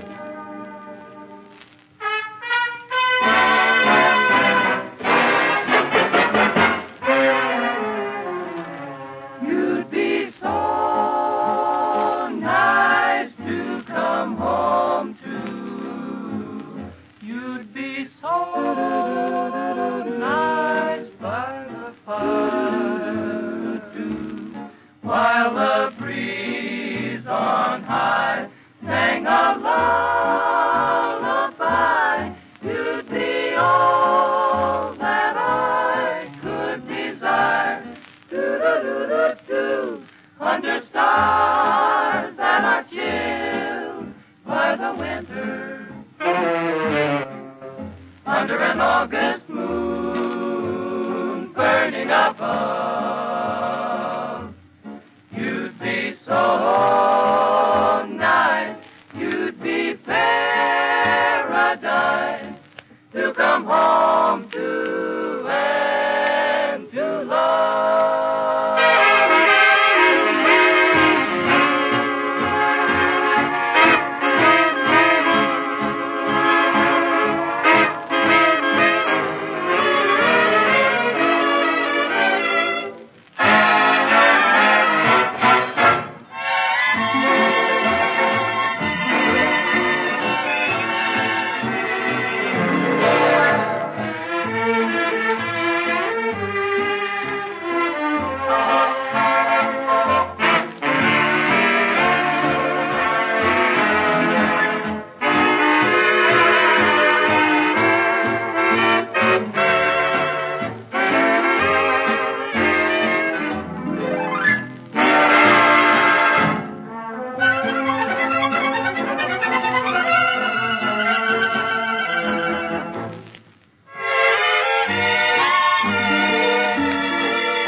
Then it's definitely decided. My husband can have the lead in our club play. Yeah, that's great. Right. Oh, well, I'll break the good news to him. Gracie, haven't those buzzards gone home yet? George, not so loud. The girls are still in there, and there's a big crack under the door. Say, there is, isn't there? Yes. I wonder if I could get a hose under there and attach it to the exhaust pipe of my car. Then I could leave my motor running. George Burns, don't you dare. We've only got an A book. Yeah, well, that's the only thing that's Oh, stopping me. George, I have some news for you, dear. You have it? Yeah. Guess what the girls said you could do? Yeah, well, they can do the same. Yeah. Oh, no, George. The Beverly Hills Uplift Society has chosen you for the lead in our play, Dr. Jekyll and Mr. Hyde. Me? Yes. I wouldn't act in a play of theirs if my life depended on it. But, George, this is a golden opportunity. It may lead to a career in the movies or something. Oh, don't be silly. Who'd see a play given by that broken-down club? Well, lots of people. One year, Harry Morton had the lead in our play, and a scout saw Harry and liked him. Really? Well, yeah, and look at him now. He's a scoutmaster. A golden opportunity. Gracie, forget it. Oh, but it's a wonderful part, George. I can see you now. You're drinking the potion that makes you change from Dr. Jekyll to Mr. Hyde. You gasp. You gurgle. You choke. Your face turns purple. We'll dye your hair yellow for the part. What? Well, it'll be so pretty with your purple face. Now the potion is working. You're going mad. You give a blood-curdling laugh. Stop it. I won't take the part. I wouldn't touch it with a 10-foot pole. I wouldn't take it if you burned me at the stake. I'll go back in there and tell them that. Well, all right, George. Well, Gracie. Well, he's a little undecided.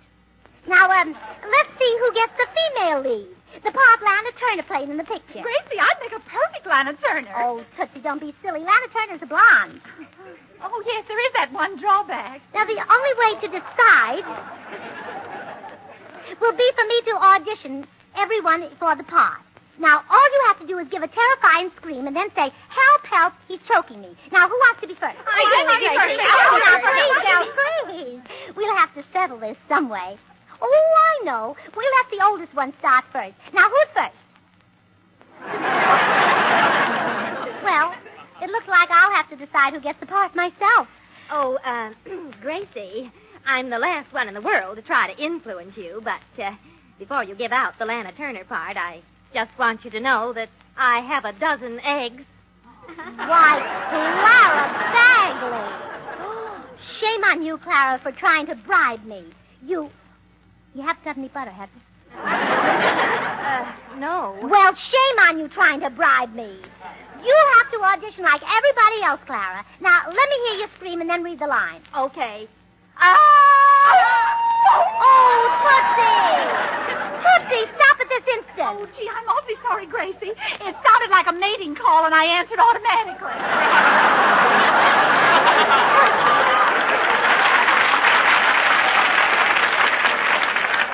Tootsie, don't let it happen again. Oh, I know what we'll do. We'll all scream together, and the one who does it the loudest gets the Lana Turner part. All right, now. 1, 2, 3, scream!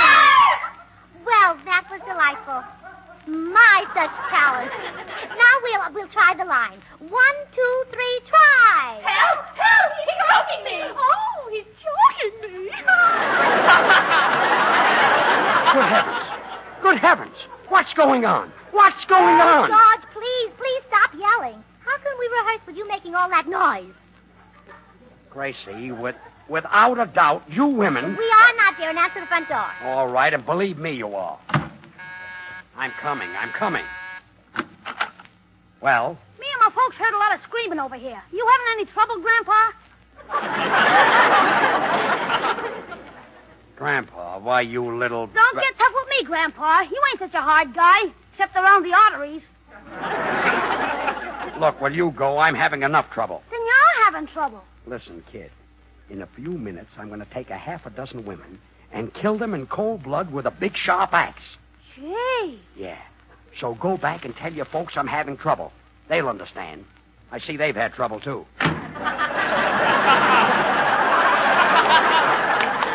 Am I having trouble? We'll be run out of town. Stop it. Everybody is complaining. We'll be the laughing stock of the whole neighborhood. Oh, well, let them laugh. They laugh at all great actresses. They even laughed at Catherine Cornell. Catherine Cornell? Yeah, but look at her now. This year she beat Yale 13-7. All right, but stop yelling.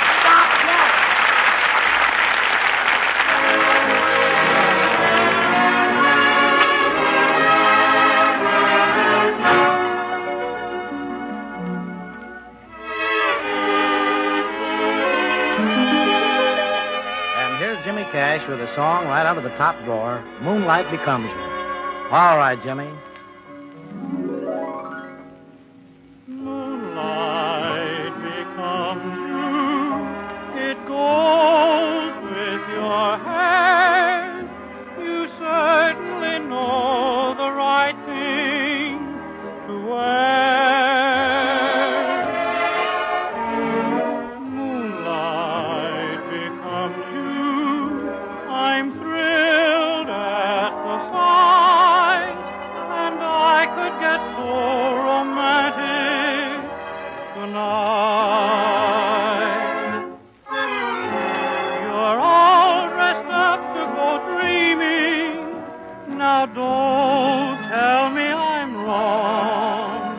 And what a night to go dreaming. Mind if I tag along? If I say I love you, I want you to know it's not just because there's moonlight, although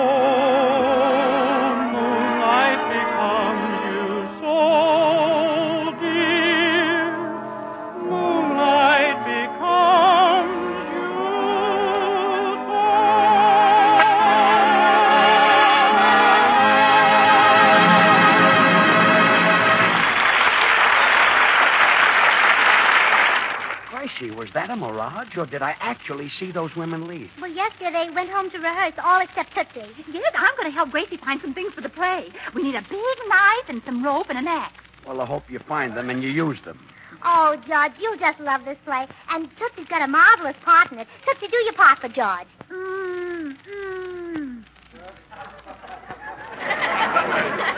That's the part? Yeah, that's it. Great part. Yeah. The new Betty Davis. Yeah. In the first act, she rushes out moaning. She and the whole audience. Hey, Tootsie, you didn't do that moan very well. Let's hear it again. No. It's not heartrending enough. Oh, by the way, did you hear that Victor Mature is getting married? Yes! That's the moan I wanted. That's it. Well, gee, I better not lose it. Oh! Out. Tootsie, go down to the basement and lay that egg. Yes, and Tootsie, when you're finished, look around for an act. All right. Boom! Oh, George, I'm so happy you're going to play Dr. Jekyll and Mr. Hyde. But I'm not. Oh, you'll be better than Spencer Tracy and Frederick March put together. I always said you were a better actor than either of them. Well, goodbye, dear. Better actor than Frederick March or Spencer Tracy put together. Ridiculous. Some people don't even think I'm as good. Oh, well, what do they know? Say, if this play was being given by a real company, I'd show them a thing or two.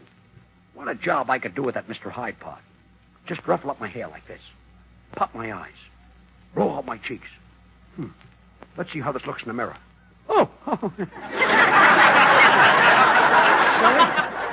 Say, so good I scared myself. Now I drink the potion.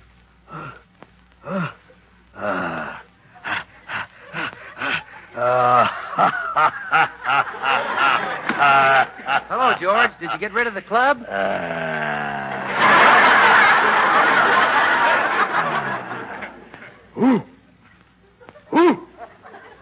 Bill, don't you notice something different about me? Look. Bill, don't you notice something? New necktie? I'm being a fiend. Didn't you see Dr. Jekyll and Mr. Hyde? Oh, that's what you're doing. Well, sure, I saw it, George. In fact, I was a technical advisor on that picture. You were what? A technical advisor. You remember that wonderful scene in Dr. Jekyll's laboratory with all the bottles and test tubes? Yeah. Well, I advised him to wash them all with Swan soap. I thought so. Swan, the new white floating soap that's purer than the finest Castiles of Baby Gentle Suds and Whiz. Couldn't have made the picture without you. Oh, certainly not. How do you think they got that scene where nice Dr. Jekyll turns into the fiend, Mr. Hyde? How do you think they got him to go mad? How? I stood beside the camera with a bar of Swan soap and wouldn't let him have it. That made him angry. Angry? It drove Dr. Jekyll mad. Yeah, went nuts. He wanted that Swan soap because he knew that Swan is not only purer than the finest Castiles, but it gives you heaps and heaps of Baby Gentle lather. Lather that's great for your hands and swell for anybody's complexion. I suppose without Swan soap, the picture never would have made $1 million. Well, that's right. And they were so grateful they insisted on splitting it with me. They split it with you? Well, sure. They took half the bar of Swan and I took half. You know, you can break Swan in two with a simple twist of the wrist and use half in the kitchen for dishes and cleaning and the other half in the bathroom for your face and hands. You know, Bill, sometimes... Hey, Grandpa. Are you back again? Yeah. Did you kill those women like you said? Yeah. I killed them. I slaughtered them. I did it all with my little hatchet. Now get out of here before I go to work on you. You see? What did I tell you? Come and get him, officer. Officer? Gee, I didn't believe this kid, but I just heard you confess.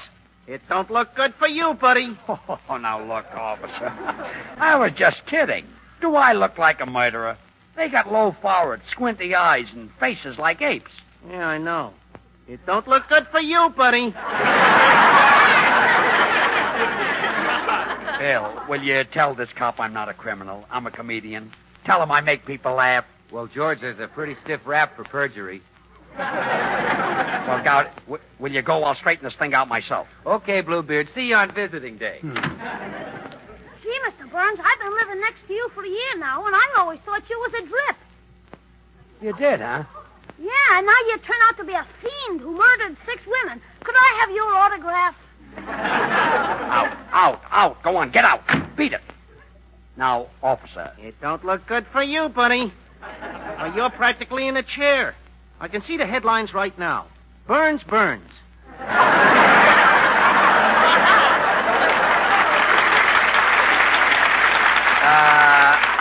Look, officer, I'm perfectly innocent, and my wife will prove it. Oh, Gracie, will you come down here? Yes, dear.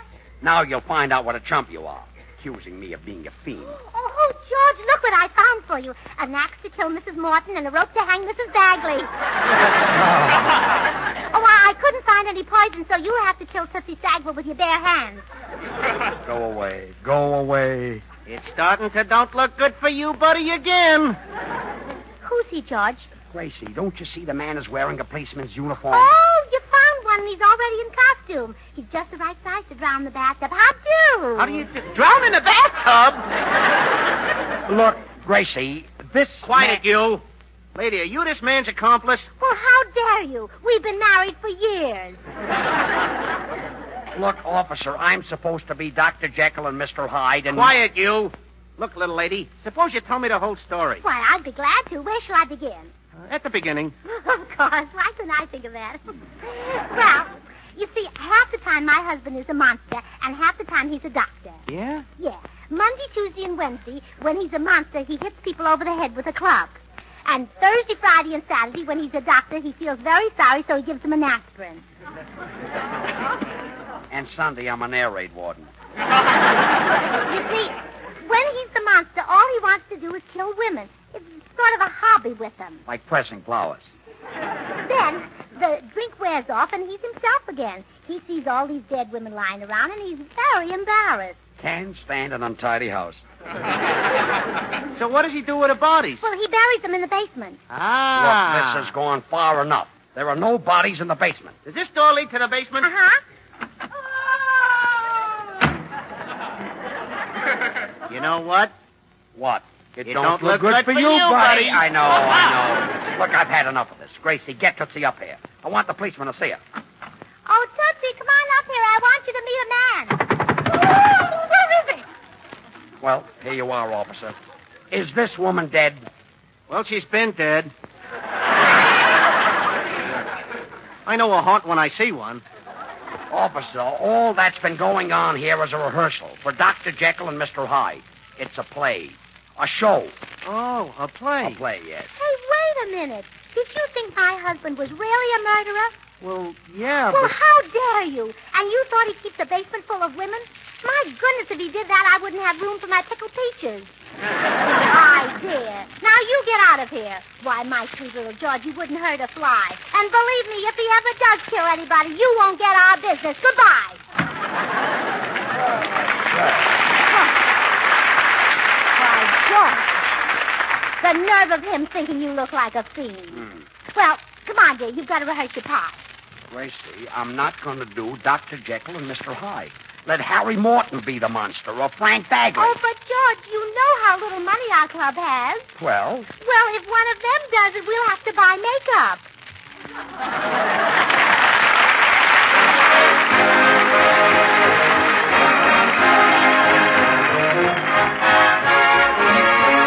George and Gracie will be back again in just a second. And say, I hope you remember to try Swan the next time you wash the dishes. When you get Swan in that dishpan, just see if it doesn't give you suds faster than other floating soaps. And after you've used Swan for the dishes a couple of times, take a look at your hands. Just see if Swan doesn't help keep them looking white and smooth.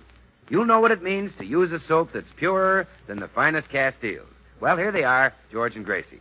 Oh, what a day. Now I can sit down and read cowboy love tales. Listen to this, Gracie. Oklahoma Tex found himself miles from civilization, without no horse and no food. Quickly, he shot a buffalo and roasted it. Never had Tex... Well, what did he do with the fat, George? The what? The fat. You know, the government needs fat to make bullets and bombs, and Tex should take it to the butcher. But Tex has no horse. Well, let him ride on the buffalo. I'll tell him to shuffle off, yes. The makers of Swan, the new white floating soap, join George and Gracie in inviting you to tune in again next week, same time.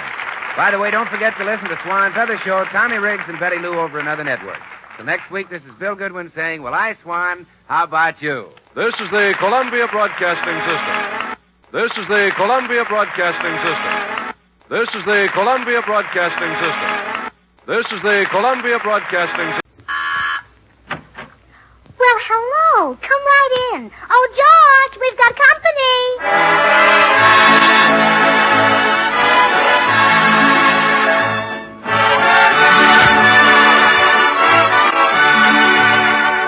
This is Bill Goodwin speaking for Lever Brothers, makers of Swan, the new white floating soap. Well, it's Tuesday night again. Time for another pleasant visit with George Burns and Gracie Allen, their guest, Brian Donlevy, Jimmy Cash, and Paul Whiteman and his music. And now, meet the people who live in the Burns house, George and Gracie.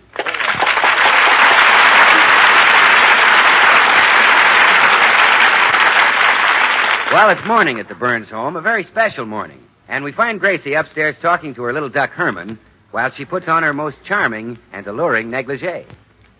Well, Herman, do you know why Mama's getting all dressed up this morning? Well, it's my wedding anniversary. It was on this day that I married your daddy, George.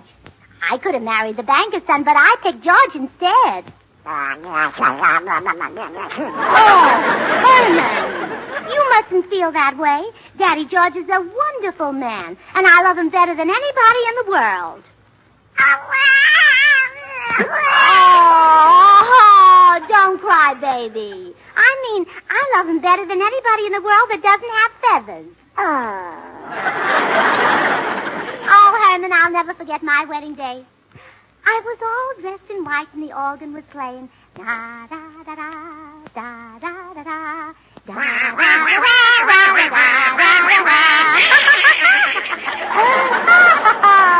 Oh, our wedding anniversaries are such fun. George always takes a package out of his pocket, and I always say, for me? And he always says, yes, darling. And I always say, I wonder what could be in it as I unwrap the perfume. Well, I better hurry down. George will be so thrilled when he sees my new negligee. Well, George, how do I look? You better go and put some clothes on. You catch cold. Well, George, don't you know what it means when a wife puts on her nicest negligee? Yeah, too lazy to get dressed. George Burns, do you know what day this is? Sure, Tuesday. Yes, but it's January 19th. Oh, sure. Gosh, I'm getting absent-minded. Oh, I knew you'd remember. Of course. This is the day I go to the barber shop to get my scalp treatment. But, sweetheart, it's not that bad. I'm just a little thin on top. I've got plenty of hair left. I don't care how much hair you've got left. You couldn't be any more of a beast if you were an ape. Hey, what's going on here? What is it? Come in. Gracie, darling. Tootsie Sagwell.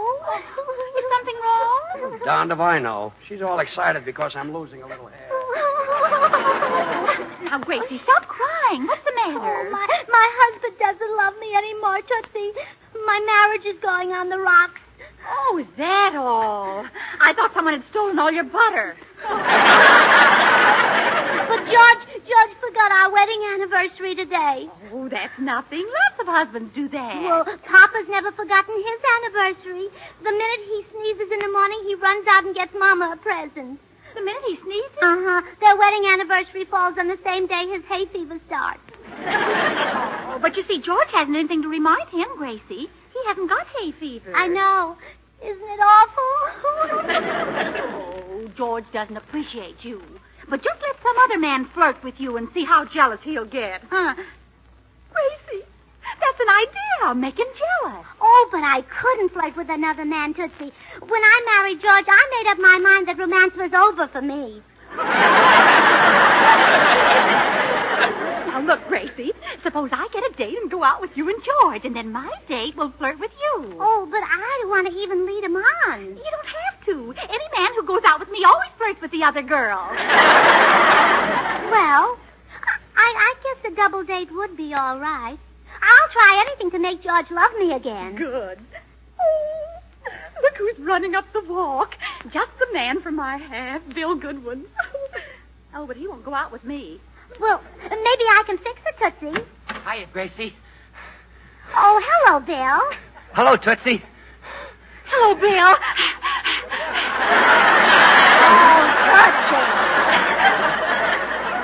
Tootsie, calm down. You get excited when you just hear a pair of pants. Well, I tell you, I'm kind of out of breath from doing my road work. You see, I got the idea from my pal, Brian Donlevy. He lives just down the street. You know, Briney and I were in Wake Island together. I always call him Briney. What does he call you? Sam. He never can remember my name.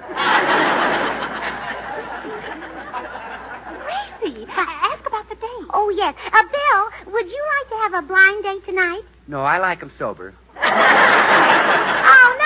I don't mean that. This girl is crazy about you, Bill. Well, is she beautiful? She's friendly.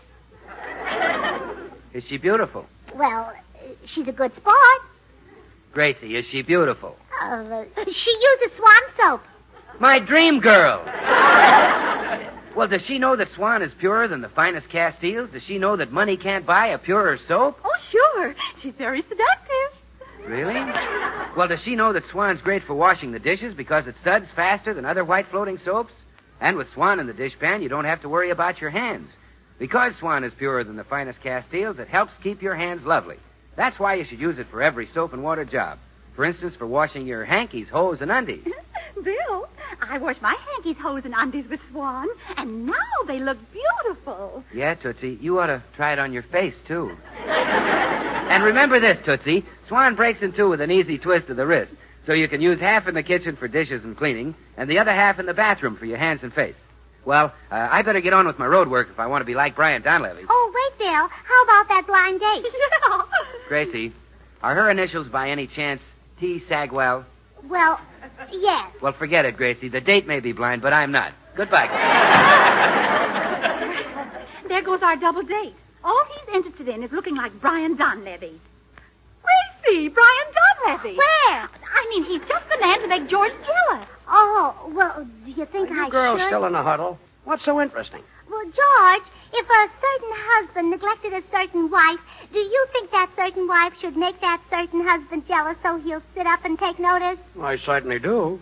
Is the wife pretty? Oh, she's very pretty. Well, bring her over. I'll make her jealous.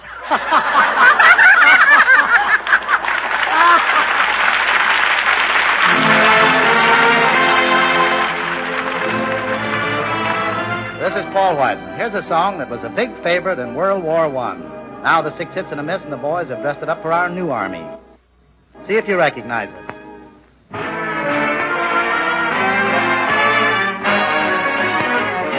Oh, would you rather be a colonel with an eagle on your shoulder or a private with a chicken on your knee?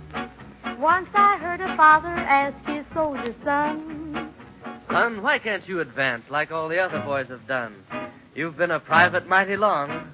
Come on now, tell me just what's wrong. Then the soldier lad said, listen to me, Dad.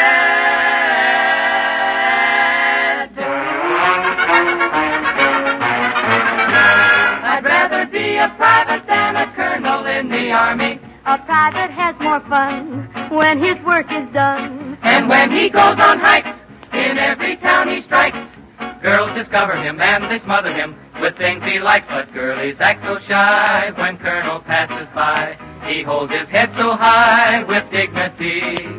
So would you rather be a colonel with an eagle on your shoulder or a private with a chicken on your knee?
Yes, Bill said... Oh, there it is, across the street. See, there's Mr. Donlevy in the yard skipping rope. Oh, yes. Oh, he's got nothing on but his shorts. Isn't he gorgeous? Well, I don't think he's as pretty as George. George has such nice, smooth arms. But look at those things on Mr. Donlevy. What? Those big bumps. I think they call them muscles. Well, some people think they look nice on a man. Come on, let's make the date. Oh, wait, Tootsie. You know, maybe it's my fault George doesn't love me anymore. Maybe I'm not as attractive as I used to be. Oh, don't be silly. I'll bet if you went over and flirted with Brian Donlevy, you'd find out how attractive you are. But, Tootsie, I'm married, and George is a very sweet husband. I'm sure if I'd met him sooner, he'd have given me the best years of his life.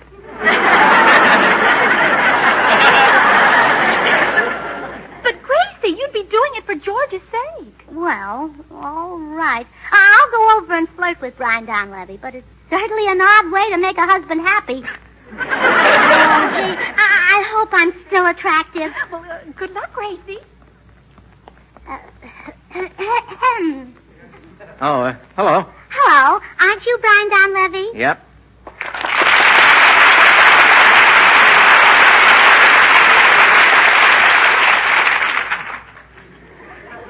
What's the matter?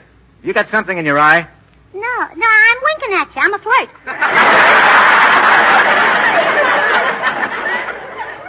You're a flirt. Oh, a flirt. Yeah. Yeah. You know, sort of a young vampire. Mm-hmm. Don't you think I'm cute? Yes, as a matter of fact, you are. A little direct, but cute. Well, do you really think I'm cute? Mm-hmm. I mean, if you were standing on a corner and I passed by, would you say... Oh, no, I'm much too well bred. But I might murmur. Oh, thank goodness. Do it again. Oh, you don't know what music that is to my ears. Do you have a name, or do I just whistle for you? Oh, no. My name is Gracie Brine. Oh, come on, let's flirt some more. All right. Well, I've told you how much I like you. You haven't said what you think of me. Oh, Brine, must you ask as you stand there with your muscles gleaming in the sun? Hey, now, let's not talk shop. I saw you in Wake Island, Brine, and you were adorable. Thanks. Whenever I play a Marine, I try to make him as adorable as possible. Oh, dear, now you're angry with me. Oh, sure, you wouldn't be losing your temper with a pretty little Irish colleen now, would you?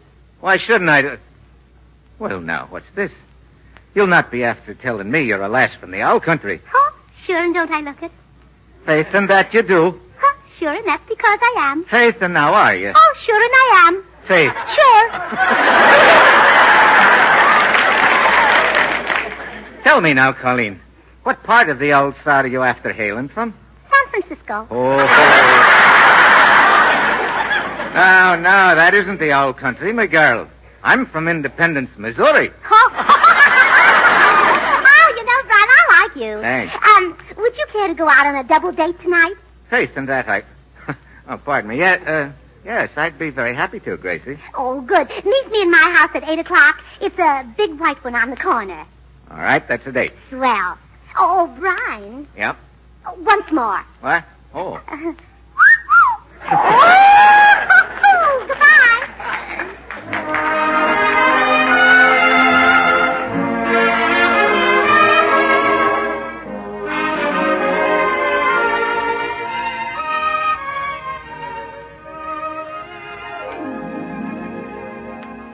Isn't it exciting, George? I know we'll have lots of fun double dating with Brian Donlevy.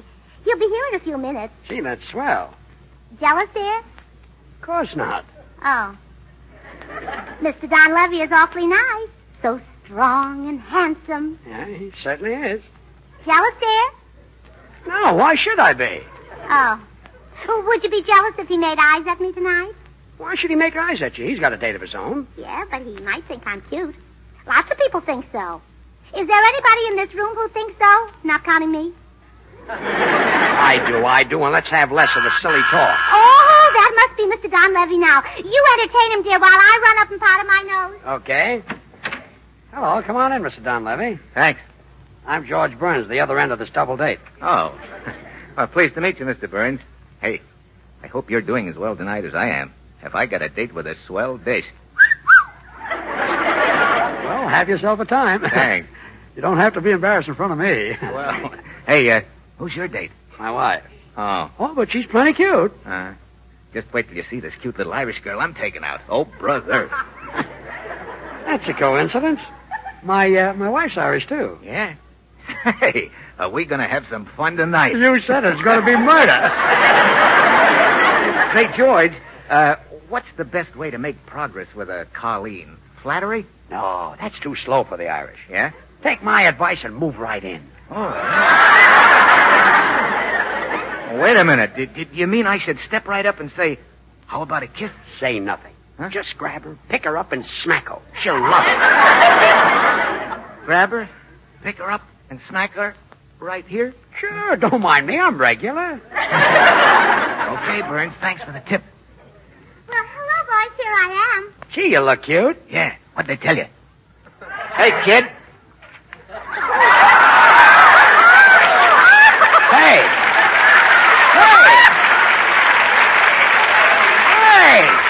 What is that? What does this mean? You cut that out. You put my wife down. Jealous, dear? Jealous?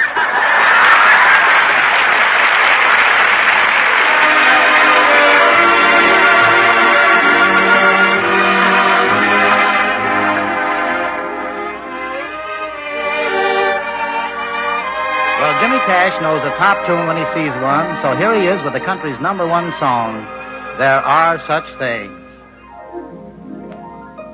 A heart that's true. There are such things, a dream for two. There are such things, someone to whisper, darling, you're my guiding star, not caring what you own, but just what you are, a peaceful sky. There are such things, a rainbow high, where heaven sings. So have a little faith and trust in what tomorrow brings. You'll reach a star because there are such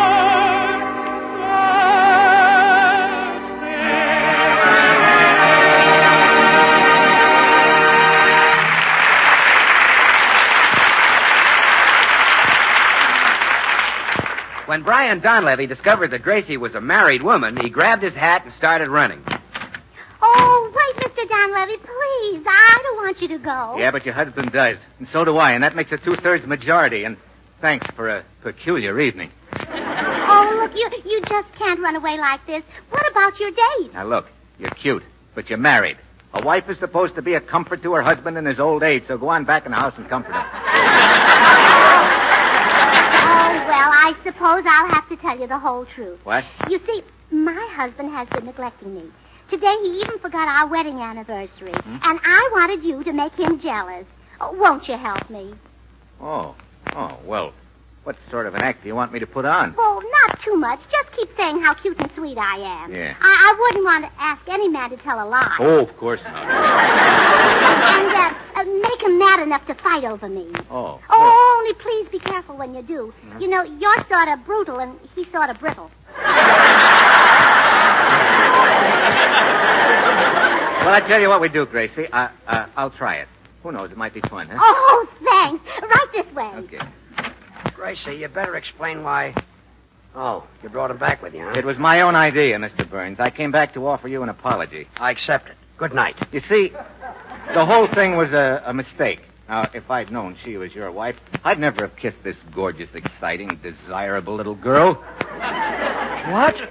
Well, at least not with you in the room.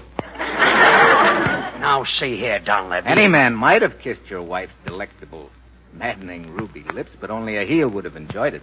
You said it. So I want to apologize for being a heel. Oh. Well, hiya, folks. I just dropped into... Well, I'll be doggone. Look who's here. My old pal, my old buddy. Hello, Briney. Oh, hello, Sam. He never can remember my name. Bill, can I see you alone a minute? Oh, sure. Excuse me, Briney. What's on your mind, George? Your pal Donlevy is flirting with Gracie, and I want you to throw him out. Throw out Brian Donlevy? Yeah. You look as husky as he does. Well, I know, George, but he got his muscles from exercise. I got mine from Hart, Schaffner, and Marx.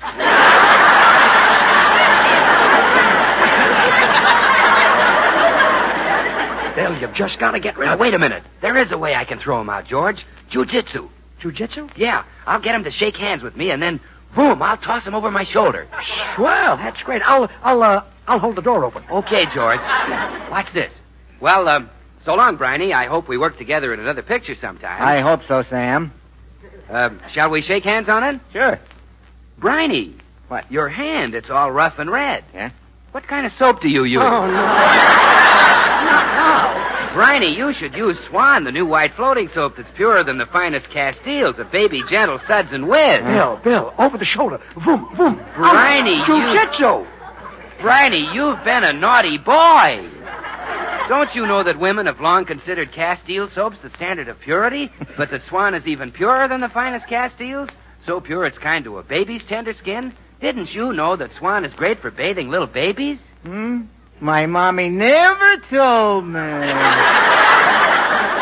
Well, it is. Bill, jiu-jitsu, boom, boom, out. The door is open. And Briney, Get him out. listen, if Swan is that pure, you know it must be great for your hands and face, your tub or shower. Bill, I would like to see some jiu-jitsu. You know, over the shoulder. Oh, yes. Boom, Jiu-jitsu? boom, out. Oh, okay. Boom. Watch this, George. Well, so long, Briney. Put her there. Well, that takes care of that.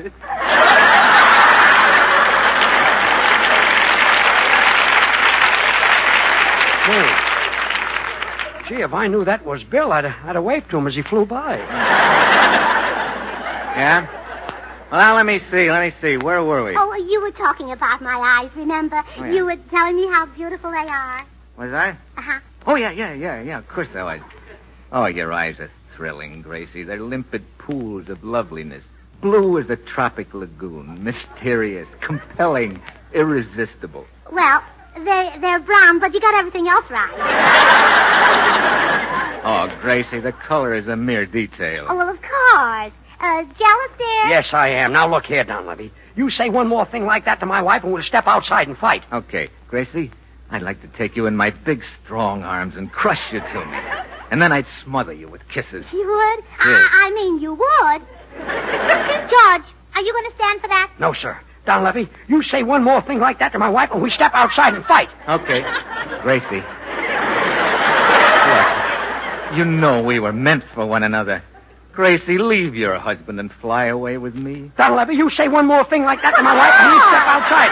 George, that's the third thing he said. Aren't you going to fight? Well, all right. Come on outside, Donlevy. Okay. Let's fight. Okay. Thought you'd never get at it. Oh, good. I'm going to be fought over. Isn't it thrilling? You know what I always say? A fair heart ne'er won. So faint, lady. Yeah. I'll always remember that. Let's go, Burns. Will you pardon us, Gracie? Oh, well, of course. And may the best, may George win. Yeah. Come on. Well, okay, Donlevy. Put up your hands. I'm ready for you. George, you're supposed to close your fist. Really? Yeah. All right. What do I do now? Look, George, I'm not going to fight with you. This whole thing was cooked up by Gracie just to make you jealous. What? The things that dame gets me into. Well, it's your own fault. Now, you've been neglecting her, George. You haven't been romantic enough. Well, I And guess... there's only one way to square yourself. You've got to beat me up. Must be an easier way than that. Well, no, George. I mean, we'll just fake it, you know? I'll tell you what we'll do now. We'll beat our chests, and I'll yell like you're murdering me. On second thought, I think we'd both better beat my chest.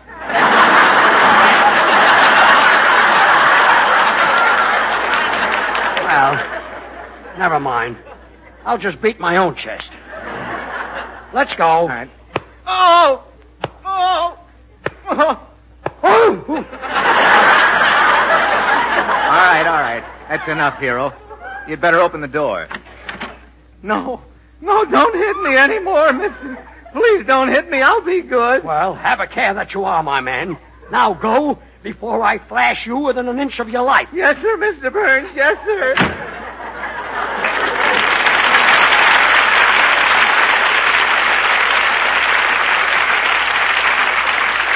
Oh, my hero. Oh, shucks, it wasn't anything. Oh, you do love me. You even fought for me. And I know you'll never forget our anniversary again. A what? But today is January the 19th, our anniversary. You're crazy. Our anniversary's October 4th. Oh, my goodness, that's right. Oh, January 19th is Mama's birthday. Oh, no.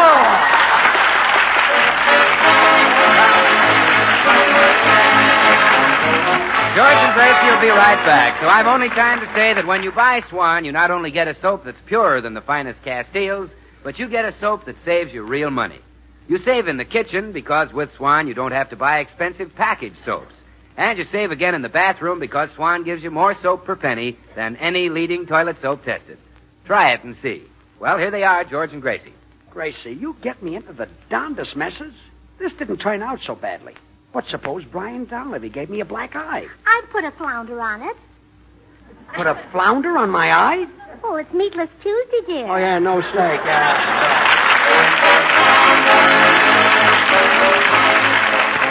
The makers of Swan, the new white floating soap, join George and Gracie in inviting you to tune in again next week, same time. And by the way, don't forget to listen to Swan's other show, Tommy Riggs and Betty Lou, over another network.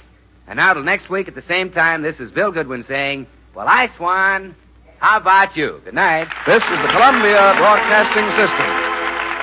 KNX, Columbia Square, Los Angeles. KNX, Columbia Square, Los Angeles. KNX, Columbia Square, Los Angeles. KNX, Columbia Square. Well, hello. Come right in. Oh, George, we've got company.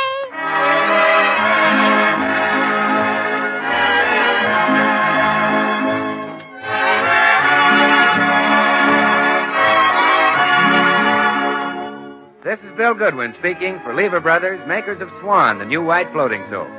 Well, it's Tuesday night again. Time for another pleasant visit with George Burns and Gracie Allen, Jimmy Cash, and Paul Whiteman and his music. And now meet the people who live in the Burns house, George and Gracie.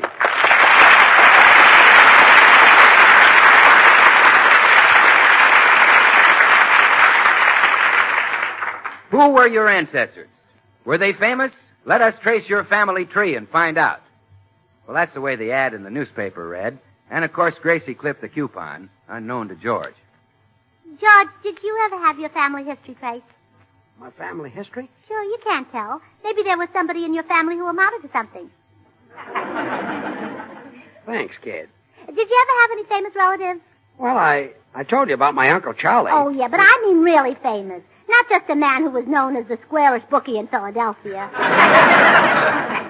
What's all this sudden interest in my family? Oh, nothing. It's just something a wife should know. Didn't I tell you all about my family before we got married? Yeah, and I married you anyway. Oh, George. I just thought some of your ancestors might have been famous, that's all. Like maybe you're descended from Robert Burns, one of America's greatest poets. Gracie, you mean the fellow who wrote Coming Through the Rye? Yes. He was Scotch. Oh, was he? I never can remember whether he was a Scotch poet who wrote about rye or an American poet who wrote about Scotch. Well, Robert Burns was a Panatella, and I'm going into the library and smoke one. All right, dear. But don't drop any ashes. We're having company tonight. Tonight? Yes. Oh, gee, I was going to a concert tonight with the fellas. You know how we all love good music. George, the last time you went to a concert with the boys, I found the ticket stubs in your pocket the next day. Oh, you did? Yes. Tell me, what does Tassel's Latour play? Does she play the piano or the violin? Tassel? Yes. Oh, well, she just kind of walks around. Well, there'll be no more of that from now on. No. One of those concert artists is liable to fall off the runway and hurt you. Look, sweetheart, I don't care anything about the show. I just go to watch Paul Whiteman. He gets such a kick out of it. Can I go? What do you say, dear? Don't drop any ashes on the floor. I say. Oh, good morning, Mr. Postman. Good morning, Mrs. Burns. Here's a letter for you. It's a glorious day, isn't it? Oh, yes, indeed. How are you feeling today, Mr. Postman? The same as every other day, Mrs. Burns. Just bursting with health. That's nice. You certainly look well. Oh, yes. But anyone who exercises regularly can become the same physical specimen I am. Well, if you'll pardon me, Mr. Postman, I'm very anxious to read my letter. I see it's from Professor Henning's Genealogical Institute. Really? That's a coincidence because I sent away and had them look up my family tree, too. Oh, did you? Yes. The only thing I know about my ancestors is that they came from Wales. They did? I'll bet they're wonderful swimmers. Oh, Mrs. Burns, you say such funny things. I just have to laugh. Well,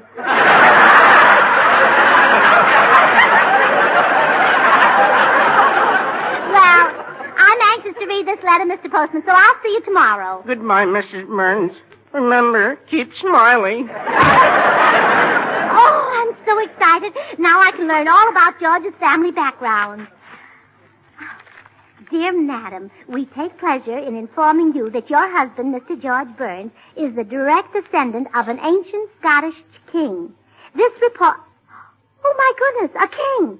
George is a king. Hiya, Gracie. Where's George? Oh, Bill, the most wonderful thing has happened. What? I've just discovered that George has royal blood. Well, say, that is wonderful. Didn't know the kid had any. Oh. I'm not joking, Bill. It's true. Professor Henning's Institute says that George is a Scottish king. And it only cost me 50 cents. Well, you certainly got your 4 bits worth. Yes. Now George and I are perfectly mated. There's some royal blood in my family, too, you know. Oh, really? Oh, sure. When Mama was a girl, she was chosen queen of the annual Spring Onion Festival. Well, gee, just think of George Burns taking his place with famous kings like Louis XIV, King of France, Richard the Lion-Hearted, King of England, Swan the Suds and Whiz, King of Soaps. Oh, Bill. I don't believe there ever was a king with a name like that. Like what? Richard the Lion-Hearted. Why, Gracie, Richard the Lion-Hearted took the throne of England back in 1189. I remember the date because it was just exactly 752 years before the introduction of Swan, the new white floating soap that's purer than the finest Castiles. Well, tell me some more about Richard the Lion-Hearted, Bill. You know, I think I'll pick a name like that for George. Like, George the Tiger Lungs. Or, George the How about George the Chicken Liver? He'll sound like an hors d'oeuvre. Tell me more about Richard the Lion-Hearted. Well, I tell you, Gracie, he was a great fighter and a great eater. You see, they say that he could eat an entire side of beef at one sitting. Well, that was possible in those days. Well, can you imagine the dishwashing that went on in his castle, Gracie? What a shame they didn't have Swan. Swan is great for washing dishes, you know, because it suds faster than other white floating soaps. And since Swan is purer than the finest Castiles, it's bound to help keep your hands smooth and lovely. That's why you should use Swan for every soap and water job. You know, it might be just the thing to wash George's kilts. Kilts? Oh, sure. If he's a descendant of a Scottish king, he ought to wear kilts. Oh, no. I've seen George's legs, and I think all of his royal blood must be above his knees. Well, don't worry, Gracie. He can show his ancestry by being thrifty. He can practice thrift by breaking Swan in two with an easy twist of the wrist and using half in the kitchen for dishes and housework and half in the bathroom for his hands and face. Aye. Oh, that's a wonderful accent, Bill. But George is a Scotch king, not a French king. Oh, hello, Bill. Oh, greetings, Your Majesty. Hi, Highness. Huh? Is there anything you wish, sire? Who, me? May I fetch you a goblet of 7-Up? Now, what's this? Gracie, His Majesty looks perplexed. Well, all right, the joke's over now. What's this all about? Oh, I've got the nicest surprise for you, dear. You're a king. A king? Yes. Well, that's nice. Look, Gracie. Judge, I set away for your family tree, and there was a Scotch king growing on it. Gracie, what have you started now? Oh, but George is wonderful. Just think from now on, you'll be his grace, and I'll be her Gracie.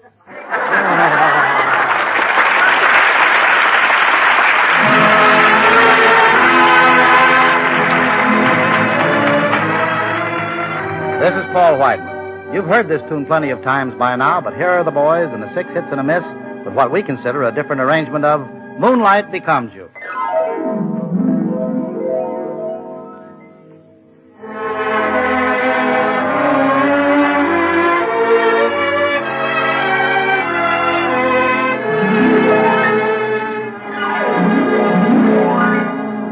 Moonlight becomes you, it goes with your hair. You certainly know the right thing to wear. Moonlight becomes you. I'm thrilled at the sight, and I could get so romantic tonight. You're all dressed up to go dreaming. Now don't tell me I'm wrong. And what a night to go dreaming. Mind if I tag along? If I say I love you, I want you to know it's not just because there's moonlight, although moonlight becomes you so.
Gracie, I don't care what those people wrote you. I'm telling you for the 50th time, I'm not a king. Do you understand? Yes, Your Majesty. And stop calling me Your Majesty. Yes, Your Highness. And don't call me Your Highness either. Yes, Your Kingship.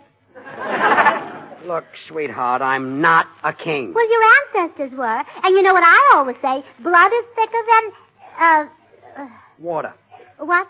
I said blood is thicker than water. Well, of course it is. What's so wonderful about that? Never mind. Forget it. Forget it. Oh, did your loving subject say something to offend His Majesty? Look, will you please stop? Well, if I did, you have the right to banish me from your kingdom. Gracie. But you better not banish me further than Pasadena. We've only got 3 gallons of gas. Look, for the last time, I'm trying to... Come in. Are you the party who called me on the phone? Oh, yes. Go right in the next room and get started. Okay, Lenny. Who's that? A carpenter. I've got a little job for him to do. And when he's through with that one, I'm going to have him carve the Burns coat of arms on the front door. There's no Burns coat of arms. Well, I'm making one. You know, the coat of arms denotes what the head of the house is famous for. Look, Gracie. If he's a brave knight, he has 2 lances crossed. Yes, but... If he's a brave hunter, he has 2 guns crossed. Yes, but... Yours is going to be beautiful. I'm crossing 2 cigars. Yes, I'm a very brave smoker. Now, Gracie, stop this foolishness. I'm not a king. I'm not a king. I'm not a king. You are, too. Oh, here comes your little son, the Crown Prince. Don't call that darn duck my son. Herman, Mama has a marvelous surprise for you. Do you know what your Daddy George is? You do? Herman,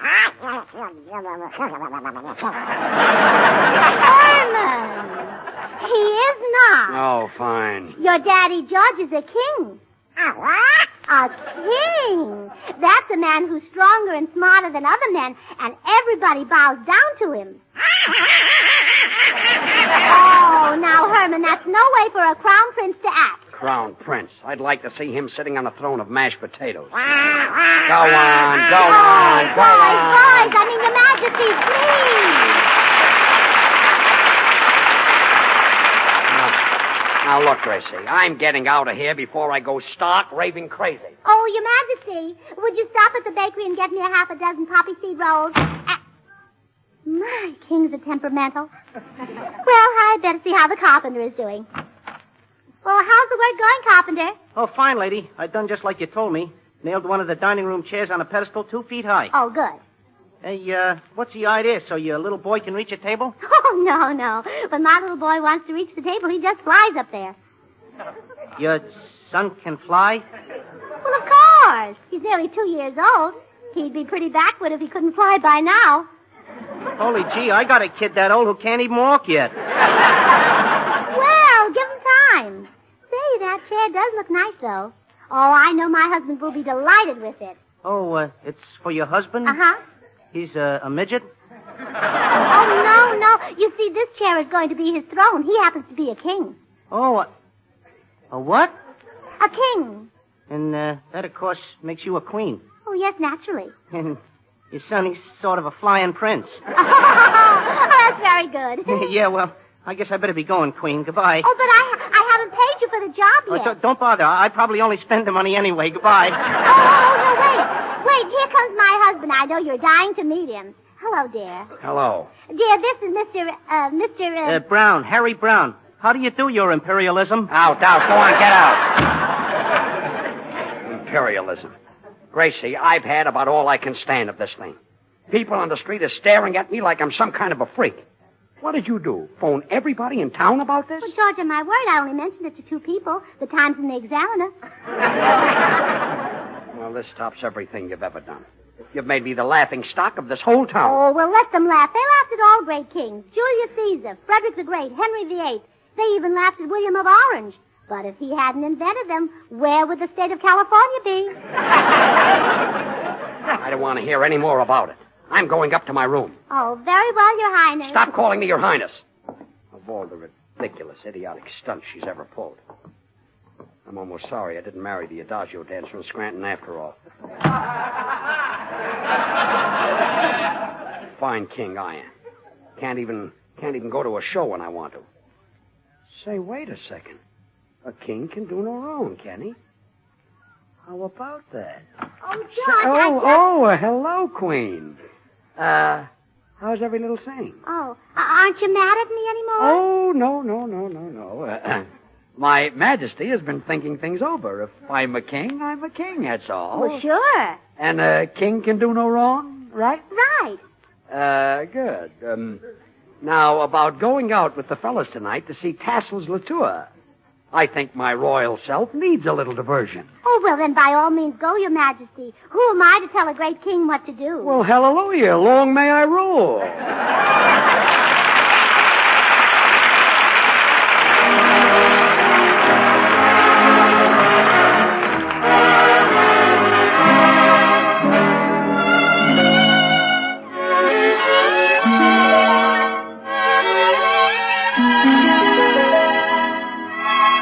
And now here's Jimmy Cash singing a song that's on its way up. 3 Dreams. Okay, Jimmy. You're dreaming, she's dreaming, I'm dreaming too, but 3 dreams are one too many, so my dream can never come true. You love her, she loves you, I love her too, but 3 dreams are one too many, so my dream can never come true. My hoping that she would love me was only a madcap scheme that left me in the middle of this crazy little 3-cornered dream.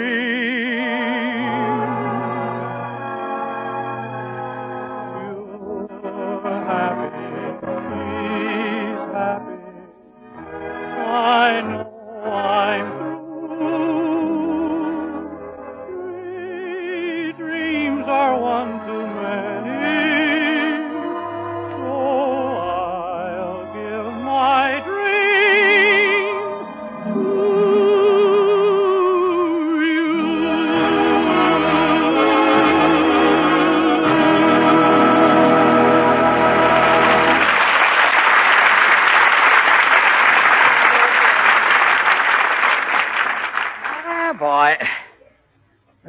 life. Is Your Majesty quite contented? Oh, yes. Everything is lovely. Would Your Majesty care for another cigar? Oh, no. The two I'm smoking now are fine.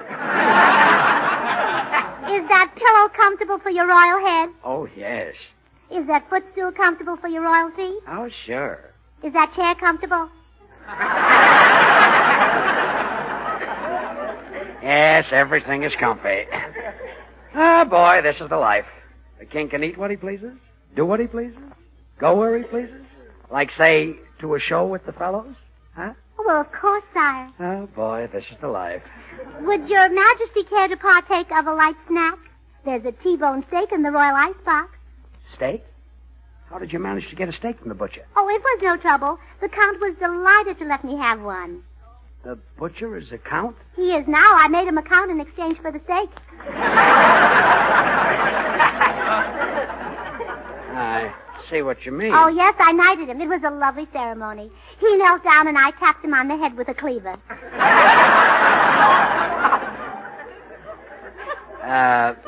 Must have been pretty. Oh, yes. I also got a tin of coffee from the Marquis of A&P. Well, that's nice. And a quarter of a pound of butter from the Earl of Safeway. Don't tell me that you haven't made somebody a baron. No, not yet. But it'll either be Baron Magnan or Baron Bullock, whichever one gets nylons in first. Well, I guess I'll go upstairs and start dressing. How soon will the tailor be through pressing my suit? Oh, your suit's been back here for 20 minutes. Really? Say, that's quick service. Oh, yes, Lord Goldfarb brought it over himself. Him too, huh? Oh, he was thrilled when I made him a lord. Really? He said it was the only way he could think of that his wife could become a lady.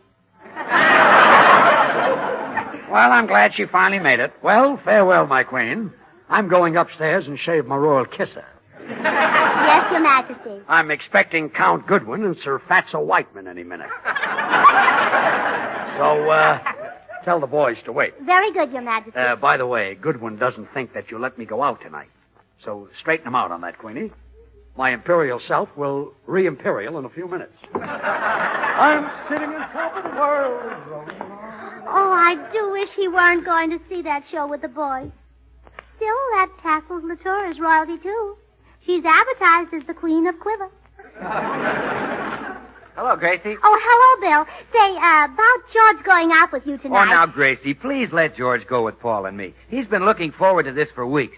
You don't appreciate what a thrill he gets when the curtain goes up and there we are on the stage demonstrating Swan soap. Oh, so you're going to demonstrate Swan soap tonight? Oh, sure. You know, Swan, the new white floating soap that's purer than the finest Castiles. You know, money can't buy a purer soap. But why do you need George and Paul Whiteman? Oh. Well, after I break Swan in two, they each hold half a bar, you see. George represents the kitchen sink and Whiteman is the tub. Oh,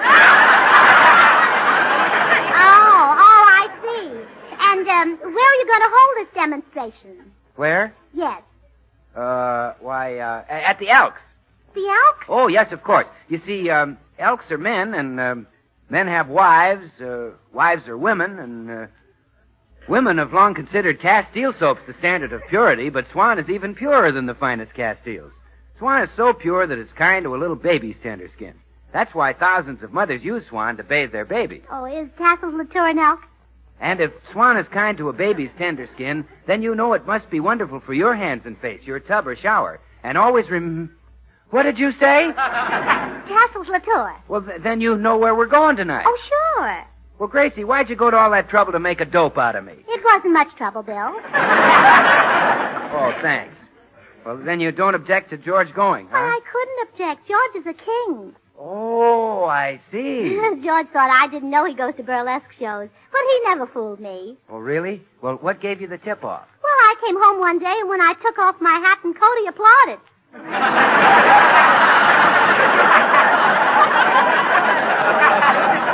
Yeah, that was a little suspicious, But he's free to do anything he likes now. A king can do no wrong. Gee, that's pretty soft. I suppose he'll be staying in bed every morning till 10 o'clock. Well, why should being a king make him get up 2 hours earlier? Oh, pardon me. Come in. Oh, hello, Well, Mr. Postman, aren't you working awfully late? This is a social call, Mrs. Burns. I thought you might be interested in what those family tree people told me. Oh, you got yours too, huh? Are you descended from a long line of mailmen? No, Mrs. Burns. I'm descended from Ivan the Terrible. But that makes you a king, too. George isn't the only one. Oh, no. Everybody in the neighborhood who sent in 50 cents turned out to be a king. No. Yes, I think those family tree people are dishonest, if you'll pardon such vigorous language. Oh, how awful. I just thought you ought to know about it. Well, good night, Mrs. Burns. Bill, did you hear that? We may not be royalty at all. And all those titles I gave out. Now I'll have to unlord the tailor and discount the butcher. Oh, now, Gracie, take it easy. I'm sure George is a king, and he can prove it as soon as he gets back from the show. Hurry up, George. Hi, kids. Oh, hello, Paul. George will be ready in a minute. Oh, Paul, did you hear what happened? I sent away 50 cents for George's family tree, and now I sent away for that thing myself. Oh, and are you a king, too? No, I just sent him a quarter. I'm only a lousy duke. Now I know it's a fake. George isn't a king at all. I'm going to investigate this. Oh, yes, Gracie, by all means investigate it first thing tomorrow morning. Hurry up, George. Greetings, my faithful subjects. You may hold the door open, my queen. His Majesty is ready to mingle with the common people. Get away from that door, George Burns. Have a care, my good woman. This is no way to address a king. You're no king. Huh? Sit down. Oh, yes, dear. You're staying home with me. Yes, dear. And take one of those cigars out of your mouth. Yes, dear. You made up this whole thing just so you could see Tassel's Latour. I made it up? Yes. You better go into the kitchen and look at the curtains. They've got the only tassels you're going to see tonight.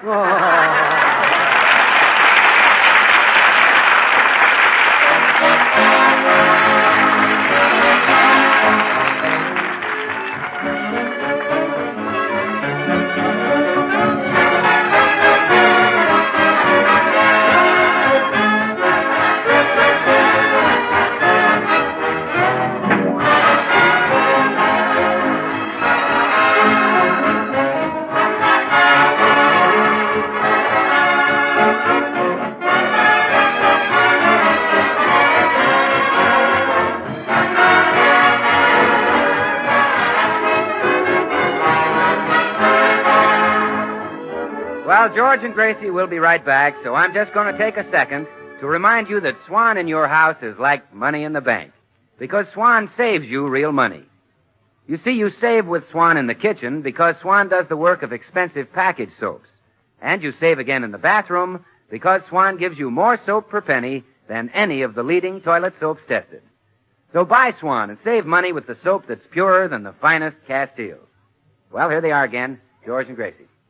George, would you take this can of waste kitchen fat down to the butcher? Oh, I'll be glad to. You know, the government needs waste fats to make bombs and bullets. Oh, sure. I'll be glad to take it, Gracie. And if I don't come back in an hour or two, don't worry. No, I won't. I took that ticket out of your pocket. I'll be back in 10 minutes.